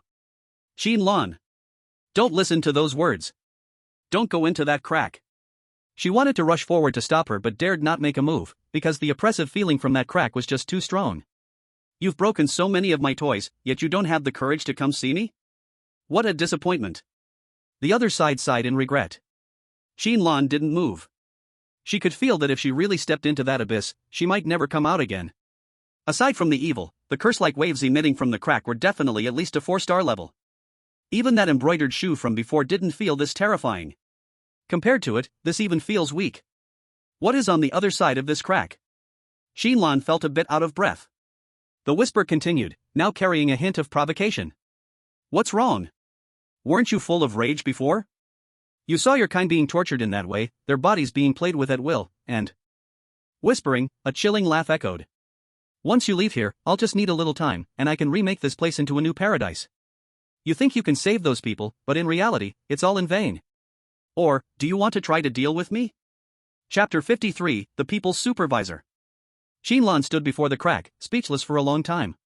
The whispering voice was right, he had indeed been suppressing intense anger with nowhere to release it. On the other side of the abyss, was definitely the owner of that voice, the mastermind behind creating this instance. Qin Lan thought that by killing those strange creatures, everything here would be resolved. Now it seemed he had been too naive. If, as the voice said, all it takes is some time to recreate this instance, then what was the point of everything he had done? Little Qin. A deep voice came from behind. Qin Lan immediately snapped back to reality, turning around to see Lu Xingshan with a serious expression. Lu Xingshan's gaze fell upon the crack emitting eerie greenish light, his expression unusually grave. You should leave. This is not something you should be dealing with, at least not now. Don't be a fool. Sensing the changes within the instance, Lu Xingshan had forcibly entered. Qin Lan might not understand what was on the other side of the abyss, but Lu Xingshan definitely did. He didn't come in because of Qin Lan, but because he was worried that whatever was on the other side might involve Luo Yu. Whatever was there, it was terrifying beyond imagination. Since Lu Xingshan had stepped in, Qin Lan had no more words to say. He could only nod, I understand. He no longer looked at the terrifying abyss crack, decisively turning and walking away. I'll leave soon. I still have a few things to do. Passing by Lu Xingshan, Qin Lan spoke softly before heading toward the edge of the town. Lu Xingshan didn't speak, just watched Qin Lan's figure disappear. Then, he patted Luo Yu's shoulder. Let's leave first. But Luo Yu was confused, but facing Lu Xingshan's serious gaze, she swallowed her words. The two of them vanished, exiting the instance. A few minutes later, Qin Lan arrived back at the cliff cave in the forest, finding the little girl and the young girl squatting by the campfire. The campfire now had more branches, the flames burning brighter. The cave was illuminated by the firelight, with the crackling sound adding a sense of peace. The young girl had exhausted too much energy and had fallen back into a deep sleep, while only the little girl was still awake. Big brother, you're back. She seemed to have noticed Qin Lan's return even before he spoke, greeting him without turning around. Qin Lan walked up, unsure how to begin. I killed that prince and dealt with the other monsters. Qin Lan hesitated, speaking slowly. The little girl squatted on the ground, staring absent-mindedly at the campfire. I know. Qin Lan was stunned, then mustered the courage to speak. But I couldn't deal with the one behind it, I'm sorry. Qin Lan truly felt a sense of helplessness. He wanted to avenge the people who once lived in this town, wanted to completely break down this instance, but could only helplessly give up. He had never felt so powerless. It's okay, I know you've tried your best, big brother. The little girl turned her head and smiled sweetly at Qin Lan, and I know you'll come back. Then, you'll completely solve it. Qin Lan was stunned. He didn't understand why this mysterious little girl would say such things. Why do you say that? The little girl's eyes were bright, because I can see. I can see the thoughts in your eyes, big brother. I believe big brother will definitely come back, and will completely eradicate all evil here. Your eyes have already told me. Qin Lan was silent for a long time, unable to speak in response to the little girl's words. Damn it, so emotional. One couldn't hold it in. Qin Lan still cursed in front of the little kids. You've already said something like that, how can I not come back, damn it? Frustrated, she grabbed her hair, extremely annoyed, cursing as she spoke. Wait, it shouldn't take too long. I'll let it go this time. Next time, I'll turn the damn abyss into a cesspit. The environment twisted, returning to the fallen area. As soon as Qin Lan adapted to the surrounding light, she was pressed down on her shoulder by Lu Xingshan. Xiaoqin, come back with me and have a chat. You must have a lot to talk to me about this dungeon, right? Lu Xingshan's gaze carried an undeniable tone, though he wore a smile. Qin Lan felt only pressure. Ha ha. Can I refuse? Qin Lan weakly tested. Lu Xingshan's smile grew brighter, and with force in his hand, what do you think? A terrifying force came, making the ground beneath Qin Lan's feet groan under the pressure. Qin Lan swallowed, I understand. This person in front of her could push him into the ground and claim subsidies from the joint government for planting him like ginseng. Even at his level of strength, when Lu Xingshan pressed his shoulder, Qin Lan still felt utterly powerless. Alright, Xiao Luo, the work's done, go back to the safe zone and rest early. Lu Xingshan smiled lightly at Luo Yu, showing the amiable demeanor of an elder. Turning back, he looked at Qin Lan, and for some reason, the kindness on his face turned sinister. As for the two of us. In the long-lost supervisor's office. Qin Lan sat nervously on the sofa, waiting for Lu Xingshan to speak. The latter sat in a chair, first leisurely sipping tea, letting out a contented ha, then slowly spoke. Do you know how much trouble you almost caused just now? Qin Lan shrank his neck. How big? A 4-star anomaly? Lu Xingshan put down his cup and sneered, a 4-star anomaly? If it were really a 4-star anomaly, that would be easier to deal with. You almost destroyed the entire 088 safe zone. With a low shout from Lu Xingshan, Qin Lan was left dumbfounded. What the hell? Qin Lan stared wide-eyed. Supervisor, you can't just throw such accusations around. I can't bear such a big responsibility. This is a joke, destroy the safe zone? Why not say I tried to overthrow the joint government? Don't believe it? Lu Xingshan sneered, casually taking a stack of documents and throwing it into Qin Lan's hands. Take a look yourself. Qin Lan was full of dissatisfaction but took the documents and skeptically started reading. The more he read, the more shocked Qin Lan became, and cold sweat unconsciously began to form. An abyssal product appeared in the dungeon, causing the death of the 074 safe zone's anomaly hunting supervisor. An abyssal product appeared outside the 095 safe zone. Over 10 3-star dungeons, 5 4-star dungeons went out of control. After the destruction and reconstruction of the 032 safe zone, abyssal products have been handed over to for prison management. 2 4-star anomaly hunters died. After verification, abyssal products were found in the dungeon. Stacks of documents, with the lowest being the death notices of 4-star anomaly hunters. The more serious cases were reports of multiple dungeons going out of control, even including the terrifying news of safe zones being destroyed. For all these years, everyone has thought the safe zones are harmonious and stable. In reality, it's just that some horrifying incidents have been covered up, unable to reach the ears of the ordinary people. Lu Xingshan said lightly, every time an abyssal trace appears, it means there is a potential high-risk situation. Do you know what would happen if you entered that crack? A chill ran down Qin Lan's back. What? Lu Xingshan snorted. The best result is that you defeat the thing on the other side of the abyss, drag your life back with only a breath left, and then die. Of course, the probability of that is almost zero, you wouldn't survive. More than 99.9% of the time, you'd die there, and the thing on the other side would get your coordinates and come to the fallen area. Lu Xingshan's tone grew even colder. An abyssal product, no matter what kind of existence it is, requires multiple experienced 4-star anomaly hunters working together to handle. Sometimes, it even requires a 5-star ghost hunter. Qin Lan had nothing to say. No wonder facing the crack just now felt so terrifying. It turns out we were hiding from that level of enemy. Your teacher probably never taught you how dungeons are created, right? Lu Xingshan suddenly changed the topic. Qin Lan was stunned. Dungeon? Didn't we say, they come from another world, evil spirits, that is the strange things? Wrong. Lu Xingshan calmly interrupted. Wrong? This really confused Qin Lan. It's different from what the teacher taught. Strange things are actually local to our world. Lu Xingshan explained in a deep voice. Generally, it is the obsession of some living beings that forms a curse, and the curse condenses into the strange thing, and finally around the strange thing, a dungeon naturally forms. But the abyss is different. That is another world, a world that can actively create dungeons. The first disaster that came was actually the breath of the abyss seeping into our world. Such heavy news made Qin Lan's mind go blank. The abyss is another world? Strange things are local products? Seeing Qin Lan's blank expression, Lu Xingshan glanced at him. Didn't expect that? It is precisely because the breath of the abyss leaked that our world changed, and that strange things in dungeons could be born, but in essence, the source is still local.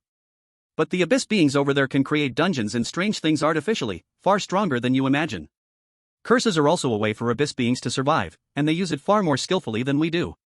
After speaking, Lu Xingshan took the materials from Qin Lan's hand and put them back in the drawer. In the future, if you encounter a dungeon with the abyss, don't hesitate. Run if you can, then report to the Ghost Hunter Bureau supervisor as fast as possible, understood? Qin Lan nodded obediently, understood.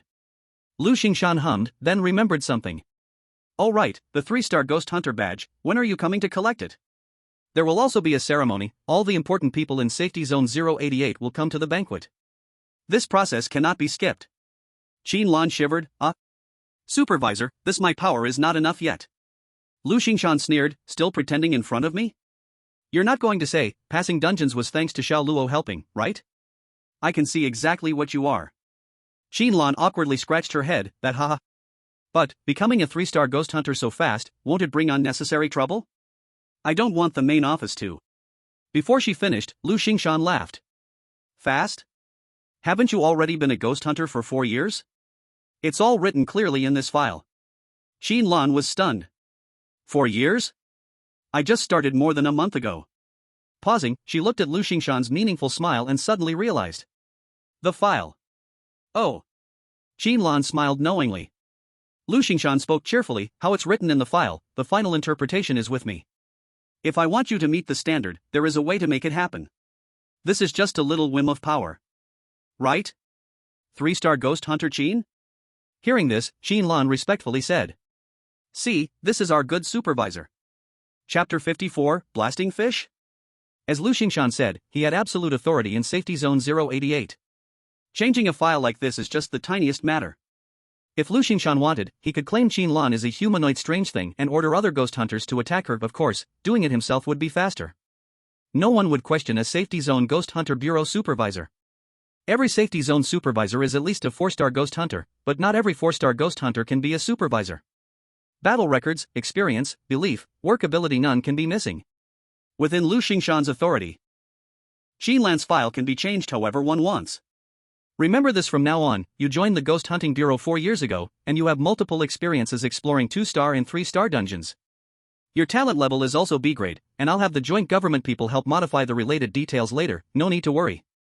Lu Xingshan said these 2 sentences lightly.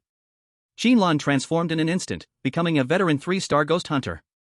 But some people will still remember me, right? Qin Lan couldn't help asking, like my old classmates, or people who hold grudges against me.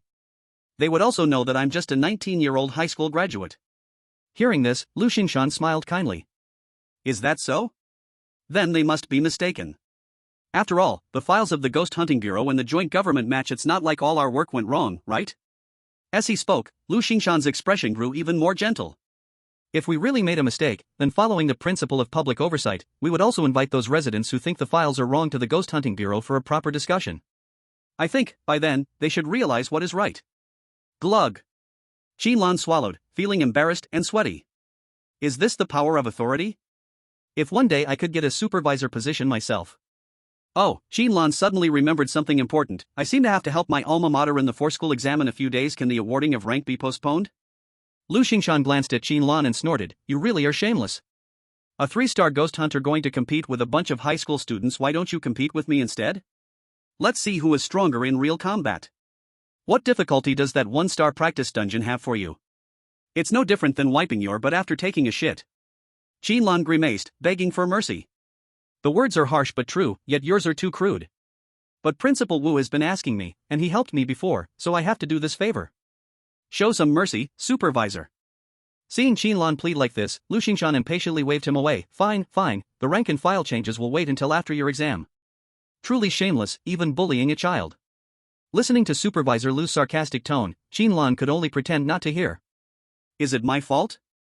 I don't want to go blow up the fish bureau either. Such an immoral thing. It's not at all fun. Blowing up fish is so fun. Is there anything more interesting in the world than blowing up fish? Standing in the student team of the 3rd middle school, Qin Lan felt a dark joy in his heart. Used to facing strange beings with 15 or 20 points in attributes and weird shapes. Now facing children who just developed talent abilities, he felt almost so happy he might faint. At this time, Qin Lan wore his old school uniform, low-key hiding in the team, and no one noticed anything unusual. Yes, he was trying hard to suppress his aura. Since Qin Lan's actual age was only 19, there was no sense of inconsistency, completely an ordinary quiet high school student. To surprise everyone in this 4-school exam, Fat Wu tried every effort to block all news, forbidding students from contacting other schools, keeping Qin Lan, this shameless fish-blowing guy, oh no, kind retired senior, a secret until now. Even if someone checked, they would only know Qin Lan failed the college exam, took a leave of absence for reasons, F-grade talent. No one would pay any extra attention to him. So, confident? Fat Wu leaned over, whispering slyly. Qin Lan rolled his eyes. Are you speaking human words? I'm a 3-2-star ghost hunter, coming to compete with high school students, and you ask if I'm confident? Go be a person yourself. Fat Wu laughed, the narrow eyes gleaming with cleverness. As long as you're confident, hee. This time whether our ranking can rise or not, it all depends on you. Qin Lan nodded, not caring. The 4-school joint exam is not like the college entrance exam that needs to go to the Fallen Zone to clear dungeon copies, but instead enters a simulation dungeon. Because the students who come to participate in the joint exam are all top students selected by each school, if they are lost in advance in the Fallen Zone, it will seriously affect the college entrance exam results in the next few years, so this method is adopted. The source of the simulation dungeon is that the joint government opens part of the usage permission of the brain to replicate one-to-one based on the data provided by the Ghost Hunting Bureau. This simulation method has a similarity of 99% with the real dungeon, safe and stable. Then someone will ask why not apply it to the college entrance exam. Of course it is a cost problem. And for the safe zone, excess population brings no benefit, but instead brings serious resource pressure. The current college entrance exam is not only a threshold for selecting talent, but also a method to consume waste. Later in the simulation dungeon, if you see someone not from our school, beat them to death, especially those few. See them? Fatty Wu quietly pointed at several students. I have asked around, they are all excellent students from 1st high and 2nd high, just rely on you to destroy their Dao heart. As long as you let their Dao heart shatter, your task is considered perfectly completed. Qin Lan's mouth twitched. Can you be even more shameless? Hitting people and still destroying their heart? Doing this kind of thing that destroys the physical and mental health of teenagers, is it really good for it to come out of your mouth as a principal? Fatty Wu patted Qin Lan's shoulder, with a satisfied face. Little Qin, I know people from your slum area are all ruthless and cruel, that's why I gave you this glorious task. Don't let me down. Qin Lan had a pained face. What do you mean ruthless and cruel? Do you have some misunderstanding about people from our slum area? And where is this task glorious? While the two were still entangled, the person in charge of the education department under the joint government cleared his throat. The contestants from each school are already in place, please line up and enter in groups in order. The simulation equipment has been checked and is operating normally. Next is the first group of candidates. Each group represents one school. There are a total of 4 groups, each group has 10 people. And the order of entry is also determined according to the ranking of the last 4 school joint exam. In front of the dungeon entrance, several students from First High all held their heads high, their faces full of the youthful spirit that young people should have. In their team, among the 10 people there are 4 B-level talents, and the remaining 6 are all C-level talents leaning toward combat type. Under such combination, they have extremely strong combat power. The team of Second High is the same, only the number of B-level talents is 1 less, but the overall strength is still strong. In Third High where Qin Lan is, the other 9 people could not help but look toward Qin Lan at the end of the team. This senior who is a 2-star ghost hunter is the strongest trump card on their side. How strong is a 2-star ghost hunter? In fact, these students have no concept at all in their hearts. Ghost hunter is just a word in textbooks, just a profession in teachers' mouths, just a group of strange people who show their head but not their tail. In daily life, ghost hunters either rest peacefully in the ghost hunting bureau, or fight in the fallen zone. Few people have seen them make a move. Ordinary people naturally do not know much about the strength of ghost hunters. Senior Qin, those people from First High and Second High are all quite powerful. Do you want to look at their information? A girl with blue-dyed hair spoke carefully. Liang Yu was selected to participate in this joint exam, and she felt very unsure in her heart. She herself is only a C-level talent, and in the entire team there are only 2 people with B-level talent. Compared to other schools' lineup, it is simply a huge disadvantage. Everyone knows that talent, this thing, the higher the level, the stronger it is. And although the senior Qin is said to be a 2-star ghost hunter, but I heard before he was only an F-level talent, which makes people even more worried. F-level talent, can he really fight? Qin Lan shook her head. Look at the data? Just coming to the joint exam is already a dimensional drop attack, and looking at the other party's data is too cruel. To be honest, entering the dungeon with eyes open is already cheating. Fine Liang Yu could only distribute the data to others, while murmuring in her heart, the principal said, as long as we fully cooperate with Senior Qin's actions it won't be a lie, right? Judging by his age, he's not big. Even as a ghost hunter, how strong can he be? Not only Liang Yu, but the other students from 3rd middle school thought the same. No way, students sitting in the classroom cannot imagine the scene of the fallen zone, and have never really faced the weirdness. 3rd group. The joint exam invigilator gave the order, signaling Qin Lan and others to enter the simulated dungeon entrance. On the side big screen, all scenes inside the dungeon were shown, divided into many small screens, ready for the invigilator to pull up anytime. If a battle or an encounter with weirdness appears, the screen will zoom in for everyone present to watch in real time. The 4-school joint exam concerns the ranking and face of each school, so many teachers and students came to watch. If the space wasn't limited, probably students from every school would come to see the top students in action. 3rd middle school people don't seem strong. Yeah, look at them, only 2 B-level talents, the rest are C-level, too weak. Do you think the ranking will change this time? Change what? The gap is so big, 1st middle school winning is certain. Hey, who is that guy? Never seen him before. Schools don't interact often, so nobody from other schools recognized Qin Lan's face. Even if someone had heard of his once-in-a-century weak talent, they have graduated, so nobody knows Qin Lan's details. Now, only 3rd middle school's teachers and students knew what kind of person came into the exam room. Simulated dungeon, speechless hospital. Difficulty, 1 star. Description, silent hospital, hopeless patients, inescapable cages, please keep your sanity as much as possible. Rule 1, outside rest time, patients must stay in their wards. Rule 2, follow hospital rules, take medicine on time. Rule 3, don't make noise at night. Rule 4, you can clear the dungeon after treatment. Chapter 55, Speechless Hospital. Am I sick? Looking at the patient uniform on herself, Qin Lan was a bit speechless. This is a narrow ward, so narrow that besides the bed and toilet, there is no space to move. Luckily the toilet is relatively clean, otherwise it would be full of strong smell. The bed looks old, the iron frame rusted in many places, the mattress a bit dirty. Good, I will absolutely not touch this bed. Feels like lying on it will get you pregnant. Qin Lan joked. Looking around, Qin Lan looked around with interest, noticing many suspicious points. Such a narrow ward, only 1 call bell, but no life sign monitoring. The bed edges are all rounded, and welded to the floor. Even the bed rails have buckles to install restraints. Qin Lan realized, this is a mental hospital? This type of dungeon is common, after all, in mental hospitals, strange curses often appear. My superintelligence tells me, now I can use superpower.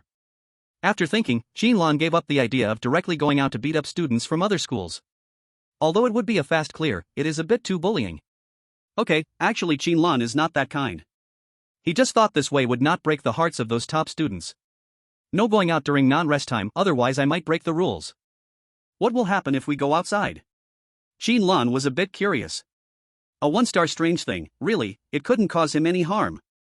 If it were the Rift woman back then, Qin Lan would just stand there and let her bite. Other than getting his whole body wet with saliva, it would have no effect. Try it and die.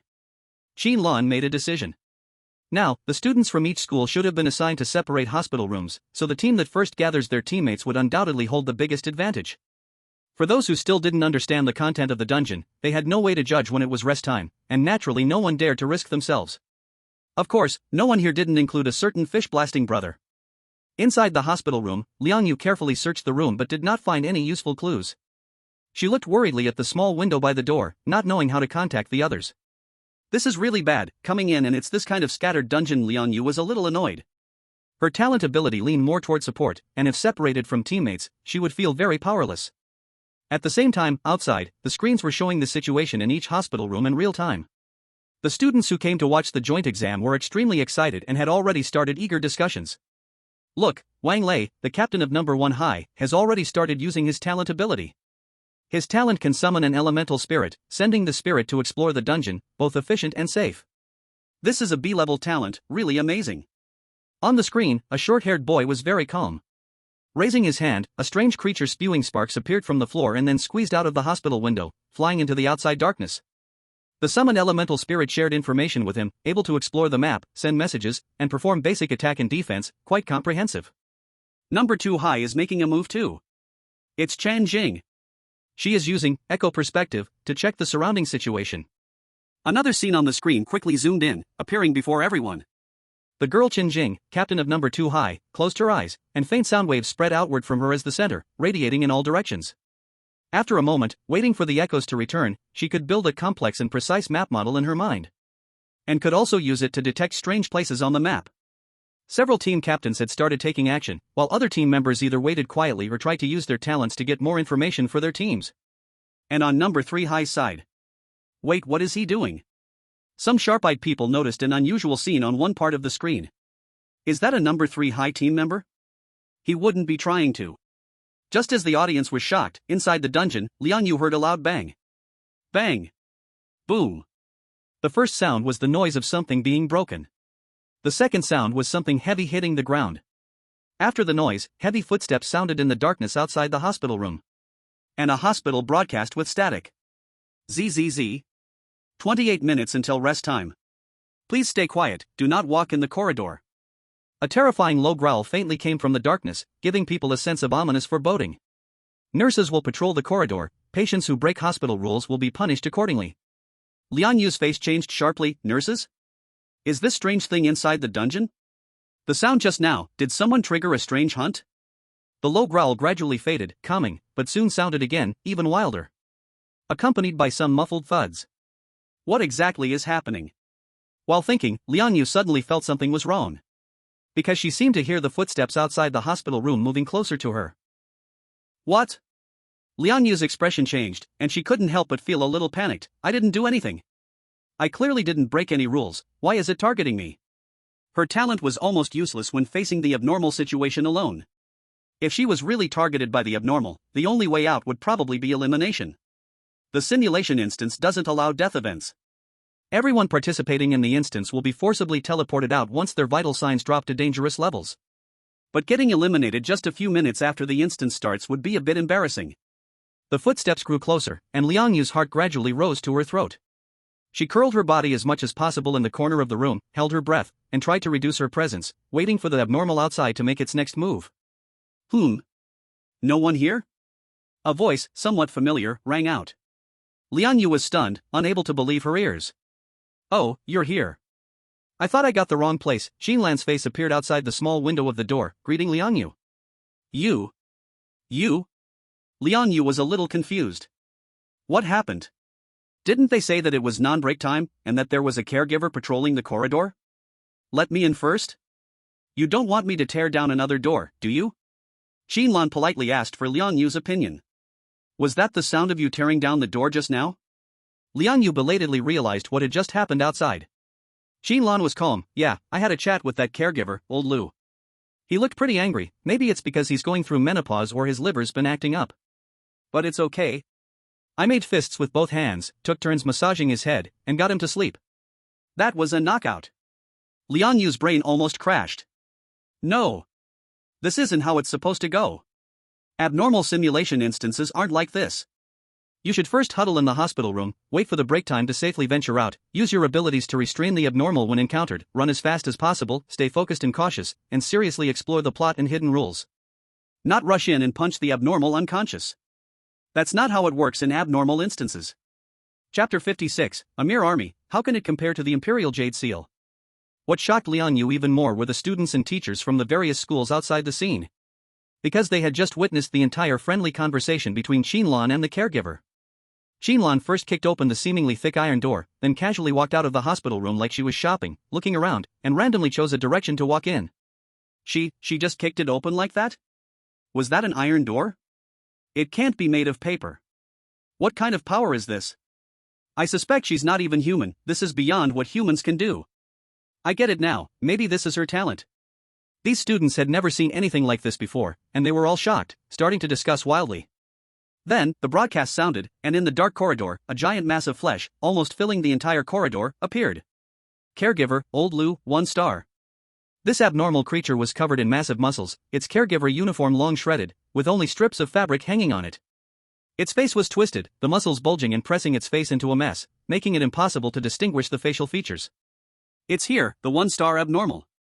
Everyone, open your eyes wide and take a good look. This will be your precious experience when you face the college entrance exam in the future. These abnormalities are all collected from real instance data, and the intensity is a 1-to-1 replica. Learn from it, see how those top students handle this situation. When encountering an abnormal, the first thing you need to do is identify its type, then avoid the sharp edges first. The teachers from the various schools immediately reminded their students to observe carefully. The next moment, Qin Lan casually walked over to the caregiver, Old Lu, as if taking a stroll, looked up, and flashed a very punchable expression. Old man, have you ever seen a fist as big as a sandbag? Then, he swung his fist. It looked simple and plain, just straightforward. But the moment the fist hit that strange head, a terrifying muffled sound exploded. So tough? Qin Lan was somewhat surprised. He had intentionally suppressed his strength to avoid knocking the person out immediately, but unexpectedly, he had underestimated how tough this strange, thick-skinned body was. The caregiver, Old Lu, let out a painful howl, but halfway through the scream, his head took another punch. Before he could react, Qin Lan's third punch followed. After 3 punches, Old Lu fell into a baby-like, peaceful sleep, though waking up might be a little difficult. That's enough. As a strange being able to take 3 punches from me, you'll have some bragging rights among your colleagues. Qin Lan nodded with satisfaction, then couldn't be bothered to pay him any more attention, stepping over the bloated body and continuing forward. Outside, it was already completely silent. Teacher, weren't we supposed to avoid the limelight? How are we supposed to learn like this? The world of the top students is so terrifying. I want to go home. The teachers from various schools were also confused, even doubting whether the scene before them was a mistake. A student, knocking out a level 1 strange being with just a few punches? Do you want to reconsider what you're saying? Meanwhile, the principals of the first and second high schools, who had been proudly smiling because of their students' impressive performance in the exam, were briefly stunned before immediately glaring at the fat man, Wu. Damn it! You bastard! Is this even a student? Wu! Are you cheating? Wu, noticing the tension, immediately defended himself, puffing up his chest. Bullshit. How am I cheating? The records are all verifiable. This Qin Lan is my student. The principal of the first high school was an elderly man with graying hair who looked very kind and gentle. At this moment, his eyes widened in anger, and the glasses on his face nearly caught fire from the intensity of his gaze. A student? A student can beat a strange being like a dog? Are you lying to a child? This student's strength could easily get him into the exorcist bureau. Wu smirked sinisterly, rubbing his shiny bald head. How do you know I have a 2-star exorcist student? I have all the information ready. Want to take a look? The elderly principal, furious, grabbed the documents from Wu's hands. After glancing through them, he nearly fainted from the shock. A 2-star exorcist? How is this possible? The world is going crazy. The principal of the second high school was a sharp-looking woman in a fitted black dress, and she too looked pale with rage as she snatched the documents from the elderly man. Impossible. How could he be a 2-star exorcist at such a young age? Wu tapped his ear and grinned. Just turned 18. Oh, actually, he should be 19. Sigh, to cultivate such a genius, it can only be done by someone as skilled as me, Old Wu, a true master in education. People like you probably won't even get a chance in your lifetime. He laughed shamelessly, seemingly hoping to drive the first high school principal to his death with this trick. Principal. Principal. Wake up. Don't fall for this. Principal. The elderly principal from the first high school really seemed to be losing his balance, swaying dangerously before being caught by someone behind him. The proctor from the education department also twitched his mouth. Old Wu, enough is enough.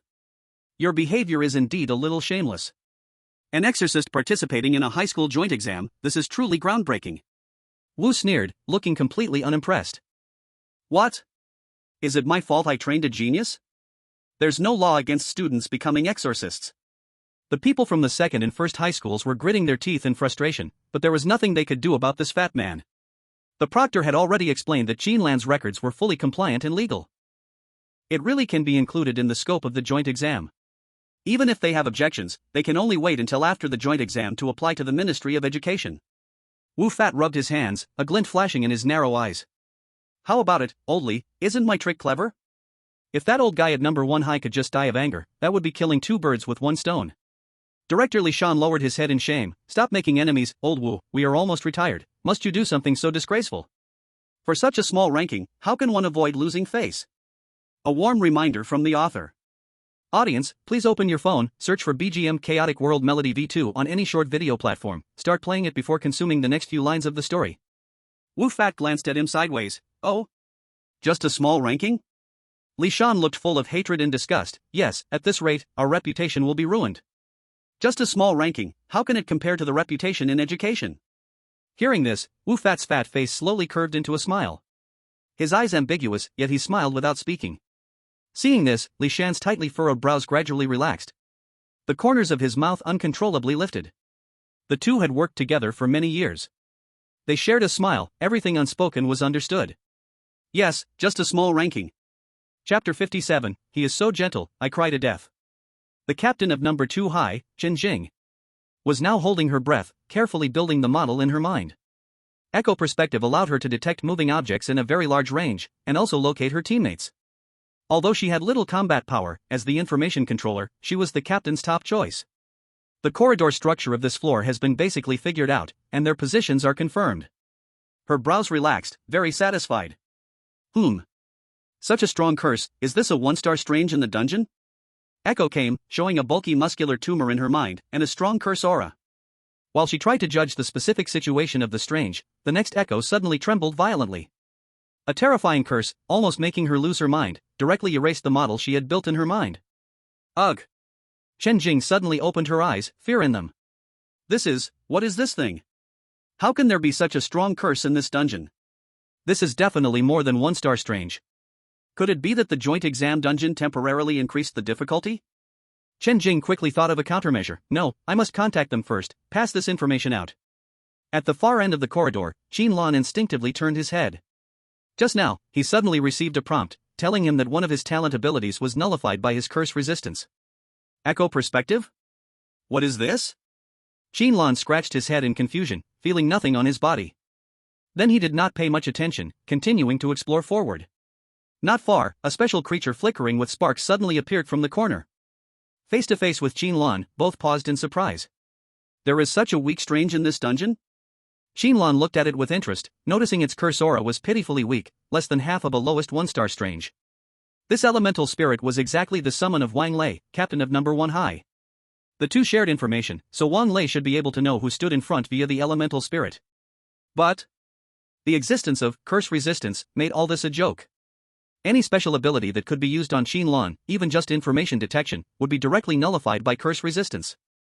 So, in Wang Lei's eyes, an unknown existence suddenly appeared in the corridor in front of him.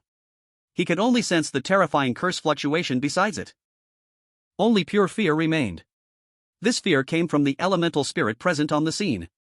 As a summoned being of innate talent, its power also came from cursed energy, so it could clearly sense how terrifying Qin Lan standing before it was. Like a creature's instinct to survive, facing the top of the food chain that could kill it at any moment, there was a natural fear and trembling. And this trembling was fed back to Wang Lei in real time by the elemental spirit. Run away, you must run away. He didn't hesitate even for a second, instantly directing the elemental spirit to turn and fly. Oh? It can still run? Qin Lan grew even more interested. With just one step, his figure flickered and appeared in front of the fleeing fire elemental spirit. A simple reach and pinch, and he held it between his fingers. Just like pinching a fly. Pretty warm, Qin Lan clicked her tongue in admiration. Meanwhile, Wang Lei almost peed himself. What exactly appeared in front of the elemental spirit? He couldn't see anything, the thing in his vision was just a blurry but intense curse, and he kept receiving strong fear from the elemental spirit. Even a one-star anomaly, he could roughly see, but now he was completely blind. Give up the summoning. Break the connection. Wang Lei made a swift decision, actively ending his innate ability and cutting off contact with the elemental spirit. His energy immediately weakened, and his pale face showed exhaustion. This spirit concentrated more than half of his cursed energy, losing it meant a big drop in combat strength. But he had to do it. If he let the elemental spirit keep sending negative emotions, he would surely suffer backlash, maybe even faint. Qin Lan watched the small thing in her hand turn to ash in a puff, feeling inexplicably puzzled.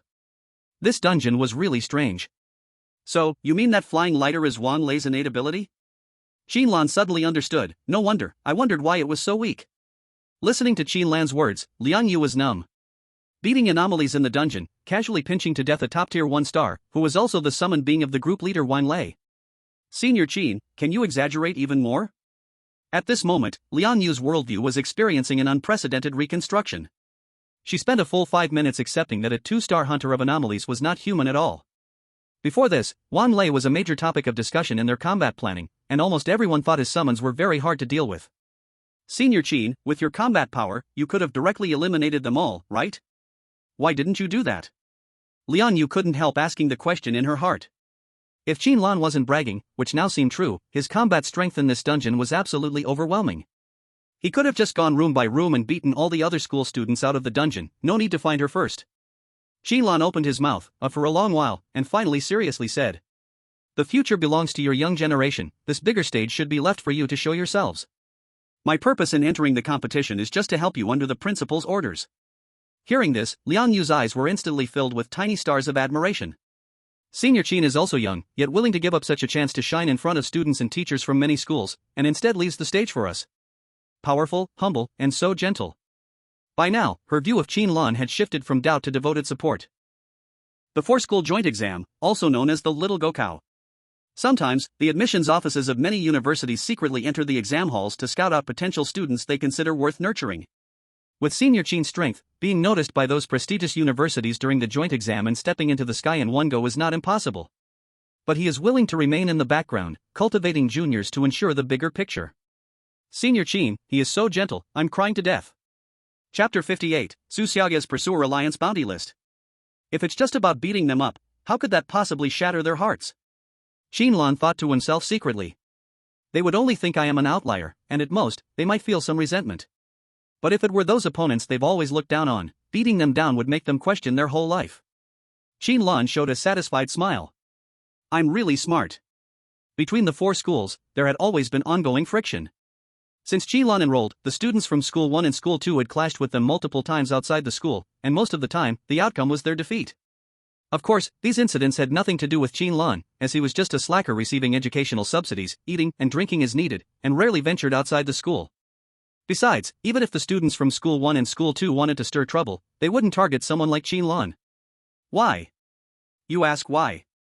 Whether it's stirring trouble or provoking, it's all about gaining a sense of superiority and proving that their school is stronger than the other.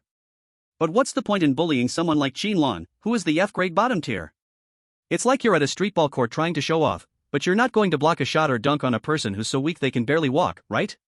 According to Liang Yu, not long ago, her classmate got into a conflict with a student from School 1 in the city, and they ended up being surrounded and beaten, with a bruised face and nose.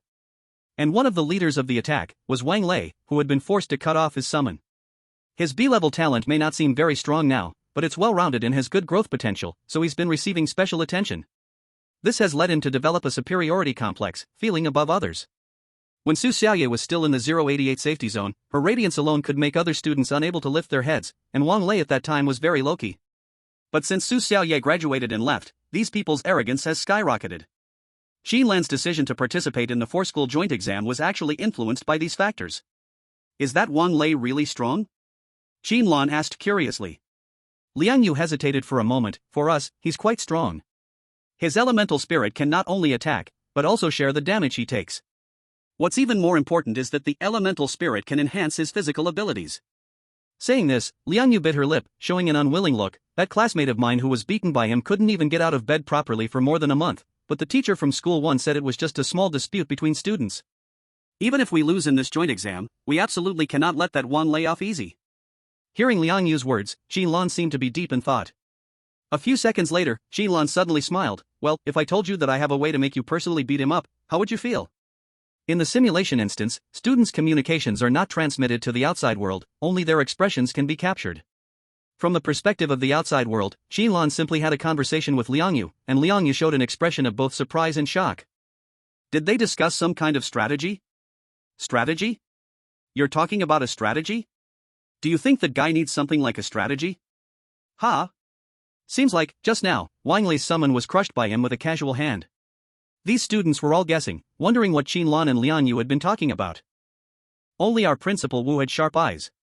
Oldly, I bet you a meal, Xiaoqin definitely has a very sneaky plan. Those kids from number 1 middle school are going to suffer a little.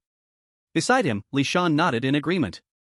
Exactly, this kind of ugly and evil smile, the reaction when you play tricks is exactly the same. Oh shit, why are you hitting me? As these two old men pushed and pulled each other, someone else in the crowd was also watching Qin Lan's every move. A delicate and thin face, with calm and indifferent eyes carrying a maturity beyond her age. It was Tang Qingqing. Since Qin Lan spoke a few more words with Fat Wu, Tang Qingqing's meal allowance had tripled. But the stingy Fat Wu insisted that Qin Lan pay this money, shamelessly saying, "My money didn't blow here by the wind." And after the allowance increased, Tang Qingqing's physical condition also improved a lot. Though still a bit thin, at least now she looked healthier. To become a ghost hunter belonging only to me, she chewed on Qin Lan's words, looking at the boy in the image laughing wildly and cunningly, her thoughts drifting. A ghost hunter was a path she had never imagined. As long as I become a ghost hunter, I can cure grandma's illness. Maybe I can be as strong as him too? Just now, Qin Lan casually knocked out that huge and terrifying one-star ghost, causing a commotion in the whole hall. Tang Qingqing also saw it. Hearing the astonished cries and eager discussions around her, her blood somehow boiled a little. If she had such power too, she wouldn't have to cower in school, letting those people outside stare hungrily at her, right?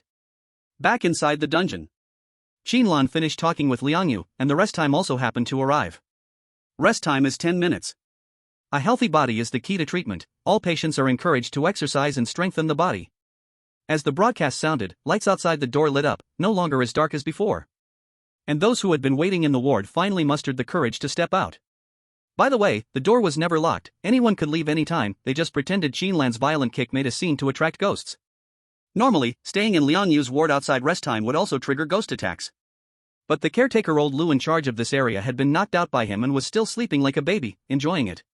One by one, figures walked out of the ward, all students from the third squad. Qin Lan only glanced and roughly understood the hospital layout.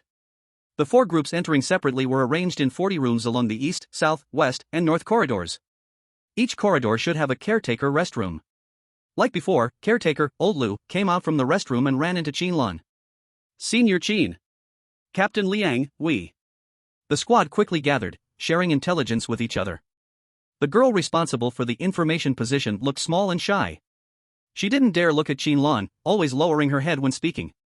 The corridor on our left should be people from second middle school, the right side is number 1. I can't scout further. She added embarrassedly. My talent level is not high, and this dungeon map is very big, so scouting is troublesome. Liang Yu nodded, comforting her. It's okay, it's already very good. I talked to Senior Qin about some things, you all come listen. When everyone gathered, Qin Lan cleared his throat, ahem. Let me count, how many people in our team have grudges against number 1 middle school students? As soon as he finished, Liang Yu raised her hand first. The others looked at each other, hesitating for a moment, but one by one, they raised their hands. Seeing everyone raise their hands, Qin Lan couldn't help but curse inwardly. Damn it. Fatty Wu. I thought this lineup looked a bit forced, turns out it's a revenge meeting?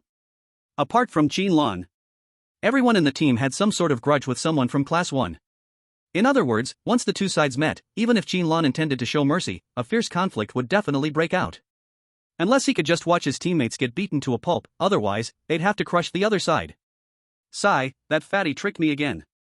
Qin Lan sighed, alright, put your hands down. 3 seconds later, a boy still held his hand high, looking like he wanted to say something but hesitated. What's up? Qin Lan raised an eyebrow, signaling the boy to speak. Senior Qin, I don't actually have a grudge with Class 1, but the number one bounty target for our Su Xiaoyue's Admirer Alliance is Wang Lei from Class 1. The boy spoke nervously. Qin Lan froze. Su Xiaoyue's Admirer Alliance? That name sounds so familiar. Isn't that the gathering of obsessive men, the Clown Alliance? The boy quickly explained, it's like this, Senior Qin, Wang Lei is a year below Su Xiaoyue, but he's been going around school claiming that he rejected Su Xiaoyue's pursuit. He also says that Su Xiaoyue secretly has feelings for him and tried to get close to him multiple times, but he rejected her each time and she just wouldn't give up. Not only that, he even claims to have a selfie from Su Xiaoyue and has been showing it off to others proudly. At this point, the boy gritted his teeth. Even though we all know he's lying, this kind of talk has seriously damaged Su Xiaoyue's reputation, and it's a declaration of war against our alliance. So, we'll definitely. Senior Qin? What's wrong, Senior Qin? Your expression is so scary. The boy hesitated, not daring to continue, because the coldness on Qin Lan's face was chilling. Me?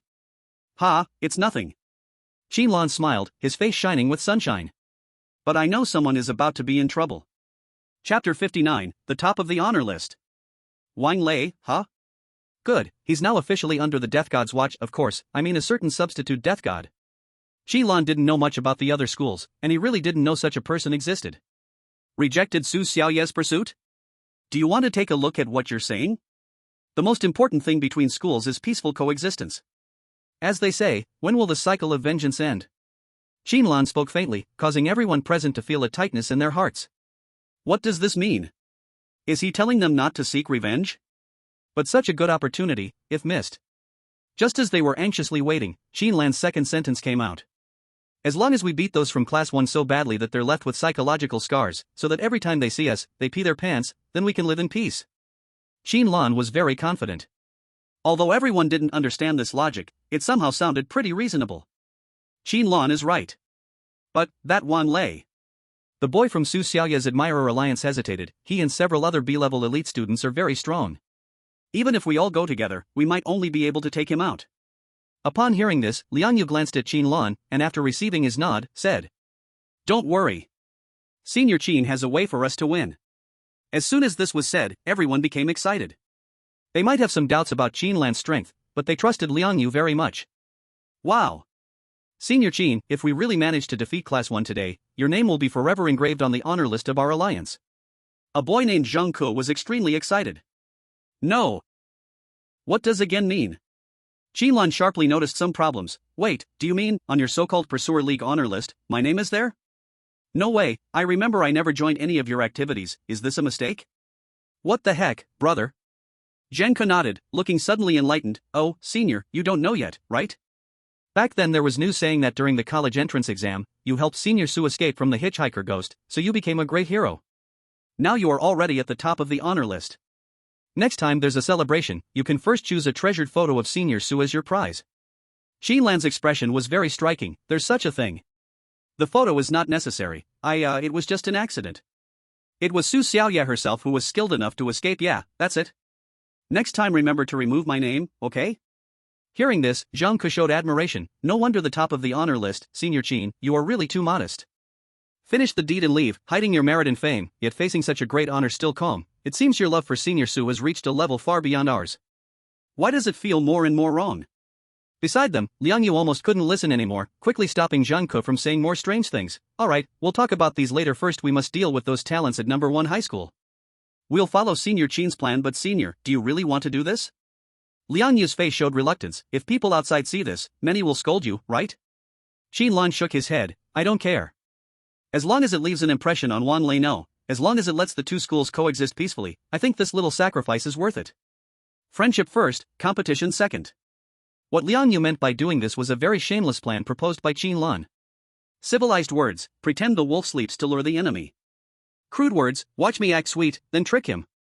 Qin Lan's plan was: first, he would make his presence obvious in front of those from number 1 high school, then pretend to be defeated and run away quickly. Next, while Wang Lei and his teammates are confident, let Liang Yu and the others rush in to beat the fallen dogs. There is a very crucial point here. That is, Qin Lan must act realistically enough to provoke the opponent's full fighting desire. Liang Yu, the other teammates, all or nothing in Wang Lei's eyes. Many had once been his defeated subordinates.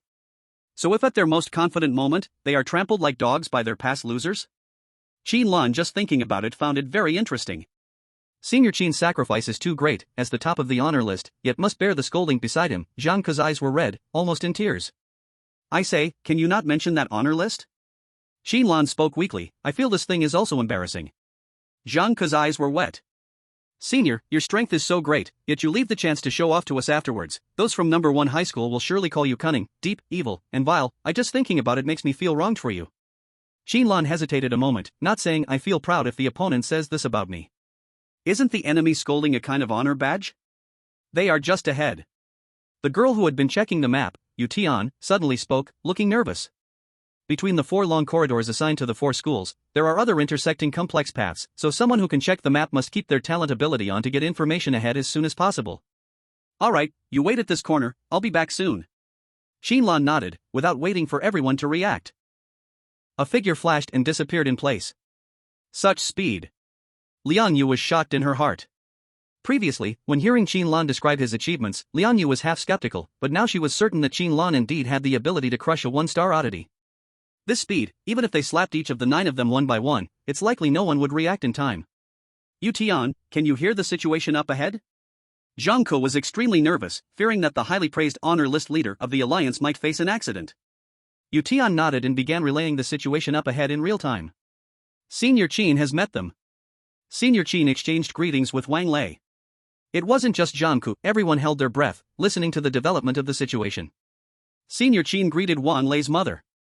Yu Tian was stunned, and kicked Wang Lei in the face with a flying kick. Senior Qin. Yu Tian's cheeks suddenly turned red, and she muttered, he said some, not very clean words.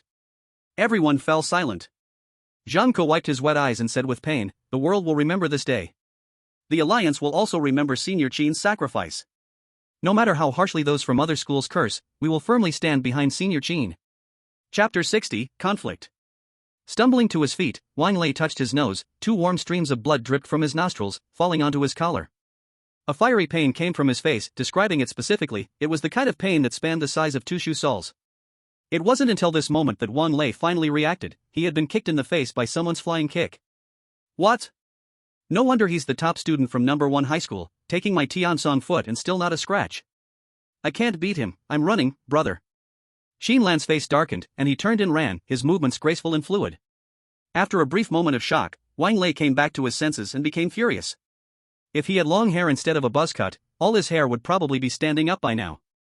Captain, are you alright? Are you okay, Captain? The surrounding members' faces changed drastically, not expecting that their opponent had successfully ambushed Wang Lei. Wang Lei covered his face, a surge of frustration and anger trapped in his chest, feeling as if his entire chest cavity was about to explode as he roared. Catch him. I'm going to ruin this bastard. A few team members didn't dare delay, hearing Wang Lei's order, they hurriedly chased after Qin Lan. How dare he kick my face, he's really asking for death. Wang Lei's face turned pale, his eyes becoming vicious, his speed is fast, but he has no strength. When did this kind of guy from number 3 high school show up? After taking that attack to his face, Wang Lei felt pain but wasn't severely injured, so he instinctively thought Qin Lan was only good at speed.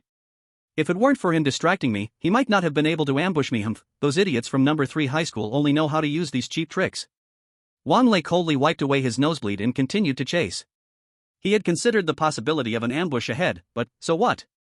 The people from number 3 high school had never been in Wang Lei's eyes. His natural ability gave him extremely comprehensive combat skills. Even if surrounded, he could easily escape. You think you can defeat me with this? Ridiculous. I'll make you realize that in the face of absolute strength, these little tricks are meaningless. Wang Lei gradually increased his speed, and his eyes grew even more sinister. He had already decided that once he caught up with that shameless little man, he would definitely smash his teeth in. Although the simulation dungeon had an automatic exit safety line, as long as he controlled the degree of injury, he could torture his opponent while ensuring they couldn't leave the dungeon. This was also a plan Wang Lei had thought of early in the morning. Before the joint exam began, he had already learned about the lineup of number 3 high school. Of course they understood clearly that the other side was coming straight for them. After discussing with the other team members, they all agreed to leave number 3 high school a hard-to-forget deep memory. And not far ahead. Qin Lan pretended to slow down, even took a few attacks from behind, and let out extremely realistic screams. But in fact not even a single hair was lost. In Qin Lan's eyes, these people's attacks were not even as effective as the stench of the slit-mouthed woman. And the pursuers behind saw this and showed joy one after another. Although some people were also confused, not understanding why the other side screamed so miserably but still ran so fast, they did not care too much. Very soon, after passing a corner, Qin Lan ran out of strength and stumbled forward, directly falling onto the ground. Run, weren't you very good at running just now? Wang Lei quickly caught up, and when he saw Qin Lan in such a miserable state, a cruel smile appeared on his face. Of course, he also saw Liang Yu and the others who had already been waiting here. Seeing Wang Lei appear, Liang Yu's expression also sank. Jiangku almost could not hold back and rushed up, but was stopped by Liang Yu raising a hand. I really don't know whether to praise you for being brave, or say you are stupid. Wang Lei sneered as he walked forward, mocking, you think setting an ambush can defeat me? Isn't that a bit too lacking in self-awareness? His eyes were full of contempt, not thinking these people could pose any threat to him at all. Behind Wang Lei, several other boys also grinned cruelly and moved closer. All gathered together, this saves us quite a bit of trouble. What a bunch of idiots. These people each activated their own talent abilities, only waiting for Wang Lei's command, then they would rush up like vicious hyenas. And at this time, most people had already forgotten Qin Lan, who was still lying on the ground like a corpse. Liang Yu did not speak, only glanced at the ground without leaving a trace. Until she saw Qin Lan, who could not get up, secretly make an OK hand sign, only then did she feel relieved. The good show was about to begin. Wang Lei. Liang Yu spoke coldly, anger suppressed in her eyes. Do you still remember that boy whose leg you broke? He never provoked you at all, he just met you outside the school, and you casually found an excuse to surround and beat him. Don't you have even a little bit of apology? When Wang Lei heard this, he and the few people beside him looked at each other, then burst into wild laughter. Who? I have no impression at all. Wang Lei spread his mouth carelessly. There are too many low-level trash in your number 3 high school, I can't recognize them. He touched his short hair, licked his lips. What, is that man your lover? I broke his leg, but I didn't break his third leg, don't blame me for that. At this point, Wang Lei's gaze swept across Liang Yu like a knife, showing an ugly smile. If it really doesn't work, I can accompany you instead? I should be a bit stronger than him, enough to make you feel good. The other few people also burst into laughter. These people's arrogant posture made Liang Yu tremble with anger. Since that is the case, Liang Yu took a deep breath, cold intent surging in her eyes, then I have nothing to worry about. The next second, Liang Yu suddenly moved, a glowing green light bursting from her body, splitting into threads that connected to Jiangku and the others. Tuning chain, B level. Description: the user can consume curse energy to provide attribute enhancement to allied units within a range of 20 meters. The enhancement strength increases with the user's power. Wang Lei sneered, clapped his hands together, summoned an elemental spirit, and quickly let it attach to his body. His aura surged sharply, and his figure visibly became much taller. I will not show mercy to women. If you get hurt, don't blame me. Wang Lei gave a cruel smile and charged straight toward Liang Yu, extremely fast, clearly wanting to end the battle in one strike. With his attributes in the possessed state, even when facing a close combat type 1-star strange, he could still deal with it for a period of time. Let alone someone like Liang Yu, who has no combat talent. Just in close combat, he has an absolute leading advantage. But Reaper's curse, wither. Halfway rushing forward, Wang Lei suddenly froze, feeling all the strength in his body vanish in an instant like a sponge being squeezed hard. His arms, full of energy, became soft and weak as if flirting in a powerless way. Before Wang Lei could react and understand what happened, a bystander still lying on the ground quietly cast 2 more curses. Reaper's curse, slowness. Reaper's curse, fragility. No.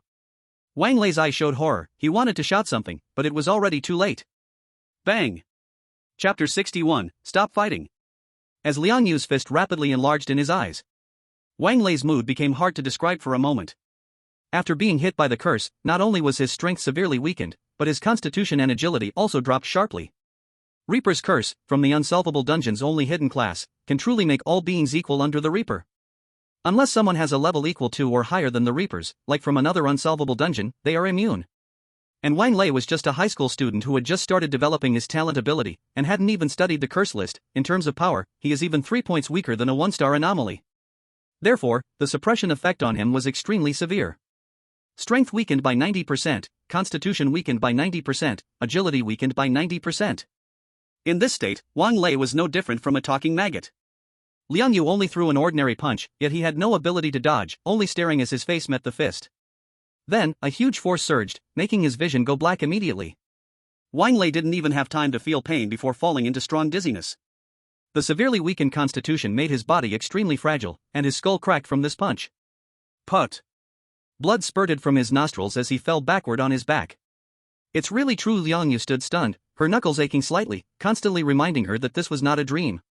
She kept wondering why Qin Lan promised they could beat each other up with their own hands. But what happened was far more magical than she imagined. Wang Lei just charged straight forward, then froze on the spot in front of her, his movements soft, weak, and slow as a crawling turtle. Seeing their captain knocked down by a punch, the other members of Yi Zhong were all dumbfounded. Start now? They all knew what strength their captain had in possessed state, yet now he was knocked out directly? While they were still shocked, Qin Lan's curse effect spread to them as well. Reaper's Curse is not a single target skill, but an area skill. Within a limited range, all enemy targets designated by Qin Lan are affected by the curse, though it consumes more curse energy. But against these people, Qin Lan's energy consumption could be almost ignored. Now! Go! Zhang Ke reacted first, shouting excitedly, leaping forward like a mad dog, randomly hitting a target in the face with a punch. At this moment, Yi Zhong's members fell into despair. They finally experienced what Wang Lei just felt. My body no. Why is this happening? I can't use strength. I just can't use strength. One by one, they screamed, then were knocked to the ground by San Zhong's members. At this time, Qin Lan's cunning became evident. He didn't keep the skill on all the time, only turned it on and off. When these people, including Wang Lei, were knocked down, Qin Lan would remove the curse, letting them temporarily regain their original strength. Then when they were ready to strike back, suddenly came another curse. Ah! What is this ah? Screams never stopped. Especially Wang Lei. When the curse was lifted, his mind quickly cleared, he struggled to stand, and saw Liang Yu charging at him again, ready to strike back, but his body once more fell powerless. So he got hit again. Liang Yu just rode on top of Wang Lei, punching his face again and again, not giving him a single chance to breathe. After several heavy punches in a row, Wang Lei's mind was already blurred. Of course, at this moment Qin Lan had already lifted the Death God Curse, Fragile, which was the curse targeting physical attributes. The purpose was to make these human punching bags able to take more hits. The next scene was complete one-sided crushing. As for the live broadcast footage, it brought a strong visual shock to the audience outside. No way, I remember Wang Lei was pretty strong. How is he being pinned to the ground and beaten? Senior! Stand up! Senior! Damn, always saying how strong people from first high are, I think they are just normal. Exactly, isn't Wang Lei just a total waste? Liang Yu's talent isn't even for fighting, yet she can beat him like a dog, it's like bullying a child. Students from all schools discussed, questioning the strength of Wang Lei and other first high elites. They couldn't hear the conversation inside the copy, nor suspect that Qin Lan had intervened. Qin Lan was lying on the ground pretending to be dead, what else could he do? Some even doubted, thinking Qin Lan shouldn't have fallen so easily given his previous display of strength. But soon someone concluded, maybe that person's talent boosts strength only for a very short time, and now he's in the weak period, so he became this weak. Otherwise, there was no other reasonable explanation. It couldn't be a super powerful boss pretending to be weak and lying on the ground to watch and strike secretly, right? Who would be so boring? Qin Lan would. Qin Lan not only watched, struck secretly, he also gave guidance. Master Zhang, don't fight him directly, try to cut his lower path. I'm not talking about the foot, the other one, yes, that one. Yu Tian, be bolder, use some strength, it's okay, he can handle it. Lying on the ground, Qin Lan didn't move, but his voice was clear, precisely guiding everyone in battle. But people from first high couldn't hear it. Because Qin Lan's voice was transmitted through Liang Yu's talent, tuning chain, only those connected by the green threads could receive the message. Not only the voice, even the view could be shared. Liang Yu, that's enough. You all don't fight anymore. Qin Lan suddenly spoke, stopping Liang Yu from continuing the beating. At this time, Wang Lei, pinned under Liang Yu, was already unrecognizable, with a bruised and swollen face, his features almost twisted. His mind was dazed, only knowing he was being beaten, completely without strength to resist. Liang Yu's eyes were red, her whole body trembling. She panted heavily, trembling, stopping her hands, forcing herself to calm down. Sorry senior, I got a bit too impulsive. Liang Yu turned back, showing a forced smile, just lost control of my emotions for a moment, so... Before she finished, Qin Lan's voice came again. What are you saying? I mean, hitting him like this, he will soon be sent out of the copy. Then our fight won't be fun enough. Once this was said, not only Liang Yu, but also Zhang Ke, Yu Tian, and others froze. Right. The simulated copy has a safety line with forced teleport mechanism. Qin Lan patiently taught, I know some tricks that won't kill, but can make people feel a lot of pain. That one, Zhang Ke, you take over the team leader Liang's work. Now is your perfect chance to take down the #1 enemy on the bounty board. Come on, do as I say, start with his fingers. Then, a sudden scream echoed. Hey aha! Beside him, Yu Tian, terrified, covered her eyes. but Wang Lei's tragic scream still made her body shiver. Zhang Ke, on the other hand, had a vicious look on his face. Damn you, spreading rumors about Goddess Su. Chasing her, huh? Refused, huh? Sending selfies, huh? By the end, even without Qin Lan's verbal instructions, Zhang Ke still instinctively performed some moves that made Qin Lan's eyes light up. Damn, it can be done like this? This guy. Wow, this works? Qin Lan was quite pleased. Truly, he's a promising one. Chapter 62, First High School, A Disastrous Return. Quickly stop the exam. This is an accident. If this continues, my students will be ruined.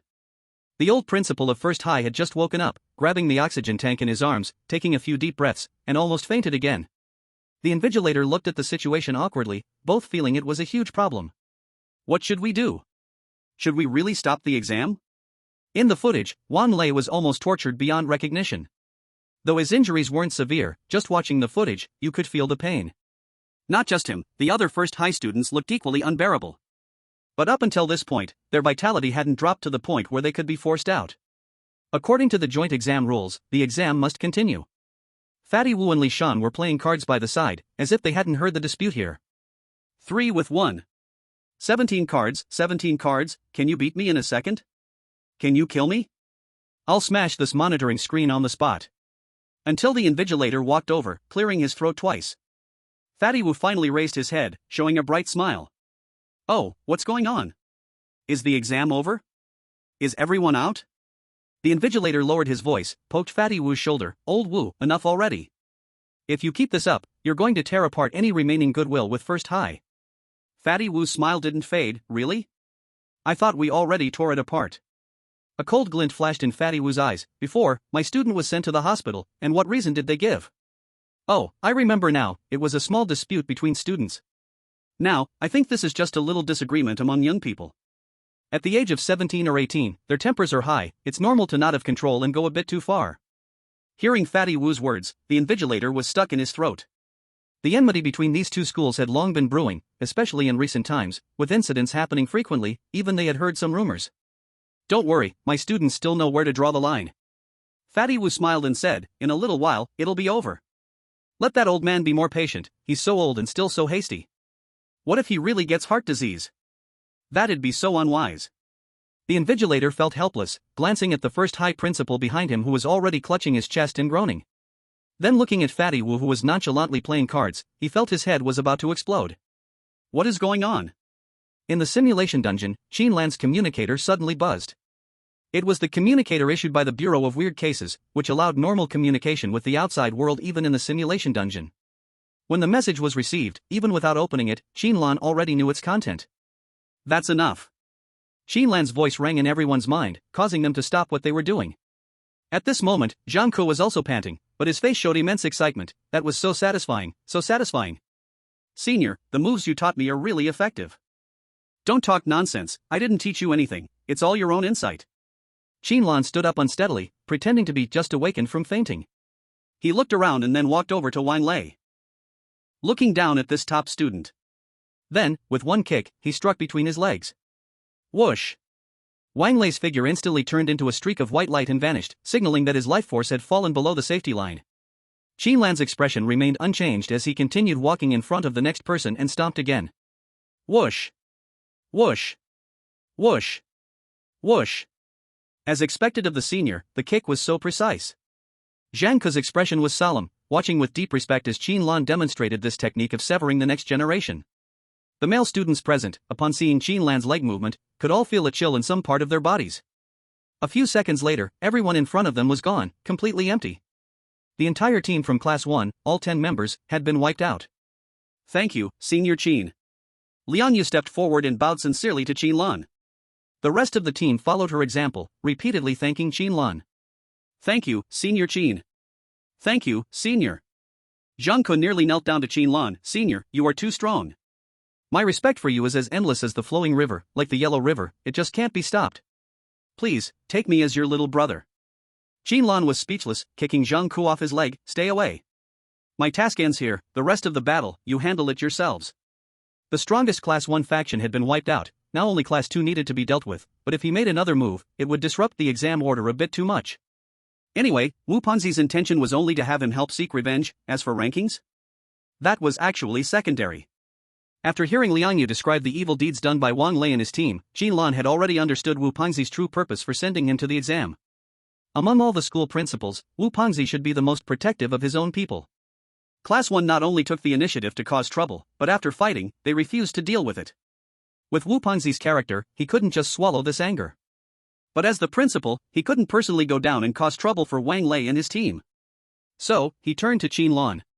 On the other side, Class 2's captain, Chen Jing, found herself in a very troubled situation. Just now, after meeting up with the other team members, she informed them of the possible high-star anomaly in the instance. Then, she once again used the echovision to try and gather information. The good news was, she successfully detected the teams from the other three schools, gaining the upper hand. The bad news was, she discovered that the high-star anomaly was actually among Class 3's group. Wang Lei and his team have already encountered that thing. Chen Jing's face turned pale. Just a few minutes later, I couldn't detect their location anymore, which means they've been wiped out. This must be the work of that thing. How did Class 3 come into contact with such a terrifying anomaly? Did they get lucky and find some hidden rule, striking a deal with the anomaly? Chen Jing couldn't understand. Captain, if Class 3 can really control the anomaly, and if it's as powerful as you say, do we still have a chance to win? One of the team members asked, his face full of worry. Chen Jing remained silent. As the captain, she was now supposed to make the most rational decision, that was to ensure the safety of her teammates and surrender, leaving the instance. This way, although it would be humiliating, at least they wouldn't get hurt. However, Chen Jing was unwilling. She had prepared for this exam for a long time, even setting up specific tactics against Wang Lei, with the goal of defeating Class 1 and securing first place. But now, Wang Lei's team had been wiped out, and they were even on their way toward them. If she didn't make a decision soon, the two sides would meet. During this time, Chen Jing used Echo Vision several times, but her ability would collapse every time she encountered that high-star anomaly. She couldn't gather any useful information, only that the other side was getting closer and closer to her. Chen Jing's mental pressure was rising rapidly. Captain. Should we just fight them? Yeah, Captain. Some were dissatisfied and wanted to fight to the death. But beads of cold sweat were forming on Chen Jing's forehead, and even her hands were trembling. She felt fear. That eerie presence, gradually approaching, even without seeing its face, brought an incredibly strong sense of oppression by repeatedly breaking down her talent abilities. We can't resist. This is definitely not something we can deal with. No. She stamped her foot angrily and ordered loudly. We forfeit. Whoosh, whoosh, whoosh. 10 white lights flickered, and Chen Jing and the others' figures all disappeared from the instance. The scene changed, and she reappeared outside the instance. And Chen Jing immediately saw Wang Lei and the others being carried on stretchers, covered in blood, uncertain whether they were alive or dead. They actually lost so badly. Could it be that they were killed to the safety line and forcibly transmitted out of the instance? Chen Jing's heart skipped a beat, but she still felt somewhat relieved. At least it meant her decision was correct. So, Chen Jing raised her head to look at the monitoring screen, wanting to know which eerie creature the third team had made a deal with. Then, she saw the people from the third team on the screen. 1, 2, 3. 8, 9. Question mark. Chen Jing froze, only then realizing that, including Qin Lan, the third team's team had exactly 10 people. Where's the eerie creature? A ridiculous yet reasonable thought popped into her mind. No way. That eerie creature is a person? Chapter 63, The Arrival of Leijin. Chen Jing was stunned. She was absolutely sure that the Qin Lan in the screen was the high-star eerie creature that she had been unable to investigate using the Echo Vision. Why is it a person? How could this be? Chen Jing started doubting her life. She had never encountered such an absurd situation, even wondering if something was wrong with her talent ability. Until the principal of the second team walked over and leaned down to whisper two things in her ear, Chen Jing completely surrendered. A 2-star eerie hunter? A high school student? She felt extremely frustrated but couldn't vent. How could there be such a monster? Sigh, I guess I admit defeat this time. Chen Jing sighed, who could have done anything in an exam with such a freak? It's just a pity for the fourth team's people, when they encounter. Huh?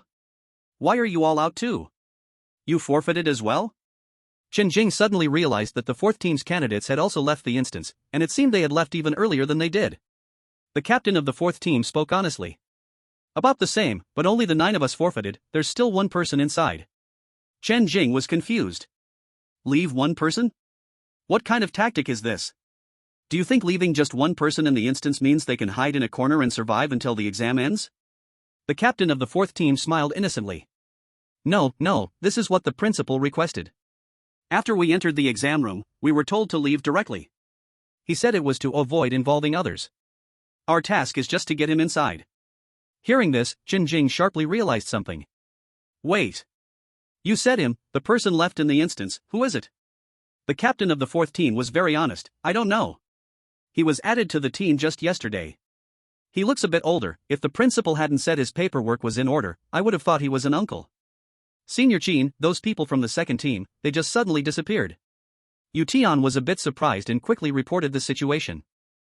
Her exploration range wasn't as large as the Echo Vision, so just as she discovered Qin Jing and the others, they had already chosen to forfeit and leave. They disappeared? Qin Lan froze, not realizing that she was the one who had caused the other side to forfeit. Yu Tian was about to say something when her small face suddenly tightened. No. There's still one person. She closed her eyes, carefully probing again, and showed a bewildered expression. There's really only one person, and it seems like he's coming closer to us. Upon hearing this, Qin Lan's heart skipped a beat. He felt something was wrong. Stop here, don't go any further. Qin Lan issued the order warily, stepping forward to the very front of the group. He could already see traces of death threads gathering, which meant that the approaching thing was at a level that could threaten him. A threat to him? Qin Lan didn't understand what could possibly emerge in a one-star simulation copy to pose a threat. Suddenly, Qin Lan understood. He had overlooked someone who was fully capable of interfering with the exam, and for fairness, was very likely to do so. At this moment, a rough, booming laugh rang out. The sound was like a thunderclap, causing Qin Lan's expression to change drastically. Qin Lan, it's a pleasure to meet you. A muscular man, towering over 2 meters tall, his body full of bulging muscles, with a thick beard, greeted Qin Lan with a friendly smile. His physique was so massive that several parts of his school uniform were strained, making it look like children's clothing on him. The moment Qin Lan saw this face, he immediately recognized his identity. As expected, Supervisor Lu sure knows how to surprise people. Qin Lan sighed, already knowing what kind of enemy he was facing. Uncle, how old are you this year? Qin Lan asked with a pained expression, with all that hair on your face, you really don't look like a student. The muscular man on the other side chuckled, I'm 18. Zhang Ke, behind Qin Lan, couldn't hold back and blurted out, what the heck? He's 18? If you told me you were 38, I'd believe it. The muscular man touched his beard, showing a shy smile, I just look a bit older, why attack my looks? Seeing his bashful demeanor, Qin Lan felt his stomach churn and took a deep breath to steady his emotions. Qin Sr., do you know him? Liang Yun sensed something and asked. Qin Lan's face darkened, and he nodded, saying in a low voice, hurry and exit the simulation, don't hesitate. Otherwise, if a fight breaks out, I won't be able to take care of you. Liang Yu's pupils contracted, and without hesitation, he immediately led the others to exit the simulation. They now trusted Qin Lan 100%. The fact that Qin Lan was on high alert meant that the person before them was also a hunter of the anomalies. Moreover, while Qin Lan was searching for information, he had come across his deeds. 3-star hunter of anomalies, Lei Jin. Qin Lan stared at the muscular man's face, saying each word clearly, dual-born talent, double B-grade, thunder, and fire elements.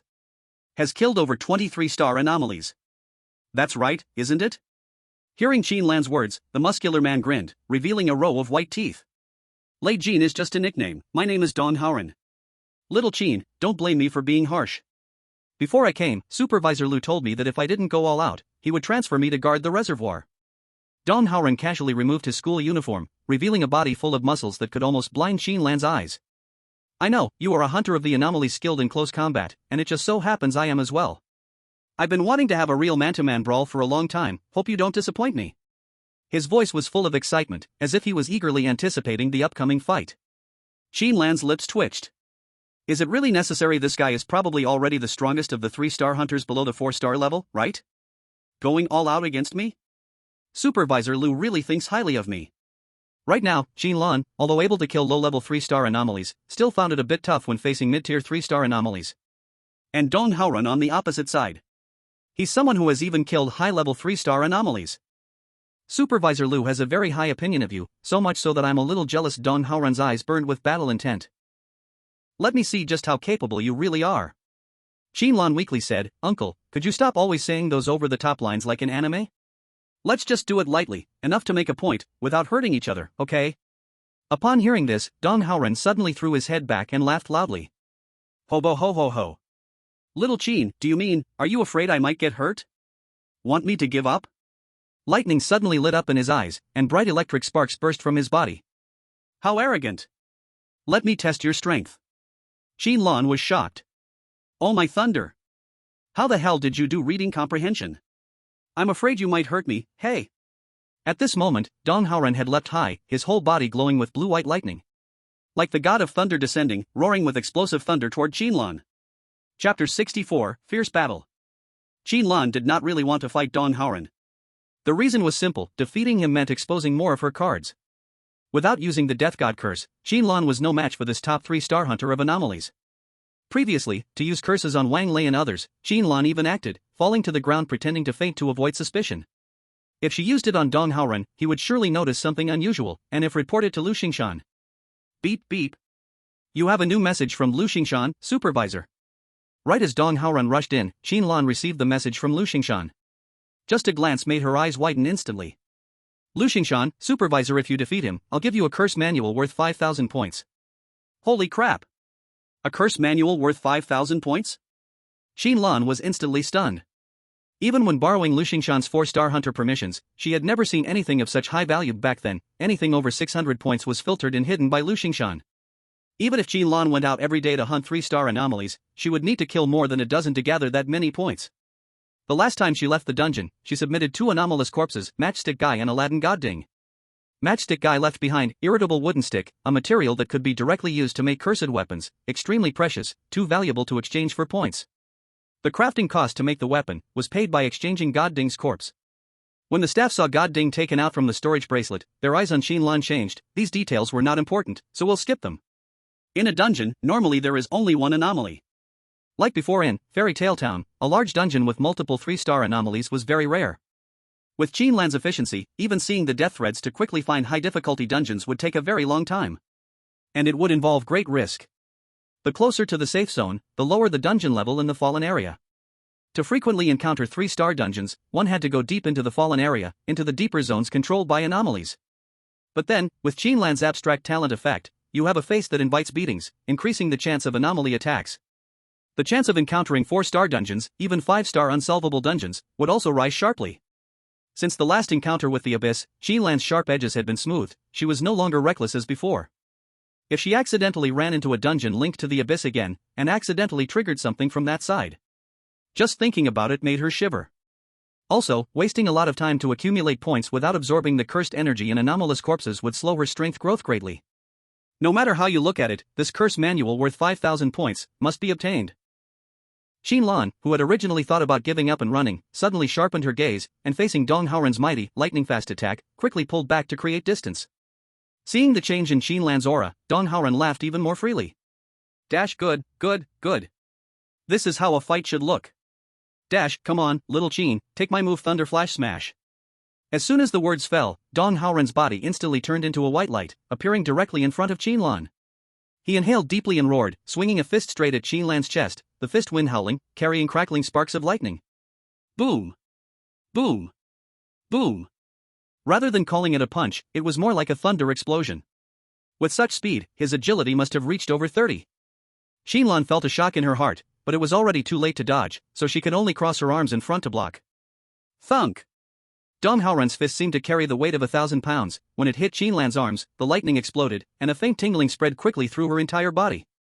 The strong force poured down, and Qin Lan's body was thrown backward, smashing the walls inside the dungeon.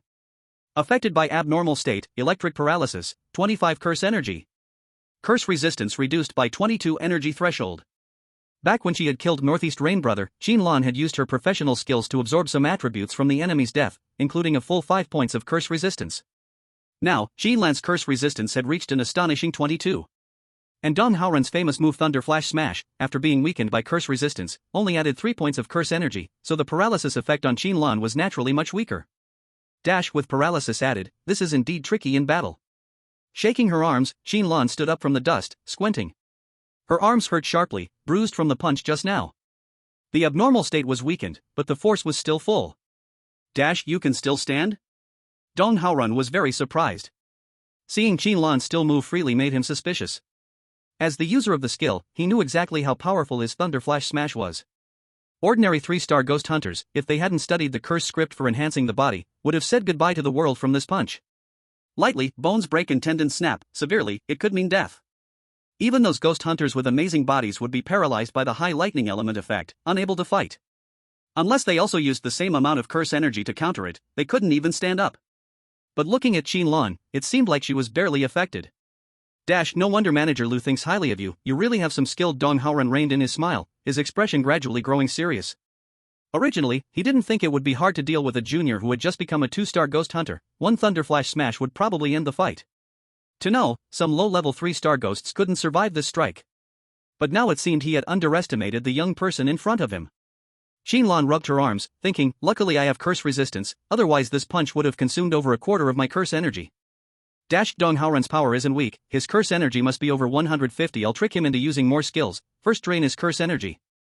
At that thought, Qin Lan instantly acted, staggering a step and falling to the ground, letting out a startled ah. Her expression twisted, as if struggling against some great pain. Dong Haoran froze, wondering if his thunder flash smash worked or not. Looking at Qin Lan's face of seeming deathly pain, it seemed it had indeed worked. Dong Haoran scratched the back of his head. For a moment, it was hard to understand what was happening. No wonder you are a top-tier 3-star monster hunter. Qin Lan panted heavily, wiping the sweat from his forehead. Your move, Thunder Crash Flash, really opens one's eyes. But who knows how many times you can use this level of attack? It must consume a lot of energy, right? Qin Lan deliberately put on a smug, careless look, as if he had already calculated that Dong Haoran could not use the same attack again. And Dong Haoran indeed fell for it. Little Qin, you are still too young, Dong Haoran said hoarsely, shaking his head. This move does consume a lot, but it does not mean I can only use it once. I hope you can still hold on through the next attack. Thunder Crash Flash. Dong Haoran charged forward again, the lightning in his hands shining even more brilliantly. Chapter 65, Luring the Enemy Deeper. What? You can still use Thunder Crash Flash? Qin Lan cried in pain, hurriedly countering, and was blasted away by another punch. This time, he smashed through a wall again, and after falling to the ground, it took him more than 10 seconds to clumsily get back up. Cough, so strong. Qin Lan coughed, looking extremely weak. In fact, his injuries were not serious, at least not as serious as they looked. With full defense, Qin Lan, relying on his high physical strength, could barely hold on, avoiding serious damage. Thunder Crash Flash focused on speed and electrical control, and its destructive power was not very high, which was still acceptable for Qin Lan. This one has already used up 50 points of his energy. Qin Lan staggered forward 2 steps, looking weak, needing to hold onto the wall to stay standing. This shaky look would make anyone think he could not take another punch. Give up, little Qin. Seeing this, Dong Haoran kindly reminded, being able to withstand 2 Thunder Crash Flashes already proves your potential. With more time, perhaps you can really surpass me. But now. Dong Haoran shook his head, full of regret. You are still not qualified. Qin Lan sneered inside, but put on a look of strong unwillingness on his face. Really? You think this can break me? Even if I lose, I will fall standing.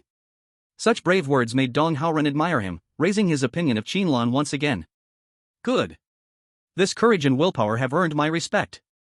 As he spoke, lightning bloomed on Dong Haoran's body again, but this time sparks also leaped. Since that is so. Dong Haoran's voice was low, his body temperature rising rapidly, and beautiful fire patterns appeared on his skin. I will give you a magnificent ending. Watch carefully, this punch of mine will be very cool. What is going on? Why is the screen black? I can't see anything. Blackout. Blackout. This exam must have a blackout. Outside, many students and teachers shouted in dissatisfaction because the screen in the simulation was completely black.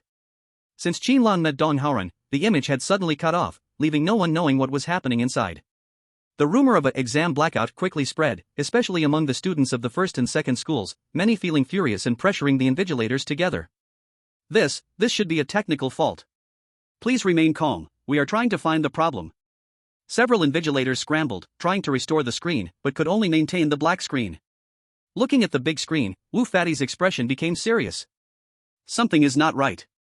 It seems the tricksters are not just us.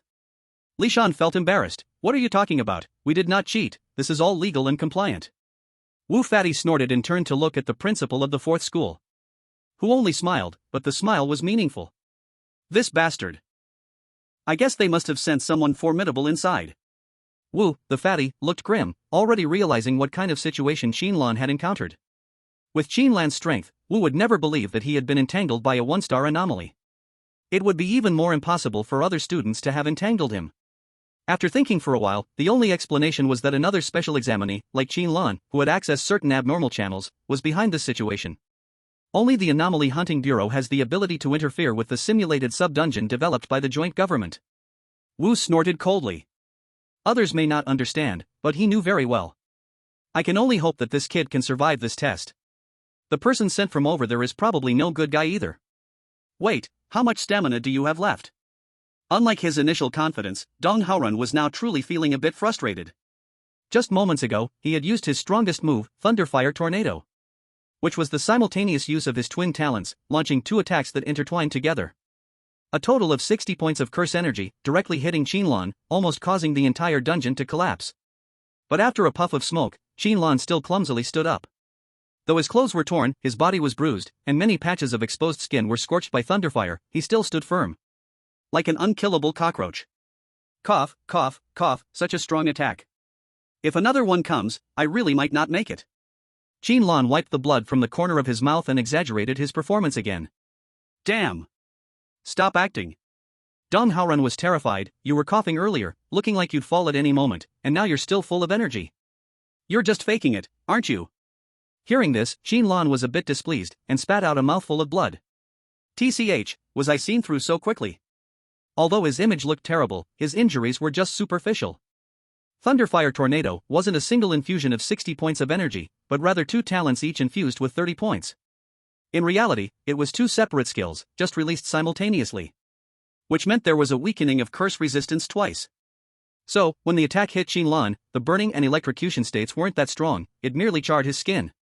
However, Dong Haorun's strength was indeed fierce. Based on Qin Lan's estimate, the force behind his attack surely exceeded 35. After several attacks, his speed and power completely crushed Qin Lan. Even though Qin Lan had been prepared, it wasn't easy to endure. I don't believe it. Dong Haorun swallowed, now fully seeing Qin Lan as a peer and not daring to be careless. He once again gathered lightning with his left hand, while his right hand erupted with a blast of flames, launching them toward Qin Lan with disbelief. This time, Qin Lan dodged. The previous attacks hadn't been dodged. One reason was to provoke Dong Haorun to release more skills, and the other was to estimate his true strength. Now, standing still and taking another hit seemed a bit foolish. Death curse, slowness. Qin Lan didn't hesitate for a moment, casting a slowness curse on Dong Haorun, making his speed plummet. What? Dong Haorun was shocked, never expecting his unstoppable speed to be restricted. Under the curse's effect, his movement speed was reduced by almost half. Boom! Boom! Boom! And his charged strike naturally missed. To completely break Qin Lan, Dong Haorun had poured almost all of his remaining curse energy into this attack, with his energy reserves nearly drained. Facing the death curse, he had no extra energy to resist the negative effects. Qin Lan's battle of attrition was a complete success. Now, it's my turn. Qin Lan flashed and appeared right in front of Dong Haorun. Showed a brilliant smile. Chapter 66, Truman Battle. Death God Curse, Sluggish. Death God Curse, Fragile. 2 curses released in a row. To ensure effect, Qin Lan directly added a full 40 points of curse energy. Because of this, Dong Haorun's speed reduction became more obvious, even slower than just now. How could this be? Dong Haorun's face changed drastically. Could it be a domain-type talent like a pressure field? No, the supervisor said this kid only fights in close combat, so what is this strange talent ability? Dong Haorun naturally did not think in the direction of special professions. He knew special professions were too rare, even cursed items appeared dull before them. So he could only assume it was Qin Lan's talent ability. The weakening of speed was very obvious. But the weakening of physique, Dong Haorun had not noticed yet, only vaguely felt his body a little weak. And Qin Lan's attack had already arrived. After hitting me so many times just now, it's time to taste my fist. Qin Lan shouted loudly, announcing her move, take this soul-melting palm. Close combat clash? Dong Haorun immediately calmed down, thinking, I have the curse record enhancement, my physical strength is already above him, even if speed drops, so what? His talent ability must consume curse energy, and my previous attacks must have exhausted his energy, so as long as I can endure this round of attacks. Next second, Qin Lan suddenly pulled a burning stick from her lower back. Stick swing secret technique. Triple strike, triple defense. The black long stick had red flames at both ends, looking extremely hard, yet slightly flexible. As Qin Lan swung the stick, the surrounding temperature suddenly rose. The tail of the stick cut through the air, raising a wave of flame. Aren't you the soul-melting palm? Dong Haorun cursed angrily, completely breaking his defense. What kind of palm technique is this? Who uses a stick in a palm technique? At this moment, Qin Lan's long stick had already smashed in front of him.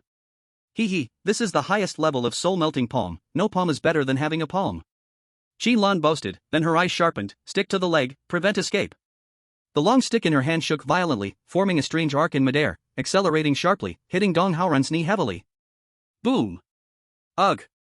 I was once a master, until my knee was hit by a stick. Dong Haoran felt a sharp pain, his legs immediately lost control. This strike not only had strong force but also carried fire element damage, burning his skin. Luckily, Dong Haoran himself had a fire element talent ability, so he was not burned to black like Qin Lan. Fire? Why does he also have elemental attack? Dong Haoran gritted his teeth, looking at the black long stick, suddenly realizing, cursed weapon? And definitely a 3-star cursed weapon made from a strange corpse. Yes. This long stick came from the corpse of Matchstick Brother, using irritable stick as the core material. Not all strange corpses have special effects, Matchstick Brother was an exception. So in terms of rarity and price, cursed weapons were on the same level as cursed items. Dong Haoran did not have a cursed weapon. His talent ability relied on his body to activate, so he was better at fists and feet, using a weapon was a burden.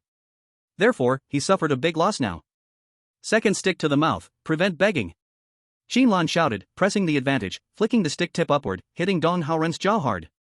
Wait, before he could finish, Dong Haoran felt his mouth go numb. This strike nearly shattered all his teeth. 3 strikes to the head.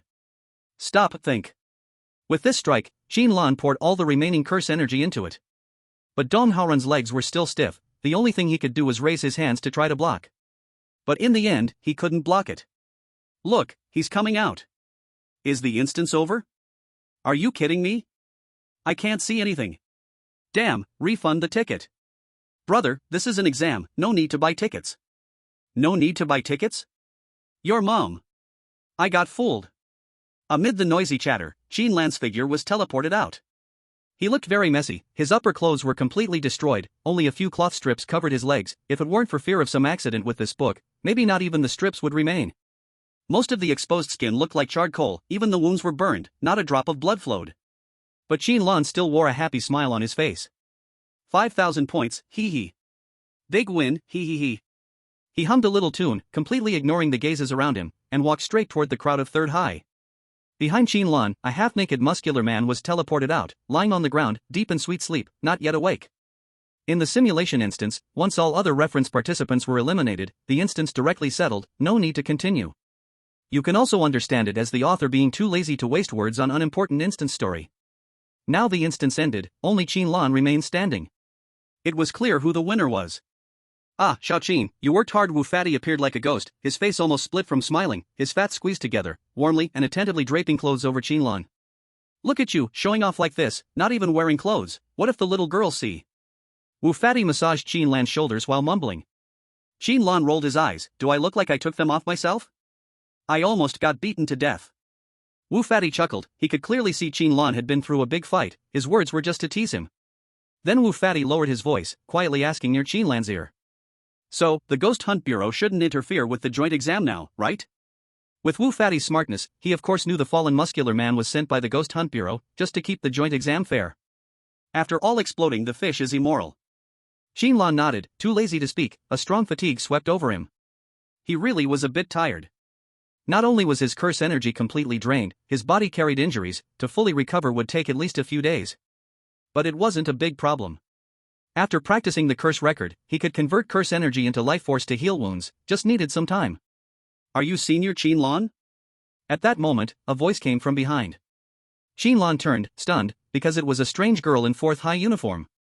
Chen Jing's eyes were complicated, staring at the man who had broken her talent multiple times, giving her strong pressure, she stammered.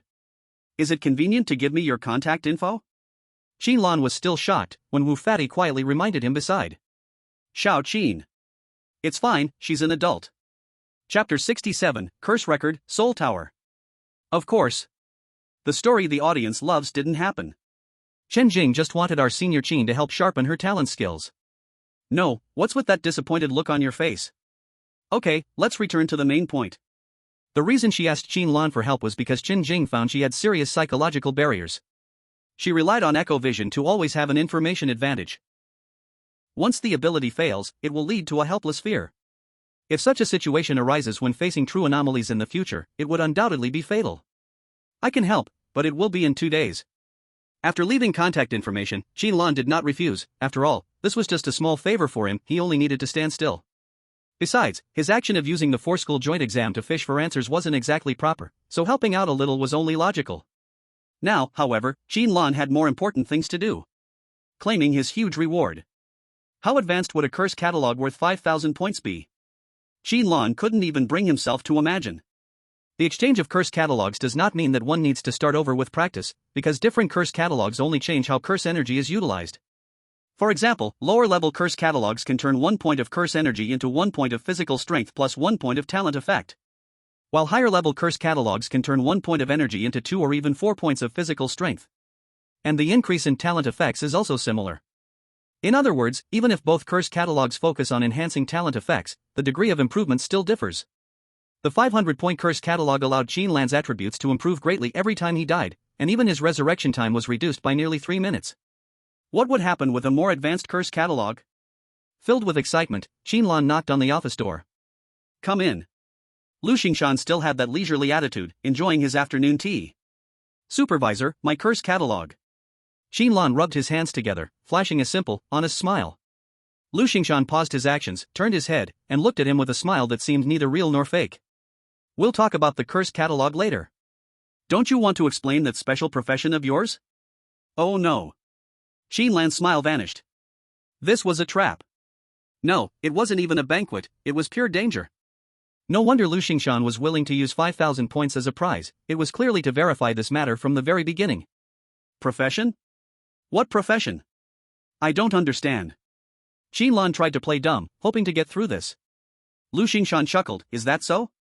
Well, this is interesting. What a coincidence. Just yesterday, a 4-star anomaly hunter from the headquarters came to me and asked about you. She not only reported your name but also described your appearance.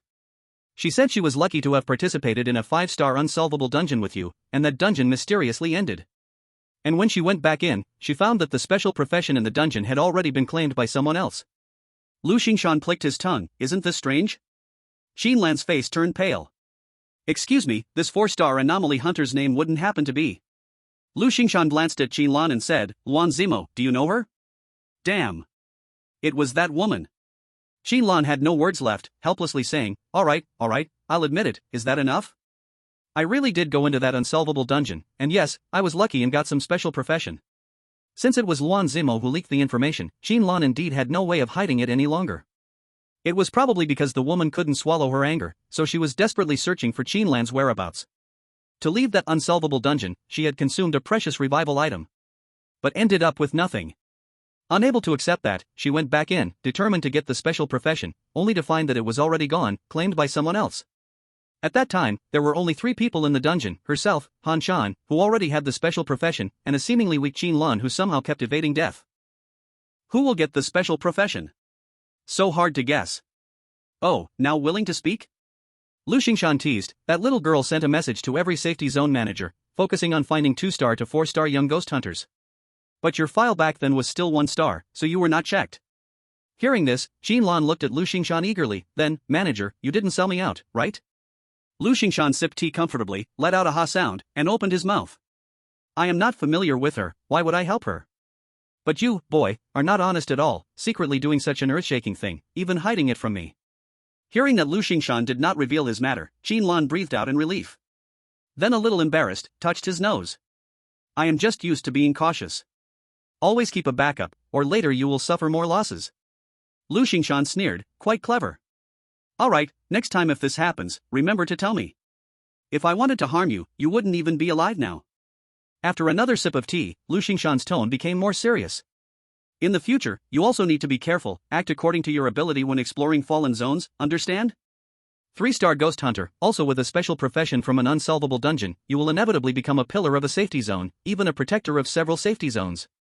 If you die, it will be a huge loss for humanity. Hearing Lu Xingshan's words, Qin Lan smiled bitterly. Damn it. He was already on Lu Xingshan's protection list. Before, Qin Lan had grown quickly, but not enough for Lu Xingshan to specifically care to protect him. And Lu Xingshan always had a free-range policy, too lazy to care about Qin Lan's life or death.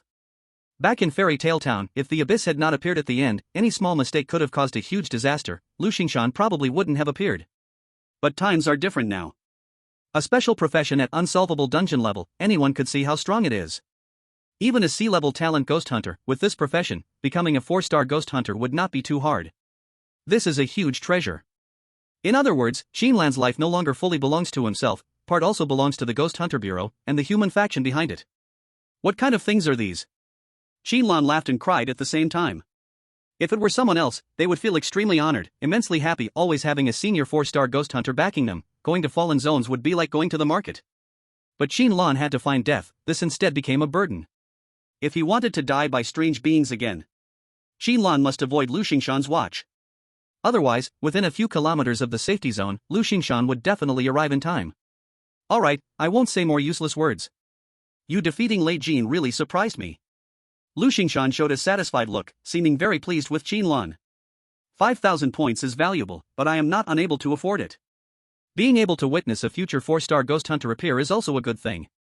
Speaking, Lu Xingshan tapped on the communicator, and Qin Lan received an encrypted document. This curse record, I won it in a bet with an old friend at headquarters, its value should be slightly higher than 5,000. Lu Xingshan's eyes showed memories, and the corner of his mouth smiled. That old bastard, he only lost this one bet, and ended up giving me this good thing. Qin Lan quickly opened the document. Just a glance, and he felt his blood surge. Curse record, Soul Tower. Description: this record focuses on talent, with soul as secondary, greatly enhancing practitioners' mental will and soul strength, to deal with some special dangerous strange beings. Note, I also wrote another work, Body Tower. Chapter 68, Tier 3. Breakthrough. Soul Tower sounds so cool. Qin Lan's eyes sharpened. Feels like one of those fantasy novels where the name is super simple but the origin is terrifyingly huge, and it involves some extremely awesome people. Like some kind of burning technique or something. Lu Xingshan, sipping tea, choked a bit, cough cough. You better read less online novels, they'll rot your brain. There's no fighting energy continents or strange flames in this world, and of course no 100,000-year soul rings or systems. Qin Lan raised an eyebrow. That's not right. Manager, sounds like you've done some research? You've read quite a bit? A curse manual that can increase soul strength. This was the first time Qin Lan had seen one. Soul strength, Qin Lan had also learned about this. In the 4-dimensional basic attributes, spirit is actually a value closely tied to soul strength. The so-called spirit value, after Qin Lan's practice tests these days, actually refers to the strength of consciousness. People with strong spirit values can fight for long periods without fatigue, can keenly perceive tiny details, and their thinking becomes sharper and faster. Not only that, even studying a curse manual is twice as effective, showing speeds far beyond ordinary people. Generally, increasing spirit is very difficult. Most curse manuals can raise the 3 body stats, strength, constitution, agility, but cannot raise spirit. But Qin Lan has the talent. You are already dead. But not fully dead, and through constant death, his spirit now exceeds normal people by more than 20 times. And Qin Lan has tasted the advantage of this high spirit value. When using professional abilities, he can precisely lock onto targets affected by curses, and adjust the curse energy freely. This detailed control, for others, requires long practical experience to barely achieve, but Qin Lan does it effortlessly. As for soul strength, it is an even higher level attribute. A kind of attribute not shown on the panel. According to records from the Paranormal Bureau and the United Government, soul strength significantly affects spirit value. And is especially effective against strange things that specifically attack the soul. So far, the strange things Qin Lan has faced are almost all physical, but that doesn't mean he won't face non-physical ones in the future. Especially since he will go deeper into the Fallen Zone, encountering higher-level dungeons, and of course more terrifying strange things. Training requirement: spirit must far exceed normal people? Must have an incredibly firm and strong will? Qin Lan stared at the document for a long time, then showed a very cheeky smile. This is basically me. But why doesn't it say you must be tall, handsome, and charming? Feels like I fit that too. Lu Xingshan's temples throbbed as he heard this. Although I also think this curse manual suits you, what you just said makes me want to punch you. I suggest you leave my office before I lose control and hit you. Qin Lan quickly nodded, got it. Replacing a curse manual is not troublesome, but better not to be disturbed. So, Qin Lan returned for the first time to his small rebuilt room. The Paranormal Bureau's construction efficiency has always been high.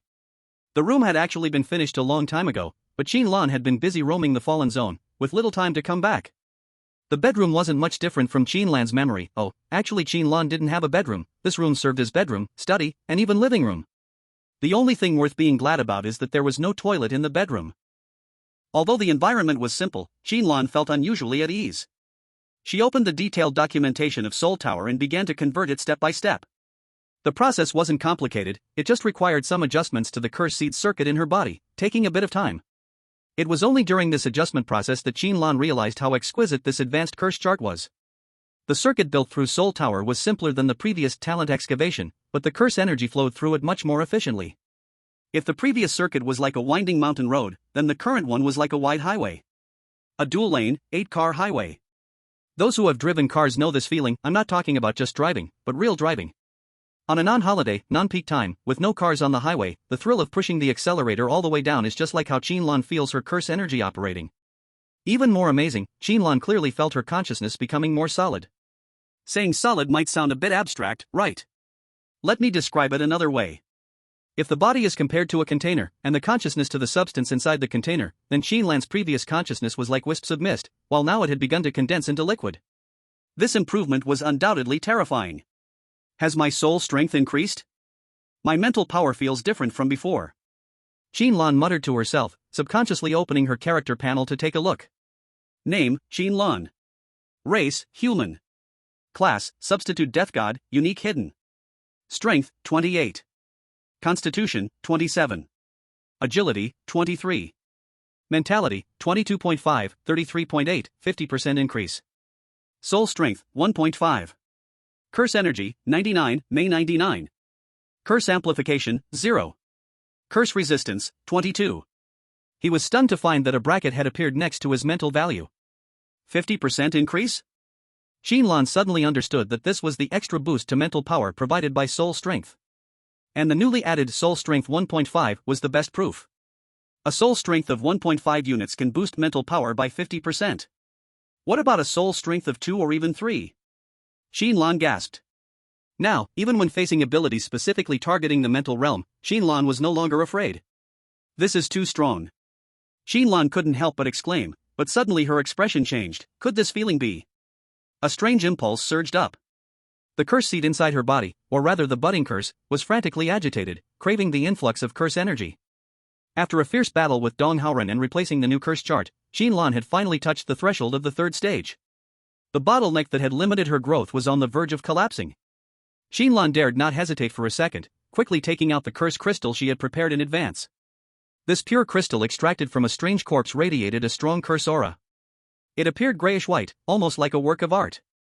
Crack! Qin Lan crushed the curse crystal in her hand, and the curse energy inside exploded instantly, only to be entirely absorbed by her body. Following the newly constructed circuit, strands of curse energy swiftly flowed into the source of Qin Lan's curse energy, the budding seed. The tiny sprout grew and rapidly expanded.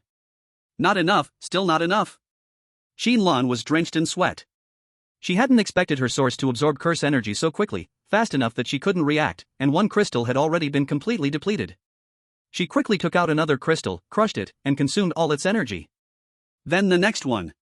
Qin Lan's curse energy quickly returned to the 99 limit, but the consumption of the curse energy kept going. Curse energy, 99 greater than 100. At this moment, Qin Lan completely broke through the second stage's bottleneck. He stepped into the third level. Cursed energy, 100 greater than 110. Cursed energy, 110 greater than 115. Cursed energy, 115 greater than 125. Cursed energy, 125 greater than 130. Until the cursed crystal Qin Lan had prepared was completely consumed, the curse's essence in his body finally settled down. The originally small sprout had gradually formed into a small tree, sprouting new branches. Did I just break through and immediately reach the energy limit of 130? Qin Lan wiped the sweat from his forehead, feeling extremely excited. He could clearly feel that he would not encounter any bottlenecks for a while. This is the advantage brought by the Soul Tower, a top-tier curse manuscript. Talent effect has grown. A sudden prompt interrupted Qin Lan's thoughts. Damn! Double happiness? Qin Lan froze. Chapter 69, New Talent Effect, New Bad News. As soon as he received the prompt, Qin Lan couldn't wait to check the changes in his talent. In fact, every person who breaks through to the third level of Cursed Essence has a chance to trigger an upgrade of their talent ability. Not just the third level, but also the fourth and even fifth levels after that. However, this chance, it's all about luck. And Qin Lan's luck just happened to be quite good. You are already dead. but not completely dead. Effect 1, growth. You have a face that really deserves a beating. You can consume 10% of your maximum cursed energy to actively force a strange creature to attack you. Effect 2, growth. When killed by a strange creature in a dungeon, you will permanently randomly increase 1 to 2 attributes and revive to any saved checkpoint within 3 minutes. Effect 3, new. After being killed by a strange creature, you can actively choose one of its skills to copy, with a limit of 3, 1/3. It exploded. It exploded big time. Qin Lan couldn't believe his eyes. My god. Am I really the protagonist of a wish fulfillment novel? Qin Lan mumbled, but why haven't I opened a harem yet? Could it be that the author is afraid of upsetting some group? That's too cowardly. First, the talent effect 1 changed. It was no longer a passive attraction to strange creatures, but became an active skill that could consume energy. And the attribute enhancement of effect 2 also changed from gaining 1 attribute per death to gaining 1 to 2 attributes. This means that, with enough luck, Qin Lan's growth speed has increased drastically. Not only that, but the resurrection time has also changed, from a fixed point to any point within a self-selected time limit. This active control over the resurrection time gives Qin Lan more space to maneuver. Most importantly, the newly added effect 3. Active skill copying? Qin Lan was almost drooling. If not for still having some rationality, he probably would have started giggling like a fool. You see, the skill, secret technique, 3-hit defense, was obtained from a 2-star strange creature, but it has become one of his most important trump cards. Its strong and stable control effect often catches enemies off guard when facing opponents of the same level. And occasionally, it even works wonders against stronger enemies. For some time, Qin Lan had been trying to get new skills, but he had never had the chance. Because the chance to trigger the skill copying was so low, even after being repeatedly killed by Matchstick Brother and Crystal Shoes, he never triggered the copying prompt. But now, he could actively choose what to copy. Even with a limit, this effect was enough to shock Qin Lan. Does that mean, if I want to, I can get the skills of the strange creatures? Qin Lan swallowed, suddenly feeling a wave of regret. Damn. Why didn't I get this effect earlier? I already exchanged that corpse for points. What made Qin Lan feel so regretful, of course, was our Allah Lamp God Ding. Its grow bigger ability had been tempting Qin Lan for a long time.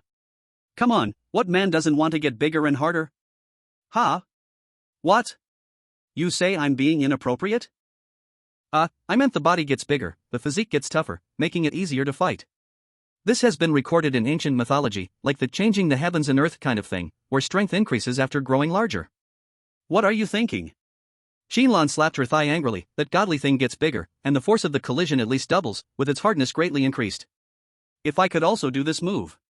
But regrets are useless. Qin Lan could only wait for later to find a suitable skill. After calming down, Qin Lan took a closer look at the newly added skill bar section. 1. Secret skill of the baton, 3 strikes, 3 defenses, 2 stars. 2. Empty slot. 3. Empty slot. Just as the talent effect description said, there are still 2 skill slots left for copying. If these slots fill up, you can abandon previous skills and swap them for stronger new ones. It's a huge upgrade.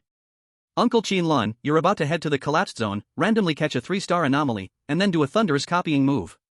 First, I'll use up some energy to heal my injuries, then go deeper into the collapsed zone. If I'm lucky, maybe I can get a skill so strong from a 4-star anomaly that it'll blow everything up. Qin Lan licked his lips, already imagining in his mind. Knock knock. A knock on the door suddenly sounded, making Qin Lan snap back to reality and quickly hide the silly smile on his face that clearly showed his lack of intelligence. Who is it? Qin Lan was puzzled. Who would come knocking on his door? You know, the few people he was familiar with, like Fatty Wu, Lu Xingshan, or Luoyu, all had Qin Lan's contact info and usually wouldn't come to the door directly. And the neighbors around here can see the Hunting Anomaly Bureau sign outside his door, so no one dares to try to make connections. With confusion in his heart, Qin Lan opened the door.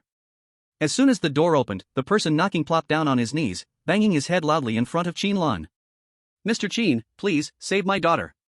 The man kneeling was an older man, dressed simply, his hair mixed with gray, and his hands covered with scars and calluses from physical labor.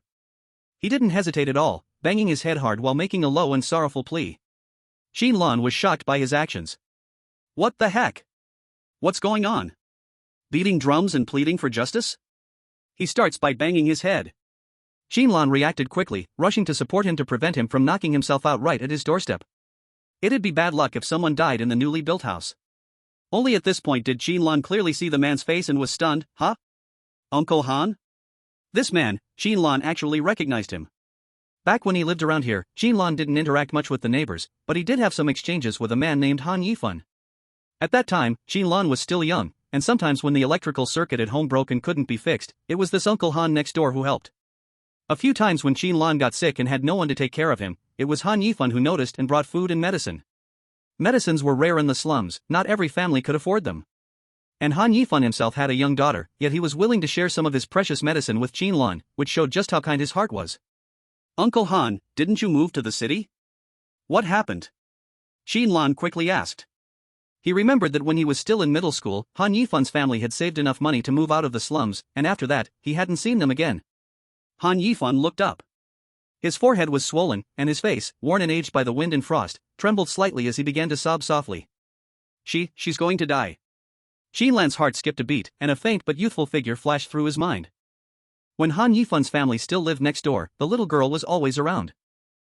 Qin Lan had even played with that little girl before, but she never expected that when they met again, she would hear such terrible news. What exactly happened? Uncle Han, please tell me slowly. Is she sick? If it's money you need, don't worry, I have plenty on hand now, I can help. Qin Lan also felt anxious, but before she could finish speaking, she heard Han Yifan's next words, full of crying. They want to take my daughter's heart. They are just a bunch of beasts. Qin Lan froze. Han Yifan's eyes were full of red veins. My daughter, she a few days ago after school, she had an accident, but I didn't even get to see her face. I was dragged to the hospital. They said my daughter could not be saved and made me. Make me sign a consent form for heart donation. I just wanted to see her again, but those doctors didn't even let me into the operating room. Han Yifan didn't continue, but his choked voice was full of despair and unwillingness. I heard you became a ghost hunter. I don't know who else to ask. I can only beg you. Qin Lan gently patted Han Yifan's back. This 40-year-old man was crying helplessly, fragile like a child. Uncle Han, Qin Lan spoke softly, which hospital is it? I will take you there now. No one can take your daughter's heart, I promise. Even if the safety zone director comes, it won't work. Chapter 70, Sweep. Hearing Qin Lan's words, Han Yifan's broad body trembled, his voice hoarse. Mr. Qin, thank you. Hearing that Mr. Qin made Qin Lan feel a strange discomfort all over. It was like when Lu Sun returned to the countryside and met Run Tu, calling brother Run Tu, but the reply was master, making a thick wall feel between them. Uncle Han, you can just call me Little Qin. Qin Lan said helplessly, when I used to live here, you took care of me so many times, I remember all of it.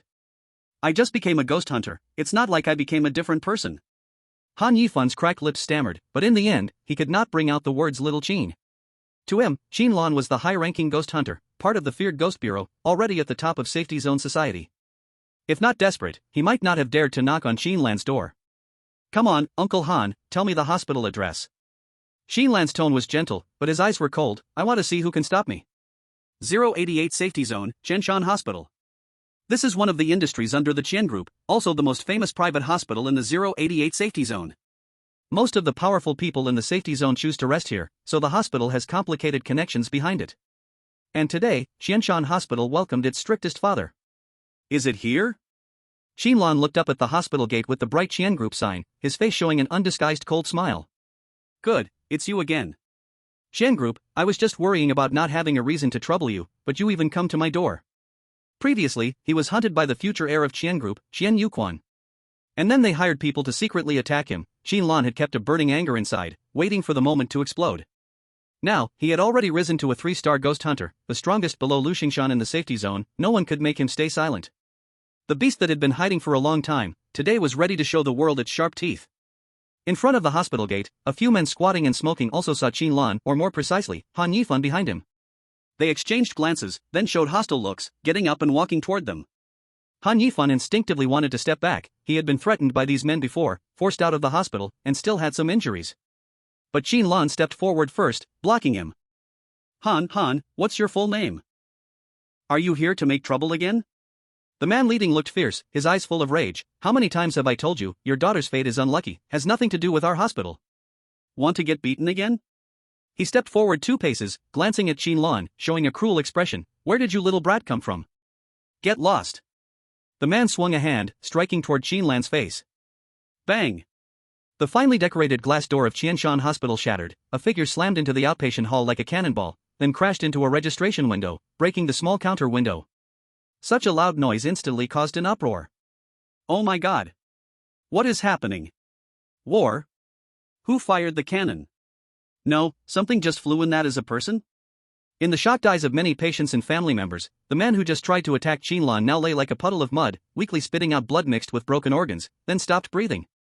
His body looked like it had been hit by a truck. Half of his bones crushed, chest caved in, forming a hole the size of a basketball. Bang bang! Several more dull thuds, more people flew into the hall, all like the man just now, bones broken, lifeless within seconds. Everyone who saw this bloody scene was terrified, trembling in place, unable even to run. Every person felt a suffocating force coming from outside the hall. These city residents rarely encountered killing intent, only read about it in novels or saw it in movies. But today, they truly felt that cold, deadly silence. Cold to the bone, freezing blood, mind blank. Outside the door, Han Yifan stared at Qin Lan, like looking at a god descending from the sky. The thug who was fierce just now, with a single kick from Qin Lan, was sent flying more than 10 meters. This terrifying power was more shocking than a sci-fi movie. Uncle Han, just follow behind me. Qin Lan said lightly, stepping forward with a terrifying pressure that made breathing stiff, entering the outpatient hall. With me here, no one can touch you. Han Yifan shivered, responded, and quickly ran to follow Qin Lan. At the same time, someone finally realized something was wrong, braving to take out a phone and start filming.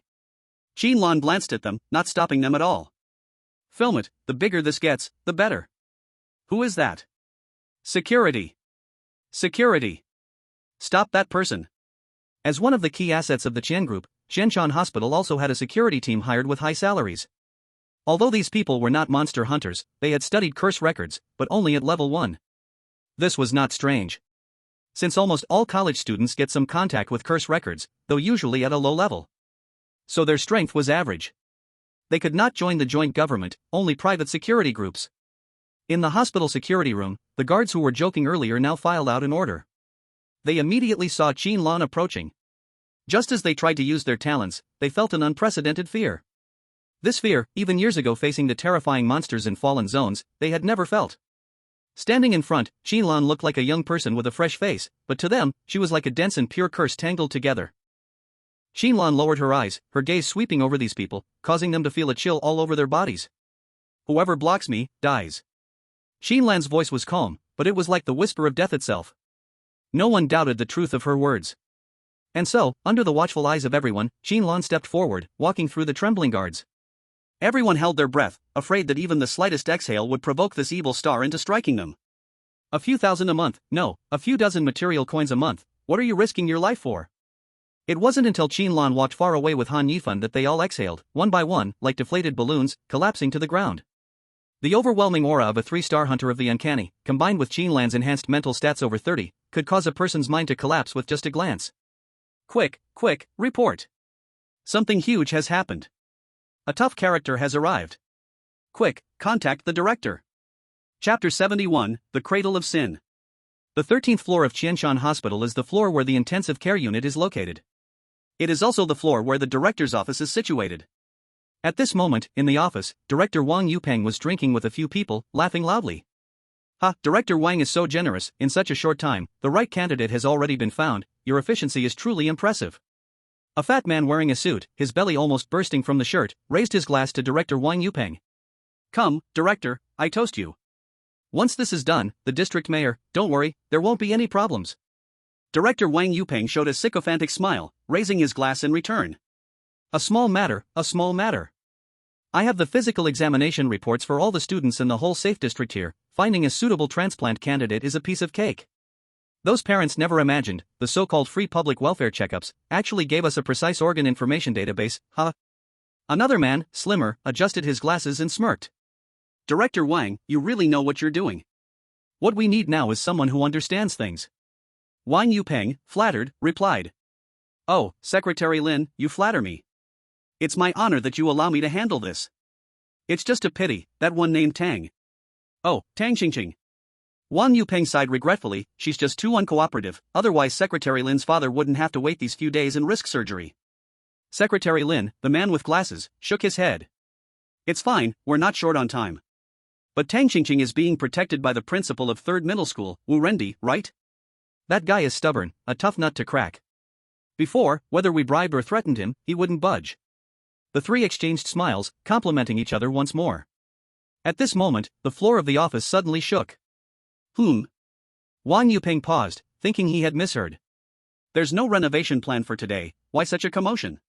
While still confused, the office phone suddenly rang. Secretary Lin smiled. The director is such a busy person, no worries, you handle your work first, there's no rush. Wang Yupeng smiled awkwardly, quickly answering the phone. As soon as he picked up, he started scolding loudly. What's going on? Didn't I tell you, today I have a very important meeting? No one should come at this time. Before he finished speaking, his expression froze, then turned suspicious. What? Are you out of your mind? What are you saying? What do you mean, a madman smashed the big door and killed several people? Are you joking with me? At this moment, a deep voice sounded. He's not joking with you. All three in the office were stunned, turning to look at Qin Lan, who had appeared at the door without them noticing. Bang! Qin Lan casually tore the door off its hinges and threw it onto the office floor, making the three men's faces turn pale. You must be the director? Qin Lan's gaze was like a sharp knife, directly locked onto Wang Yupeng's body. On the way over, Qin Lan had already looked at the photos posted on the wall, and naturally recognized at a glance this dean known as a healer with a kind heart. And the moment he saw Wang Yupeng, Han Yifan, who was following behind, had his eyes instantly turn red. It's him. It's him. It was him who gave the order. I heard what he said to those doctors. Wang Yupeng quickly came back to his senses, shouting harshly while hiding fear inside. Who are you? Don't mess around. Let me tell you, the one next to me is the district chief's secretary, if you dare. Qin Lan did not let him finish the words after that. He directly stepped forward, and with a speed the naked eye could not catch, seized Wang Yupeng's throat. His hand was like iron pliers, tightly choking Wang Yupeng's throat, making his face turn blue and purple from suffocation. If I use a bit more force, your spine will snap. Qin Lan stared at Wang Yupeng's face with no expression, completely ignoring Secretary Lin beside him whose face had already turned ashen. Tell me, where is Uncle Han's daughter, and where is the one who wants to take her heart? Until Wang Yupeng was already about to roll his eyes and lose consciousness. Only then did Qin Lan loosen his hand and throw him onto the ground. Ugh, cough cough. Wang Yupeng twitched, and after a long while finally caught his breath, but his first sentence was a threat. Kid, I don't care what background you have, you better. Ah. Qin Lan stepped down and crushed his right shin bone. That hard bone, under Qin Lan's foot, was like a puffed snack, crushed with ease, flesh and blood flying everywhere. Wrong answer. If you still don't say the correct answer, I will crush your other leg. Qin Lan's face was dark, his tone cold like ice. Ah. I'll say. I'll say. Ah. Wang Yupeng's sanity was broken by the intense pain. He no longer cared about Secretary Lin, and spilled everything out at once. She is still alive. Still alive. Room 13008. In the operating room. She is there right now. Soon they will prepare to do the surgery. It's not my business, not my business. It was Secretary Lin's father. Qin Lan raised his head, his gaze falling onto the man with glasses at the side. Secretary Lin's face turned pale, but he still carried arrogance, looking at Qin Lan with the eyes of someone looking at a dead man. Looking at this, you are a ghost hunter, right? I tell you, in Safe Zone 088, even if you are a ghost hunter, you have no right to touch me. I am the secretary appointed by the district chief, as long as I. In the next second, Lin Qing could no longer speak. Because his two magic balls were kicked and exploded by Qin Lan's upward kick. Lin Chang knelt on the ground, his mouth wide open, his eyes scattered, only able to make vague sounds like ah. Too much nonsense. Qin Lan shook his head, not knowing where this idiot got his confidence. The district chief's secretary of the safe zone? Not to mention just a secretary, even if the district chief himself came, it would make no difference to Qin Lan. Qin Lan picked up the phone that slipped out of Lin Qing's pocket, grabbed his hand to unlock it, then dialed the top number in the contacts. Hello? Shaolin, weren't you? Not Shaolin, your Shaolin will be killed by me soon. Qin Lan spoke, cutting off the words from the other side. The person on the other end of the phone was clearly stunned, then became furious, an aura of authority bursting out. Who are you? What did you do to Shaolin? Qin Lan said coldly, you are the district chief, right? I am at Qianshan Hospital now, I give you 10 minutes to arrive. If you don't appear after 10 minutes, after I kill these few, I will go to the United Government and smash your door. After speaking, Qin Lan hung up the phone and stepped down, crushing the phone into pieces. The fat man in a suit beside them trembled, not daring to breathe loudly. I am just a middleman. His teeth were trembling from fear, his speech not smooth. This matter with me I has nothing to do. Then, in this fat man's eyes, a fist as big as a sandbag quickly grew larger. Blood splashed everywhere. Uncle Han, go find your daughter, it should still be in time. Qin Lan wiped the blood on his face. He turned back, showing Han Yifan a kind smile. Chapter 72, There is a kind of love called letting go. The operating room door was slammed open, and Han Yifan pushed the doctors aside like a madman, rushing straight to the girl on the bed. She was a girl in the prime of her youth, looking only 2 or 3 years younger than Qin Lan. She lay on the green bed covered with sterile cloth, wearing an oxygen mask, sleeping deeply.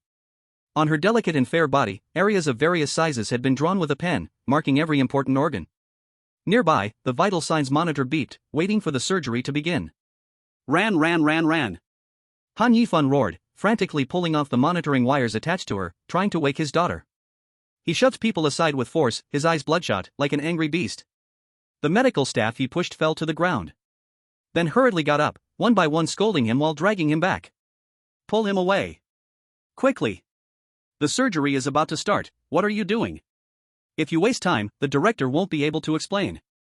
They all rushed forward, but could not stop the furious Han Yifan. On the other side of the operating room, there was another bed, where an old man of about 60 lay. Hearing the noise nearby, the old man could not help sitting up, turning his head to ask. What happened again? How much longer? Wasn't it supposed to be ready in 10 minutes? I tell you, my son is the district secretary, if you mess up. Before he finished speaking, Qin Lan grabbed his neck tightly, lifted him like a little chicken, and threw him hard into the corridor outside the operating room. Ah! The old man hit the cold hard floor, sliding 5 or 6 meters, grimacing in pain. He groaned for a while, then shouted angrily, Who are you?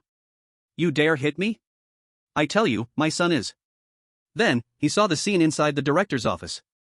Wan Yupeng with half a leg and bloody mess screaming, Lin Qing kneeling unconscious, and a headless fat man with his skull smashed. The old man's voice instantly died, feeling as if all the blood in his body had frozen. You have a good son. Qin Lan walked like a demon, slowly reaching in front of him, bending down, coldly examining the trembling old man. To save your half-buried old self, you are willing to sacrifice a teenage girl. I've actually been curious for a long time, are lives like yours born more valuable than ours? Whether born in the slums or in the city, it seems our existence is just your spare blood pack. Qin Lan smiled wickedly, showing a chilling grin. Honestly, when you are plundering recklessly, did you feel even a tiny bit of guilt? I guess not. I think some people in the safe zone, being at high positions too long, have forgotten that like everyone else, they are only human. Luckily, I have time today, so I will give you a vivid lesson in positive value education. At this moment, police sirens gradually approached outside the corridor. And a commotion followed. They came fast, looks like 10 minutes underestimated the joint government's efficiency. Qin Lan turned to look outside the window, watching the quickly gathering black vehicles of the joint government, showing a mocking smile. Then, he also opened a communicator, sending a message to Lu Xingshan. By this time, many people had already gathered in front of the hospital gates, coming after hearing the commotion. And many reporters also arrived, setting up live broadcast equipment. Hello everyone. This is reporter Zhang San bringing you live coverage. Qianshan Hospital was smashed by unknown people, and some have already died at the scene. It is rumored that the attackers are from the Ghost Hunting Bureau, highly suspected to be a ghost hunter. For more details please. The expressions of the reporters were either serious or excited, all unwilling to miss this top headline news. Looking at the restless crowd below, Qin Lan's expression was calm. Almost done. Go down and say hello to the reporter friends. Lin Qing's father hadn't yet understood what say hello to the reporter friends meant, when Qin Lan grabbed his shoulder. Qin Lan's 5 fingers clamped on his collarbone, the huge strength directly crushed it, her fingers dug deep into the flesh. Aya. Lin's father let out a piercing scream, his whole body pushed out the window, yet hung in midair because Qin Lan didn't let go. No. Don't let go. I was wrong. I know I was wrong. I will apologize, or do you want money? Fine, anything you want. My son is very rich. Don't let go, I beg you. Lin's father's face was pale, he glanced down, the swaying view made him dizzy. The wind on the 13th floor was strong, every gust against his skin gave him a sense of falling weightlessly. Dark yellow liquid ran down his pants, giving off a foul, disgusting smell. So you are afraid too? Looking at Lin's father's ugly state, Qin Lan sneered, did you ever think the child being put on the operating table would be afraid? Truly a beast. Qin Lan's eyes were mocking and cold, as if looking at a pig or dog. Lin's father turned pale and blue, instinctively wanting to curse. But he quickly realized his life was in the other's hands. We shouldn't be enemies, right? Why are you holding on to only me? This kind of thing, I am not the only one doing it. Almost all the elites in the safe zone have signed agreements with Qianshan Hospital and enjoyed this kind of service. Lin's father spoke tremblingly, trying to defend himself. Go see those people, those big figures in the safe zone, which one hasn't drunk common people's blood? Director Wang has a book, recording everyone who did these things over the years. Those names, even the news cannot report them. Lin's father's voice shook, as if thinking for Qin Lan, advising earnestly. The water here is deep, you are young, don't act impulsively and bring big trouble on yourself. Young man, I see you are not ordinary, why must you do this? Lin's father swallowed, showing a pleading look. As long as you let me go, I can promise. My son can get you anything you want. You want status? Power? Or women? All possible. In this safe zone, you can have anything you want. At this moment, the reporters downstairs also quickly noticed Lin's father hanging in midair, and their cameras all lifted up, flashlights popping non-stop. Look upstairs. Dear viewers, there's another sudden change at the scene, the attack is still not over. At this moment, facing Lin's father's flattering smile, Qin Lan seriously thought for a moment. What you said makes some sense. It seems letting you go might be better. Hearing this, Lin's father showed wild joy, his wrinkles almost squeezed into a ball. Great. I knew you were sensible. Before he finished, Qin Lan let go, showing a cruelly playful smile. Here, I let you go. Remember to stand steady. Lin's father didn't react in time, the roaring wind came. He only managed a few short, sharp screams, then fell from the 13th floor, making a disturbingly close contact with the concrete floor. Such a bloody scene instantly turned the crowd below into chaos. Qin Lan stood by the window, looking down at the crowd below, her gaze precisely fixed on an inconspicuous black car. It was the United Government's special vehicle, low-key in appearance, yet exuding a subtle luxury. Through the car window, Qin Lan and the people inside locked eyes. Director of the safe zone. Qin Lan twisted her mouth into a grin. Not even daring to show your face? Chapter 73, first accuse, then pick a side, tactics still from the old generation. Look. It's the director. The director is here, and the United Government's stability troops are here too. Is this a terrorist attack? So scary. After a long while, the chief of the safe zone, now the director, finally got out of the car, standing in public view. He was a man who looked calm and capable. Though over 50 years old, he was full of energy and spirit. His body stood tall and straight, radiating an unquestionable authority, the posture of someone who has held power for a long time. 088 Safe Zone Director, Yuan Rixing. Everyone, no need to panic. The situation will soon be under control, and the dangerous elements inside will soon be brought to justice. Yuan Rixing spoke, his voice steady and strong, convincing to hear. The stability troops are already on site, anyone trying to disrupt the peace and harmony of the safe zone will not escape the law. We have also notified the Hunter Bureau, several hunters are on their way, please remain calm. His face was serious, his words resolute, yet when facing the crowd he appeared kind and approachable. In just a few words, Yuan Rixing easily subdued the restless crowd. In just a few words, Qin Lan became the dangerous element disrupting the safe zone's peace and harmony. But there was no mistake, Qin Lan was indeed dangerous, at least she looked dangerous now. Fully armed guards quickly formed groups and approached, establishing a cordon in a very short time, leaving an open area. Before the guards could take the next action, a cry was heard, and Qin Lan leapt from the window, creating a loud crash, sending dust rising from the ground. Qin Lan emerged from the dust, her clothes covered in blood, expression calm. Full alert. Target spotted, fire immediately. The stability troops commander gave the order without hesitation, aiming to kill. Before arriving, he had already received direct authorization from Director Yuan Rixing to kill the dangerous element at all costs, as quickly as possible. The guards used special weapons provided by the United Government's Research Department, capable of quickly killing even 2-star anomalies under full fire cover. Even 3-star anomalies could be temporarily suppressed. Almost all guards had C-rank or higher combat talent, carefully selected from the police academy elites, some even had curse origins reaching level 2. Of course, hunters had extremely rich combat experience, and could get rare items and curse records through the Hunter Bureau's special exchange shop. Plus cursed items in possession in terms of power, even if both were level 2 curse origins, hunters had absolute advantage. So, is our classmate Qin just an ordinary 3-star hunter? Seems like not. Qin Lan's figure was like an illusory lightning, calmly moving through hundreds of enchanted bullets, showing no pressure at all. With a mental stat of 33, combined with 23 agility, Qin Lan could easily track the fast-moving bullets and dodge them with ease. Even if a bullet hit her directly, it would not cause much harm. Seeing this, all the guards' expressions became serious, and the commander's face darkened. There was only one explanation for such power. 3-star hunter? Yuan Rixing's expression also turned dark. Sure enough, he is a ghost hunting master. From the very beginning, he had already guessed that such a huge disturbance in Qianshan Hospital was most likely done by a ghost hunting master. The other side fearlessly called him to come, with no fear in the words, clearly showing extreme confidence in his own strength. But he did not expect that it was actually a 3-star ghost hunting master, and even a top one among 3 stars. District Chief, you attacked to kill without a word. This seems a bit not fitting your identity of serving the people, right? Until a round of sweeping fire ended. Qin Lan patted the dust on his body, stood in place like nothing happened, and even showed a smile. Yuan Rixing's face turned cold. He spoke first, his words heavy and powerful. This ghost hunting master, have you forgotten the oath you made when you joined the ghost hunting bureau? A ghost hunting master should put the interests of the common people first, devote himself to the stability and harmony of the safe zone, always stand in front of the masses, stand at the front line of resisting the strange. But look at what you have done. Yuan Rixing showed a painful expression, looking heartbroken. You enjoy the resources provided by the United Government and the Ghost Hunting Bureau, yet you abuse force in return, harming the lives and property of the masses. This is simply insane. Xianshan Hospital is an important pillar of medical industry in this safe zone, yet you smash and destroy here recklessly, hurting innocent people. Is this what a ghost hunting master should do? After this passionate speech, many hats had already been stacked on Qin Lan's head without knowing how many.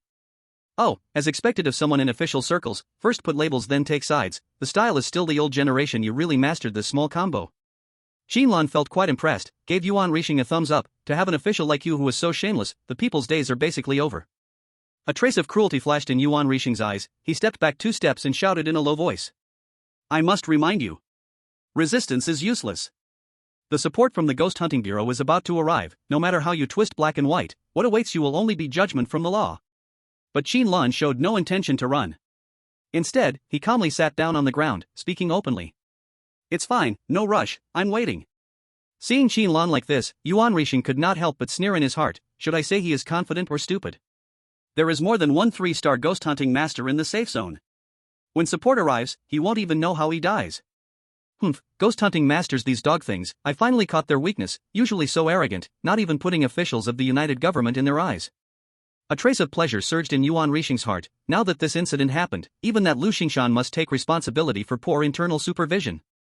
Yuan Rixing and the Ghost Hunting Bureau had long-standing grudges. Before this, one of his relatives was even had his head twisted off by Lu Xingshan, and it also happened to scare a little child with the surname Shui, leaving an indelible psychological shadow.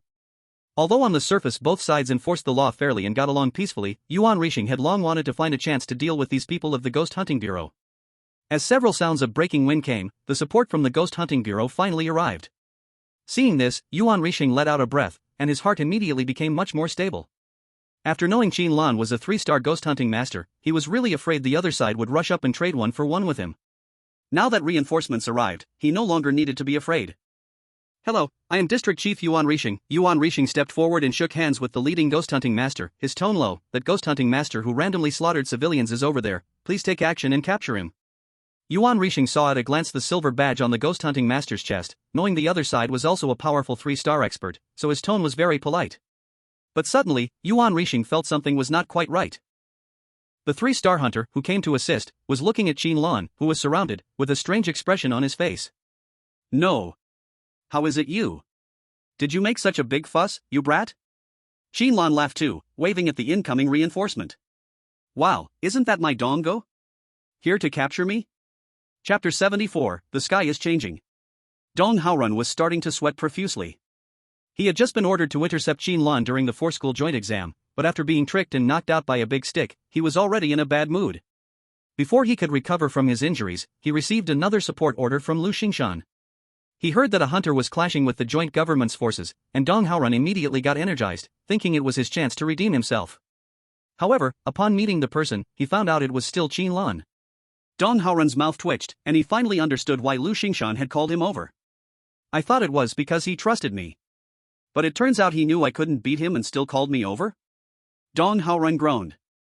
That clearly means the supervisor told me not to interfere.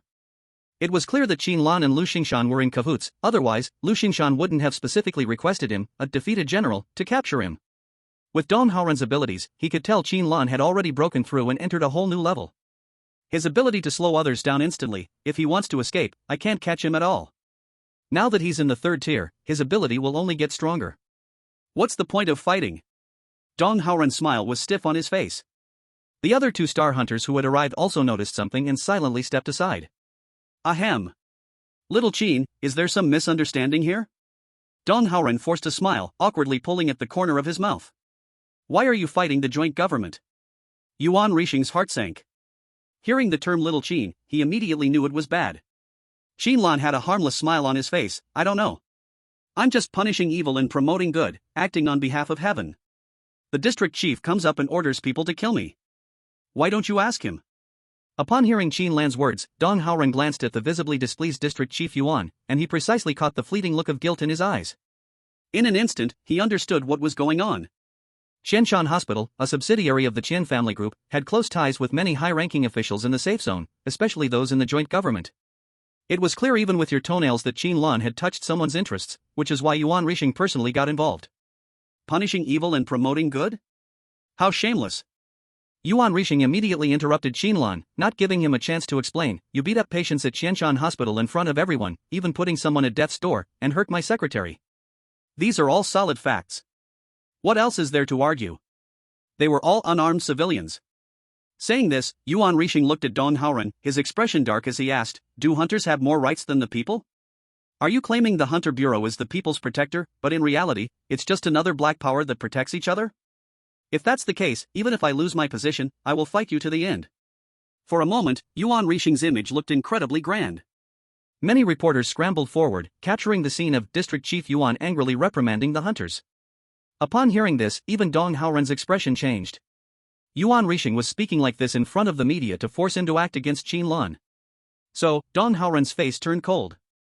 District Chief Yuan, the matters of the Hunter Bureau are not for you to comment on. Moreover, the facts are not yet clear. Why are you in such a rush to draw conclusions? Even if. Before he finished speaking, Dong Haoren's communicator beeped. He lowered his head to look at the message, his eyes changing quickly, then he looked up at Qin Lan, speaking with a serious face. Little Qin, the things you said, did you get the evidence? Qin Lan smiled softly and nodded. I not only have the evidence, but also witnesses. Oh, right.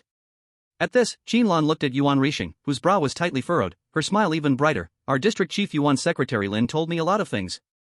Instantly, Yuan Rixing's face turned ashen. He did not know the specific situation inside the hospital, so he could not judge whether Qin Lan's words were true. If the other side really made his secretary reveal some unfavorable statements, the next problems would be hard to handle. At this moment, Dong Haoren stepped forward. He came in front of Qin Lan and lowered his voice. The supervisor asked me to tell you relying on just this thing to bring down Yuan Rixing is not enough. As long as he wants, he can completely wash his hands of all the matters. Also, many people will be involved, and most of them will appear at your promotion celebration later, and will become part of your network in the safe zone. What to do, you choose yourself.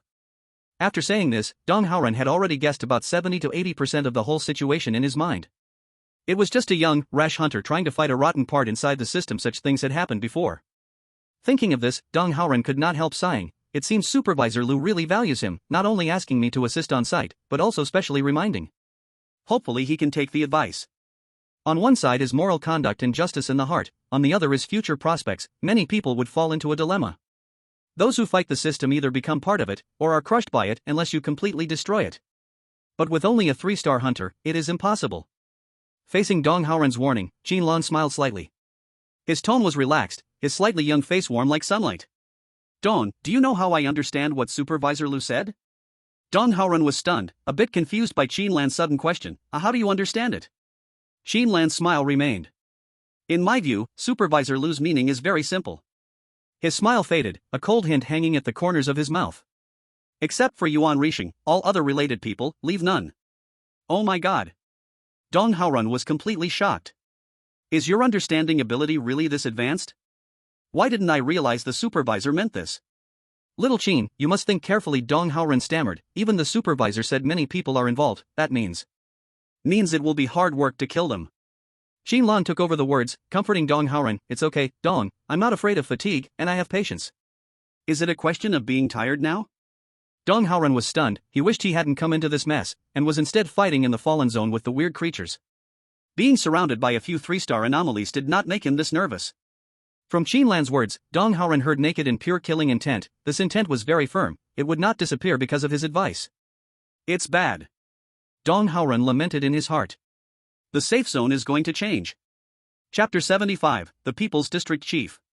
After hearing Qin Lan, Dong Haoren thought for a long time. Finally, he came up with a perfect plan, a plan that could get him out of this complex situation. Oh no, my wife called me to pick up the kid from school, I completely forgot. Dong Haoren patted his head, showing a clumsy smile. Sorry everyone, you keep busy, I have to go pick up my kid. After saying this, he was ready to turn and slip away. Ah. Senior Dong, you're not single MMM. A 2-star cryptic hunter, who didn't react in time, was about to remind him, but his companion beside him immediately covered his mouth. Damn, if you want to die, don't drag me into it. The cryptic hunter covering his mouth looked terrified. Senior Dong doesn't want to get involved, can't you see that? Let's get out of here quickly. After a brief discussion, they quickly concluded that if we don't run now, we won't be able to escape, and disappeared into the crowd. With the strength of a 2-star cryptic hunter, escaping in front of ordinary people was still quite simple. Picking up the child after school? Yuan Rixing's face looked as if he had eaten 2 pounds of excrement. Being such a cunning person, how could he not understand? The reaction of this cryptic hunter team was undoubtedly instructed by Lu Xingshan. That damn Lu. Yuan Rixing roared in his heart, but his expression remained calm, quickly thinking of a countermeasure in his mind.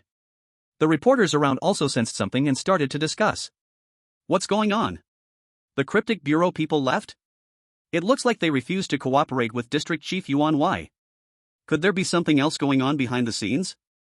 Hearing the voices outside, Yuan Rixing took a deep breath, immediately calming his emotions. Then, he picked up the phone and pretended to communicate with someone for a while. After hanging up, Yuan Rixing's expression made a 180-degree turn, showcasing what political depth truly meant with an awe-inspiring acting performance.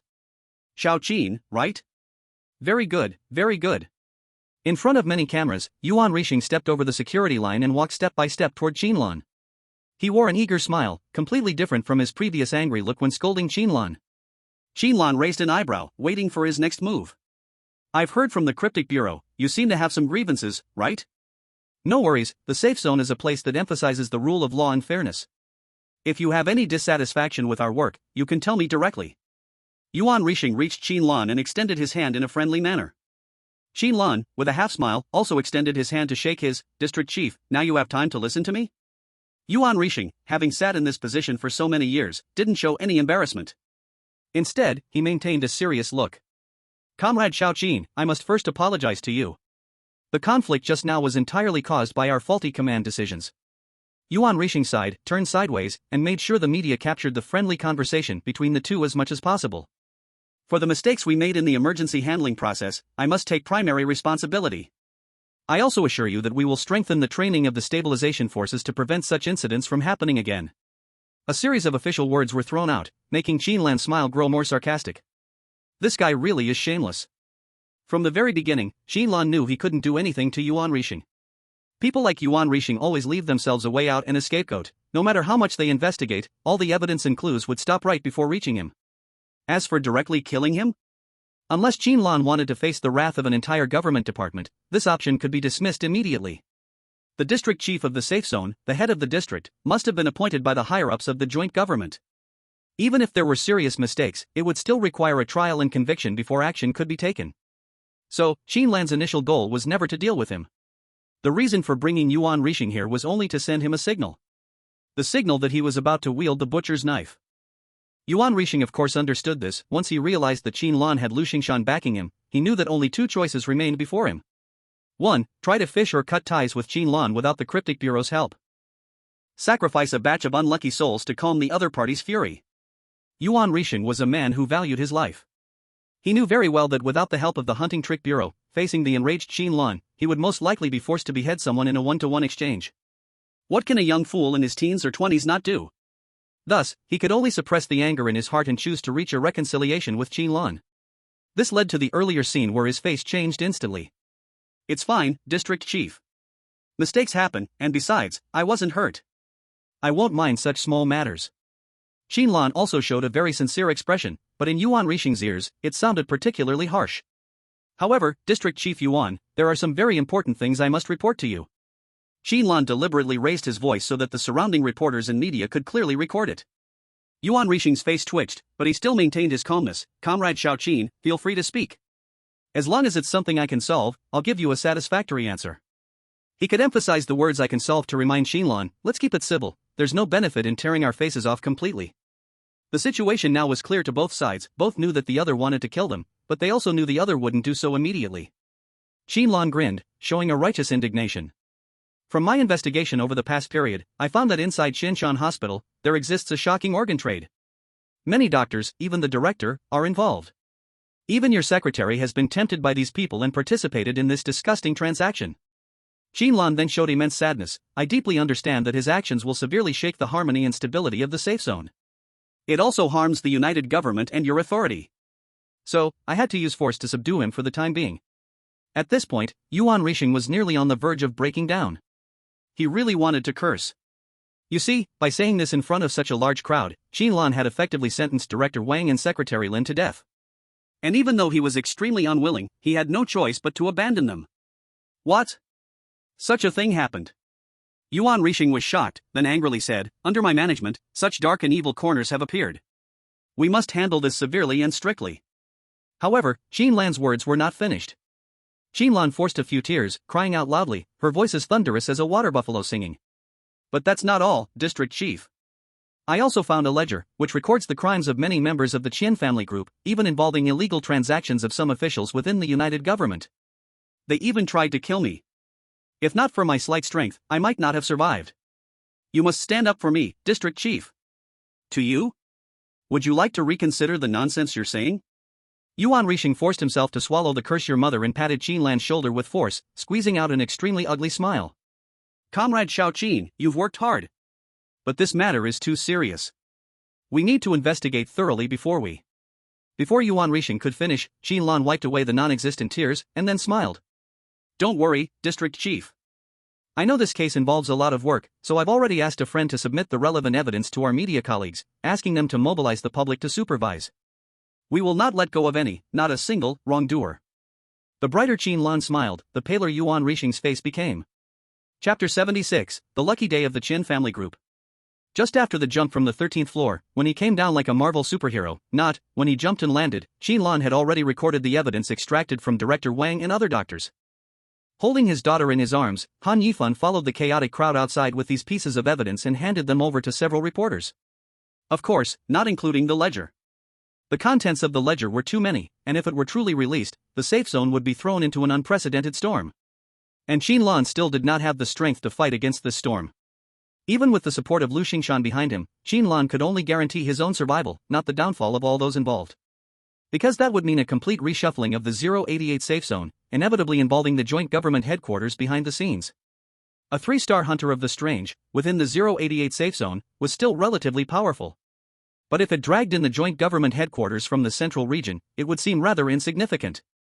After all, even someone as extraordinary as Luan Zimo was only considered a young prodigy in the central region, not a strong one. Qin Lan was not a fool, and he was well aware of this. "Are you crazy? Do you really want to turn the safe zone upside down?" Yuan Rixing's expression was almost losing control. Even though so many reporters were filming, he couldn't hold back and growled, his temples bulging with veins. "Don't worry, Director Yuan." Qin Lan still held Yuan Rixing's hand, smiling. "The most crucial things I haven't revealed yet. I'm still waiting to have a good chat with you." Upon hearing this, Yuan Rixing's face slightly softened. Fortunately, there was still room for maneuver. "Comrade Qin, thank you very much for the contributions you've made to the safe zone. Today's matter is too significant. We need to hold a meeting to carefully study the evidence you've provided. If it's convenient, please come with us." Yuan Rixing pretended to thank him, then motioned for Qin Lan to get in the car. And Qin Lan, still smiling, nodded. "Are you going to give me a certificate of merit? A good citizen or a hero? Don't worry, I don't mind. Just remember to hang the banner on my door." Yuan Rixing smiled a fake smile. "The banner will definitely be there. Now get in the car." Of course, Qin Lan wasn't worried about Yuan Rixing pulling any dirty tricks on the way. On the contrary, Yuan Rixing should be worried about Qin Lan pulling any tricks halfway. After getting into the joint government's special car, Qin Lan continued joking happily. "Director, are there any cameras in this car? Shouldn't be, right? Otherwise, wouldn't it be easy for someone to catch you flirting with your mistress?" Yuan Rixing closed the car door, his face cold, and spoke. "You misunderstood. Not every official has a hobby of finding lovers." Qin Lan suddenly understood. "Then what's your hobby? Taking organs from common people and enjoying the fun of youthfulness? Feels like it's not even as good as finding a lover." Facing Qin Lan's sharp sarcasm, Yuan Rixing had already calmed down a lot. "Stop with this nonsense. What do you really want? After going through all this trouble to create such a big mess, what do you want to get from me? From Yuan Rixing's perspective, Qin Lan must have wanted to make some kind of deal, which was why he went through all this drama. But Qin Lan simply looked out the window, his smile slowly fading. Director Yuan, I grew up in the slums. Compared to those homeless people, I was relatively lucky. At least before my parents died, they left me a small house that could shield me from the wind and rain. Hearing Qin Lan suddenly change the subject, Yuan Rixing felt a bit impatient, but still endured and listened. The car sped forward, heading toward the joint government building. Qin Lan looked at the scenery flashing past outside the window and continued slowly. When I was little, I was quite a loner, but I still had playmates. Sometimes, the friends I played with just a few days ago would suddenly disappear one day. Then, 2 days later, they were hollowed out, left as empty shells, thrown into a garbage heap somewhere in the slums, to be eaten by wild dogs. Qin Lan turned back, coldly staring at Yuan Rixing. I have seen what those people do. As long as there is something useful, they take it all, leaving nothing, without caring if you are an adult or a child. In that place, just living normally means you must be careful and cautious. Yuan Rixing clearly felt the air pressure in the car drop.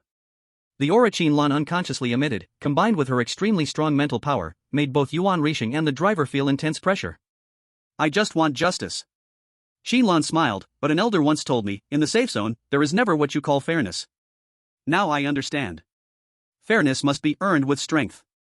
Cold sweat appeared on Yuan Rixing's forehead. You. Don't worry, Director, I won't harm you, at least not now. Qin Lan returned to her previous relaxed look, and the oppressive feeling in the car disappeared, letting Yuan Rixing breathe a long sigh of relief.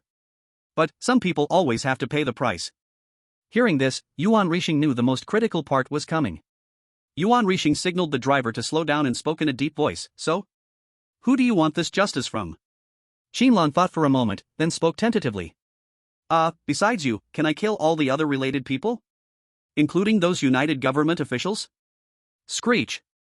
The driver slammed on the brakes, face pale. These words were too shocking. Even having followed Yuan Rixing through many storms, the driver was scared. Kill them all? The gunfire might not even stop for 3 days and nights. Yuan Rixing was also furious. No. Absolutely impossible. If all of them are executed, the whole safe zone will collapse, not to mention the forces behind them will never sit still. Do you think their hands are only in safe zone 088? Too naive. Yuan Rixing gritted his teeth. You have no idea how many people are in the Qianshan Hospital's interest chain over the decades. Many have already gone to the central region or been transferred to other safe zones. You are purely seeking your own destruction. Hearing this, Qin Lan shrugged, not surprised. He had seen that ledger, of course he knew how deep the water was inside. Just now, her words were only to lower Yuan Rixing's psychological expectations. As the saying goes, when you want to open a window in a room, others may not agree, but if you shout you will tear down the ceiling, they may advise opening a window instead. Can't I kill them all? Then it seems I have to do it myself. Qin Lan sighed. Since the law cannot judge them, I will find these people one by one, punish them with my own hands. A cold killing intent appeared on Qin Lan's face. They can't stay inside forever, right? Yuan Rixing's face turned green. Are you fucking crazy? Mad. Pure madness. If you go on like this, the United Government headquarters will intervene. Then neither you nor I will escape. Seeing Yuan Rixing like this, Qin Lan sneered inside, then showed a troubled look. Really cannot kill them all? Yuan Rixing shook his head frantically. No. Absolutely not. Qin Lan sighed, thought for a few seconds, then spoke with some displeasure. Then what about Qian Group? They have always been my enemies, and after this mess, I want to destroy them, right? I don't care about the others in the ledger, but Qian Group must die. Hearing this, Yuan Rixing was stunned, then quickly nodded. That works. That works. That's easy. Now let's talk about the details. Chapter 77, Qian Youchuan's Sweet Dream. The wind on the rooftop was strong. A young man in a white coat, with a work ID around his neck, stood on the edge of the hospital roof, looking down at the buildings below. He held a will in his hand. The young man's eyes were full of despair, and a thick sense of unwillingness. Dad, Mom. He murmured to himself, struggling to climb over the railing, half his body already across. You once told me to be a doctor, said doctors heal the sick, do good deeds. But why is it not like what you said? He swallowed, the cold wind cutting his face painfully, yet there was no fear, only a sense of relief as if freed. I tried my best. I can't beat those people, their network is too deep, tangled like roots, everywhere are their eyes. This place is too disgusting, too dark, I see no hope. If my death can warn those people, tell them what has happened, maybe it will still have some use. The young man took a deep breath and swung his other leg over as well. He stood at the very edge outside the railing, lifted his head, and looked at the blue sky one last time. The clouds gathered softly, making one forget all the troubling things for a moment. "Dad, Mom, sorry, I am unfilial. Next life I will take care of you," he whispered, eyes tightly closed, fighting the body's instinctive fear of death, then hugged the pile of documents and resolutely stepped forward. But his body did not move forward. Huh? He opened his eyes in confusion and realized his shoulder was being grabbed. The one holding him was a young man with a bright smile. Qin Lan smiled and said, "Brother, haven't seen the news yet?" The main branch of Qianshan Hospital, and several affiliated branches, were all sealed by the United Government. Didn't you know? The young man froze, rubbed his eyes, thinking he was hallucinating. "Here, look." Qin Lan took a phone out of his pocket, swiped to today's headlines, showing the big bold letters to him. "Not lying, right?" The young man carefully went through the content again and again, as if wanting to chew every word, afraid he misread something. The photos were incredibly clear, the face of Dean Wang being caught, he would never forget it in his life. How could it suddenly? The young man felt as if he was in a dream. Qin Lan smiled. "Good thing I came quickly. Heard you collected lots of evidence of internal violations and illegal actions in the hospital? Give it to me, I will help add a fire to Qianshan Hospital." After consulting with Yuan Rixing, the death date of the Qian group had been set. As if fearing Qin Lan would change his mind, Yuan Rixing acted extremely fast, simultaneously announcing to the media and deploying the United Government Armed Forces to seal all assets of the Qian group. On TV, Yuan Rixing said with grief, "The actions of Qian group are a defilement of the laws of the safe zone, a serious destruction of our peaceful life. Such things must never happen again. We will definitely." Sacrificing just the Qian group was far better than letting a madman try to assassinate government officials one by one. All crimes could be blamed on this unlucky group together. So early in the morning, the chairman of Qian group was still in bed hugging a woman 20 years younger, when guards suddenly broke in, pressing him down, gun aimed directly at his head. Before he could react to what was happening, he was pulled out of bed like a dog. And Qin Lan didn't waste time, visiting the other branches of Qianshan Hospital, and with slight threats, pried a lot of information from the top. And at that time, he learned that the young man in front of him was trying alone to fight the entire rotten hospital system. Finally catching up, he stopped him. The young man did indeed have a lot of documents in his hands. Although not as explosive as what Qin Lan collected, it was enough to add a few more names to the execution list. As for the other forces in the safe zone, once they heard that if the Chen group didn't die, they would be in trouble, everyone became extremely eager, wishing the Chen group would just explode in the next second. Some industries hadn't even been sealed off, yet some anonymous enthusiastic citizens had already helped the United Government take control in advance. All the powerful people in the safe zone had heard, a madman was looking for trouble with the Chen group, and anyone who disagreed would get bitten. No one was willing to risk their own few pounds of flesh. At this moment, a loser we all are somewhat familiar with was still enjoying his wonderful college life. Young Master Qian Yuquan, now living a life full of color and sound. Not long after school started, he quickly established the persona of the intelligent and wealthy future ruler of the group, enchanting countless girls at school. Qian Youquan's looks were not bad, after all, good genes, a face considered somewhat handsome, and extraordinary family wealth, such charm was indeed considerable. The only regret was that the dream girl Su Xiaoyue was completely out of his reach. After joining the elite program, Su Xiaoyue became a key training target of the academy. Even just graduating normally, she could directly join the Central Region United Government, with a bright future ahead.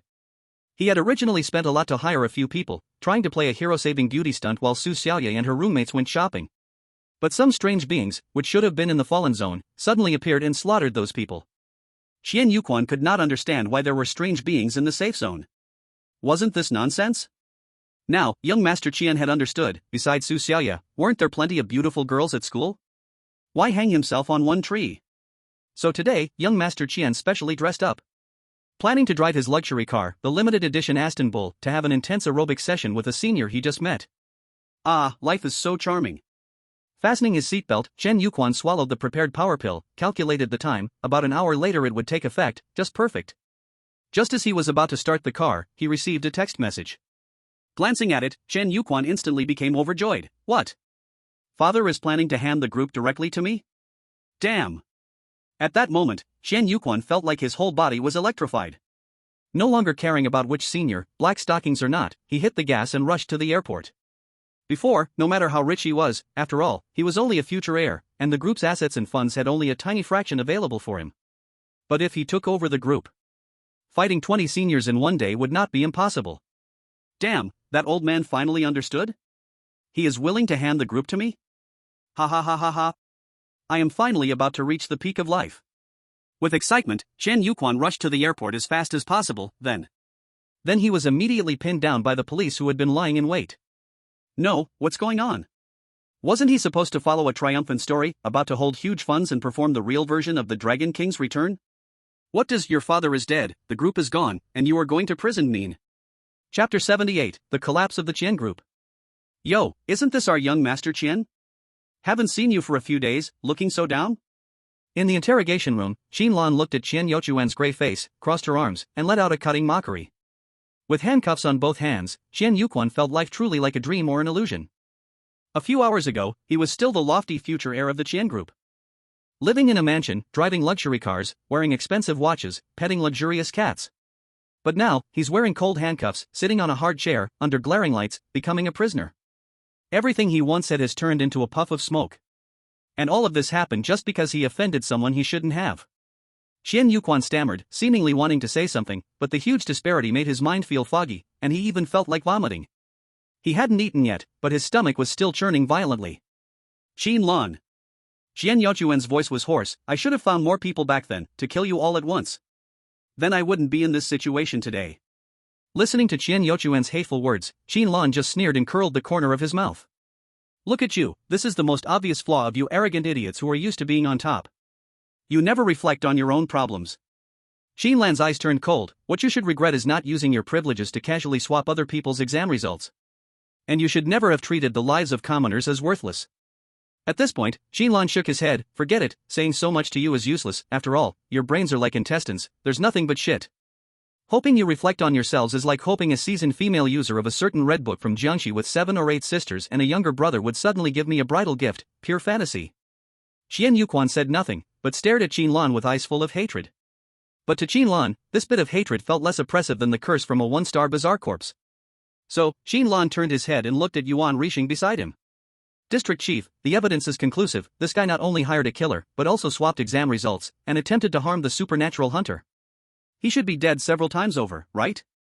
Yuan Rixing glanced indifferently at Qian Yuquan, as though looking at a corpse. Yes, do you want to deal with him personally? The downfall of the Qian family group was inevitable. In this storm, others will definitely choose to let the Qian family group bear all the blame to protect themselves. Even if Qin Lan doesn't let them die, those people will still hope for the Qian family group's demise. When the wall falls, everyone pushes. When the tree falls, the monkeys scatter. This is the logic. Offending a 3-star supernatural hunter supported by the Hunter Bureau is nothing compared to offending a group that was supported just to become a white glove in the first place. This is not even worth considering. Leave it to me, I've always been a humanitarian. Killing him directly is too easy, it's a bit too cruel. Qin Lan grinned, already having a plan for young Master Qian's fate. Seeing Qin Lan smile, Qian Yuquan suddenly felt a sense of unease. Even though he knew his fate was sealed, he still felt an overwhelming malicious intent. Qin Lan. I'll tell you, others are afraid of you, but I'm not. Although he said that, Chen Yaochuan's pale face betrayed him. Qin Lan smiled at him kindly. Don't worry, young Master Qian. I will give you a way out, but you'll have to fight for it yourself. As long as you're lucky, you might even survive. Qian Yuquan was stunned upon hearing this, and his eyes suddenly ignited with hope. You're serious? If I survive, will you spare me? Qin Lan nodded vigorously, very kindly, of course. So. Half an hour later, in the Hunter Bureau's exclusive detention room, Qian Yuquan let out a desperate scream. Qin Lan. You bastard. Is this the way out you promised? Through the surveillance, Qin Lan's mocking voice echoed from the speaker. How is this not a way out? As long as you can defeat these 2 bizarre beings, you can go free. Isn't that enough sincerity? Qin Lan was just hoping for the day when she could give Master Qian a 4-star oddity as a surprise. Now, although it had been downgraded a few levels, it was still a small gift with great meaning. In the surveillance footage, 2 faceless, towering figures emerged from the shadows, holding the familiar black truncheons that readers knew well, slowly walking towards Qian Yuquan. In the cramped room, Qian Youquan's scream suddenly stopped. Then came a muffled thud, like the sound of handmade beef balls being struck. Everything settled down. The Qian group collapsed, Qian Mountain Hospital and other industries were sealed off. Director Yuan also pulled out a few unlucky individuals with no background from the United Government for trial, which could be considered as an explanation for Qin Lan. That Director Wang and leftover egg Secretary Lin were executed by firing squad in front of the public's expectations. Yuan Rixing was reluctant to part with this sensible, obedient, and clever secretary, but he could only grit his teeth and let him go. As for the others involved in the illegal organ trade, they breathed a sigh of relief, thankful to still be alive. But they didn't know that a substitute death god's gaze had been upon them all along, never leaving. Substitute death god, the only hidden occupation from the inescapable instance. It had a profession ability that may have already been forgotten by everyone writing death. You can control the life and death of mortals, using the power of a death god to curse enemies, weaken their power, and even write their deaths. When facing a powerful figure like Dong Haoren, Qin Lan could only use energy to release curses. But when facing those of lesser strength, Qin Lan could manipulate the traces of death, weaving their deaths. He had said it himself, none of these people would escape. Weaving death, just like the true death god from the instance, intertwining all possible dangerous factors to create a pure accident. And what Qin Lan had to do was simply adjust a few small, critical elements based on his understanding of death traces. At first, it was a board member of a group who was bitten to death by one of his trained attack dogs. Then, a member of the United Government was pierced by a falling steel bar at a newly completed project site. In just 1 month, multiple murders occurred, with the victims being well-known figures from the 088 safe zone, causing an uproar. These people had one thing in common, their names were all on the Qin Mountain Hospital's ledger. And while Yuan Rixing was furious, he also felt an intense fear. Because the incidents these people experienced were all accidents. Pure accidents, with no human signs. It was as if they had made it onto the death gods list. Chapter 79, Apply to connect with you. Several officials died. The headquarters of the United Government immediately sent an investigator and took the prime suspect, Qin Lan, into custody. However, the investigation results were not ideal. At the time of the murders, Qin Lan was fighting the oddities in the collapse zone, and there were recorded footage from the instance at that time. Moreover, there were no signs of human intervention at the accident sites, and no traces of curses could be found. So, even though everyone believed this was Qin Lan's doing, they still had no way of taking action against him. I told you, I don't know anything about this. Qin Lan sat in the interrogation room with a relaxed expression. I think this is just evil people getting what they deserve, maybe even the heavens couldn't stand it anymore, what do you think?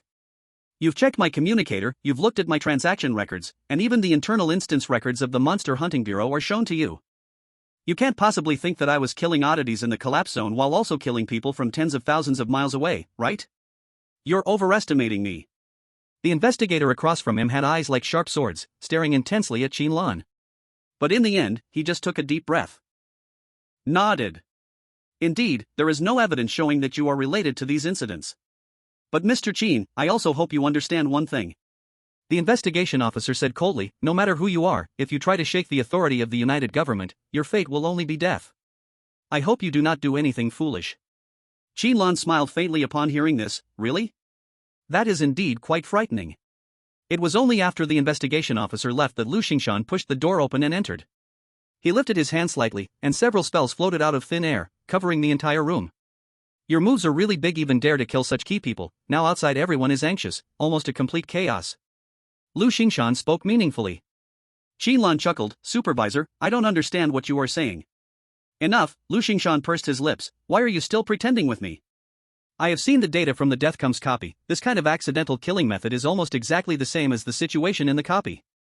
Qin Lan still just chuckled, not intending to admit it.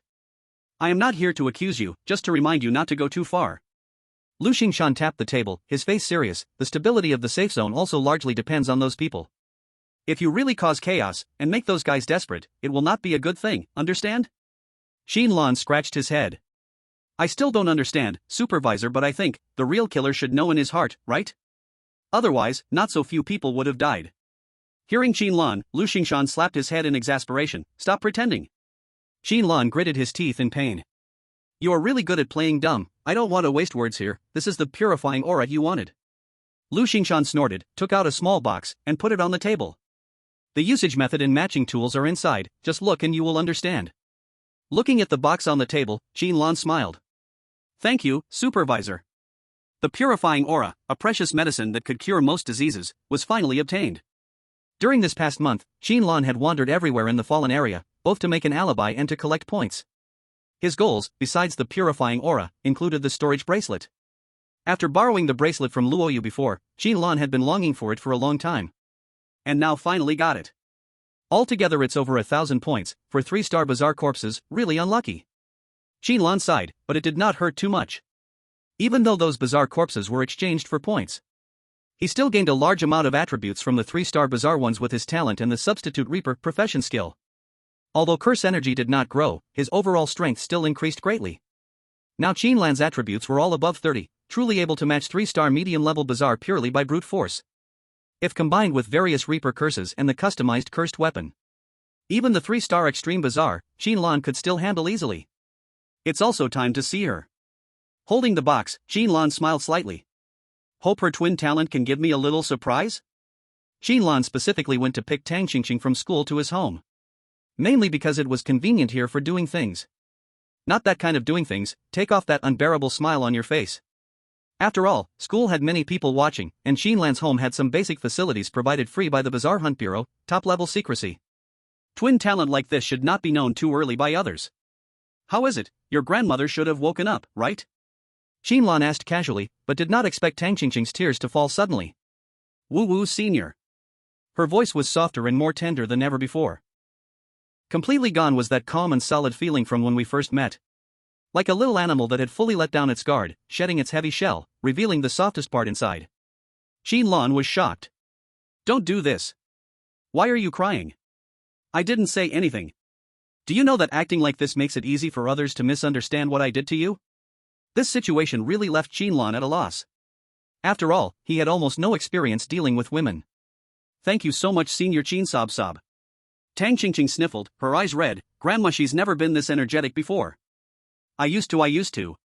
Talk to her every day thinking maybe one day she would wake up and call me Qingqing once more. Thanks to you this wish can come true. It was clear how much her grandmother meant to her. Tang Qingqing sniffed, finally controlling her emotions with difficulty. Her small, delicate nose red and sour, showing a smile straight from her heart. I followed your advice, Senior Qin, and my talent has been unbound from Grandma. She's even healthier than before, and I no longer need to share life with her. Seeing Tang Qingqing holding back tears, Qin Lan finally breathed a sigh of relief. Alright, next time don't cry all of a sudden, it's scary. Your talent. At this moment, Tang Qingqing showed a somewhat embarrassed look. Senior Qin, sorry, I didn't tell you the full details of my talent before. Because at that time, I was worried. She didn't dare continue, feeling ashamed for doubting and guarding herself against Qin Lan. But Qin Lan didn't mind, instead his face was full of anticipation. Really? That's nothing. Can you tell me the details now? I feel your talent has huge potential. Tang Qingqing obediently nodded, her eyes no longer showing any trace of caution. Life's joy, not only can it share life, but it can also create a bond, sharing my attributes with the other person. But this bond can only choose one target in a lifetime, cannot be changed or replaced. At this, Tang Qingqing lowered her eyes, not daring to meet Qin Lan's gaze, her fingers unconsciously twisting her clothes. Qin Lan didn't notice anything unusual in her emotions, instead he got excited. Awesome. Attribute sharing? Everything can be shared? Damn, this is top-level support. Tang Qingqing's tone changed slightly, her voice much softer. Death's Ease allows the chosen target to become a guardian spirit after death, keeping their strength and skills from life, while providing me a portion of their attributes. Currently, a maximum of 3 guardian spirits can be created. Qin Lan's eyes widened, even more excited. Found a treasure. Oh my god, guardian spirits keep their power and skills, basically giving me 3 strong fighters. And that's not all, they can also boost the controller's attributes? Born Summoner Saint Body. And the summoner herself is super strong. Qin Lan got more and more excited thinking about it. Summoner-type talents usually have a huge weakness, the summoner is weak. But according to Tang Qingqing's description, her talent had no such flaw. After getting excited for a while, Qin Lan looked at Tang Qingqing, who was shy and silent, finally realizing something was wrong. Oh, what's wrong? Do you have something you want to say? Tang Qingqing bit her lip, her moist eyes full of guilt and a bit of hope. Senior Qin. I want to connect with you. Qin Lan was stunned. No, what are you saying? Did I open the wrong book? That bond of my talent, I want to bind it to you, Tang Qingqing continued. You've helped me so much, I feel this is the best way to repay you. Please let me be your forever support. Hearing this, Qin Lan finally wiped his sweat, exhaling deeply. Oh. This connection. I thought it was going to be a connection with me. Chapter 80, The Heart of a Young Girl.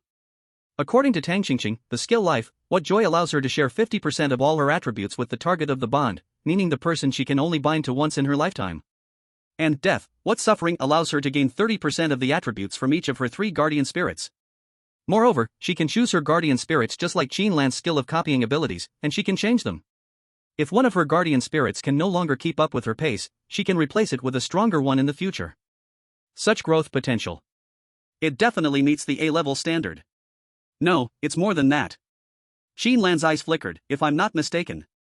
Then, after a moment of silence, Qin Lan suddenly spoke up.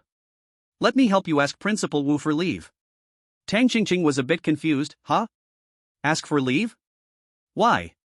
Qin Lan stared at her, his gaze like he was looking at a rare treasure. There's something that needs to be verified. You need to come with me to the Exorcism Bureau. Just 10 minutes later, Qin Lan brought Tang Qingqing to the front desk of the Exorcism Bureau's main hall. Luo Yu was originally flipping through the recent dungeon report records. When she saw Qin Lan arrive with a delicate-looking girl behind him, her eyebrows immediately shot up. Well. How long has it been since that little sister left? And now you're going for fresh grass again? Are you being fair to her? Luo Yu's scolding voice was loud, instantly attracting quite a few gazes, but when those exorcists saw Qin Lan's face, they quickly turned away, pretending nothing happened. These days, Qin Lan's ruthless reputation had spread throughout the entire 088 safe zone. Even within the Exorcism Bureau, his deeds were well known. The rank-conferring ceremony had already been held. At that time, leaders from all the major factions in the safe zone had gathered to congratulate him. There were people like the Qian Group and many department heads from the joint government who also attended. These people couldn't dare not come. You have to understand, in just 1 month, colleagues who were casually slacking off with them in the same department had mysteriously died one after another. Everyone knew who was behind it, but even the investigation specialists at headquarters couldn't do anything about it. No one wants to be the next target. How many of the people sitting in those positions are completely clean? Almost all of them have some sort of issue. Not to mention, someone like Dong Haoren, a veteran 3-star exorcist, even showed up to support him, and even the Exorcism Bureau supervisor, 4-star exorcist Lu Xingshan, made an appearance. Inside the Exorcism Bureau, the rumored Qin Lan as supervisor Lu's illegitimate son had already started to spread. So, only someone like Luo Yu, with a strong background herself, dared to speak like that. Of course, with the relationship between her and Qin Lan, even without any background, she wouldn't make him angry. Hey! Don't say things like that. Qin Lan wiped his sweat. This is the new exorcist I introduced. What fresh grass? Luo Yu suspiciously looked at the reserved Tang Qingqing, her eyes repeatedly sizing her up, then questioned Qin Lan. Are you sure about this? This young child is also going to take the exorcist exam? She looks younger than you, isn't this nonsense?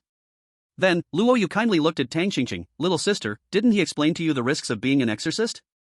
Exorcists face extreme risks, and their death rate is incredibly high. Tang Qingqing secretly glanced at Qin Lan. After receiving his signal, she gathered the courage to speak. I know. Senior Qin has already told me. But I've already decided. I will definitely become an exorcist. Luo Yu's beautiful eyes were filled with astonishment.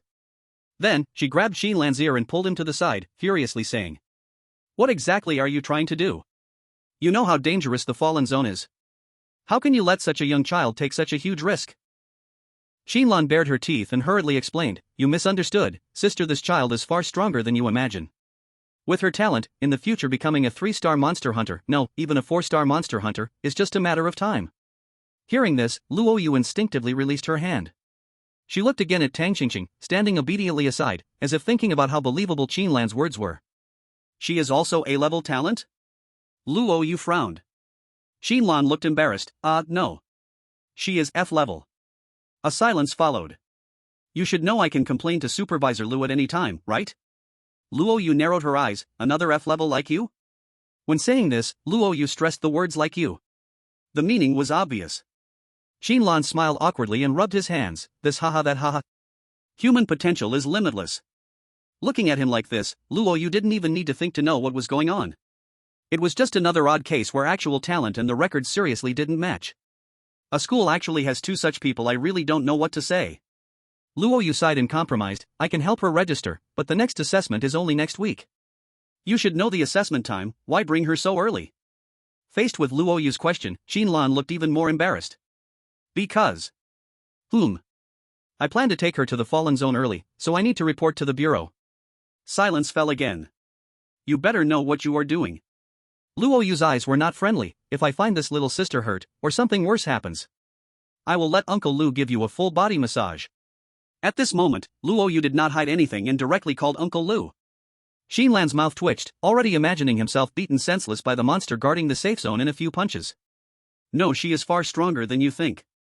After repeatedly assuring Luo Yu, Qin Lan finally got approval to bring Tang Qingqing into the fallen zone. This woman, really a bit too kind, Qin Lan sighed helplessly. He also knew that Luoyu made things difficult to him because she was worried about Tang Qingqing's safety. Just like when he went to apply for a license, Luoyu had patiently guided him, hoping he would choose a safer path. This sister Luo, she is quite a good person. Tang Qingqing followed Qin Lan and suddenly said this. She grew up in the slums like Qin Lan, rarely feeling kindness, more often cold evil intent. Either people coveted her life or her body. Yet Luoyu, a stranger, truly cared about her, giving her a very different feeling.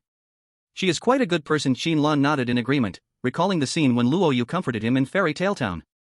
Strangely, the almost uncontrollable anger and killing intent at that time quietly disappeared. But, the thing Sister Luo said the little sister last time was? Tang Qingqing seemed to ask casually about what happened earlier.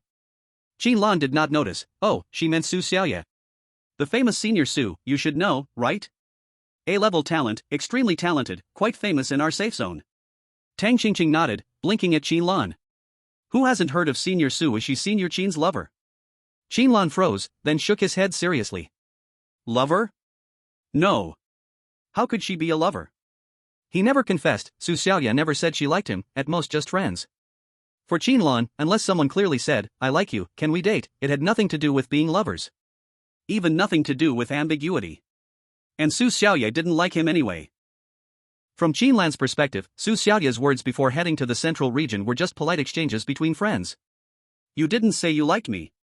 See, this is the result of not talking about love much, and not even reading romance novels. Qin Lan's definition of love could be described as classically traditional. She's my friend, she saved my life, but I guess I also saved her life? Qin Lan furrowed his brows and scratched his chin, lost in thought. Maybe it's more appropriate to call her a life and death friend? But somehow, it feels off. Tang Qingqing seemed to understand something and bit her lip subtly, murmuring softly, a life and death friend, huh? How nice. Qin Lan looked confused. What's nice? It's nothing. Tang Qingqing quickly masked the change in her emotions, smiling slightly, just envy that Senior has such a life and death friend. Qin Lan still didn't catch on, casually replying. Oh, I see. No big deal, just follow me through a few dungeons, and you'll soon be a life and death friend too. There's nothing wrong with that. According to Qin Lan's understanding, anyone who had been through a dungeon with him was essentially a half-life and death friend. Su Xiaoyue was one, Shuechuan was another, and Luoyu was half one. After all, he was always dying. But Qin Lan didn't know that his careless words had stirred a great storm in the heart of the girl standing beside him. Does Qin Senior mean he's willing to entrust his life to me? This. Tang Qingqing stood frozen, an indescribable emotion rising from the bottom of her heart, budding and struggling to break through the mud. It grew wildly in the uncontrollable direction. Chapter 81, Why Suffer Even in Death, the First Guardian Spirit. Boom! A giant black hand rose from the ground, sending a boy dressed in combat gear crashing to the ground with a fierce gust of wind. With one strike, the boy lost consciousness and was unable to continue fighting. The giant black hand turned into a shadow and disappeared, merging back beneath the tall girl with a ponytail. Su Xiaoyue took a light breath, but still appeared relaxed. The students watching the whole battle cheered, the atmosphere intense. Su Jr. is really amazing.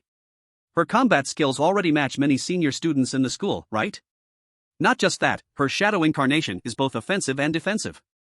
After special training, it's more agile and unpredictable. She's probably the strongest new student in this elite program.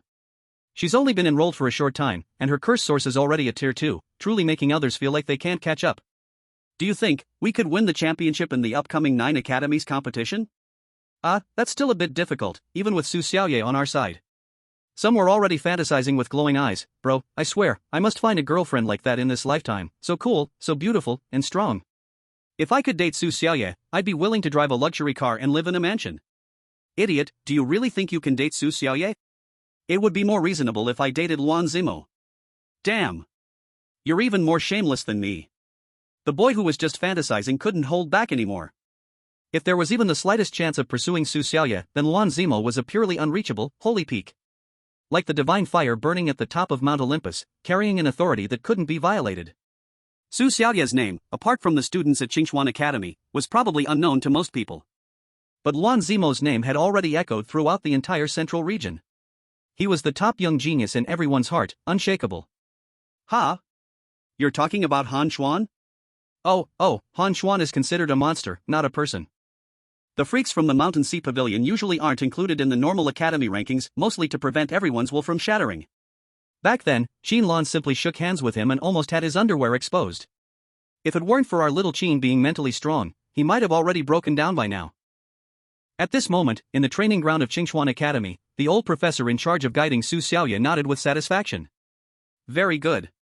This speed of progress, even among the A-level talents I have seen, is among the top.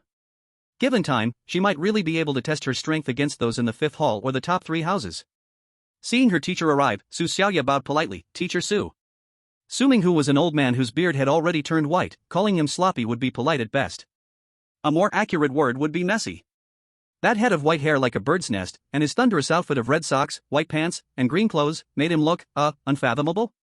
But it was undeniable that Su Minghu had once been the undisputed top professor at Qingchuan Academy. He still was. His research on talent abilities had no rivals in the lower 9 courtyards, so Qingchuan Academy had assigned him specifically to train Su Xiaoyue. TCH, that stingy principal, asking for more curse crystals from him is like asking for his life. Su Minghu puffed at his beard unhappily. Finally find a good seed, just pour a pile of curse crystals into her. Why bother with resource balance? Truly short-sighted. Even the best members of the elite program could only get a limited amount of curse crystals. These crystals, which could only be extracted from eerie corpses, contained pure curse energy and were extremely expensive. From a 1-star eerie, only 1 could barely be extracted. From a 2-star eerie, only about 3. Unlike absorbing curses directly from the eerie, extraction required special equipment, a complicated and tedious process. But the energy absorbed flowed smoothly, without any burden, making them highly sought after. New students like Su Xiaoyue also needed to contribute to the school to increase their allocation of curse crystals. For example, showing greater potential in the elite program. For example, achieving excellent results in certain competitions. Or, completing the tasks assigned within the school. Yes, universities also had tasks. But unlike the high-risk missions of the Monster Hunting Bureau, facing terrifying eerie's constantly, these university tasks were not difficult. For example, assisting government patrols at safety zone exits, or helping research some eerie corpses, extracting materials from them. The points earned from completing tasks could be exchanged for curse crystals, strengthening the core of curses. However, Su Minghu also said that Su Xiaoyue should not worry about curse crystals. She only needed to keep training her control and use of talent abilities, and other matters would naturally be handled for her. This was the advantage of having a famous teacher. Now, after only 2 months of enrollment, Su Xiaoyue had successfully reached the 2nd stage core. If given another half year, she might even reach the 3rd stage. Even in the 9 courtyards, this was an astonishing speed.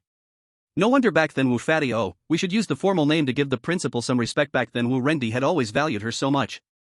With Wu Rendi's insight, he had also seen Su Xiaoyue's potential, knowing she was not just an ordinary A-level talent. Even among A-levels, there were differences. Differences in personal comprehension, differences in talent types. Being an A-level talent was just a ticket to compete with many geniuses. Heroes were as common as fish crossing a river. In the 088 region you might be the center of attention, but in the central region, you would realize you had been like a frog in a well watching the moon. Of course, all of this had nothing to do with our F-level Qin Lan. Because in the same 2 months, he could already handle some so-called geniuses. The A-level talent holder of the 3rd origin is getting beaten up. Let's turn our attention back to Qin Lan. After bringing Tang Qingqing into the occupied zone, Qin Lan easily found a 1-star instance by observing the death traces threads. He then had Tang Qingqing bind the skill "What's the point in death" to that unlucky 1-star strange entity. Blood corpse, 1-star entity strange. Power, 3.5. Constitution, 3. Agility, 3.5. Spirit, 0.7. Skills, Tear, Vampirism, Passive. This strange entity, in terms of close combat abilities, was far stronger than the lipstick woman from the past. Normally, to defeat the blood corpse in the instance, one would need to find several items to counter it based on the folk legends in the instance, and fight only during the day. But with Qin Lan around, it was as simple as finding the blood corpse and stomping it down with a single foot. So, can you bind it? Qin Lan looked at Tang Qingqing with concern, casually slapping the blood corpse's head, causing its eyes to swirl with stars and emit a painful howl. Tang Qingqing's face turned pale, her back soaked with sweat, but she still forced herself to nod. It's barely possible. But if it were any stronger, I wouldn't be able to. Qin Lan nodded. This was expected. Tang Qingqing's talent had just awakened, and her curse energy was limited, so naturally, the target she could bind couldn't exceed 1 star. Although this blood corpse was strong in close combat, its spirit value was low, with no intelligence, only the most basic instincts. Its overall strength wasn't particularly strong. It was right on the limit of what Tang Qingqing's talent could handle. Seeing Tang Qingqing finish the process, Qin Lan didn't waste words and directly stomped on the blood corpse's head, crushing it. Then, from Qin Lan's perspective, he clearly saw many things from the blood corpse's body flowing into Tang Qingqing through the death traces. The blood corpse's body quickly dissipated, even without anyone absorbing its curse, it still turned to ashes on its own. Tang Xingqing's body weakened, and she collapsed to the ground, seemingly exhausted. Qin Lan knew this was a sign that her curse energy was nearly depleted, but he had no intention of helping her up. If she wanted to survive in the occupied zone and become stronger, these were the things Tang Xingqing had to adapt to and overcome on her own. Senior Qin, I did it. A smile appeared on Tang Xingqing's pale face. With a casual wave, a blood corpse identical to the one just now materialized out of nowhere. Strictly speaking, there was still a slight difference. The blood corpse summoned by Tang Xingqing had a more grayish-white color, and wasn't as grotesque and filthy as the original one. But in terms of curse intensity and oppressive aura, it was exactly the same. The blood corpse let out a low growl but showed no intent to attack Qin Lan, appearing very docile. Looks like it's fully under her control. Qin Lan nodded inwardly and then asked, how about your body? Do you feel any attribute increase? Hearing this, Tang Xingqing closed her eyes to feel it, then a look of surprise appeared on her face. Yes. And I think I can see my attribute panel. An attribute panel? Qin Lan raised an eyebrow but wasn't too surprised.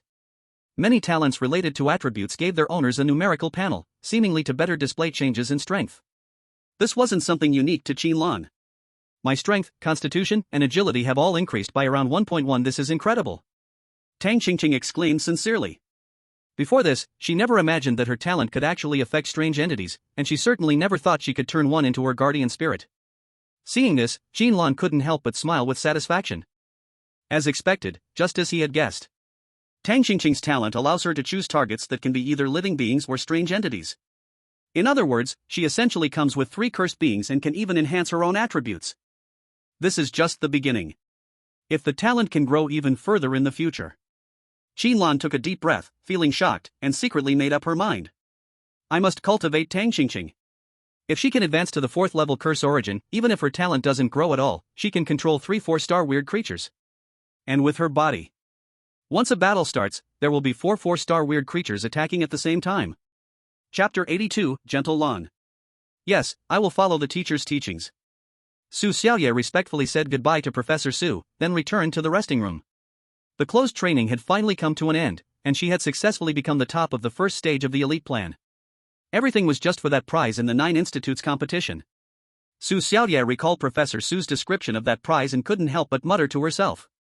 A consumable curse item with a resurrection effect, called the second life of the curse hunter. If he has this, he'll be much safer even in the fallen zone. Receiving this gift, he will definitely be very happy, right? A figure that wasn't very tall but extremely reliable appeared in her mind, and Su Xiaoyue couldn't help but smile shyly.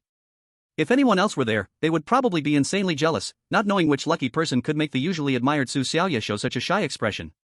He sent me a message. Taking out the phone she hadn't looked at in a long time, Su Xiaoyue found that the screen was already filled with more than 10 messages. The sender was just the single character Lan. Who else could it be? It must be Qin Lan. The messages were many and varied, most of them being Qin Lan's classic chatting about daily life updates. Rather than being intertwined thoughts between lovers, I would rather call it just a couple of buddies sharing their everyday lives. Today I met 2 people from the central region, they were really scary. Are your people all this freaky? During the 4-school joint exam, Wu Fatty actually asked me to go blow up fish, how shameless. But it suits me perfectly, hee hee. That guy Wang Lei, do you remember him? The one from First High. Doesn't matter if you don't, he got beaten up badly. The dungeon today was a bit boring. I can't stand it anymore, Xian's group is too damn arrogant, I'm going to mess with those bastards. Hee hee, Xian's group is done for, and young Master Qian is also finished. Although these were just simple statements, Su Xiaoyue somehow managed to read Qin Lan's tone from them. And could even imagine the smug, and slightly cheeky, smile on his face when he said those words. This guy. Su Xiaoyue smiled softly. She hadn't really expected Qin Lan to share these things with her. But unexpectedly, right after the training ended, there was such a pleasant surprise. He's so cute. Su Xiaoyue covered her face, feeling her cheeks subtly warm up. Then saw the last message. Wow, you won't believe it. We have a junior who's actually got dual talents, she's incredible. I'm planning to focus on training her and also bring her into the Curse Hunting Bureau. Boom. Outside, the students in the next training match were shaken. Everyone felt an unstoppable surge of energy coming from the resting room, and some more observant people even noticed that the shadows beneath their feet seemed to tremble. Junior? Cultivate? Su Xiaoyue's face remained calm. But the entire room was now enveloped in dark shadows, surging like waves, carrying intense emotional colors. Seeing the question mark. Su Xiaoyue sent, Qin Lan still didn't realize the severity of the situation. He even thought that Su Xiaoyue didn't quite understand what dual talents meant, so he simply sent a brief explanation. Then he received the second question mark. Still not understanding? Qin Lan pondered, well, after all, dual talents are somewhat confidential, so not knowing is normal. The verbal description is still a bit pale. When she returns during the holidays, let her see for herself how awesome it is, hee. Thinking of this, Qin Lan quickly edited a message and sent it. Qin Lan, if you don't understand, we'll talk when we meet. Qin Lan, I'm a little busy right now. Qin Lan had no idea that sending this message would cause such severe consequences. But it's normal. Dull men always need to take a few hits before they get smarter. Turning around, Qin Lan looked at Tang Xingqing, who was engaged in a fierce battle with the second strange creature, and yawned. Don't expect me to help you. You have to handle these last two guardian spirits yourself. If you can't get past this, don't even think about becoming a monster hunter. It would be better for you to go home and stay with your grandmother. Tang Xingqing barely dodged an attack. But her waist was still cut open, spilling several drops of dark red blood. She gritted her teeth, continuing to dodge while commanding the blood corpse to attack. Senior Qin, you talk too much. Of course, Tang Xingqing would never easily give up. She already had a one-star guardian spirit, and her physical strength had been enhanced. If she still needed Qin Lan's help, it would truly make her seem useless. She wasn't the type to admit defeat. And seeing her calm gaze and stubborn eyes, Qin Lan couldn't help but smile. It seemed he hadn't misjudged her. The qualities Tang Xingqing possessed were exactly what one needed to become a strong person. Soon, Tang Xingqing adjusted her tactics, letting the blood corpse land a decisive blow and finally defeating that troublesome strange creature. With the birth of her second guardian spirit, her strength once again reached a new level. You're really strong. Qin Lan clicked his tongue in amazement. Just this one talent, death, what's the hardship, is enough to place you in the A level. Although getting the first guardian spirit is extremely difficult, as long as you get past this hurdle, the rest will come naturally. Meanwhile, Tang Xingqing quietly bandaged her wounds. Her expression calm, but her hands trembled from excitement, revealing the turmoil within. She had actually solo killed a strange creature. Such a feat was something she wouldn't even have dared to imagine before. Tang Xingqing had never thought about what her talent could really do. Until Qin Lan pointed it out, suggesting binding the strange creature as a guardian spirit, only then did she realize the potential within herself. As expected of Senior Qin, your insight is truly sharp. I'm so lucky to have met him. Tang Xingqing couldn't help but shiver with emotion. This Senior Qin had spotted her unusual talent right away, yet still kept it a secret for her. Knowing how valuable her shared life ability was, yet having no intention of using it.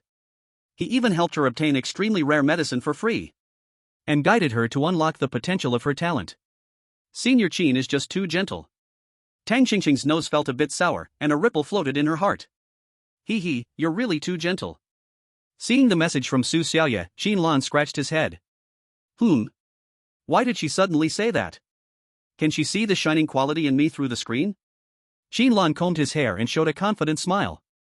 As expected. People like me are like fireflies in the dark, you can't hide that brilliant glow. Compared to Su Xiaoyue, Qin Lan's reading comprehension ability was like that of a fool. He couldn't at all understand how much anger and coldness the person on the other side of the screen felt when typing those words. But it didn't matter. Su Xiaoyue's holiday was coming soon. Chapter 83, 4-star instance, Silent Academy. 3 instance dungeons, 3 guardian spirits. In just 2 days, Tang Xingqing's strength had undergone a tremendous transformation. Before, she was just a slim ordinary girl, only able to live under the protection of Wu Pengzi, not daring to step out of the school gates. But now, she possessed 3 guardian spirits that could be summoned to fight at any time. Every one of them is a 1-star strange entity with above-average combat power. And I, under the attribute enhancement, now possess a formidable physical constitution.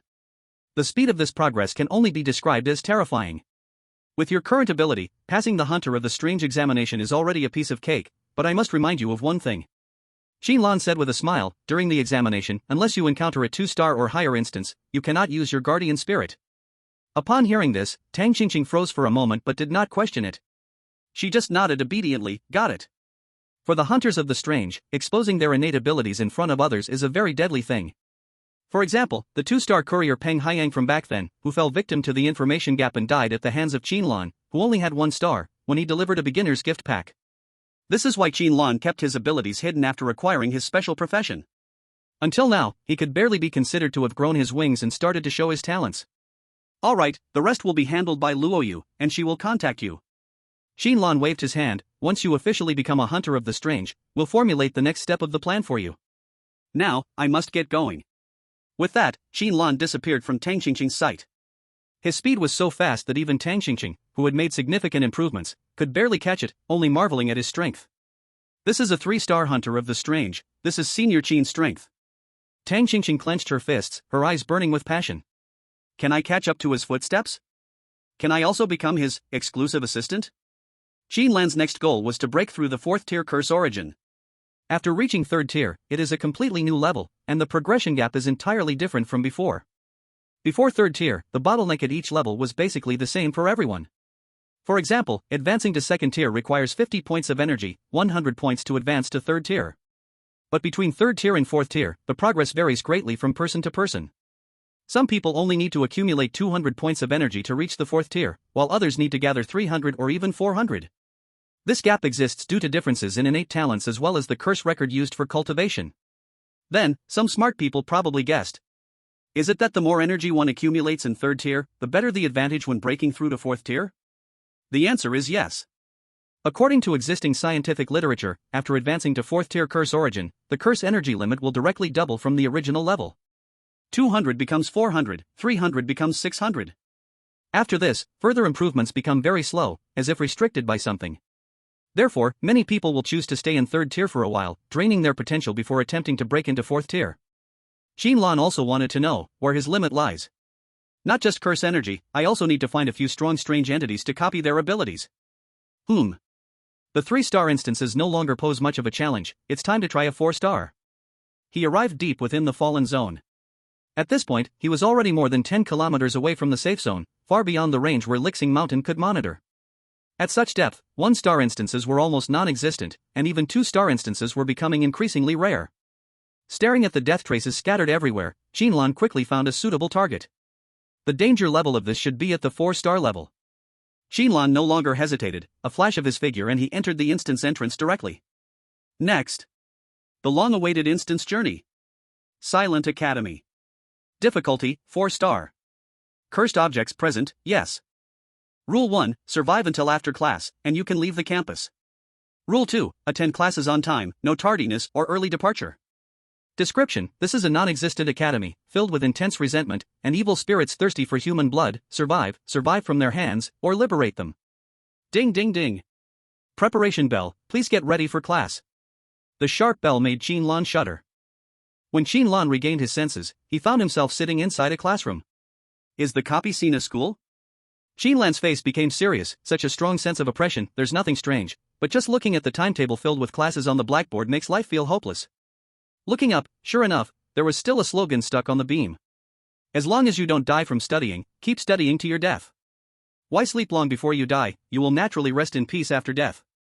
In the future, you will definitely thank your current struggling self. Damn, sitting in this position already makes me want to jump out of the window. Can I take a leave? I want to go home. But the person who sighed was not Qin Lan. It was another unlucky soul dragged into the copy.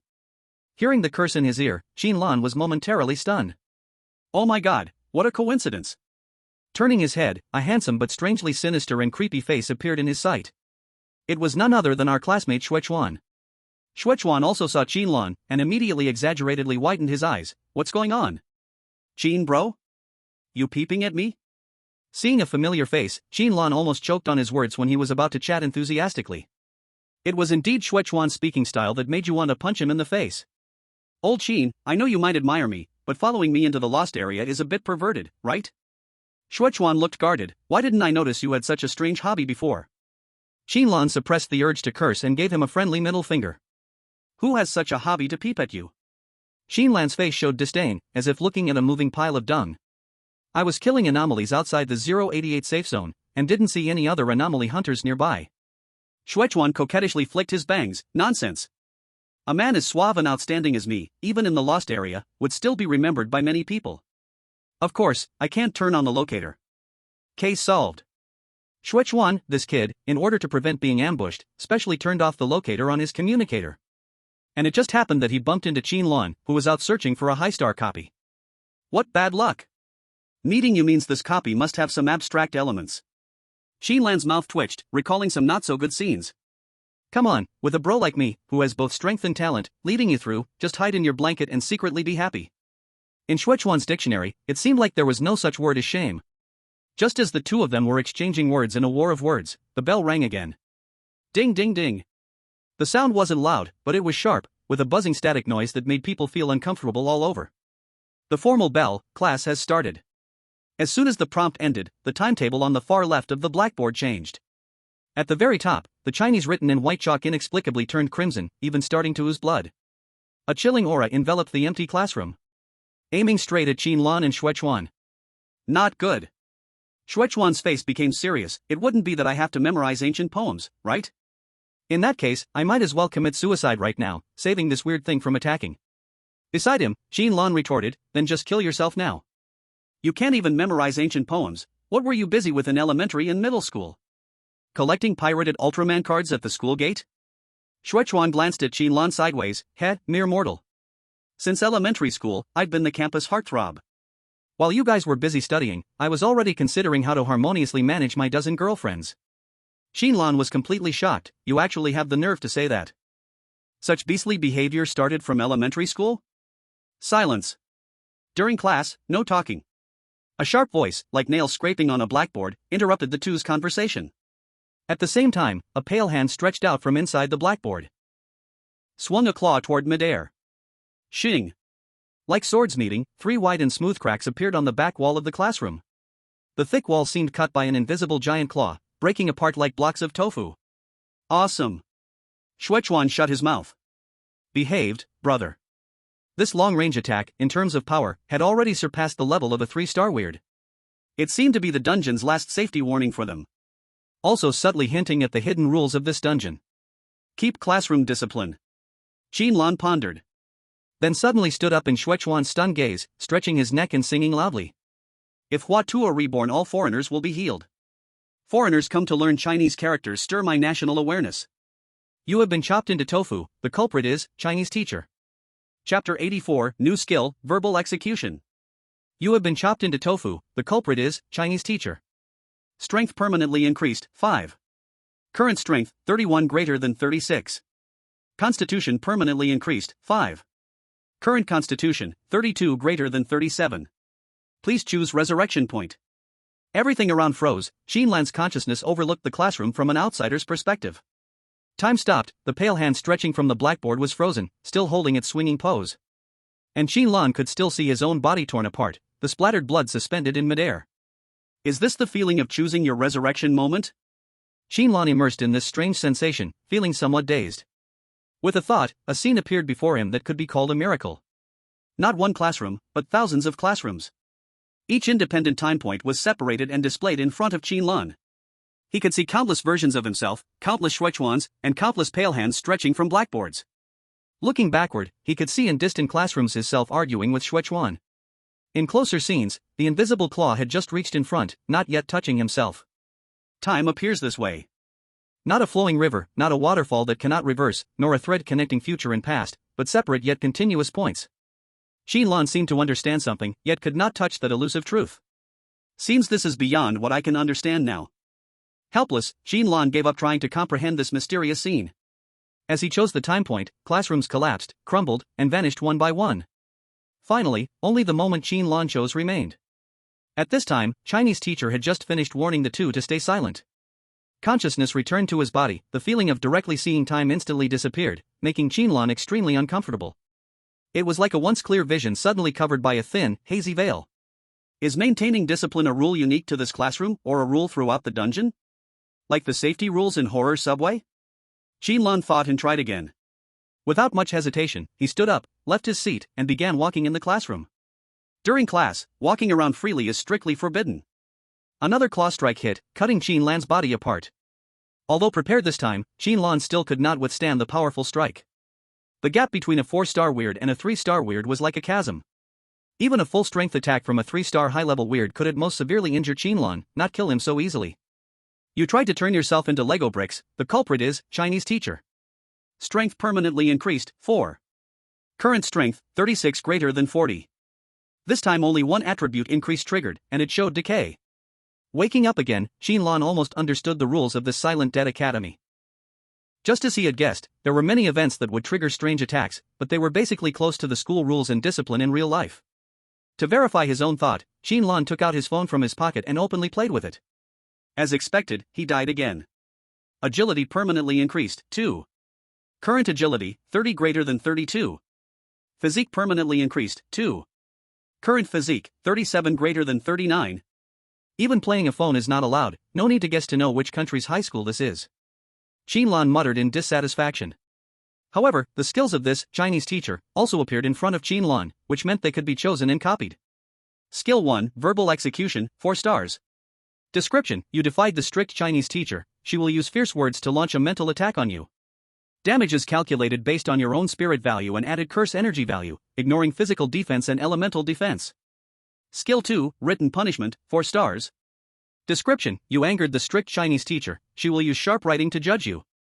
Use a weapon to cause 1 non-attribute slash. Damage is calculated based on strength value and added curse energy value, affected by physical defense. Qin Lan could not help but look at that pale hand, and only then realized that what he had thought was a claw technique was actually an attack using a pen. As Qin Lan focused his mind to observe, he could barely see that in that hand was a twisted, invisible pen. Verbal execution and written punishment? Qin Lan fell into hesitation. The attack just now was clearly the written punishment skill of this Chinese teacher. The effect was very direct and very powerful. But that verbal execution was a relatively rare mental attack skill, and Qin Lan's current spirit value, boosted by soul strength, was the highest among his 4 attributes. On one strange entity, only one skill could be chosen to copy. Which one to choose? After a short hesitation, Qin Lan finally chose verbal execution. Right now I do not lack close combat methods, although the swing stick secret technique has a relatively low star level, but with cursed weapons, plus added curse energy, it can also cause considerable damage. It is better to choose a mental attack skill, it is more worth it. Skill copy completed. Obtained, verbal execution, 4 stars. Qin Lan only felt a strange energy flow into his body, and then he naturally mastered this brand new skill. And a more detailed skill description also appeared in his mind. Description: You defied Qin Lan. He will use fierce words to launch a mental attack on you. Damage is calculated based on his own spirit value and added curse energy value, ignoring physical defense and elemental defense. Description: When using the skill, additional abnormal status effects can be caused based on the content of the words. This skill actually has so many tricks? Qin Lan fell into shock. He had thought that verbal execution was just a simple attack, but did not expect that based on the user's words, different additional effects could be produced. Anger, shock, temptation. The control effects are even more complete than the swing stick secret technique? Truly worthy of a 4-star strange skill. Qin Lan could not help but have his heartbeat speed up. This instance, for him, was simply a huge treasure vault. Not to mention the attributes that could be obtained from those strange entities. Just casually getting a 4-star skill was already like picking up treasure. And just as Qin Lan's heart was surging, the voice of the Chinese teacher sounded coldly. This class is a composition class. The composition topic is my favorite. That pale hand held chalk and quickly wrote a big title on the blackboard. At the same time, a new prompt came. Please complete a composition of no less than 600 words within the specified 30 minutes. Requirements: vivid and lively, profound meaning, score not less than 30 points, full score 60, but... Chapter 85, That was a rainy night. Before Qin Lan spoke, a wail had already come from the seat next to him. No. I hate writing compositions the most. Shuechuan's face was full of unbearable pain, as if he had diarrhea and the toilet was blocked by a 502, hopelessly staring at the blackboard. From his expression, it was clear that in elementary and middle school language classes, he really had not listened at all. Otherwise, following a formulaic method, he could have squeezed out at least 600 words, not empty like this. It's okay, I still have a secret move. Shuechuan showed a desperate determination, picked up the pen on the desk, and began writing. My favorite is rainy days. I still remember it was a rainy night, I had a high fever, and my mom. Listening to his mumbling, Qin Lan was shocked. Damn, no way bro. You can even fit the rainy night high fever hospital formula in. Do you really think writing this way can reach 30 points to pass? Shuechuan blared at him fiercely, stop talking nonsense. Besides this, I don't know what else I can write. Hearing this, Qin Lan had nothing to say. He looked down at the paper and pen on the desk, but did not hurry to write. At this moment, a rustling sound of noses touching paper came from around. Qin Lan glanced around and found that the originally empty classroom had somehow become full of people. But the students' figures all looked unreal, like half-transparent shadows, with no visible features. Are these the ghosts of students who used to be in this classroom? Qin Lan squinted, feeling the curses emanating from these shadows. However, they seem to have no desire to attack, just buried in their own writing. The atmosphere is quite depressing, Qin Lan nodded to himself. Finishing an essay in 30 minutes is not hard, but doing it surrounded by a group of ghosts tests your mental endurance. After thinking for a moment, Qin Lan quickly picked up his pen and wrote an essay titled My Favorite Puppy. This kind of thing, he could have written with eyes closed in middle school. With Qin Lan's current super high mental strength and agility, less than 2 minutes passed by the time the essay was finished. Qin Lan did not like puppies. He had never raised a puppy. But for an essay, artful fabrication was required, in other words, just make it up. After finishing, seeing Xuechuan still frowning and thinking, Qin Lan just found it funny. Teacher, I'm done. Qin Lan raised his hand. Even though the rule to raise your hand before speaking had never been verified, Qin Lan decided to prevent trouble in advance. With a flick of that pale hand, Qin Lan's essay paper floated over. This ordinary half-topic essay should get a passing score easily, Qin Lan thought, just don't know if Xuechuan can make it. Unexpectedly, the sharp voice of the language teacher suddenly shouted. Puppy? At your age, still thinking about raising pets. What a waste of life. Fail. In Qin Lan's shocked eyes, Penstrike activated, an invisible slash hit in front of him instantly. You were shredded by an angry teacher, the culprit is, language teacher. No attribute increase. Resurrected, Qin Lan's expression darkened. What did this mean? He clearly wrote pure positive energy, truth, and kindness, with core content of harmony between humans and nature, yet it was still failing? Looking down at the essay paper, Qin Lan hesitated, picked up the pen, and began writing again. This time the title was, My Beloved Family. Writing about family warmth, there was no way it could fail, right? 2 or 3 minutes passed again, and Qin Lan stubbornly handed in his essay. The language teacher's voice exploded once more. What time is it, and your mind is not on studying? Still thinking about your parents? If you can't get good grades, how dare you face your parents? Fail. Damn it. Qin Lan, in anger, just got angry a little. Opposite him was a 4-star strange being, in terms of strength, several levels above Qin Lan. He still did not have the ability to treat a 4-star strange being like a ball. As for Xuechuan? This guy hasn't been seen for 2 months, maybe he got a bit stronger, but he's always been unreliable. At most, he can only serve as a backup of the backup plan. So, Qin Lan took a deep breath, frowned, and wrote the third essay. My favorite subject. After 2 failures, Qin Lan had already seen the core of this essay class, and knew what this Chinese teacher wanted to see. This article had no fancy words, and no quotes from classics. The whole structure was messy, and there were plenty of typos. But Qin Lan wrote about favorite Chinese class. After handing it in this time, the Chinese teacher's voice sounded much calmer. Qin Lan could even hear a tone of satisfaction. Very good, this is a quality essay. Yes, at your stage, the most important thing is learning, don't worry about anything else. Learn Chinese well, practice essay writing, so you can get good results in the college entrance exam, go to a good university, and find a good job, understand? Hearing this, Qin Lan felt a wave of physical discomfort. Such nauseating words. It felt like hearing something from somewhere before, hundreds of times. In the following time, the blurry student ghosts around also started handing in their essays. Sports? Soccer? Is this what you should think about? Fail. Career? Photographer? This is nonsense. Your task is to get into a good university first. Fail. Ha, favorite person? Daring to have an early romance, your courage is really big fail. Go to my office after class. One by one, the ghosts wailed and disappeared. Ruthlessly rejected by the Chinese teacher. Qin Lan quietly watched this scene, waiting for Xuechuan. He had already used extra scratch paper to finish the second essay.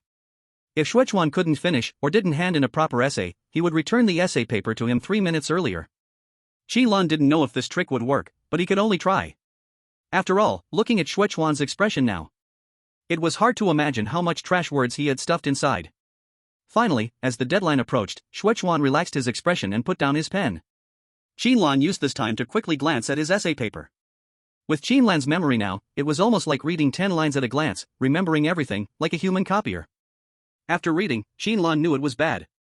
This guy really wrote about doing homework late at night in the rain, getting a fever, fainting, and being carried to the hospital by his mother. Watching Xuechuan hand in the essay paper, Qin Lan couldn't help sighing. already ready to break the rules and go back 3 minutes earlier. But, such a messy writing. Did I teach you like this in class? But since you did your homework while having a fever, your attitude is okay, let's give you 30 points. You passed. Qin Lan froze. He looked at Xuechuan, who exhaled in relief. Then at the pale hand on the blackboard. And at the surrounding ghosts, and the empty seats erased because of failing essays. So that's how it is? Qin Lan sneered, this copy works like this, really disgusting. Chapter 86, the thing that must never be lost, the flowing red flag. No talk of morals, no talk of family, only grades. This is what the Silent Academy conveyed to Qin Lan. And these things made Qin Lan very upset. But Xuechuan didn't think too much. Who seems my essay skill is still the same as before. Feels like I could easily find a platform to write novels and earn money. Xuechuan stretched and showed a confident smile. Qin Lan couldn't understand where this confidence came from. You call this a blind cat hitting a dead mouse? Qin Lan sighed, with your level, writing online novels will only get you scolded by readers in the comments like a dog. Xuechuan sneered, really? I think you are clearly jealous of my talent. Admit it, my writing is like a shining pearl, already blinding your dog eyes. Qin Lan was speechless, silently crumpling the second essay he had prepared into a ball. He began to regret why he had worried about this idiot in the first place. Might as well let him be strangely slaughtered, he thought. Now that class was over, their exchange wouldn't trigger an attack event, allowing such passionate verbal sparring. Want to go out and see? I feel like this dungeon might have more to explore than just this classroom. Xuechuan looked toward the corridor outside the classroom with interest. Qin Lan squinted, you don't seem scared at all. Need me to remind you this is a 4-star dungeon? Do you think since you can't survive anyway, you might as well die early, or do you think you can fight a 4-star strange? These words were both mockery and a test. Ever since seeing the cold cicada from Shanghai Pavilion, Qin Lan had been curious about Xuechuan's progress in strength. 2 months apart, how much stronger has this guy become? Hee, Xuechuan smiled ambiguously, there's an old saying, a day is husband and wife, 100 days of grace. Qin Lan could not reply, what you should say is after 3 days apart, one should look at someone with new eyes. How bad is your Chinese really? It's really hard for you to remember. Mom carried me to the hospital with a fever on a rainy day, just remembering this probably drained you, right? Forget about these unimportant things. Xuechuan waved his hand, very proud. After special training, this guy's strength has skyrocketed. A mere 4-star strange, even if I can't beat it, escaping is no problem. Hearing this, Qin Lan was truly surprised. Able to escape from a 4-star strange? How much confidence does this guy really have? But soon Qin Lan thought of something, very cautious. Wait, if you suddenly pull out some out-of-control 4-star cursed thing? Xuechuan sneered, looking down on whom? Who still uses cursed things, such low-level methods? Do you know what I've been doing these 2 months? Qin Lan was stunned. What, chasing girls and living off them? Xuechuan's face darkened. I'm telling you, in these 2 months I watched over 1,000 movies. Qin Lan was speechless. Qin Lan was silent. Qin Lan doubted life itself. Bro, watching too many movies is bad for your body, and over 2,000 movies would take more than 80 days straight. Qin Lan hesitated. Although I know people usually skip the beginning, I hope you can respect the story, okay? Even in the parts you skip, someone is acting seriously. Xuechuan was angry, damn. You know nothing. I'm trying to expand my imagination. Discover my potential. Saying this, Xuechuan reached into his pocket and took out a cloth doll. Here. Look, just reaching casually, I can pull out a voodoo doll. As long as the strange doesn't chase me to kill, surviving is so easy. Qin Lan stared at the doll in Xuechuan's hand, and indeed saw its effect panel. Substitute Death Doll, consumable. Description, this doll contains unique magic, can block the next fatal damage for the user. Remaining usage time, 30 minutes. Qin Lan's pupils shrank. Sure enough, the reputation of Shanghai Pavilion was not empty talk. Even someone as unreliable as Xuechuan could have the ability to survive against a 4-star strange. Judging by him, drawing items no longer seemed random, but could be guided by consciousness to narrow the range. Indeed, a truly potential talent. Shanghai Pavilion seems really necessary to visit. Qin Lan pondered, planning to take time to pay a visit to this mysterious academy. By the way, old Qin, the noise you made wasn't small either. Xuechuan put away the substitute death doll, smacking his lips as he spoke. I've heard Brother Han say, you actually ventured into the unsolvable instance and came out unscathed? Recently, you almost tore the sky apart at Safety Zone 088. Xuechuan chuckled, his smile carrying a hint of wickedness. Those people from the joint government are not to be trifled with. You've definitely made it onto their blacklist. Once you head to the central region, you'll be their target. Qin Lan didn't care much. He actually spent most of his time in the occupied zones. Even if the joint government wanted to make trouble for him, they wouldn't have many opportunities. Once he became stronger, reaching the level of a 4-star hunter, or even higher, even the joint government headquarters would have to think twice. How about it? Let's go out for a walk. Shuechuan urged again. I'm not afraid of a 4-star instance, are you? It was true. Qin Lan nodded, stood up, and walked out of the classroom. As soon as he stepped out of the classroom door, Qin Lan felt a sense of suffocation. It wasn't because there was a powerful anomaly, nor some dangerous curse, but because the hallways of this teaching building were all blocked off with iron fences. It looked like a heavily guarded prison. Starting from the second floor, each level only had a narrow gap the size of a hand. Even on a bright sunny day, only a few scattered rays of light could seep through. Qin Lan furrowed his brows, feeling like something was blocking his throat, unable to speak for a moment. Is this a school or a concentration camp? Shuechuan, following behind, also saw the scene, unable to help but curse. Does this school have a gas chamber or something? Qin Lan didn't respond. He looked around, and to his surprise, he even saw a sign on the railing. Strictly prohibit jumping off the building without permission. Violators will be warned and penalized. Qin Lan? Well. Shuechuan, beside him, looked disgusted. This is disgusting. Just standing here, I feel my stomach churning, like I might throw up last night's snack. Qin Lan's lips twitched. You think I'm not nauseated?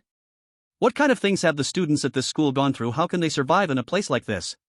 Just as the two of them were talking, a crackling broadcast suddenly rang out down the hallway, the voice hoarse and furious. Which class are those two students from? After class, who told you to stay in the hallway? Doing nothing, disgraceful. Is the school a place for you to chat? You should be solving more problems in the time you're wasting. Before Qin Lan could react, a mass of darkness appeared at the end of the hallway, writhing together. Strictly speaking, it looked more like thick ink, living ink. It squeezed into the corridor, emitting a foul, fishy odor, and black liquid seeped out from the bottom, slowly spreading forward. Escape from the vice principal's pursuit. A prompt appeared, and Shuechuan's face turned pale. Bro, this isn't good. We should head back to the classroom. It feels like one replacement doll isn't enough. Qin Lan's expression turned serious as he shook his head. Haven't you noticed? The classroom door is already shut. Shuechuan, stunned, turned around and saw that the classroom door was blocked by some unknown substance, completely inaccessible. He refused to believe it and reached out to touch it, revealing a painful expression. Can't get in. They said entering now would cause the class to lose points and forfeit this week's rotating flag. This cursed place even has a rotating flag? Qin Lan rolled his eyes. As expected, kid. Welcome to China. Chapter 87, Call Your Parents. So what now? Do we have to fight with this lump of? Shuechuan stared wide-eyed, reaching into his pocket to rummage. If it comes to that, I'll bet my luck and blow it up. Who said you should blow it up? Seeing him still acting so unreliable, Qin Lan felt speechless. Didn't I tell you? The mission objective is to escape the pursuit, just avoid its line of sight, simple hiding game. The only thing we need to think about is, where should I hide? Qin Lan wasn't anxious either, staring at that blob of ink moving slowly, and said with interest.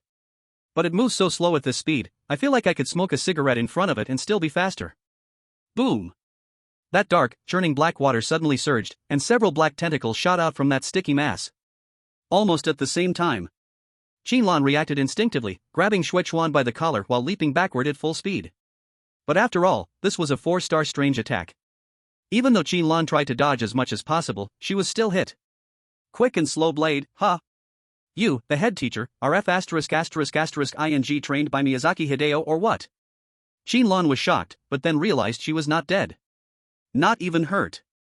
Beside her, Shuechuan was also hit by the black tentacle, but he looked completely unharmed too. Strange. Qin Lan cautiously pulled away, and the two tentacles quickly retracted into the head teacher's body under her watchful eyes.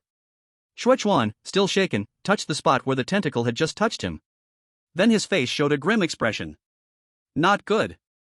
Brother. Hearing this, Qin Lan shivered all over, sensing the immense pain hidden in Shuechuan's trembling voice. What's happening? Qin Lan's heart clenched, and countless possibilities flashed through his mind in an instant. Did he get hit? But isn't there a death replacement doll? Didn't he have time to use it? Or can this strange thing ignore that item's effect? But why was he fine? Was it because his curse resistance blocked it? Shuechuan held his chest, his face pale. It's over, brother. I was molested by that tentacle monster. As he spoke, Shuechuan held his chest, looking utterly defeated. It just touched my tender grapes. I feel like my body has been violated. What should I do, brother? My purity was humiliated by a strange creature. Damn it, brother, what are you doing? Qin Lan frowned, slapping the back of Shuechuan's head. You better just go die. Wasting my expression. Shuechuan looked very hurt. How can you say that isn't a man's purity still purity? Hard. Fist hard. Qin Lan forced himself to hold back the urge to punch him, refocusing on the constantly surging black ink. After the two black tentacles retracted, the ink kept boiling. Like water in a pot, bubbling and expanding with a gurgle-gurgle sound. Then, in Qin Lan's stunned gaze, a slightly thin figure emerged from the churning black ink. The figure looked like a man nearing 60, with eyes sharp like a hawk. Though his face had some wrinkles, he was full of energy and spirit. Seeing this unfamiliar face, Qin Lan was confused, but Shuechuan looked like he had seen a ghost. He stared at the man, then let out a strange shout. Holy sh*T. Dad. You're not dead? Hearing the shout, Qin Lan looked at Shuechuan in shock. The surprise on his face was real. Really his dad? Suddenly, Qin Lan realized the effect of the black tentacle. He also understood the head teacher's skill. This was the nightmare of countless students, the strongest weapon of every teacher, called a parents. No matter what devil or god you are, whether top student or school crush, when your parents show up in the teacher's office, even the strongest man will be scolded like a child. Is that really your dad? It's really my dad. Shuechuan swallowed, his legs trembling. What's happening, brother? I haven't met my dad many times, usually it's not this stressful. But now I feel so scared. Hearing Shuechuan, Qin Lan immediately understood the type of the call parents skill. Psychic skills. Qin Lan felt a little moved. Although she had already copied another psychic attack called verbal execution, this was after all a divine skill that could forcibly summon the opponent's parents. Even if it had no effect, even if it caused no harm, Qin Lan was still very tempted. Imagine, in a tense and thrilling battle, suddenly raising your hand and summoning someone's mother to the battlefield. What an overwhelming pressure that would be. Except for a few orphan groups, this move could be considered unstoppable. Unfortunately, Qin Lan was part of this group. Dean of Discipline surged again, but after half a day only a vague figure could be shaped. The face was unclear, only a thin body could barely be distinguished. It was a woman. Ha, didn't expect that? I'm an orphan. Qin Lan raised the corner of her mouth arrogantly. I already forgot what my parents looked like.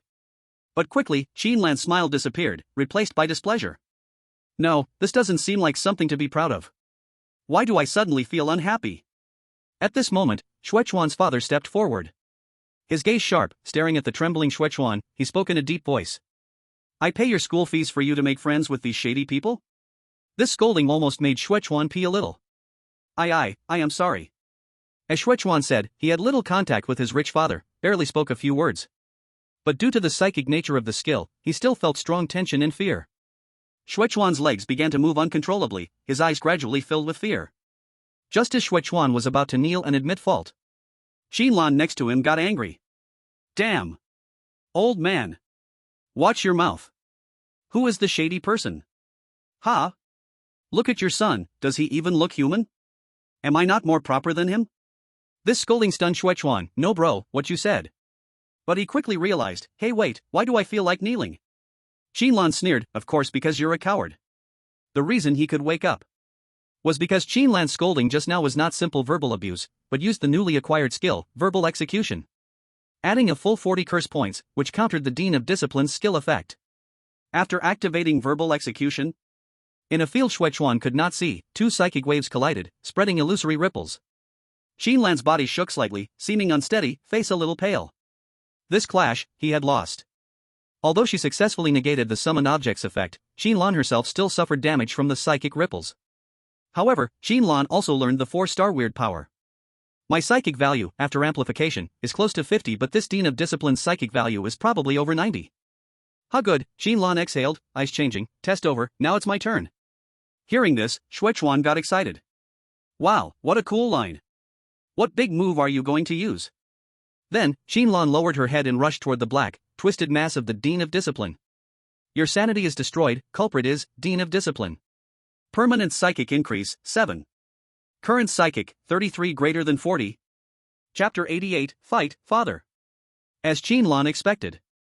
This, Dean of Discipline, was completely biased towards psychic attacks and weird. The moment she touched that black mass, Qin Lan felt a violent psychic shock directly destroy her consciousness. Like a small boat in a storm, powerless. But what did it matter? Our Qin Lan had at most resurrection coins. Again. Although the feeling of being crushed in the mind was very painful, Bai Jian still had to take the attribute. However, this time, Qin Lan chose not to attack the body of the teaching director, but those two summoned beings. More precisely, it was Xuechuan's old father. Humph, dare to say I'm shameless, Qin Lan frowned, flashing forward to Xue's father. Take my move, monkey picks peach. As soon as the words fell, Qin Lan drew his whatever, eat my stick first and struck. You ask what whatever, eat my stick first is? This was a name Qin Lan had just temporarily given his cursed weapon. Unfortunately, this strike caused no damage. The stick was burning with flames, but it passed right through Xue's father, as if it had hit only air. But Qin Lan clearly felt that the cursed energy he added to the strike was neutralized. Pure spirit form, immune to physical and elemental damage? Qin Lan was stunned, but by the time he reacted, it was too late. The terrifying mental shock struck again, and after barely resisting, Qin Lan's mind was shattered once more. Permanent mental increase, 5. Current mental, 40 greater than 45. Qin Lan calmed down, no longer attacking rashly. For now, the only way he could harm the opponent was to use the copied, oral execution, to fight mentally. But in terms of mental power, he would surely be crushed. If that's the case, don't blame me for using my secret move. Qin Lan showed the resolve of you forced me, and grabbed Xuechuan's hand directly. Xuechuan was shocked. Brother, when did you develop this kind of interest? I know I'm charming, but this is too sudden. You should have first done daily greetings, care, then invited me out to eat and sing K, and only when affection was enough, try triggering a special CG. Jielu give Mu Li isn't like this. But Xuechuan quickly understood the real reason Qin Lan held his hand. It's decided, it's you. Qin Lan shouted loudly, cursed energy surging, go. Xuechuan's old father. As Qin Lan's voice fell, the second Xue father appeared on the field. Are you crazy? Xuechuan shouted, panicking, who the hell summons their teammate's dad to fight? Are you human? Yes, this was the third skill Xuechuan had just obtained. Call parent. Call parent, 4-star. Description, directly touch the target to get fragments of their memories, condense the father/mother image from memory, perform mental attack and cause intimidation effect. Damage and intimidation strength calculated from mental value and added cursed energy. Xuechuan's expression was like he had eaten shit. You're too inhumane. Even if I have no feelings with him, he's still my dad. Qin Lan didn't care, why be afraid, no matter whose summon is stronger, your dad will win anyway. Xuechuan froze. Then he thought deeply, you are right. Unfortunately, the Xue father summoned by Qin Lan was obviously weaker, shattering into invisible mental waves with just one collision. Then, a stronger mental wave came. You failed in the double father battle, culprit is, teaching director. Permanent mental increase, 2. Current mental, 45 greater than 47. Forget it, can't win. This resurrection, Qin Lan chose a 3-minute time limit.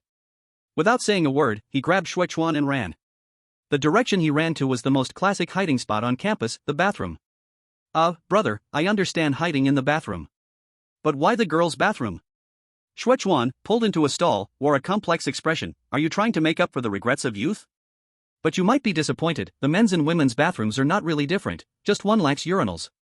Qin Lan gritted his teeth. First, my youth lacks the weird option of sneaking into the girls' bathroom to spy. I don't even want to know how you know the difference between the two.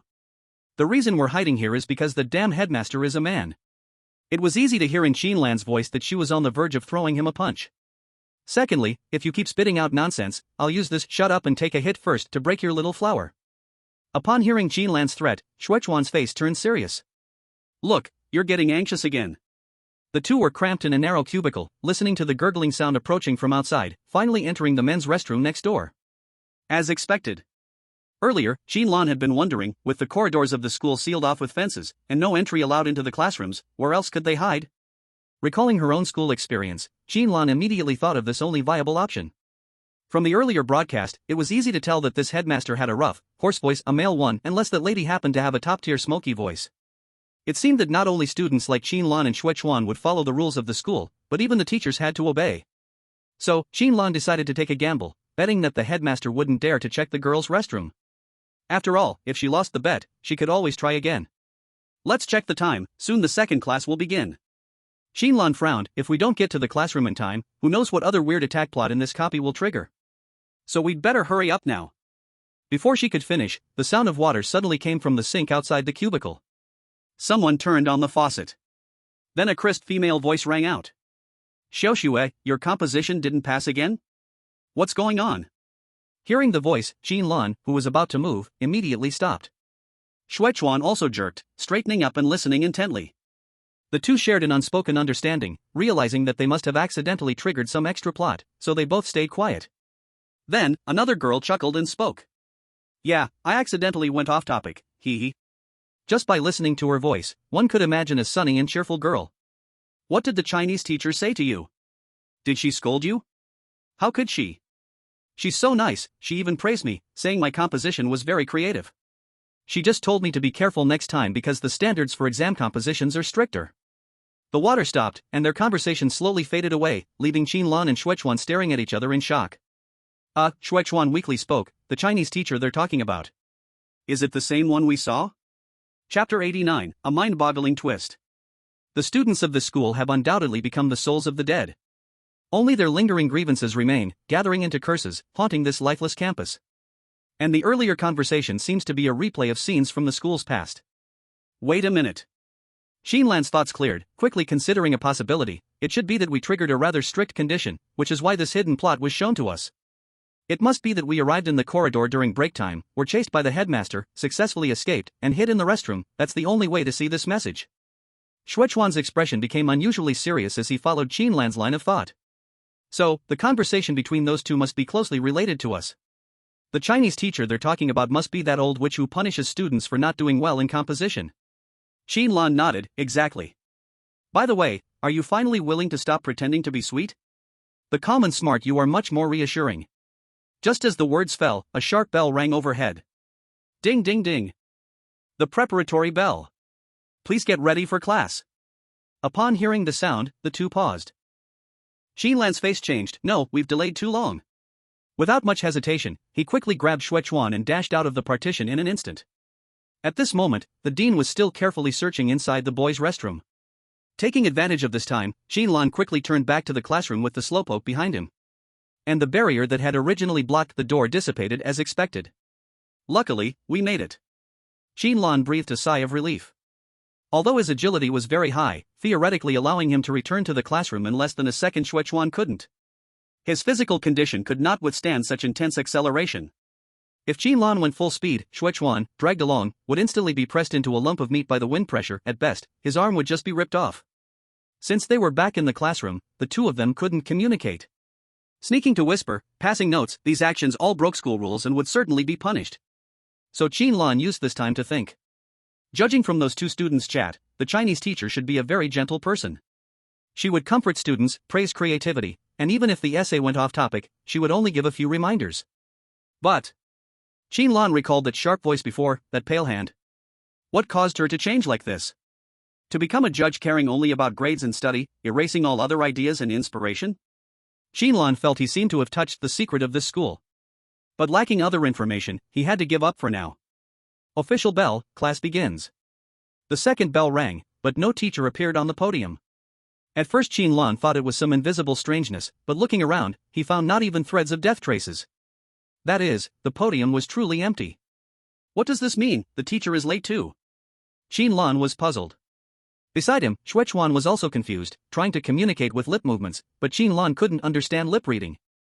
Then, a ghostly figure rose from the seat next to Qin Lan and walked to the podium.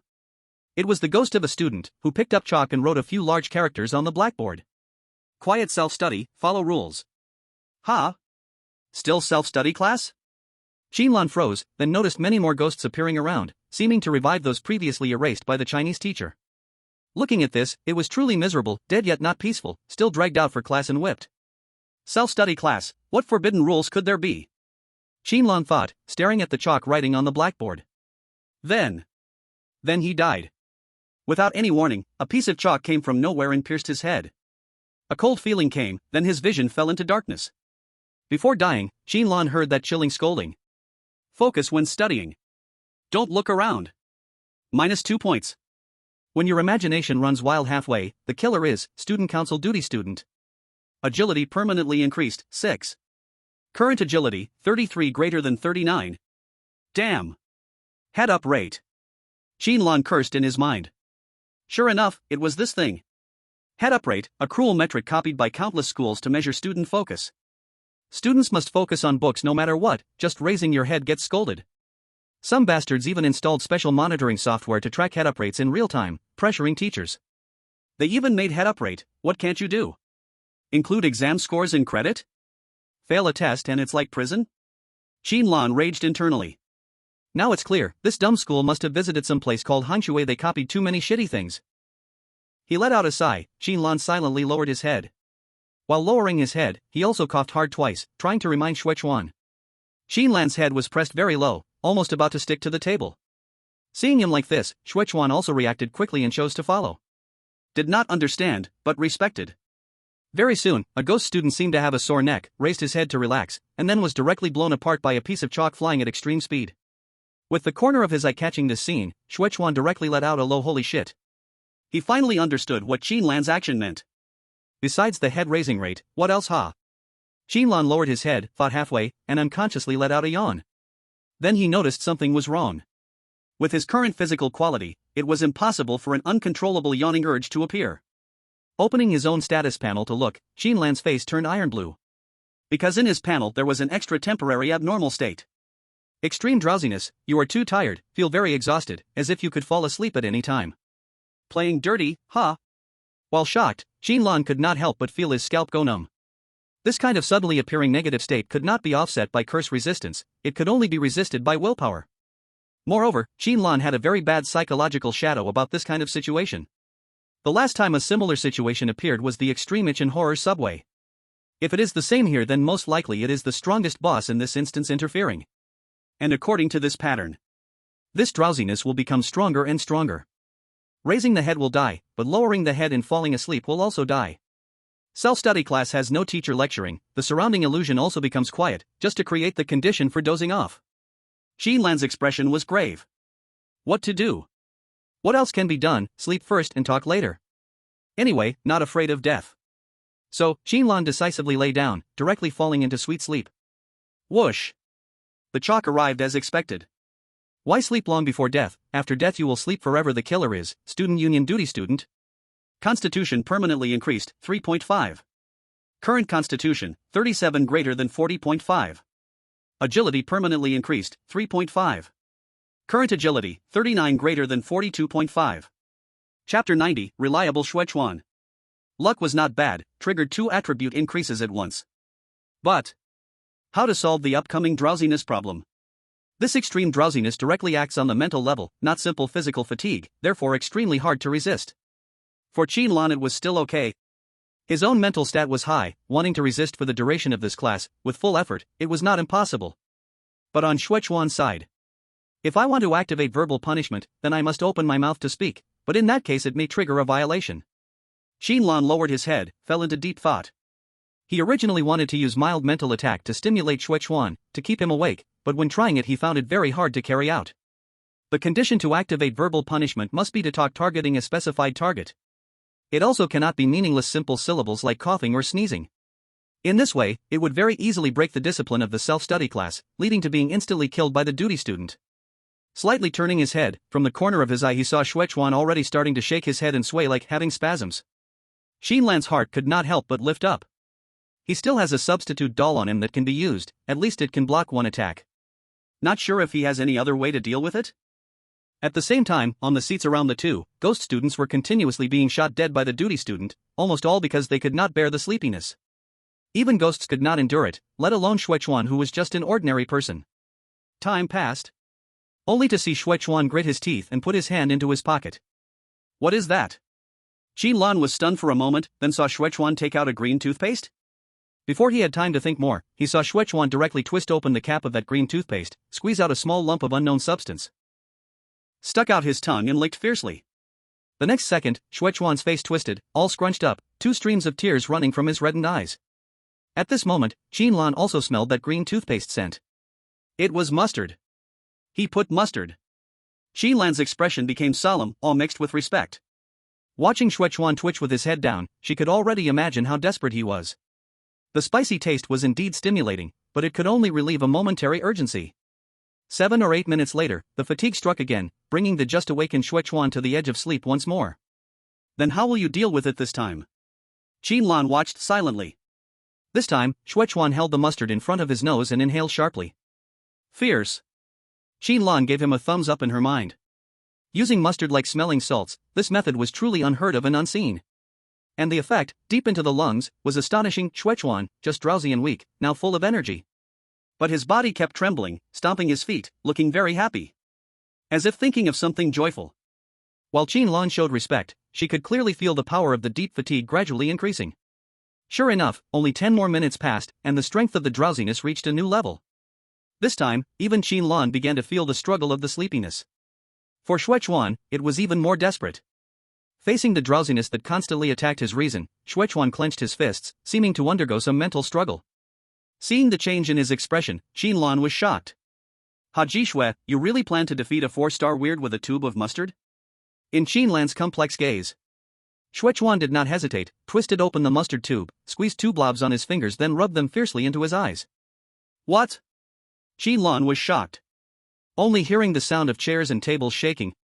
Shuechuan, sitting, kept twitching, covering his mouth to avoid screaming in pain.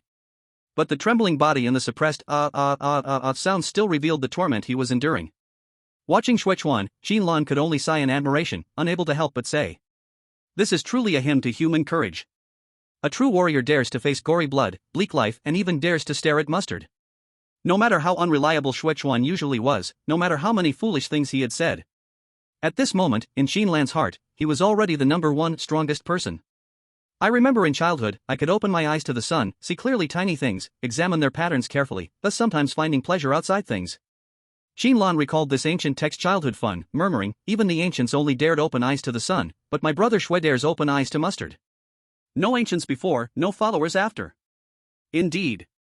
Shuechuan was already strong, as a mortal, resisting 4-star dungeon abnormalities, still surviving by sheer will. But this self-study class was not over yet. Only 10 minutes remained until the end of class. Even with bloodshot swollen eyes, like frogs, Shuechuan still could not resist the overwhelming sleepiness. This was a method acting directly on the mind. Ordinary physical stimuli could no longer resist it. No matter how strong the will, there is a limit. Even Qin Lan had to gather all her mental strength to resist the fatigue. Shuechuan surviving until now was already a miracle. Qin Lan could not think of any way he could survive the last 10 minutes. It was then that Shuechuan slowly looked at Qin Lan. Qin Lan's heart skipped a beat. Shuechuan's eyes held no fear, no determination, only relief. It was like a dying person, facing a life that had slipped away, the fading light of a lamp before its oil ran out. Qin Lan's heart skipped a beat. Though she didn't know what Shuechuan was about to do, she knew it was nothing good. His eyes, is he trying to tell me something? Qin Lan tried to understand, but she couldn't feel the emotion hiding behind that sense of relief. Then, under Qin Lan's confused and worried gaze, Shuechuan forced the last bit of his strength to squeeze out the remaining mustard. This tube of mustard was already empty, but Shuechuan still used his pen to roll it up, squeezing out the last remnants little by little. His expression was extremely focused, as if he were a sculptor carving a piece of art. What are you trying to do? Qin Lan fought off the drowsiness and watched Shuechuan's actions out of the corner of her eye. She saw Shuechuan scrape off the last large lump of mustard with his right hand. Look at it closely for a few seconds, and then reveal a smile. It was a smile of resignation, mixed with speechlessness, bitterness, mocking fate, and contempt for the absurd. At that moment, Qin Lan finally understood Shuechuan's intention. A terrified expression appeared on her face. This was the first time Qin Lan had shown such an expression in this scenario. No. Yam ego. Qin Lan's eyes filled with tears, unable to stop them from falling, shouting loudly in her heart, no. If you do this, you'll disappear. Brother Chuan. No. In the final second, Shuechuan turned to look at Qin Lan. His gaze was gentle yet firm. All his emotions merged into one meaning, simple and clear. Yes, but we will win. Then, without hesitation, Shuechuan thrust his right hand, covered in mustard, straight into his pants. Humans are destined to die. Some deaths are lighter than a feather, while others heavier than Mount Tai. Chapter 91, The Big Break. The bell signaling the end of class rang, and this self-study session finally ended. Qin Lan instantly teleported to Shuechuan's seat and urgently spoke, "Brother, are you still alive?" Shuechuan was slumped over the desk, breathing faintly. Old Qin. I feel like I've lost something very important in my life. Tell me, what is the meaning of life? Qin Lan looked at the mustard stain on Shuechuan's pants, and her nose tinged with sadness. You've worked so hard. During this self-study session, Shuechuan proved what it meant to stand shoulder to shoulder with gods using only the body of an ordinary person. At least, that's how Qin Lan felt. This was a feat only a god could accomplish. You rest well first. Qin Lan patted his shoulder heavily. I'll handle things from here on. Before he could finish, the loudspeaker above the classroom suddenly came to life. But it wasn't a voice speaking, it was a passionate, rhythmic piece of music. This music? Qin Lan's heart sank, suddenly feeling a strong sense of oppression. It wasn't from some powerful weirdness, but the music brought up some not-so-pleasant memories. Strictly speaking, this music could evoke unpleasant memories for many people. Wait, this time, Qin Lan suddenly realized something and looked up at the timetable on the blackboard. Between Chinese, self-study, and the third period physics, there was a chalk-drawn horizontal line. This line was familiar to many. Damn! Big break! Qin Lan's eyes widened. Yes, the big break, that dreaded physical activity time that had caused countless middle and primary school students despair. Not only did it forcefully take over your 10-minute break time, but it also made you listen to the school leader's meaningless and mind-numbing speeches from the podium. Followed by some carefully chosen foolish student representatives delivering passionate speeches. And finally, a round of popular radio calisthenics or flashy running exercises to wrap things up. Brother, you. Qin Lan looked at Shuechuan in terror, knowing that the latter had just barely survived the self-study session with most of his life drained away. If he had to continue with the running exercises, wouldn't that take his life? I'm fine. Shuechuan lifted his head with difficulty, forcing out a grim smile. My device only lasts 30 minutes, now my pants are already clean. Help me up. What admirable willpower. With Qin Lan's support, Shuechuan staggered forward, walking awkwardly with feet turned inward. Following the crowded line of ghosts in the corridor, heading down toward the teaching building. On the playground, the sky was gray and thick with clouds, making the whole playground look dull, filled with a stifling color. Over at the podium, a strong curse hung in the air, and a lump of black, slimy substance could faintly be seen. That was our head of teaching. Alright, I'll just say a few simple words first. The hoarse voice of the head came from the speakers on both sides of the podium. Everyone, stand still, be quiet. Look at the sky above you, gray, heavy, like an old rag that hasn't been wiped clean. It's fitting. Because you don't need sunlight, you don't need color, what you need are grades, rankings, the report card that decides which floor of this building you stand on, which classroom, which desk. I know you're tired, and I know some are wondering what the wind smells like outside, what sound the leaves at the end of the track make when stepped on. The head of teaching cleared his throat, voice sinking darker. But these thoughts are useless weeds. Your minds should not grow weeds. Every inch should be filled with formulas, words, principles, tight and seamless, leaving no space. What is happiness? Happiness is the moment your pen stops after solving the last big problem. What is meaning? Meaning is your name appearing at the top of the score list. Any other flutter, any yearning is deviation. It's malfunction. It's a mistake that must be corrected immediately. Behind you are only the size of the eliminated. No need to think why you run. When your body cries out, when your spirit starts to shrink, tell yourself, this is the necessary price, building bones strong enough to crush all obstacles for your future self. The current pain is the only value you are allowed to have. So run until your lungs burn, until your sight blurs, until you forget you ever dreamed when you are nothing, you become a perfect, precise, useful good child. Your parents will be proud of this. The head of teaching's voice pressed on Qin Lan's heart like a massive stone. Although these words were not aimed at him, he could still feel that unprecedented despair. Dreams are useless things thrown in the corner trash of the classroom. Creativity is a frightening enemy that disturbs your thinking. Teachers are executioners in a prison. And parents? They add a second lock to this cage, the gatekeepers behind the executioners, the second accomplices of the crime. This is the Silent Academy. No youthful, lively voices, only machines carved into gears under the exam system, tirelessly turning. Sounds so abstract. Shuechuan weakly spoke, hunched over. In the trash school I went to before, school leaders speaking like this would only get beaten with a sack after class. These students can really endure. Qin Lan stared at the podium, speaking coldly. Because these children are obedient children. Only obedient children are disciplined, controlled, and do not rebel. Only obedient children, under huge pressure, choose to jump from the building to solve all sorrow, rather than smash the bastard giving them stress with a brick. Shuechuan's face turned pale. He nodded, indicating agreement. Yeah. In my school, just stepping on a test paper could get me into the top 10 of the class. The teachers don't care about graduation rates, they only focus on the birth rate in the class. As long as no one's missing and no one's added after class, that's a huge success. If bad students are rat droppings, then my place is a public restroom. With that, Shuechuan forced a proud smile. Ha, what a time to remember. Qin Lan looked at him in silence. I don't know what you're showing off. Is it because you were scared silly by the wind chime at the door of the hunting bureau and ended up at such a school? Let's get through the upcoming running exercises first. Upon hearing this, Shuechuan wasn't happy. Who are you looking down on? Do you think a little mustard oil could hurt me? Do you know what an Armstrong spin boost jet Armstrong cannon is? I'll pull it out and scare you silly, little brother. With that, Shuechuan stood up straight, looking defiant. But soon bent over again. Ah, damn, it hurts, hurts, hurts. Qin Lan massaged her temples, not wanting to deal with this eccentric person. At this point, the director of education finished his speech and a sharp whistle followed. 1, 2, 3, 4. 1, 2, 3, 4. Several more instructions followed. Can you hold up? Qin Lan glanced at Shuechuan, expressing her concern gently. Although Shuechuan's face turned pale, he still nodded. Small problem. I told you, I can't beat level 4 weirdness, but in a side mission, I can survive. Then, Shuechuan started rummaging through his pocket again.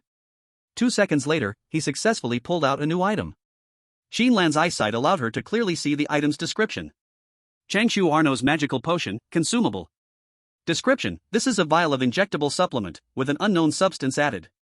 It's said to help fitness enthusiasts quickly ascend to steroid planets, along with some minor side effects so far. Only one person has survived after using it. P.S. Mundo. Go wherever you want. It was a simple small syringe, filled with a translucent liquid. Is this thing reliable? It looks dangerous. Qin Lan frowned, expressing worry. But Shuechuan seemed to have full trust in his abilities, smiling. I told you, I'm not the same person I was 2 months ago. After special training, I'm terrifyingly strong now. Without hesitation, he injected the whole potion into his arm. Soon, Shuechuan's body began to change. His physique grew taller at a visible rate, and his body became more muscular. The muscles in his arms, shoulders, and thighs swelled up like balloons, veins bulging clearly, resembling a strong bull. Oh my. Qin Lan gaped, staring at Shuechuan, now a muscular beast even surpassing Dong Haoren. Seeing this state, the running exercise shouldn't be a problem at all. But Qin Lan soon noticed something wrong. Chuan, your head. Qin Lan hesitated, her gaze lingering on the top of his head. Why is your head so pointy? At this moment, Shuechuan, with his exaggerated muscles. But the shape of his skull had taken a strange turn, the top of his head seemed to have grown a small horn, sticking out. Why is my head pointy? Shuechuan panted, seemingly angered by the question. Let me ask you. Let me ask you. You say my head's pointy, so let me ask you, is your head pointy? Let me ask you, are you a man or a woman? I ask you? Qin Lan covered her face, and had already guessed what one side effect of this Changshu Arno's magic potion was. It's over. He was already not smart. Now after his head became sharp, it is even more absurd. Luckily, even though his brain could not turn, Shuechuan's basic awareness was still clear. As the running exercise music started to play, he also followed the line and began to run. Even though his mouth was still muttering some high-dimension civilization language that humans could not understand, he really was running. Running exercise, don't like running exercise. Drool dripped from the corner of Shuechuan's mouth.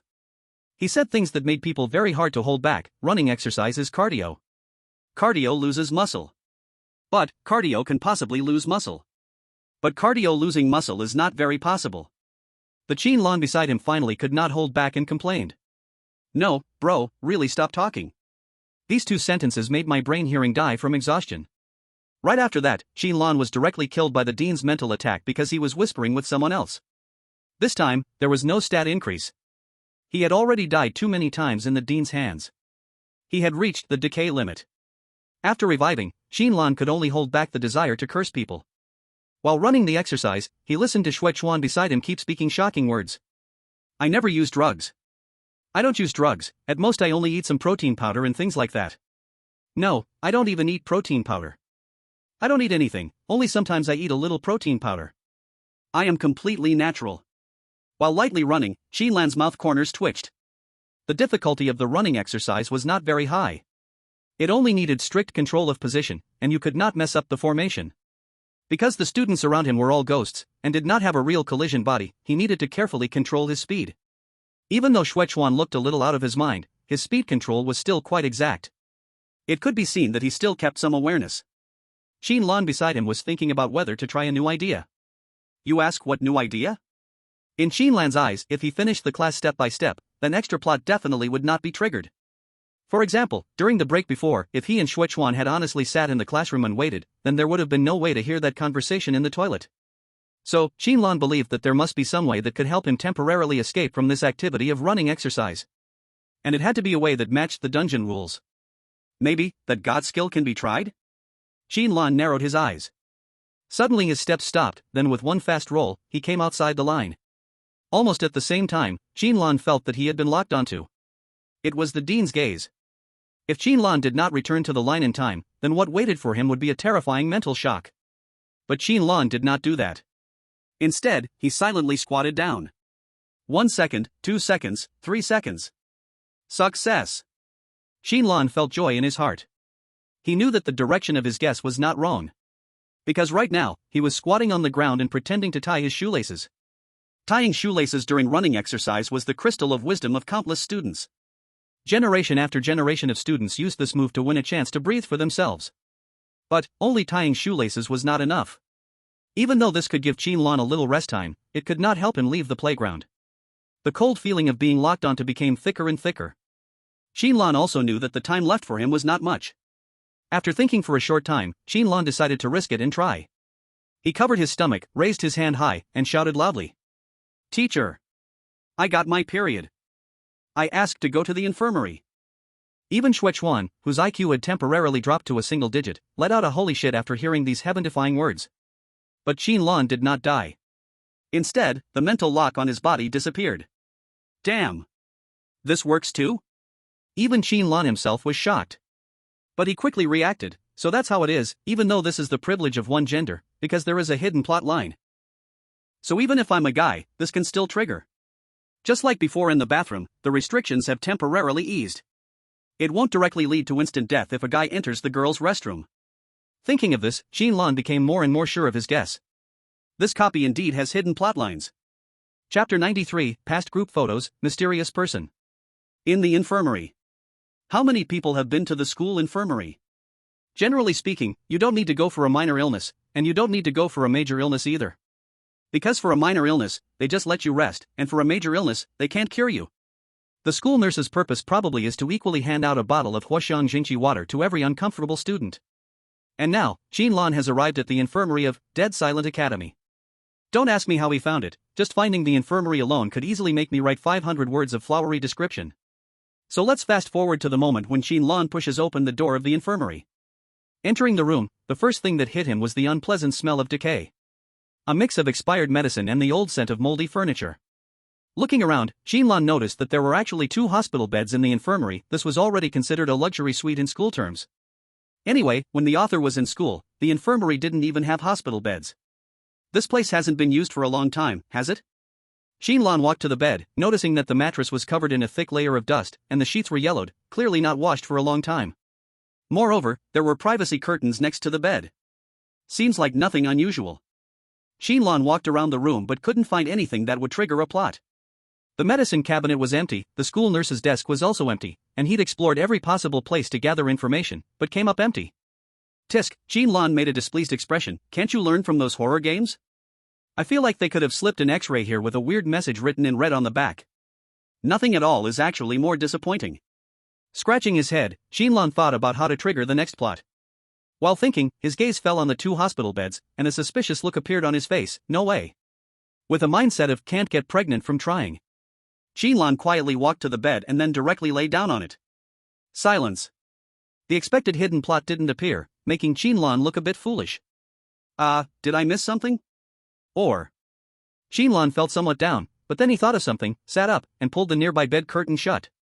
When Qin Lan lay down again, he indeed noticed a change in his surroundings. Someone. Through the thin curtain, Qin Lan clearly saw 2 blurry figures close by. But he didn't choose to pull the curtain and investigate. Based on Qin Lan's guess, this should be a scene reproduction like in the girls' restroom. If he hastily pulled the curtain, it could either lead to a strange attack or cause the plot to break. So Qin Lan quietly lay on the bed, listening to the conversation outside. The first voice to speak was a boy, and just from his voice, Qin Lan could tell he was grinning. It really hurts, tripping while running laps, so unlucky. I can't go play basketball in today's PE class again. Then another voice sounded, causing Qin Lan's body to shudder. Familiar, hoarse, familiar, deep, but surprisingly gentle. You kid, running laps is for a healthier body, why run so fast? Basketball can be played anytime, just focus on healing your injury first. Next week's basketball game, I'm looking forward to your performance, don't disappoint me, okay? Although it was through the curtain, Qin Lan could still imagine the kind and warm smile on the person's face as they spoke. The injured boy chuckled. Don't worry, teacher. This little injury doesn't matter. Our class will definitely be the champion. The laughter gradually faded, leaving nothing behind. Qin Lan waited a while longer, confirming the scene was completely over, then lifted the curtain and stepped out. Standing in place, Qin Lan's expression was very complicated. That just now was definitely the dean of teaching. That voice is really unique. Qin Lan frowned and pondered. It sounds like he was originally a very kind teacher, would send students to the infirmary, care about their health, and chat with them about basketball games. So, just like the Chinese teacher, suddenly something strange changed? At this moment, Qin Lan suddenly noticed something had appeared on the next bed. It was a photo. Qin Lan squinted. Good, a strange photo that suddenly appeared after the scene was triggered. Feels like if I walk over, a jump scare might pop out. He carefully picked up the photo, but nothing unusual happened. Looking at the photo, it showed a group of boys wearing sports vests, with numbers hanging on them, smiling brightly at the camera. There was also a small line of words on the photo. Class 2 to 3, basketball class match champions, group photo for memory. The photo was very old, heavily faded, most faces blurred, only roughly visible. But one boy standing in the middle was clear, grinning foolishly at the camera. With just one glance, Qin Lan could tell, the one smiling like a fool was the boy from the scene who talked to the dean. Then, this person next to him must be the dean? Qin Lan looked at the middle-aged man sitting straight at the front of the photo. He was a man with proper features, thick eyebrows, a wide and high nose, full of uprightness. He wore a blue and white striped men's shirt, faded black jeans, with a keychain on his belt. Felt like the kind of person whose walking would make a jingle sound, and whose phone ringtone would be looking back. I still see the hometown moon, the night gave me black eyes. Looks kind of familiar. Qin Lan nodded slightly. But soon, as Qin Lan's gaze moved, his expression changed sharply. Because in the background of this group photo, there was a terrifying figure. The person seemed to be passing by, or maybe just watching, staring at the basketball team from afar. The figure looked like a student, but evil. Pure evil. The child looked ordinary, like the other basketball players, faces all blurred by fading. But those eyes made Qin Lan feel extreme evil. Just a photo made a chill run down Qin Lan's spine. The last time he felt such evil was in Fairy Tale Town. No way. Qin Lan's expression quickly became serious, imagining many things. The originally peaceful town was suddenly changed by disaster, innocent residents forced to become materials for building copies, suffering pain. And the originally lively school suddenly changed abnormally, students became trapped souls wandering endlessly, teachers changed into completely opposite forms. Such a familiar feeling. Immediately, Qin Lan felt ice cold all over.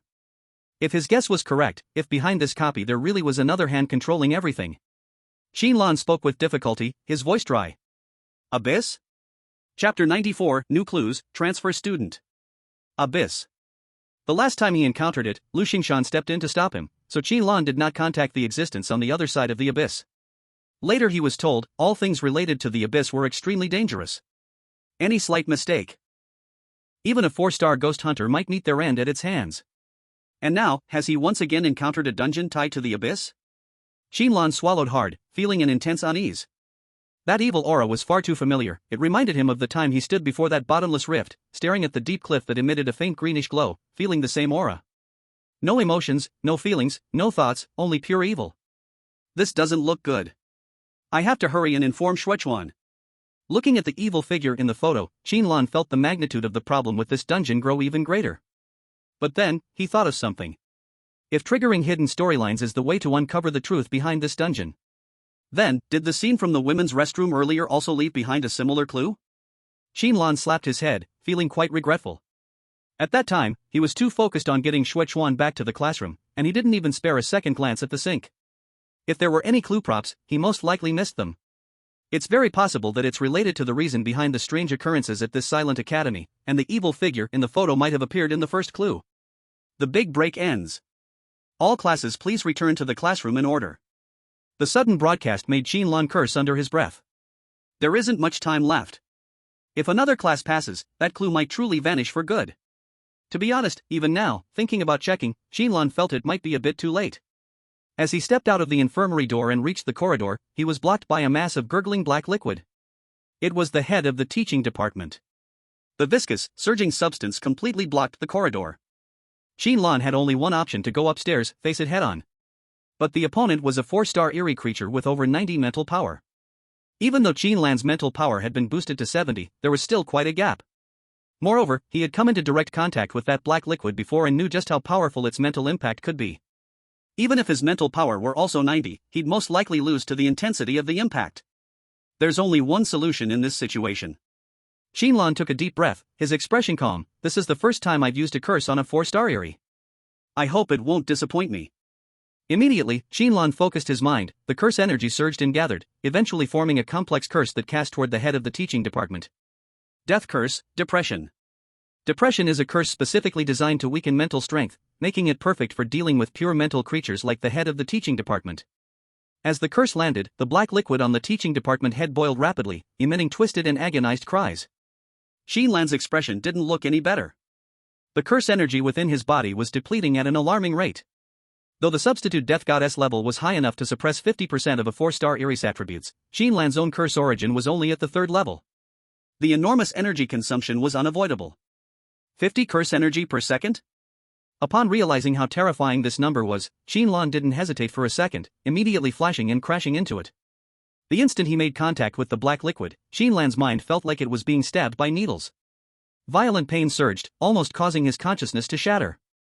Fortunately, the opponent's mental power had been weakened to around 50, giving Qin Lan a chance to breathe. A multitude of voices flooded his mind, like thousands of people crying and wailing in his ears. Not only that, countless images flashed by, rushing at Qin Lan like an endless ocean. Holding on to clarity under this all-pervading shock was incredibly hard. A moment that seemed brief to others felt endless to Qin Lan. Put. Qin Lan crawled out from the other end of the slime, stumbling, almost falling to the ground. Luckily, he reacted fast enough to steady himself, then quickly ran upstairs, escaping the guidance director's blockade. Qin Lan's face turned pale, even his breathing became chaotic. Only the word terrifying could describe what he had just experienced. Every drop of the black slime carried the pain and resentment of an innocent ghost. While resisting the mental shock, Qin Lan also fought against the infiltration of chaotic memory fragments. You just barely escaped death. Curse amplification permanently increased, 5%. Current curse amplification, 5%. At the same time, Qin Lan received a prompt from his professional ability. Curse amplification? Qin Lan paused for a moment, even as he ran at full speed, his movement slightly halted. This attribute had never grown before, he didn't expect the first change to come from the substitute Reaper ability of escaping the edge of death. As Qin Lan gained curse amplification, he finally understood what this attribute meant. Unlike curse resistance, which is about the threshold for resisting curses, representing absolute defense, amplification leans toward offense. Whenever curse energy is used, whether added to attacks, or for talents or professional abilities, it is affected by curse amplification. If an attack had 20 points of basic added energy, and Qin Lan had 5% curse amplification, the actual effect would be 20 by 105% equals 21 points of curse energy. It seems small. But this attribute can accumulate. 5% amplification may be trivial, but what if it's 50%? Or even 100%?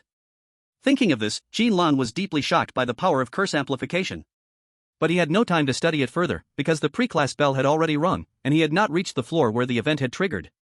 The brief encounter with the guidance director had greatly affected him, his head was dizzy, and his movement slowed. Fortunately, his attributes were high enough. Reaching the bathroom, Qin Lan's eyes quickly locked onto the sink, seeing a paper ball soaked in water. Without thinking, he took out the paper ball and quickly rushed to the classroom. Finally returning before the official bell rang. Huff lucky, lucky. Panting, Qin Lan didn't even glance at Xuechuan, and quickly unfolded the wet paper on his desk. After reading the content, Qin Lan's heart sank. Teacher, last time you asked me to help the new transfer student, I thought I would help him revise his exam essay.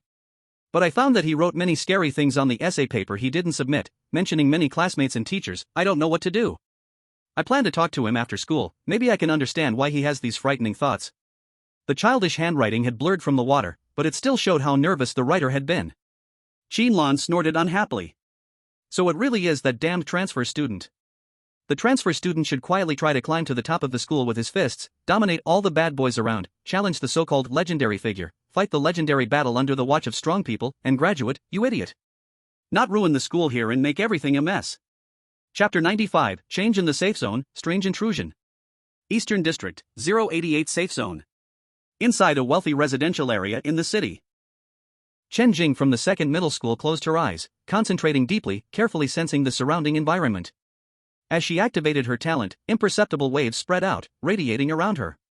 Just a few seconds later, the echoes returned, making her tightly shut eyelids twitch slightly. Indeed, stronger now. Chen Jing opened her eyes, a look of delight appearing in them. After his help, the echoes spread faster, and the information detected is more precise, most importantly, more stable than before. Chen Jing felt a bit emotional. Not long ago, she had shamelessly asked Qin Lan for help, refining her talent ability. And the results far exceeded her expectations. Every time the echo model was shattered and rebuilt, it caused her great mental pressure, but also made her control over her talent more precise.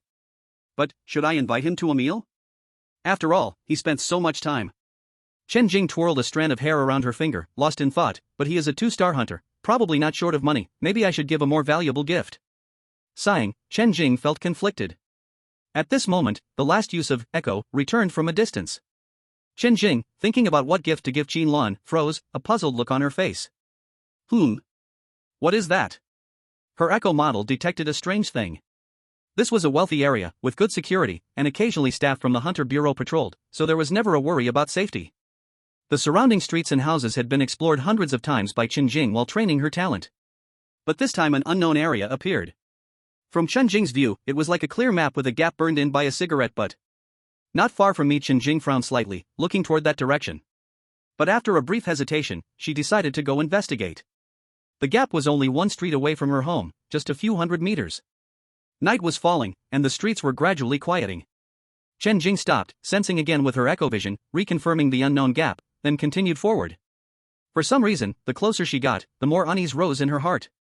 Like an instinct, warning her to stay away from danger. But Chen Jing did not understand, this was a safe area, protected by the Hunter Bureau, so what could bring such great danger? Until Chen Jing saw the gap with her own eyes, she froze in place. What is that thing? Before Chen Jing, a deep crack floated silently in the air, emitting a cold aura. The surrounding temperature was low and the area dim.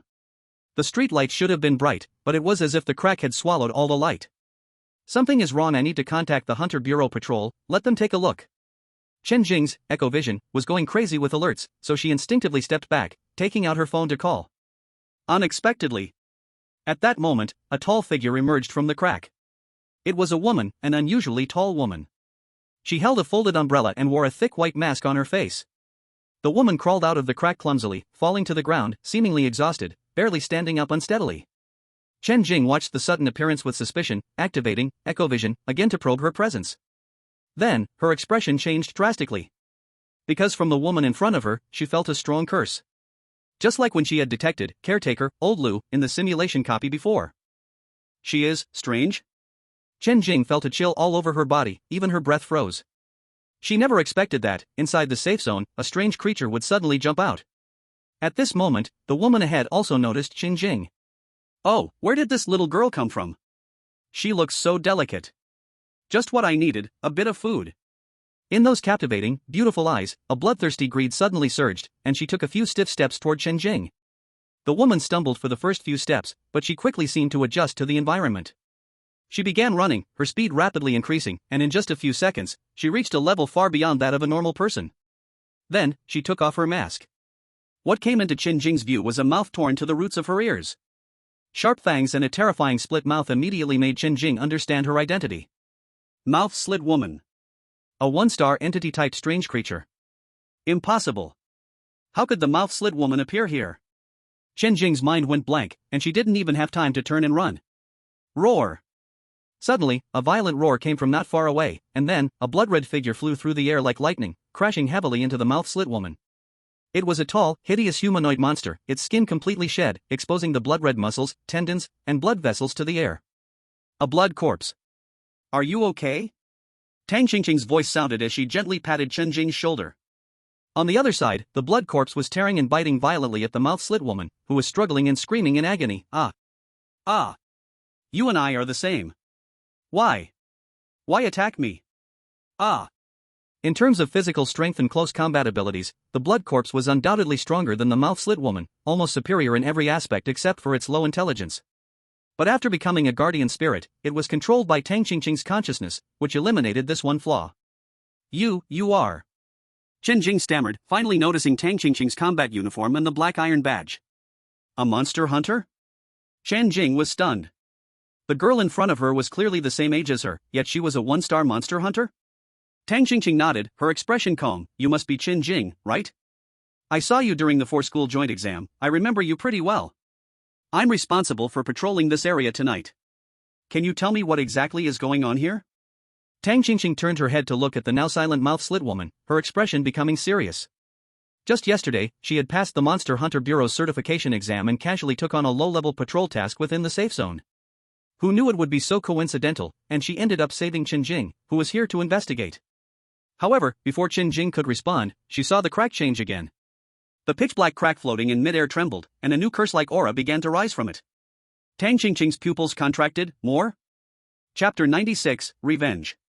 Dead Silence Academy. In the music classroom, Qin Lan and Xue Chuan were sitting together, both with grim expressions. But their grim expressions were due to different reasons. Xue Chuan had a face like he had just eaten something awful, because he had actually just eaten something that was almost as disgusting as feces. After the morning classes ended, it was time for lunch, and the dungeon prompt informed them they only had 15 minutes to eat. If they didn't finish their meal within those 15 minutes, the duty students guarding the cafeteria entrance would kill them directly. Everyone's meal was random. You never knew what kind of delicacy would be placed on the tray handed to you from the window. First up was Qin Lan. She walked to the window, only seeing the dark back kitchen and the hands of the cafeteria worker. Here's your lunch, fruit feast. The aunt spoke in a sinister tone, handing over a plate of completely rotten and stinking fruit salad. Qin Lan could barely recognize that it contained moldy apples, a pineapple with fur, and durian with white, plump native speaking out. Just by its appearance, it still seemed to have a strong postmodern abstract style. But the taste was not very good. Qin Lan squinted her eyes, but she didn't feel too disgusted. After all, during her time starving in the slums, eating leftovers from the trash was nothing new. This difficulty was just child's play. One bite went down, and Qin Lan's stomach rumbled with a slight feeling of nausea, but it didn't do much harm. It seemed that this test was purely to challenge one's tolerance for disgusting food. After watching Qin Lan finish the plate of food in a few bites, it was Xue Chuan's turn to get his meal. This one's for you, my new dish, sea of shit with frenzied maggots. A lump of indescribable substance was brought up. What the hell? Xue Chuan screamed in horror. His is a fruit feast, why the hell is mine a sea of shit with frenzied maggots? This is pure shit, right? I can even see enoki mushrooms. And it's still steaming. The cafeteria aunt's voice carried a threatening tone. Don't want to eat? Then you have another choice. This traditional delicacy, 9 turns of large intestine. Pick one. At this point, the aunt spoke proudly. To preserve the original flavor of the pig's intestines, I purposely didn't wash it very thoroughly. This way you can taste the raw, natural beauty. Xue Chuan's face went ashen. Was it on purpose, or was it accidental? The cafeteria aunt, it was on purpose. Xue Chuan nodded inside. Great. He then fell silent, silently reaching into his pocket, planning to pull out a nuclear bomb to blow up this cafeteria aunt directly. It was so insulting. Qin Lan, not knowing how to comfort him, could only sympathetically pat his shoulder. It's okay, bro, think of it this way, at least you ate less than the others. There was a ruthless guy online back in the day, called La Ba, who directly scooped up a big chunk with his hand. Unfortunately, until the 15-minute time was up, Xue Chuan couldn't pull out anything that could kill a 4-star weird item. So, he had no choice but to finish this plate of 9 turns of large intestine with a heart full of anger. By the time they left the cafeteria and reached the front door, Xue Chuan was still looking at the serving window with eyes full of resentment and hatred from afar. Qin Lan, understanding his feelings, unusually didn't laugh at him. This dungeon really had a bit of injustice towards my brother Chuan. The reason Qin Lan's expression was so bad at the moment was because she had already confirmed that this dungeon was related to the Abyss. Or rather, she already knew the truth about the Silent Academy. After the morning classes ended, Qin Lan gathered new clues from the Integrated Science Office and the Academic Affairs Office. One was an enrollment form, stained with blood, and the other was a home visit record. The enrollment form belonged to a boy named Li Yuan, the transfer student who had moved to Class 3 of Grade 2. The form detailed this boy's experiences in his previous schools. Although most of it was covered in bloodstains, some shocking content was still visible. For example, Li Yuan had attended 3 different high schools, and each time, he had serious conflicts with classmates, even causing multiple students to accidentally get hurt. Moreover, Li Yuan had once taken a year off from school and was sent to a mental hospital for psychological treatment. For the 4th time, he transferred to the Silent Academy, or rather, it should be called Windbell High School. The home visit record came from the Academic Affairs Office, from the drawer of the head teacher, who was also the head of Class 3. After noticing that Li Yuan was acting strange, and the class atmosphere was becoming increasingly odd, the head teacher Zhang Yuanfan planned to visit Li Yuan's home. Communicate directly with his parents to see if the issues with this child can be resolved. Zhang Yuanfan is a very responsible teacher. He patiently watches over the growth of every child in the class, becoming a guiding light on their life path.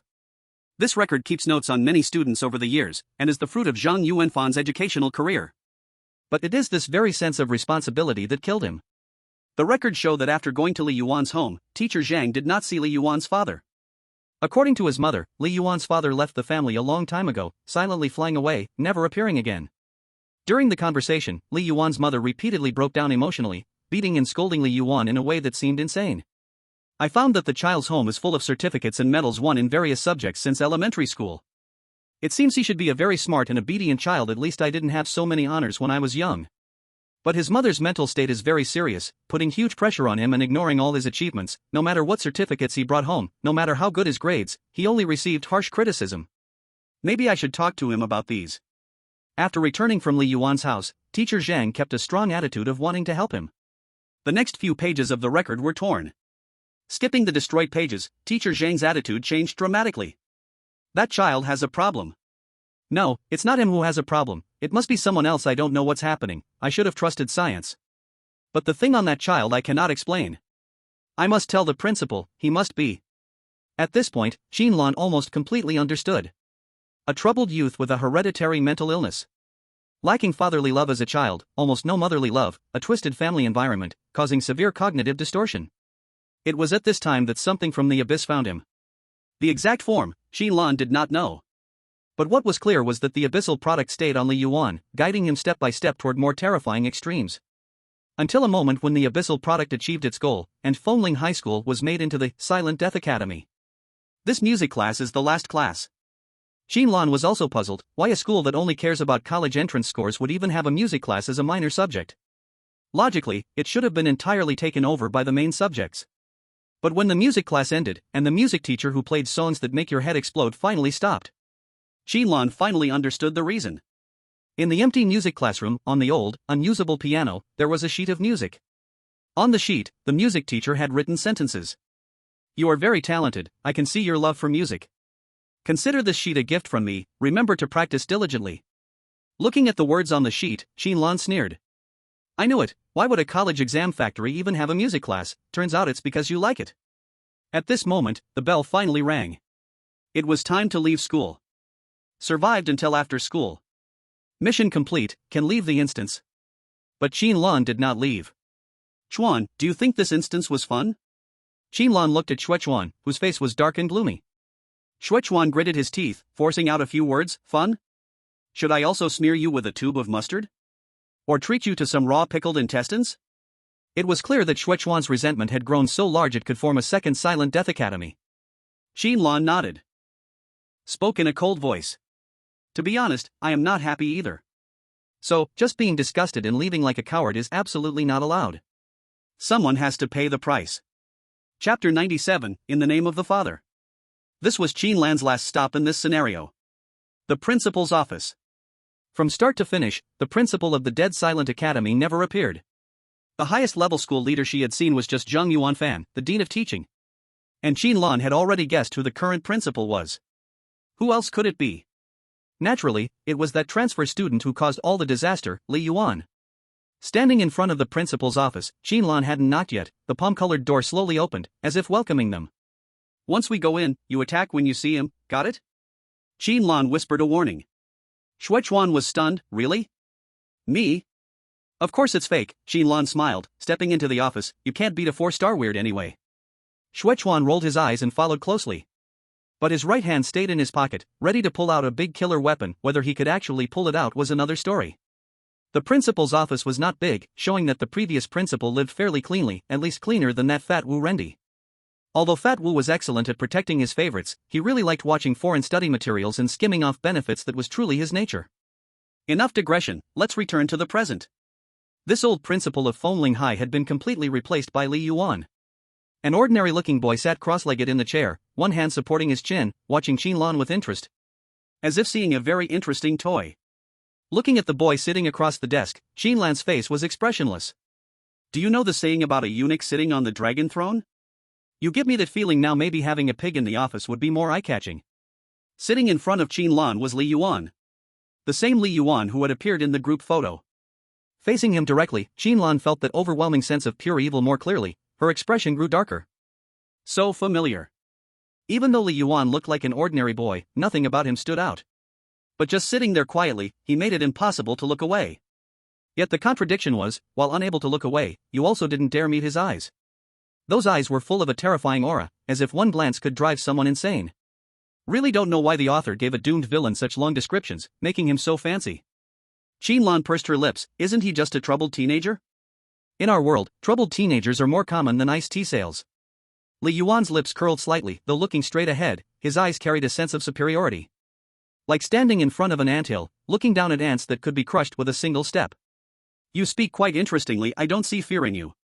Do you not know I could crush you easily? Li Yuan spoke, his voice youthful and tender, yet filled with evil. A pure evil that showed complete disregard for life. Qin Lan went out and scratched her nose. I know, because I actually tried just now more than once. No one except Qin Lan knew what tried really meant. Li Yuan smiled, his eyes like hooks, as if trying to dig Qin Lan's brain out of her skull. I don't understand. You two could have already left, so why come to find me? Just as he finished speaking, Shuechuan, standing beside, couldn't wait any longer and stepped forward. At the same time, he pulled out a brand new tube of mustard. Stop wasting words, let your buddy show you what it means to burn the big bird.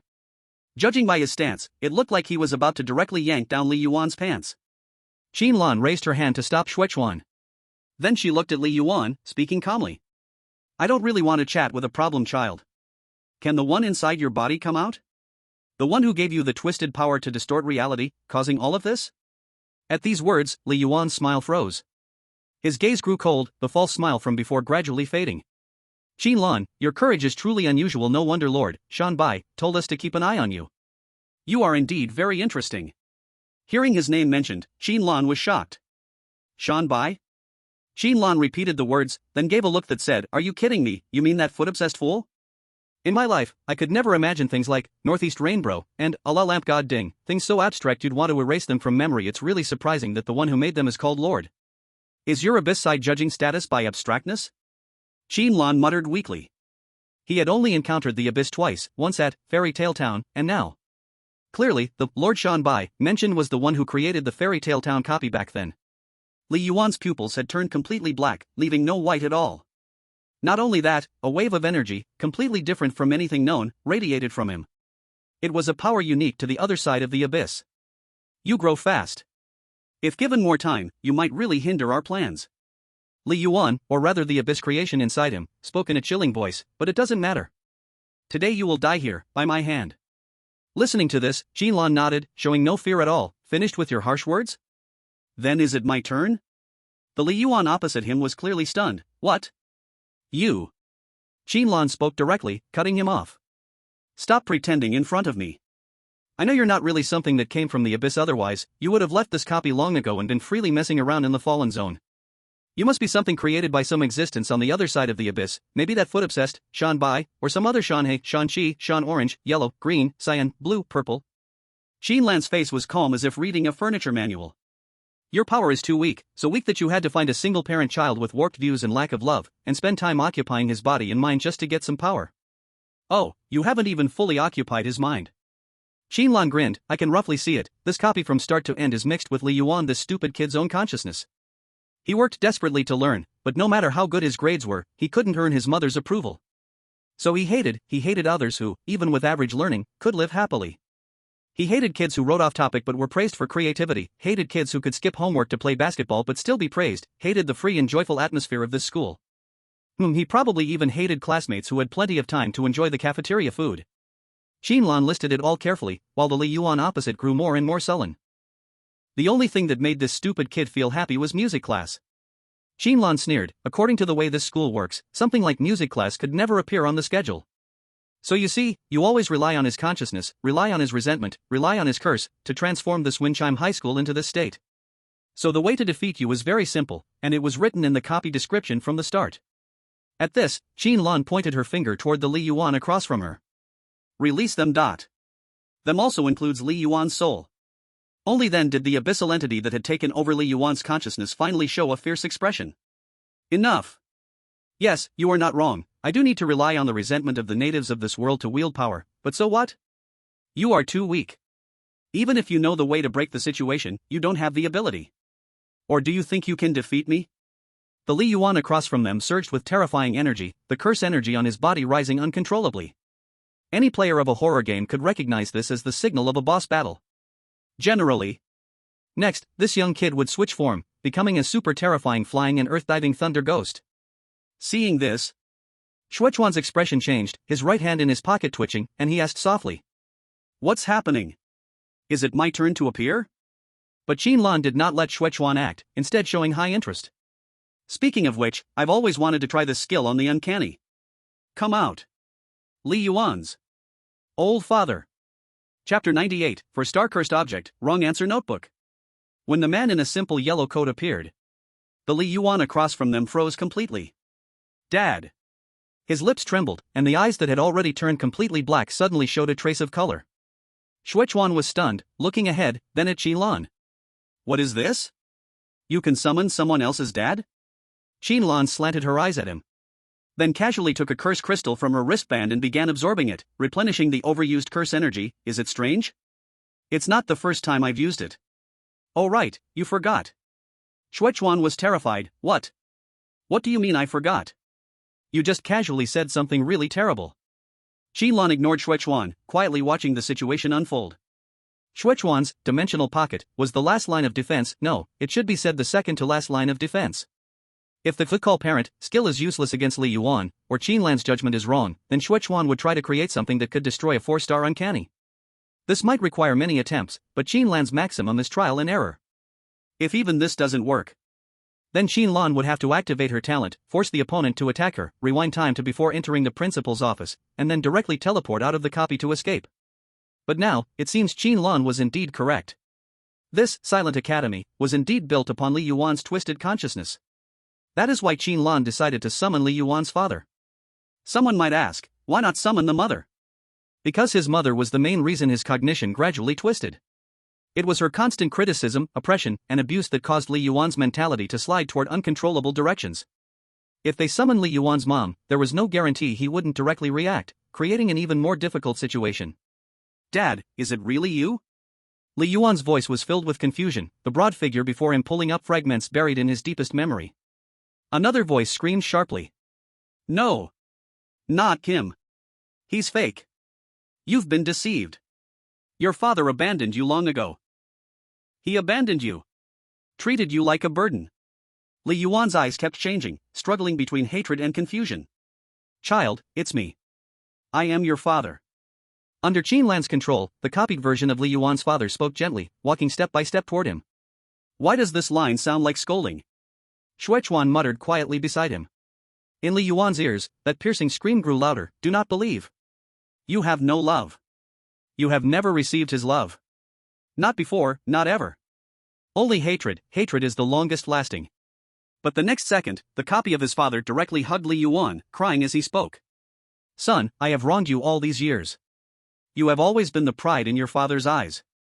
Watching the whole scene, Shuechuan couldn't help covering his eyes. This is such a blind performance, feels like watching a third-rate actor in a teen painful family movie. Rated worse than chasing dreams in the acting circle. And Qin Lan continued to pour out emotion. "No matter what you did, you are always my good son. Daddy has come to pick you up, let's go home." The darkness in Li Yuan's eyes gradually faded. As if he became that little kid waiting at the school gate for his father to pick him up. He trembled, reaching out to hold Dad's rough hand. "Nu? His acting is so bad it could get a refund. Why are you still fooled? Are you a daddy's boy?" Inside Li Yuan, that abyssal creation was almost collapsing. Damn, the finished product I raised for so long got ruined. What's the point of playing now? Really? Dad? You won't leave again? Li Yuan nervously looked up, but dared not meet father's eyes. Just kidding. I will never take you away, you should rot here completely. Suddenly, father's voice turned cold, shocking Li Yuan. A waste like you, who forces your own misfortune and hatred on innocent people, deserves love. This was both father's voice and Qin Lan's voice. Now, Qin Lan's face held a mocking smile. Just because you have no love, you think you can torture other innocent kids who have love? Just because you have nothing but grades, you force others to follow your grades above all stupid rule? To me, you are just a child throwing a tantrum when you don't get toys and breaking others' toys too. If I freed you, how unfair would it be to the other students? So, the only thing a dead child gets is a beating from his old father. Right after, Shuechuan acted quickly, pulling his right hand out of his pocket. In his hand was a shiny black leather belt. 7 Wolves Copper Head Belt, Weapon. Description: this is the weapon of the strictest father for all bad kids. It has excellent flexibility and natural suppression over children. No matter how stubborn the child, under the copper head belt's discipline, they will spin like a top, crying in repentance. Not only Shuechuan, even Qin Lan joined in. Death God Curse, Depression. After a whole day of course baptism, compared to entering the dungeon just now, Qin Lan's attributes soared again. His current mental value, after the soul strength boost, had reached near the level of Director of Guidance. Thus, the weakening mental, Death God Curse, Depression, was released simultaneously with Verbal Punishment. Plus the mental shock from Call Parents. Forming the strongest mental attack combo Qin Lan could release at this stage.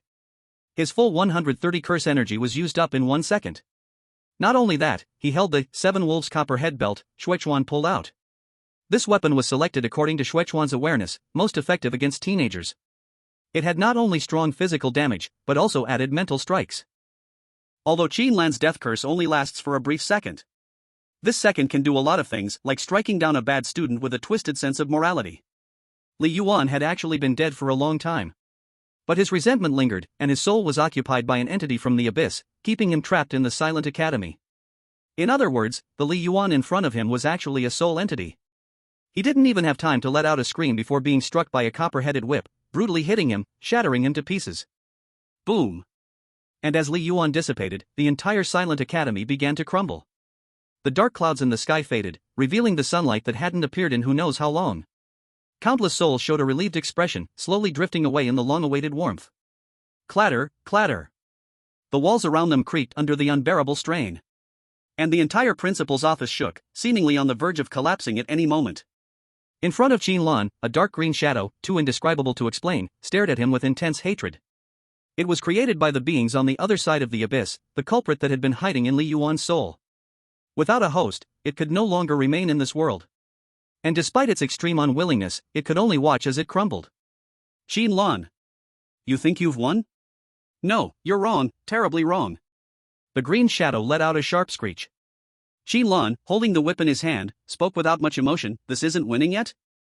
How much do I have to win for it to count? Do you want me to turn you into a spinning top too? The screech of the shadow became painful, but it still spat out more threats. Wait. Just wait. Our plan is almost complete. Everything you hold dear, the place you live, it will all be destroyed. Everything. You can't escape, not one of you will escape. Hearing these words, though Qin Lan appeared indifferent, a chill ran through his heart. However, it was too late to ask for more details now. As with the disappearance of the resentment, the soul of Li Yuan, the entire instance would cease to exist. Soon, the surrounding space began to collapse and twist. And Qin Lan and Shuechuan were forcibly expelled from the instance, reappearing in the fallen district. At the same time, a notification echoed in Qin Lan's mind. Extra objective completed, free the souls of Fengling High School. Received cursed item, the Study Master's Mistake Book, for stars. Description: this mistake book contains many complicated and obscure problems. If the person fails to provide the answer in time, they will be dragged into a special space called the Silent Classroom, where they will be attacked by a random teacher. Another cursed item. After more than 80 chapters, this was the second cursed item Qin Lan had received from the instance. A 4-star item. Items of this level are not easily found in the entire 088 safety zone. Although Lu Xingshan has killed many 4-star anomalies, obtaining cursed items is not so easy. After all, these are special items obtained by completing hidden objectives. In fact, Qin Lan got the Study Master's Mistake Book by luck. Under normal circumstances, he and Li Yuan's ghost would have to go through a hard battle, and the odds were high that he would lose. Even though his attributes had improved a lot, there was still a big gap to a 4-star anomaly. Li Yuan, as the final boss of the entire Silent Academy. His strength was not low, and even Lu Xingshan would need some time. But because he had copied the Call Parents skill, Li Yuan was directly awakened to his softest memories, entering a completely defenseless state. With Shuechuan's timely help, they achieved the perfect result. In fact, Qin Lan could have chosen to act out the entire scene and free Li Yuan's soul.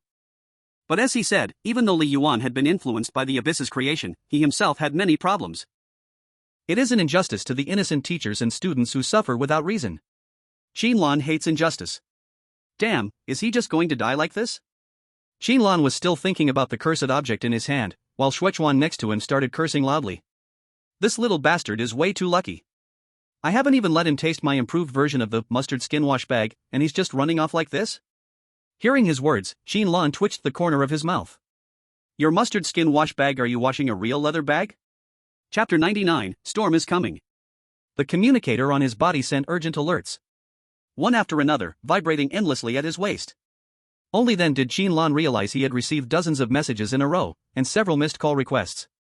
Though only less than a day had passed in this instance, time outside had nearly flowed for a week.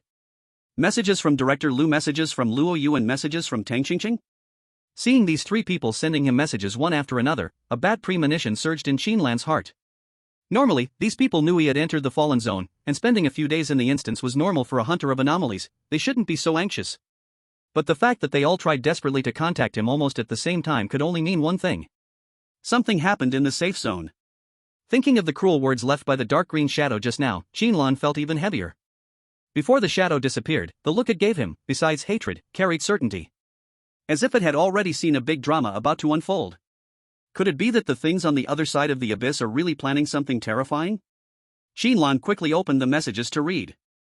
As he read each message from the others, his expression turned extremely ugly, and his fingers pressed slightly harder on the communicator. Shuechuan was still angrily cursing that Li Yuan, but gradually sensed the wrong atmosphere. Turning his head to glance at Qin Lan, "Why aren't you speaking, old Qin? Your face looks terrible, got hemorrhoids? If you don't mind, I can let you use the mustard too, maybe poison with poison works wonders?" Normally, Qin Lan's palm would have already hit Shuechuan's head, probably with a few kind greetings on top. But now Qin Lan had no mood for this, his mind filled with the disturbing words from the messages. Qin Lan shook his head at the communicator, then slowly looked at Shuechuan, his face serious. "No. The safe zone has been invaded by anomalies. According to Lu Xingshan. Just 2 days ago, strange rifts began appearing randomly in various areas of the safe zone, and anomalies that should only appear in the fallen zone instance came out of them one by one, like beasts breaking free from a cage. Even more terrifying, anomalies emerging from the rifts no longer followed any rules.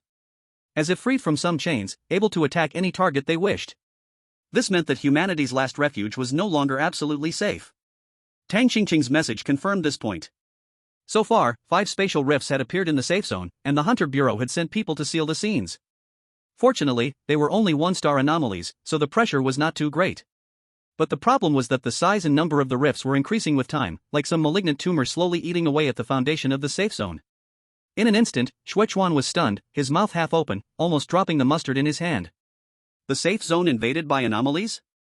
Such a strange phrase. All their lives, everyone had known the safe zone was absolutely safe. It is the last line of defense, the safe haven of human civilization. But now, this safe haven has been torn open so easily. We have to go back. Qin Lan spoke seriously, with not a hint of room for discussion. But after hesitating for a moment, he looked at Shuechuan. "No, I should say I have to go back. 088 safe zone is quite dangerous now, your combat ability is not strong, maybe it would be better to temporarily go to another safe zone to hide." Shuechuan directly interrupted with a "What the hell, what nonsense are you talking about? I also grew up in 088 safe zone. How could I run away when this happens?" His expression became unusually serious, eyes even showing a bit of displeasure. "Old Qin, don't you dare look down on people." Seeing Shuechuan so determined, Qin Lan did not urge anymore. He knew clearly that although Shuechuan usually acted careless, when it really mattered he was more stubborn than anyone. About half an hour later, the two arrived at the exit of 088 safe zone. The 088 safe zone now was indeed very different from when they left. Outside the exit, many new patrol guards had appeared, each with a stern face, covering the area with a suffocating atmosphere, the air filled with a tense feeling. Seeing Qin Lan appear, these people instinctively went into a defensive posture, but seeing the battle uniform of the Hunter Bureau and that silver medal, their expressions softened again. "Another 3-star hunter? Is this support from another safe zone?" "No, I recognize him, he is the newly promoted Qin Lan, reportedly just turned 19 not long ago." "Qin Lan? The one with the united government." Several patrol guards whispered among themselves, quickly making way for Qin Lan, their eyes showing complicated emotions, both respect and curiosity. Soon, the two reached the Hunter Bureau Hall. The hall was very quiet, no other hunters in sight, only a few clerical staff whispering in the corners, looking exhausted. Luo Yu was also not there, no one knew where she had gone. On the large screen used to issue missions, the latest situations from all over the safe zone were rolling. Rift 1, stable. Rift 2, stable. Rift 3, intrusion alert. Rift 4. It seemed that all the hunters had gone for support operations. The entire hall was empty, only the red words on the screen flashing repeatedly, like dancing fire. You're back? Lu Xingshan's voice came, deep and strong, carrying a reassuring weight. Now Qin Lan's strength had leaped another level, able to sense Lu Xingshan's arrival, so he was not surprised, only slightly nodding. Yes, supervisor, I have intelligence about the abyss to report. Hearing Qin Lan, Lu Xingshan's brow furrowed. Abyss? His eyes changed slightly, looking at Xuechuan beside him with some scrutiny. He is present too? Qin Lan nodded. Yes, at that time. After talking with Qin Lan, Lu Xingshan's expression became even graver, his brows almost twisted into a knot. He did not understand why such spatial rifts appeared in the safe zone, nor the reason for these weird events leaving the instances. But after hearing Qin Lan's description, Lu Xingshan realized the seriousness of the situation. This was not an accident, but a planned attack. So, the abyss in that 3-star instance noticed you and is planning a joint attack? This spatial rift, most likely they're doing too? Lu Xingshan sat in his office, brow tightly knit, lighting a cigarette. For someone like Lu Xingshan, cigarettes had long lost their effect. His physical quality and curse origin let him ignore these harmful substances, even nicotine had no effect. But Lu Xingshan still lit one. It was his past habit. It is also a kind of ritual when he thinks. Qin Lan spoke in a deep voice, a hint of suppressed urgency in his tone. This spatial rift might only be the beginning. First, they directly send those strange things into the safe zone, distracting us while also wearing down our defense forces. If they then launch an attack from outside, breaking the defense of the safe zone would be very easy. Lu Xingshan's face grew even darker, exhaling a long puff of smoke, speaking in a low voice. Indeed, the ability to open passages like this, only things on the other side of the abyss have. I will report these things to headquarters, and nearby safe zones will send reinforcements. However, there is one thing I must tell you in advance. Lu Xingshan paused, extinguished the cigarette in his hand, his movements sharp and decisive. His tone left no room for doubt. If Safe Zone 088 really reaches the brink of destruction, you must leave, you cannot stay. Qin Lan was stunned, not expecting Lu Xingshan to say such words. He opened his mouth, wanting to say something, but Lu Xingshan raised his hand to stop him. This is not a question, it is an order. Lu Xingshan spoke decisively, staring into Qin Lan's eyes, his gaze unwavering. I can see your strength has grown a lot, soon you might even surpass me. Your level will never stop here. As long as you grow, your impact will be far stronger than mine as a 4-star weird hunter. At this point, Lu Xingshan said each word carefully. So, you must leave. If someone has to sacrifice, it can only be me. I am the director of the Weird Hunter Bureau. I have a duty to live or die with the safe zone. Qin Lan froze, speechless for a long time, his throat feeling blocked by something. He really did not expect Lu Xingshan to care for him so much, even willing to perish with Safe Zone 088 rather than let him be in danger. Then what about me? In this moving moment, the onlooking crowd, Xuechuan, pointed at himself, leaning over with an expectant face. Lu Xingshan glanced at him, expressionless. You? None of your business. Chapter 100, Declaration of War. This dead old man really gives no face at all. Leaving the office, Xuechuan muttered with a face full of grievance, mumbling constantly, what does you cannon fodder can die for duty and even your ancestors' grave will smoke even mean, too much. I curse him to have a stomach ache tomorrow. Qin Lan had no mind to chat with Xuechuan, he just walked quietly beside him, his mind turning over Lu Xingshan's words again and again. He was thinking about what he should do next. To be honest, reaching this point had far exceeded Qin Lan's expectations. He used to be just an F-level poor student doomed to die in a dungeon, no one would care about his life or death, he had even long prepared himself to die early and reincarnate early. At that time, he did not dare think about tomorrow, because tomorrow was too luxurious for him. But with his talent awakened a second time, gaining stronger and stronger power, he also achieved many things he had never dared to imagine, becoming a weird hunter, killing weirds, overthrowing what he once thought was the giant Qian group. Yet Qin Lan fell into confusion. He was already strong enough, though still behind a master like Lu Xingshan, in a place like Safe Zone 088 he could already walk freely. He could easily earn wealth that ordinary people would never even dream of in their lifetime, enough to buy a luxury house and retire comfortably. Eat when he wanted, drink when he wanted, even if Safe Zone 088 was destroyed, he had the ability to protect himself, just move somewhere else and live again. But was this really right? What was he truly pursuing? Recalling Lu Xingshan's words just now, Qin Lan felt even more blocked in his chest, it pressed on him, making it hard to breathe. Actually, Qin Lan had never intended to stay. He had seen how strong the being on the other side of the abyss was, and he also knew that was absolutely not something he could fight against. If it were inside a dungeon, Qin Lan would still have interest in trying, because there was a chance to revive there to cover the bottom, but now, the weird things could already break through the limits of the dungeon and directly enter the last pure land of mankind. That also meant that Qin Lan's revive was no longer effective. This was the method he relied on to survive, and also the confidence that let him face the weird things without any fear. Now, Qin Lan would truly die. Although what crawled out of the crack was still only a 1-star weird thing, as time passed, maybe there would also be 2-star, 3-star, or even 4-star ones. At that time, Qin Lan, just like anyone else, would have the risk of losing his life. Was it worth it? Mom, quick look, those two big brothers are weird hunters. A childish voice came over and cut off Qin Lan's thoughts. The one speaking was a little boy by the street. Holding his mother's hand, he blinked his big curious eyes and looked at Qin Lan and Shuechuan. His eyes were full of innocence and worship. The boy's mother bent down, rubbed his head, and spoke in a gentle voice, "Yes, the big brothers came to protect us. They will drive all the monsters away." The boy's eyes were full of worship, shining with light like little stars, so amazing. "If all the monsters are driven away, can we go play outside the wall?" That innocent and pure light stabbed Qin Lan's heart and made it hurt a little. Ever since the disaster came, mankind's living space had shrunk again and again. Qin Lan had personally seen the site of the fallen area. Those places had all once been traces left by human civilization. The streets that had once been busy became ruins, and the cities that had once been lively became lands of death. Qin Lan had seen in textbooks those great rivers and mountains, those shining fruits of human culture, those beautiful scenes of green mountains and clear water. But only in textbooks. When he saw them with his own eyes, only broken walls and shattered ruins remained, one piece of dead and ruined land. Even the wind carried the smell of rot. Qin Lan stood where he was and thought of many things. In Death Has Come, the people who ran and cried for help when the disaster happened.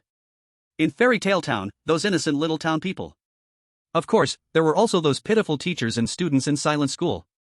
If there were no weird things, no abyss, those people could have lived in a peaceful and quiet world, lived safe and happy, gone to see the great rivers and mountains they loved, and loved the people they wanted to love. "Shuechuan, are you afraid of death?" Qin Lan suddenly spoke, his voice a little low and heavy. Beside him, Shuechuan was watching sexy short videos on his phone.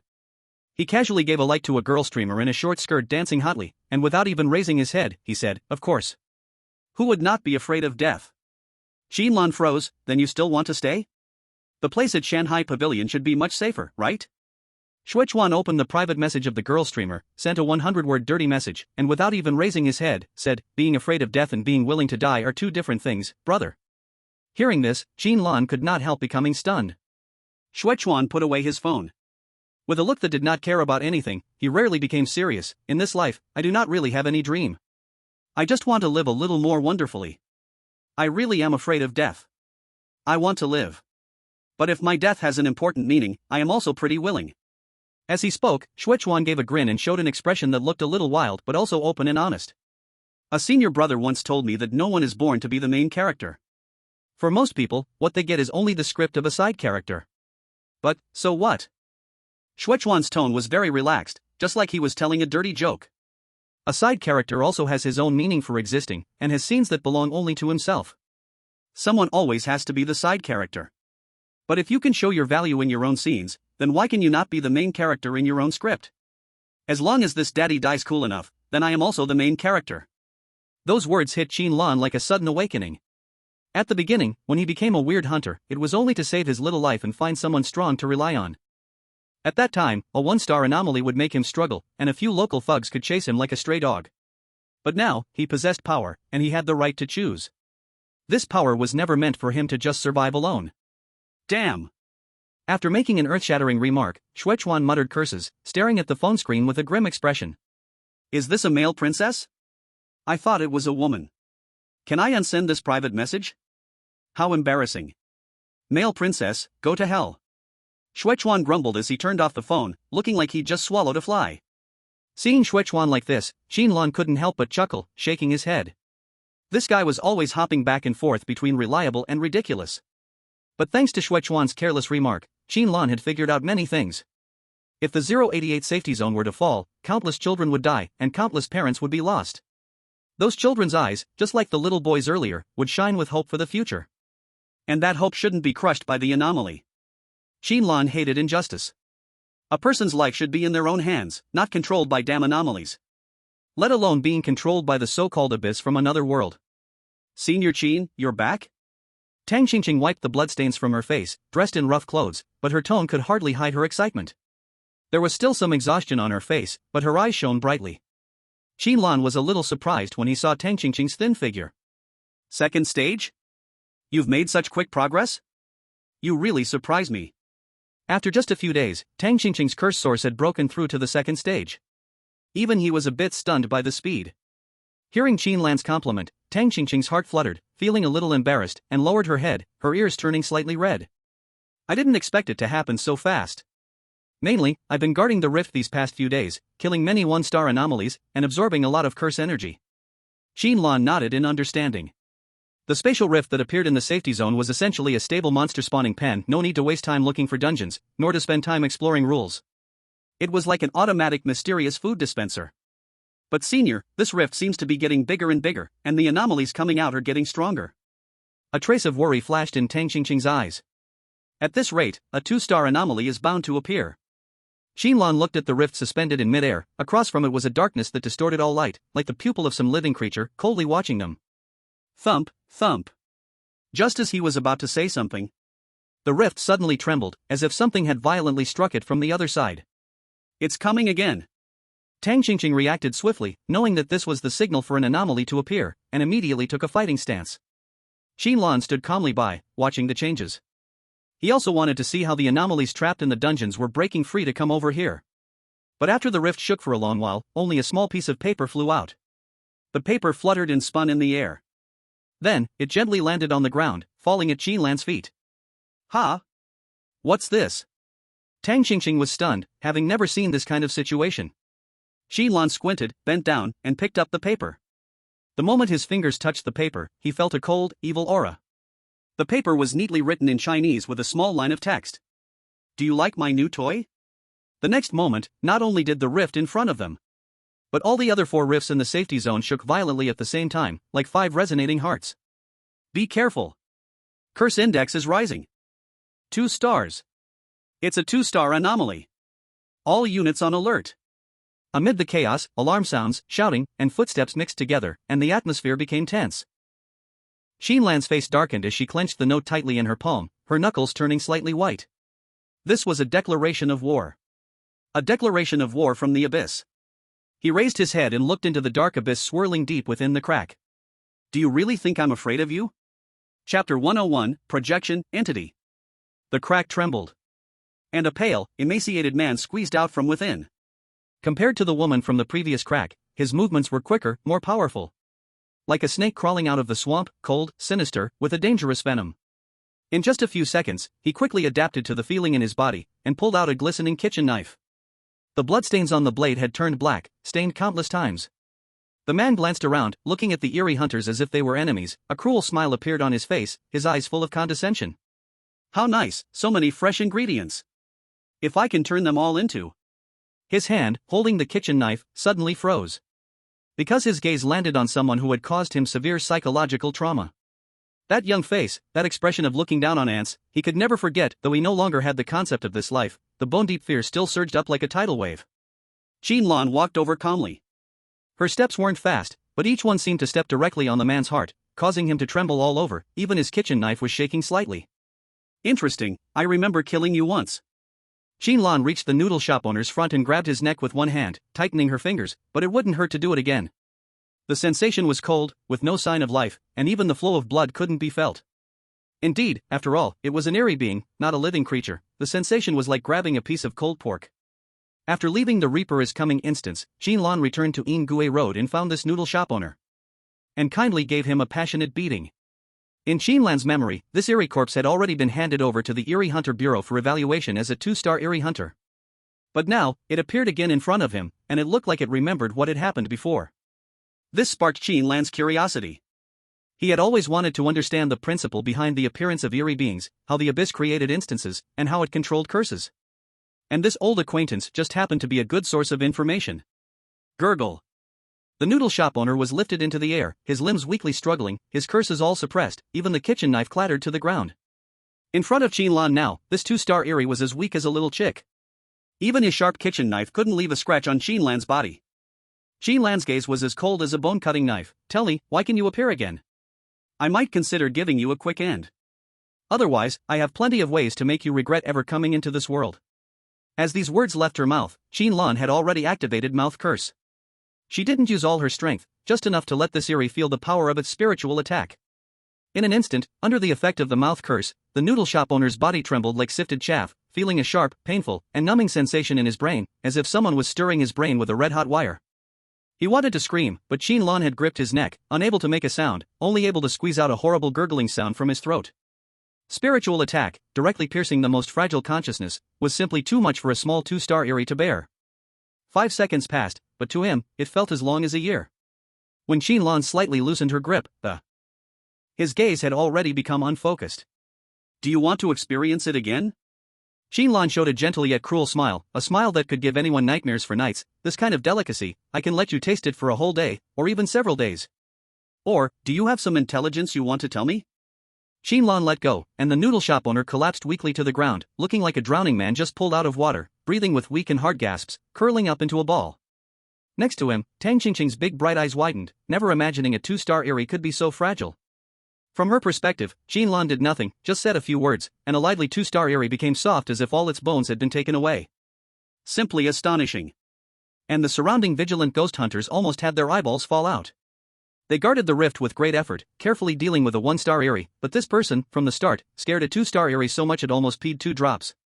Facing Qin Lan's intimidation, the noodle shop owner weighed the pros and cons, though there wasn't much to weigh. One side was instant death, the other worse than death, and finally chose to hand over his underwear. No choice, Qin Lan's mental pressure was too strong. Maybe some don't understand this feeling, so let me describe it to you. It's 2 a.m., 6 more hours, and your summer vacation will end, but almost half your summer homework is still undone. But no worries, confident in your intelligence, you could copy your friend's reference answers all night and finish 8 or 9/10, so you could still hand it in at morning class. While carefully copying the answers, suddenly the quiet beside you feels terrifying. Turning your head, your mom's face is dark, standing behind you, who knows how long she's been watching. Beside her is your dad, holding a copper belt. Feeling the pressure? This feeling is less than 1/10 of what the noodle shop owner felt. We died in the dungeon, but it was only a projection, not true death. We live in another dimension, one you cannot enter. Its voice was broken, like a leaking bellows. After some time, a new dungeon will be born, and we will appear as new projections. Maybe with a new identity, maybe the same as before. But through this rift, we can come into your world in our most true form, not just as projections. Hearing this, Qin Lan understood. I see. The scattered clues in his mind finally formed a complete picture. The Eries in the dungeon were killed again and again, yet never completely. Not because they were tough, but because they never truly died. Those things crushed, burned, and smashed to pieces by generations of ghost hunters were, in the end, only substitutes. Like removing weeds from farmland.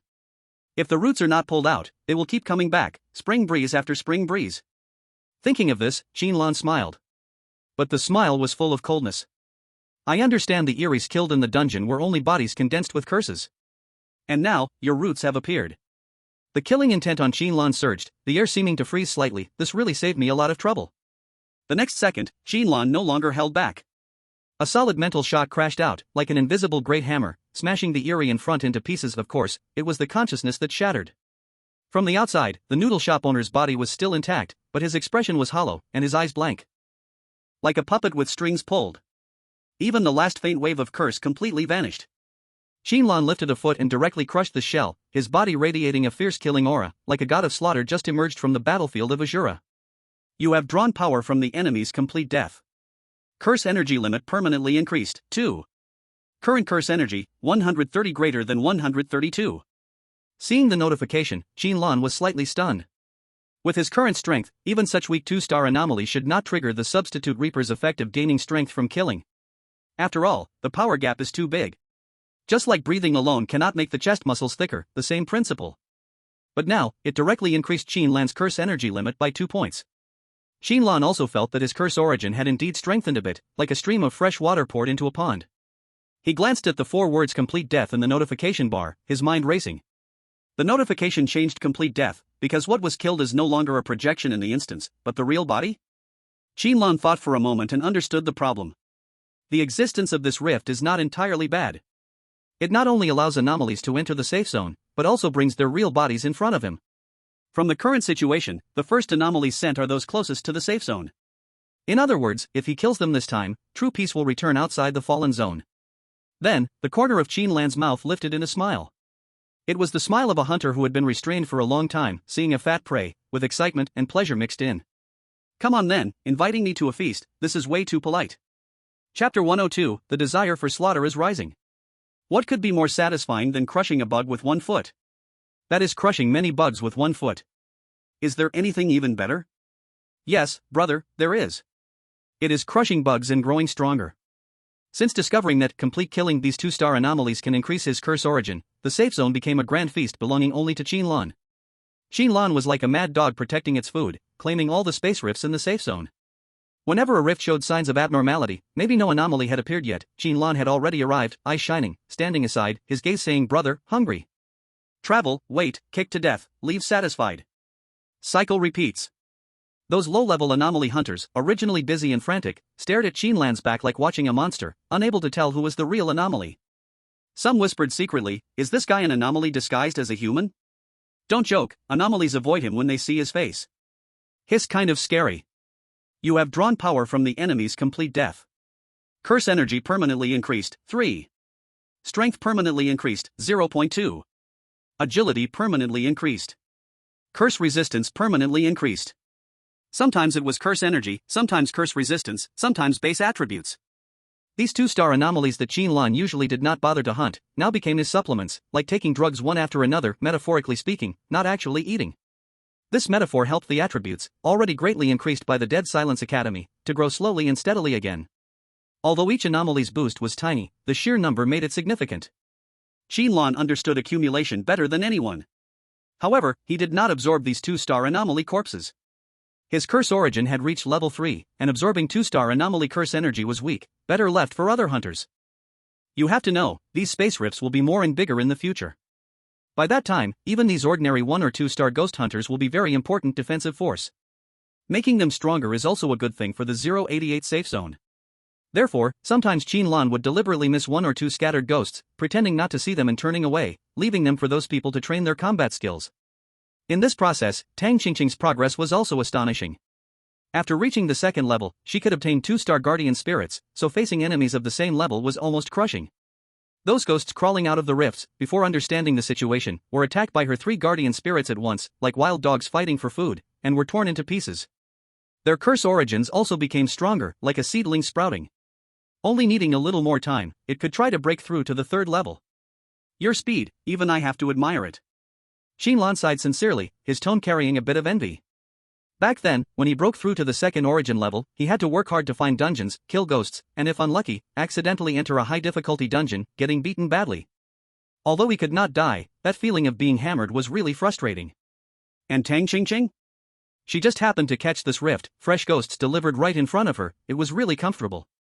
Facing Qin Lan's praise, Tang Qingqing's face turned red, and she spoke hesitantly, "No, it is thanks to Senior's guidance. If it wasn't for Senior Qin's help, I wouldn't have my current achievements. By the way, Senior, there is something I have always wanted to tell you, my talent bond." Tang Qingqing lowered her eyes, her fingers nervously twisting her clothes, as if she had gathered a lot of courage to say this. Qin Lan was stunned, then remembered Tang Qingqing's rare talent also had an attribute-sharing ability. However, that thing could only choose one binding target. The difference with marriage is that it cannot be divorced. Looking at Tang Qingqing in front of him, Qin Lan did not plan to accept her bond. For Qin Lan, whether it is attributes or curse origins, with enough time, he could improve them. Whether sending himself to die or killing ghosts, he was always on the path to becoming stronger, almost without a bottleneck.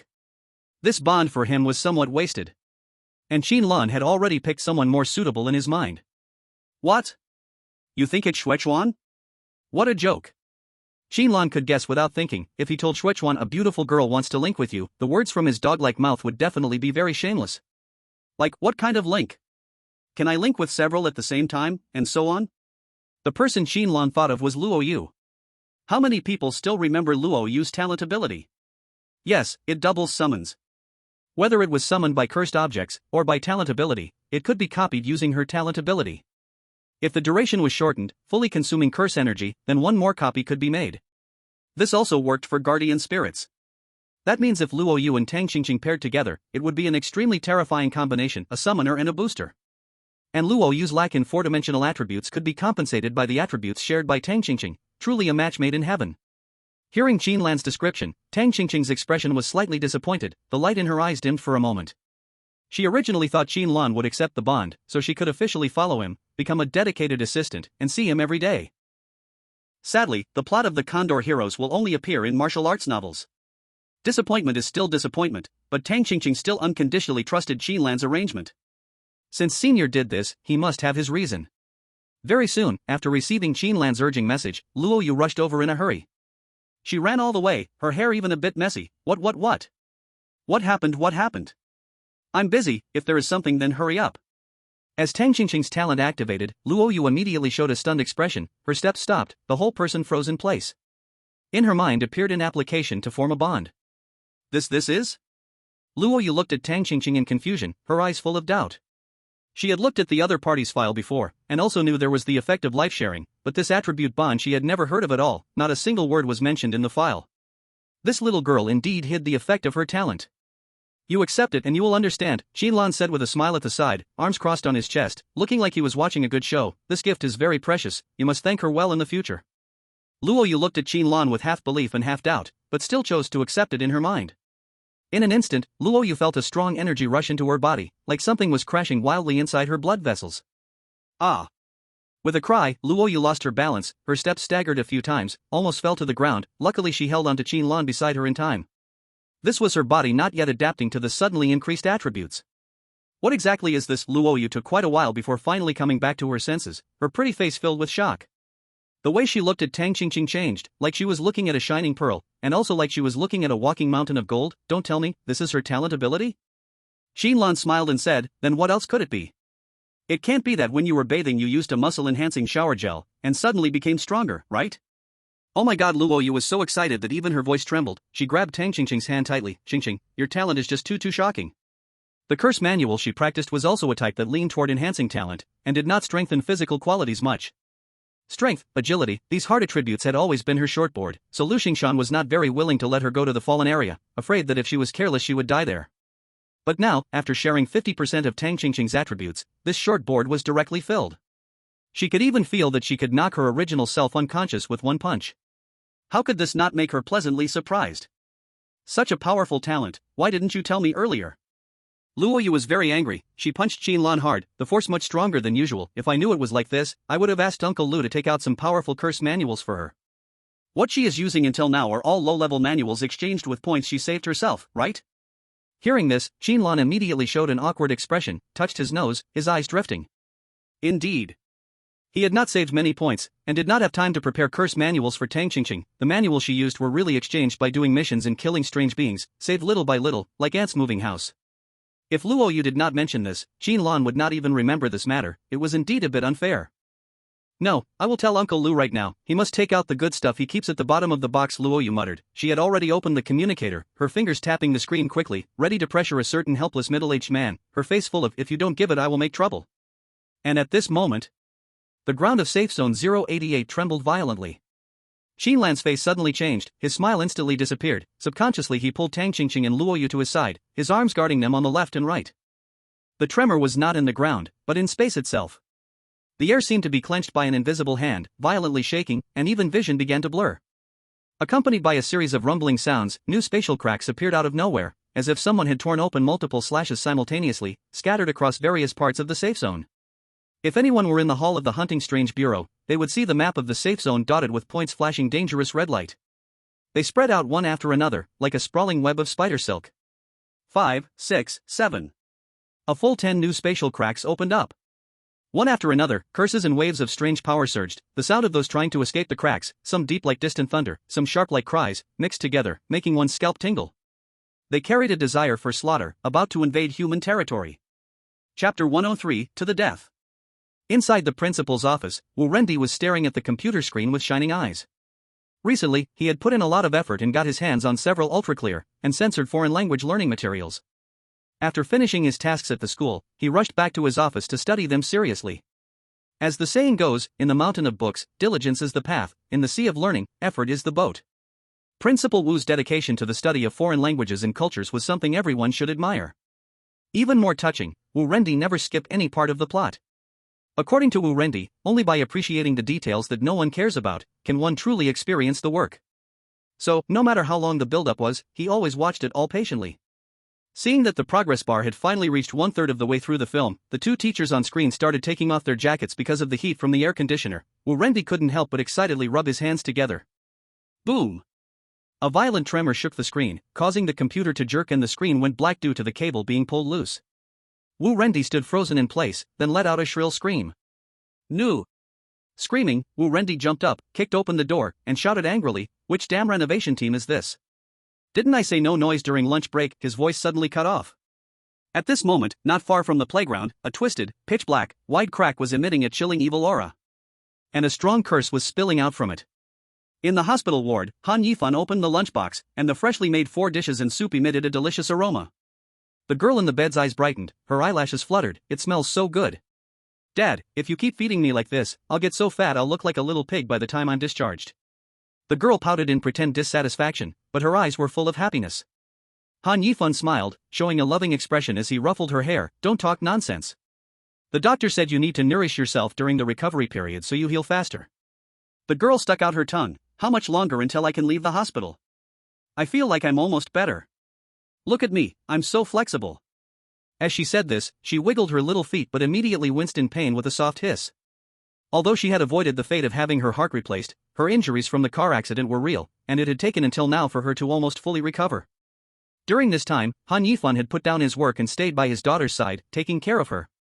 During that period, Qin Lan had also come once, but at that time, Han Yifan was still being monitored by the joint government's investigators, so she only briefly visited before leaving. When you're fully recovered, we need to go thank your brother Qin Lan properly. Han Yifan sighed. He saved your life. If it weren't for him, I can't even imagine what would have happened. Xiao Ran nodded obediently. I know. Han Yifan wanted to say something else but suddenly felt an unusual tremor. Watch out, he immediately pulled his daughter into his arms, shielding her beneath him. The shaking did not last long, and soon it calmed down. Han Yifan looked up, full of doubt and suspicion, scanning around. What is happening? Is it an earthquake? How could there suddenly be an earthquake? At this moment, the little Ran in his arms spoke with a trembling voice, pointing toward the window. Dad, what is it? Following the direction she pointed, Han Yifan's blood instantly froze, as if turned to ice, his whole body stiffened on the spot. Outside the window was a sinister, pitch-black crack. And a huge, terrifying monster was about to crawl out from it. Luo Yu's face turned pale. 15 cracks? All of them are producing anomalies? She had received news from Lu Xingshan first, yet she could hardly believe her ears. The previous 5 cracks had appeared one after another, so almost everyone thought the next would follow the same pattern. Who would have thought 10 new cracks appeared all at once, spreading across the 088 safe zone, catching everyone off guard. Not only that, according to the incoming intelligence, some cracks had even started producing 3-star anomalies. Hearing Luo Yu's exclamation, Qin Lan also realized the severity of the situation. There were not many 3-star anomaly hunters in the 088 safe zone. Including Qin Lan and Dong Haoren, there were fewer than 10 in total. If those 15 cracks continued to expand, and all started producing 3-star anomalies, it would be an unprecedented disaster. Perhaps the 088 safe zone would fall into destruction like the safe zone destroyed in the archives. Weren't there supposed to be reinforcements? Qin Lan stared into Luo Yu's eyes. Director Lu said that nearby safe zones would send hunters, even the headquarters. Luo Yu shook her head slightly. Seeing her like this, Qin Lan felt a pang in his heart. No reinforcements are coming. Luo Yu's throat was dry. Not only our safe zone, but the nearby zones are also starting to have cracks. This is just the news that arrived. They cannot come. A message of despair. Silence filled the surroundings. All the hunters who heard this kept silent in unison. They were not like Qin Lan or Dong Haoren, with strong power. For these people, the original license test had been life-threatening, and after struggling for years, they had barely reached 2-star level. Facing the current crisis in 088 safe zone, it was almost a road to death. Everyone understood this. Everyone. Luo Yu took a deep breath and spoke in a low voice. I have already sent all the specific coordinates and real-time status of the cracks to your communicators. Now, we have no retreat, only fight to the death. If we fall, thousands will die at the hands of the anomalies. I beg everyone to give their all. Hearing Luo Yu's words, the expressions of the people varied. Some showed fear, avoiding Luo Yu's gaze, already thinking of a chance to escape. Some stared firmly, silent from start to end. Some were pale, but gritted their teeth and clenched fists, trembling with fear yet unmoved in their resolve. Nearby, Tang Qingqing nervously looked at Qin Lan, waiting for him to speak. Even after more than 10 battles, she was still just a child, panicked in the face of this sudden disaster. Qin Lan's expression, however, was calm. These 7 cracks, leave them to me. Qin Lan's voice was calm and strong, like a bell that steadied everyone's hearts, making all calm down. As Qin Lan spoke, the coordinates of 7 cracks lit up on the map, marked in green. My speed is fast enough to guard these adjacent cracks. Qin Lan's tone was not hurried, nor heroic in a fatalistic way, only calm narration. The remaining 3-star hunters. We will help everyone guard the remaining rifts. No matter what terrifying things appear from them, we will drive them away in the end. We will win this battle. Humans will win. Chapter 104, Unstoppable.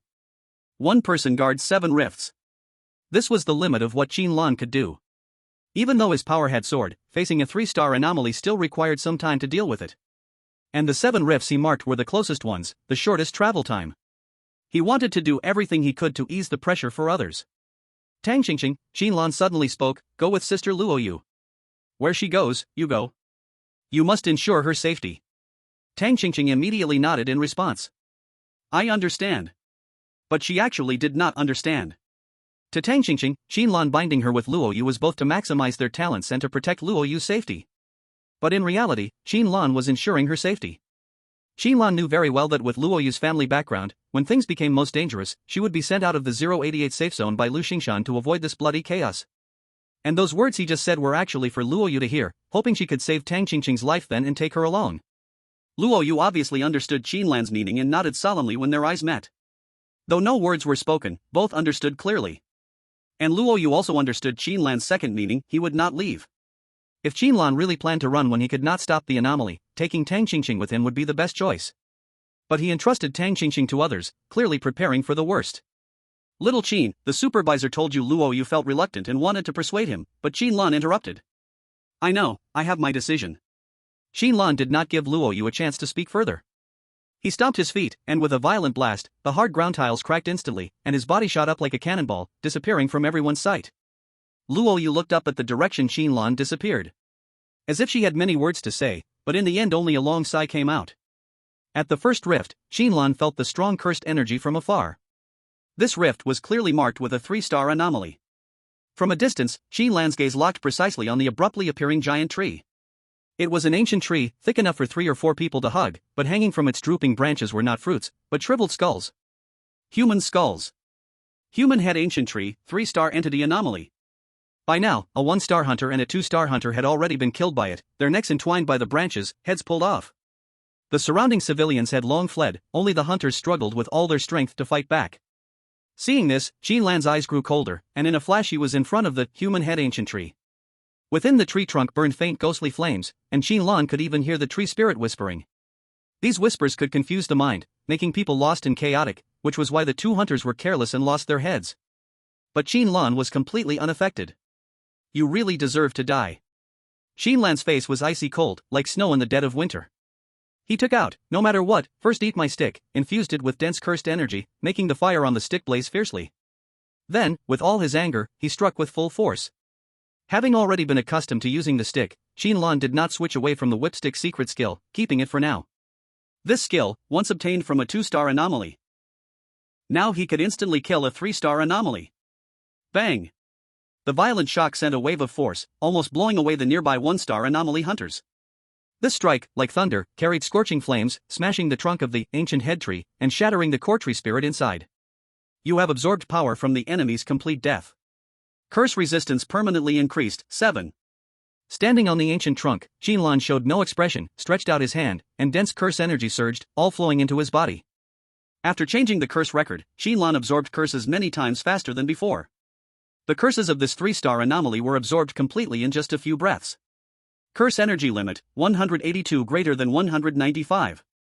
At this moment, the hunters who watched the fight froze, some rubbing their eyes, thinking they had hallucinations from the anomaly's skill. The 3-star anomaly that had rampaged just now was killed with 1 strike? The bloody trunk fell to the ground, flames crackling on it. As the curse dissipated, the body turned to ashes. He is Qin Lan? The youngest 3-star anomaly hunter? I've heard of him, I heard Senior Dong fought him, and neither could win. Neither could win? Are you joking? Qin Lan seems much stronger. We don't know, maybe ask Senior Dong if he lost? Forget it, I still want to live a few more years. They whispered, but Qin Lan caught every word precisely. Seeing this, Qin Lan felt a little emotional. When he first joined the anomaly hunters, they looked at him with awe, now it was reversed, he became the one they admired. However, Qin Lan didn't have much time to dwell on these thoughts. He moved and headed to the next location where a 3-star anomaly appeared. Shoes. Shoes. So many shoes. Ha ha ha. A sharp, almost insane laugh rang out, a huge crystal shoe jumped violently, its transparent surface stained with blood. On the long thin heel hung the body of an anomaly hunter. Every jump made more cold blood spill from the corpse. The poor hunter's eyes were wide with fear and unwillingness, pierced from throat to lower abdomen by the heel.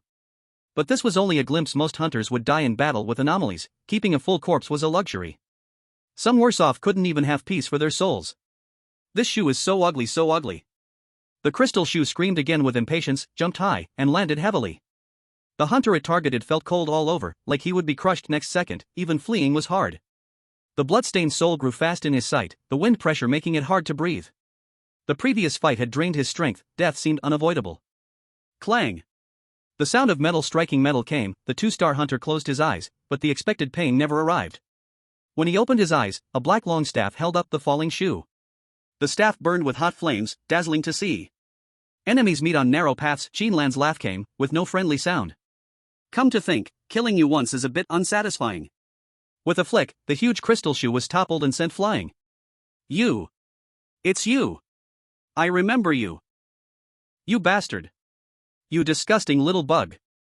The sound of the crystal shoes was filled with both anger and fear. Then, there was the sudden figure of Qin Lan getting close, followed by the stick shadow that struck at lightning speed like a roaring wind and thunder. Good memory. The prize is, my big stick. Chapter 105, Humanity. 088 Safety Zone 3rd Middle School. Oh, now it should be called 1st Middle School. The former 1st Middle School had fallen to the bottom after a crushing defeat in the joint exam of 4 schools, and several top students were forced to rest in bed, replaced by the previous 4th Middle School. On the school's playground, Qin Lan stared at the mangled corpse, barely recognizable as Aladdin God Ding, with a suspicious look towards Wu Rendi. So, you mean to tell me, this weird thing that crawled out from the crack looks like this? The body was almost unrecognizable, as if something had exploded from the inside, or like it had been repeatedly crushed by a giant hand, a crumpled paper ball, black liquid flowing everywhere, emitting a nauseating stench. Wu Rendi nodded vigorously, his face shaking with righteous indignation, his fat trembling. Yes, I was shocked when I saw it. Look at this shape, it's simply immoral. The school is full of the future flowers of our country, delicate seedlings that need careful nurturing. It's truly immoral to have something like this appear here. At least it should have been censored before showing up. What if it leads the children astray? Qin Lan waved his hand, cutting off Wu Rendi's nonsense. Stop pretending to be stupid. What I asked is, who beat it up like this? Wu Rendi scratched his nearly bald head, his eyes wandering. Well, I don't know. Anyway, when I arrived at the playground, it was already dead. Qin Lan squinted, trying to find something in Wu Rendi's eyes, but all he saw was clear stupidity, or rather, a pretend clear stupidity. So, Qin Lan turned to look at the strange hunters who had come to support. What about you? Did anyone see what happened during the battle? These 1-star and 2-star strange hunters looked at each other, shaking their heads.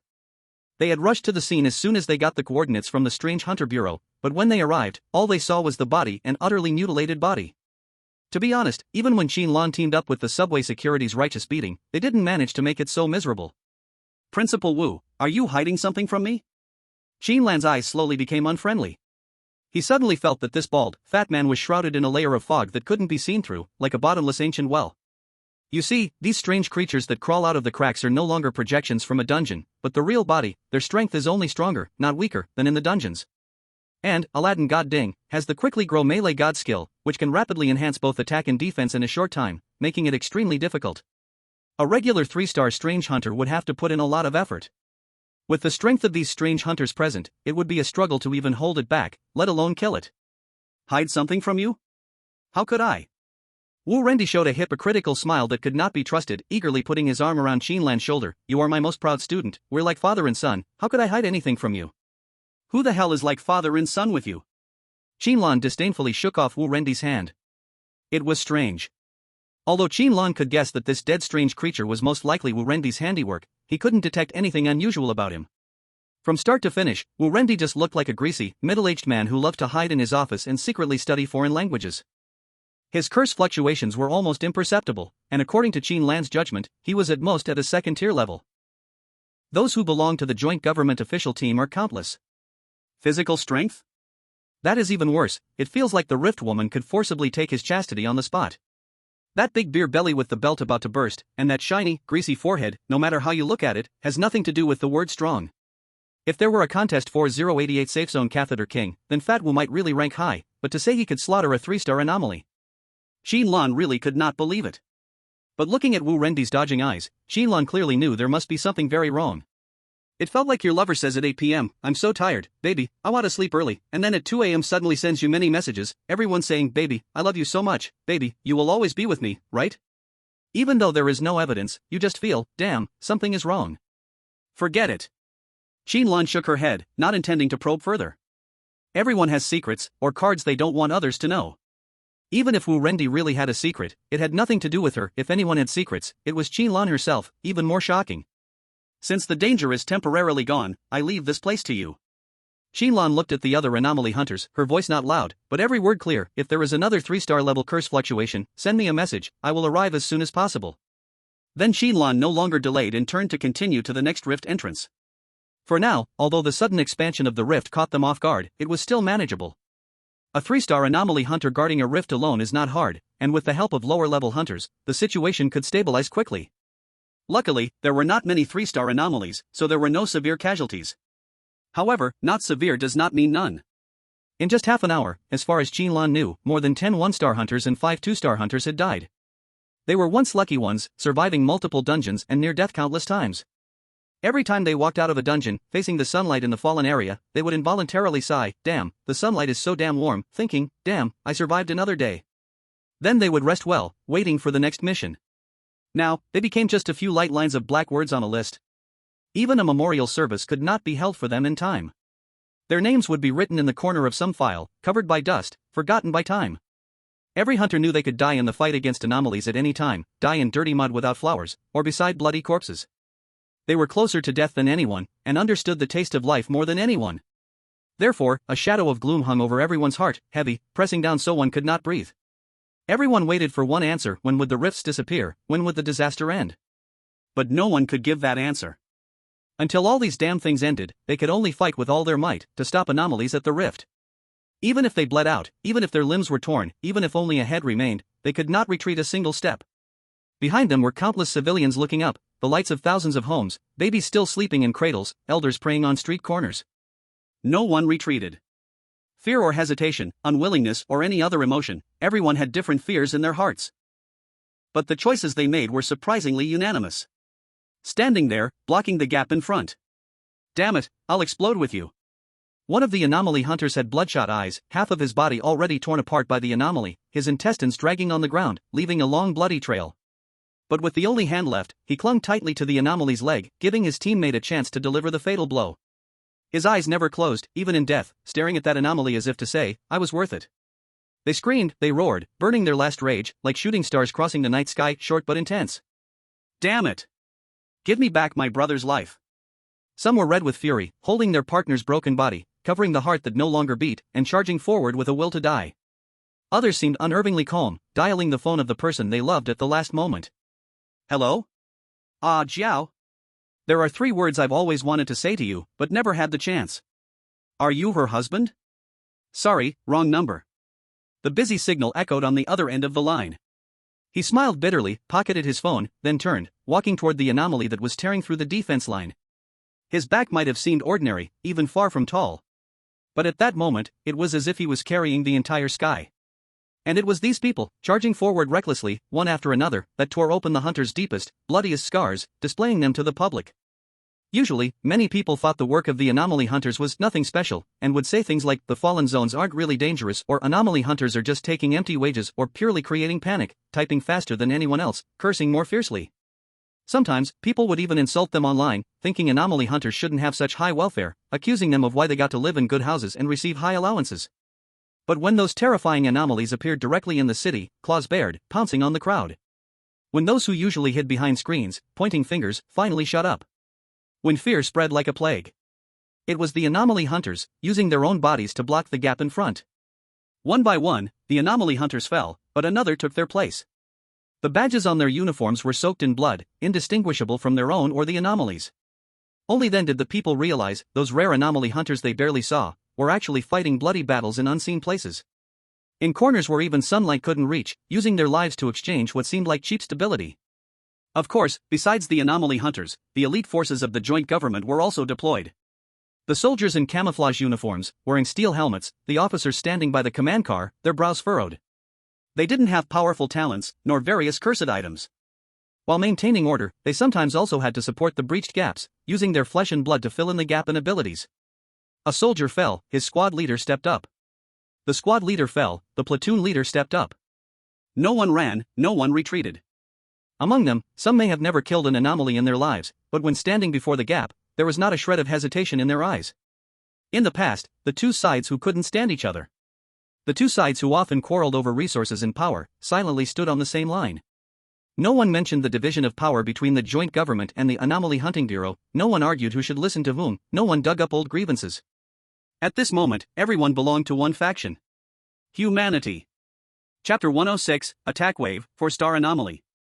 In this suffocating atmosphere, Qin Lan had already turned blood red with rage. His pace of hunting anomalies became faster and faster. Content is blocked. It even reached a nearly pathological level. As long as there was a curse fluctuation from a crack above level 3, his figure would be seen within minutes. Qin Lan seemed like a tireless machine, using the most simplified movements to kill the eerie creatures, absorbing the energy, and quickly leaving to head for the next battlefield. He was almost merging the battle into his instincts, his consciousness slowly growing dull. Qin Lan's thought was simple. As long as he killed one more eerie creature, fewer people would die among the other curse hunters, and more civilians in the safe zone could survive. Old Qin? Old Qin.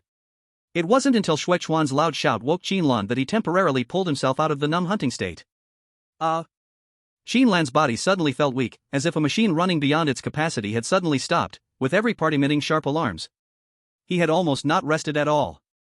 Not only was his mind exhausted, but his body had already been teetering on the edge of collapse. Qin Lan had already forgotten how many eerie creatures he had killed, he only knew he had to keep going, he couldn't stop. Are you crazy? Shuechuan quickly stepped forward, grabbing Qin Lan by the shoulder and glaring at him. How long has it been since you slept? Are you planning to kill yourself? During these past few days, Shuechuan had also been busy participating in suppressing the cracks and hadn't had time to check on Qin Lan's situation. He only found out how insane Qin Lan had become through Luoyu's words. Hearing Shuechuan's reprimand, an overwhelming sense of exhaustion surged up. But Qin Lan still shook his head. I'm fine, don't worry. Seeing him like this, it seemed like he still wanted to continue heading toward the next crack. No more bull demons. Shuechuan was getting angry. If you keep immersing yourself in this state, you'll die from exhaustion before the eerie creatures even lay a finger on you. While cursing, Shuechuan began rummaging through his pockets, muttering, "You're such an idiot." A few seconds later, an old-fashioned cassette tape recorder was pulled out of his pocket. No one knew how he managed to get such a large thing out, but it was out. Under Qin Lan's confused gaze, Shuechuan pressed the play button. Mathematics teacher's study secret. Description: this is a teaching tape created by a high school math teacher with many years of teaching experience, incorporating everything he has learned throughout his life, filled with his detailed explanations and occasional coughing as his throat gets clogged, with a charming and unknown small county accent. Beware. It can easily put you to sleep. The tape started spinning, and a deep male voice with a rural flavor came out of the recorder. First, let's look at the first set. This alpha is an arbitrary angle, but we usually treat it as an acute angle. Now, when k takes integer values, the k times pi/2 plus or minus alpha, how do we simplify this trigonometric function value? Everyone pay attention. If k is an even number, like 0, 2, 4, then. In an instant, Qin Lan's pupils lost focus, and he collapsed right on the spot. Luckily, Shuechuan was quick, grabbing him just in time, preventing him from falling to the ground. Looking closely, one would notice that Shuechuan actually had earplugs stuffed in his ears. Don't blame me for being sneaky, I had no choice. Shuechuan sighed, his face showing a may Buddha be merciful expression. If I hadn't stopped you, we might have really met in the next life. This was the most peaceful sleep Qin Lan had in a long time. How long had it been since he was this relaxed? He couldn't even remember. The pressure, exhaustion, and anxiety that had been building up over time all disappeared. His body felt like it had collapsed into a sea of cotton, or like it was floating lightly in a cloud mass. Floating in this haze, Qin Lan vaguely saw a figure, so familiar, yet he couldn't remember who it was. He reached out his hand, wanting to touch, wanting to see the person's face, wanting to trace that strange sense of familiarity, but the figure only seemed to move farther away. Until he woke up. When he opened his eyes again, Qin Lan still felt a bit unsatisfied. His spiritual world was like a dry hole, slowly filled again by a tiny stream, returning to a calm lake surface. His limbs also swept away the previous tiredness, once again filled with strength. And even fuller, even more abundant.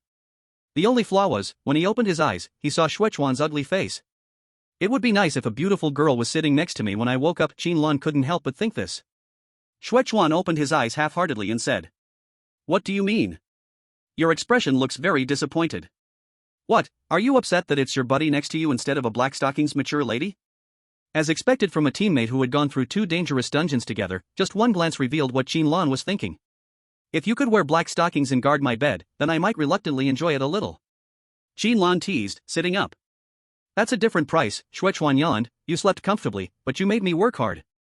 From his heavy dark circles, it was clear he hadn't had a good sleep. Qin Lan rubbed his eyes and asked the question he cared about most. Thanks, how is the situation now? He didn't know how long he had slept, but he was sure it was not short. Shuechuan rubbed his messy black hair. The short braid that had been tied behind his head was undone. Clearly he had been busy these past 2 days. It's okay. If there were situations I couldn't control, I would have woken you up by force. The 3-star anomalies appear more often, but I ran around and still managed to guard them in time. The Uncle Han and his daughter you asked me to watch over are safe, sent to the shelter. I also helped kill 3 3-star anomalies. See, I'm awesome, right? Qin Lan was stunned. Not really. Are there new rifts? What about the fallen zones? Any movements? Qin Lan was now more worried not about the space rifts, but the invasions that could come from the fallen zones at any time. Rifts are the same as before, no more, no less. But the fallen zones. Shuechuan stopped mid-sentence, as if holding back words. Qin Lan immediately sensed something was wrong and became serious. What about the fallen zones? A 4-star anomaly appeared in the fallen zones, and it's a 4-star peak anomaly. Luo Yu's voice sounded at the door. Her face looked worse than a few days ago, with faint bloodshot lines in her eyes. 4-star peak. Qin Lan shivered all over and stood up quickly. The gap between a low-level and a peak 4-star anomaly is even bigger than the gap between 4-star and 3-star. A 4-star peak anomaly that escaped the dungeon is enough to destroy a safe zone completely. But Qin Lan's movement was stopped by one sentence from Luo Yu. You don't need to go. Uncle Lu has already set out, more precisely, an hour ago. Luo Yu's voice was soft. With him are 2 other 4-star anomaly hunters from the central region, with impressive records. Uncle Lu specially told me to pass this to you. Don't go out, and are not allowed to go out. That 4-star anomaly is related to the Abyss. Upon hearing this, Qin Lan froze on the spot.